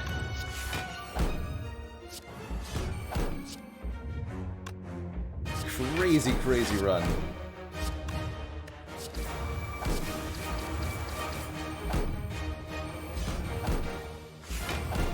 GG, everybody. GG. Wow. Trying to remember the last time Slay the Streamer Silent actually managed to win. Get dunked on, chat. You nerds. GG. Thanks for playing, everybody. That was an incredibly fun run. Nilri's Codex plus a really, really lucky Act 1 plus Strange Spoon just going like ballistic on the malaise. GG. GG. Austin Fuego, cheers. Thank you so much for those 1,000 bits of support. And well played, everybody. I think there will be another run of Slay the Streamer probably this month. But I do have to cut things off tonight as we're past our 8 o'clock point. Blah! Do the do! Thank you so much for the 450 bits as well. This is not over, they say. By the way, I do believe, thanks to today's stream, we have hit our community goal for the month. Our stretch goal this month is going to be playing 2 games from the Game Boat.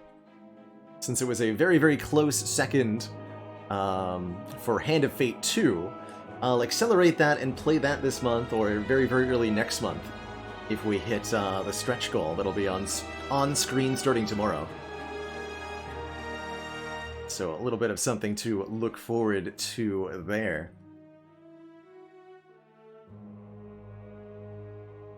But wanted to say thank you so much for watching, everybody. It's been an absolutely incredible stream today. Super fun.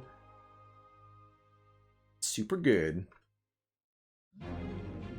We will be back tomorrow, not later than noon Eastern Standard Time, for a short Thanksgiving stream. I do have dinner plans for tomorrow, but I'll be live for about 4 hours. Probably with some Spire. Although I'm considering some Into the Breach, too. Really has to be one or the other. Into the Breach does take too long. See you later, do the do. Meow fat. Procionlo. Best part of the Thanksgiving dinner? Me? Mashed potatoes, personally. That's what I'm on duty for. Is making the garlicky mashed potatoes. Which is to be eaten by the ladleful and smothered in gravy. That's how it should be. Stuffing's pretty good too. Basically anything that you put the gravy on, that's my personal favorite. Good night, Meta Joke. GG, Eric Raz, Gordian Games. Jay Carter. Mashed potatoes and noodles. I respect that. Carbs plus more carbs. Love it. Good night, Shaylins, Ivy Blade, Glory Girl, Matt Warbuckle, everybody else. Thanks so much for watching. Ta-ta for now. I'll see y'all next time. Toodaloo, everyone.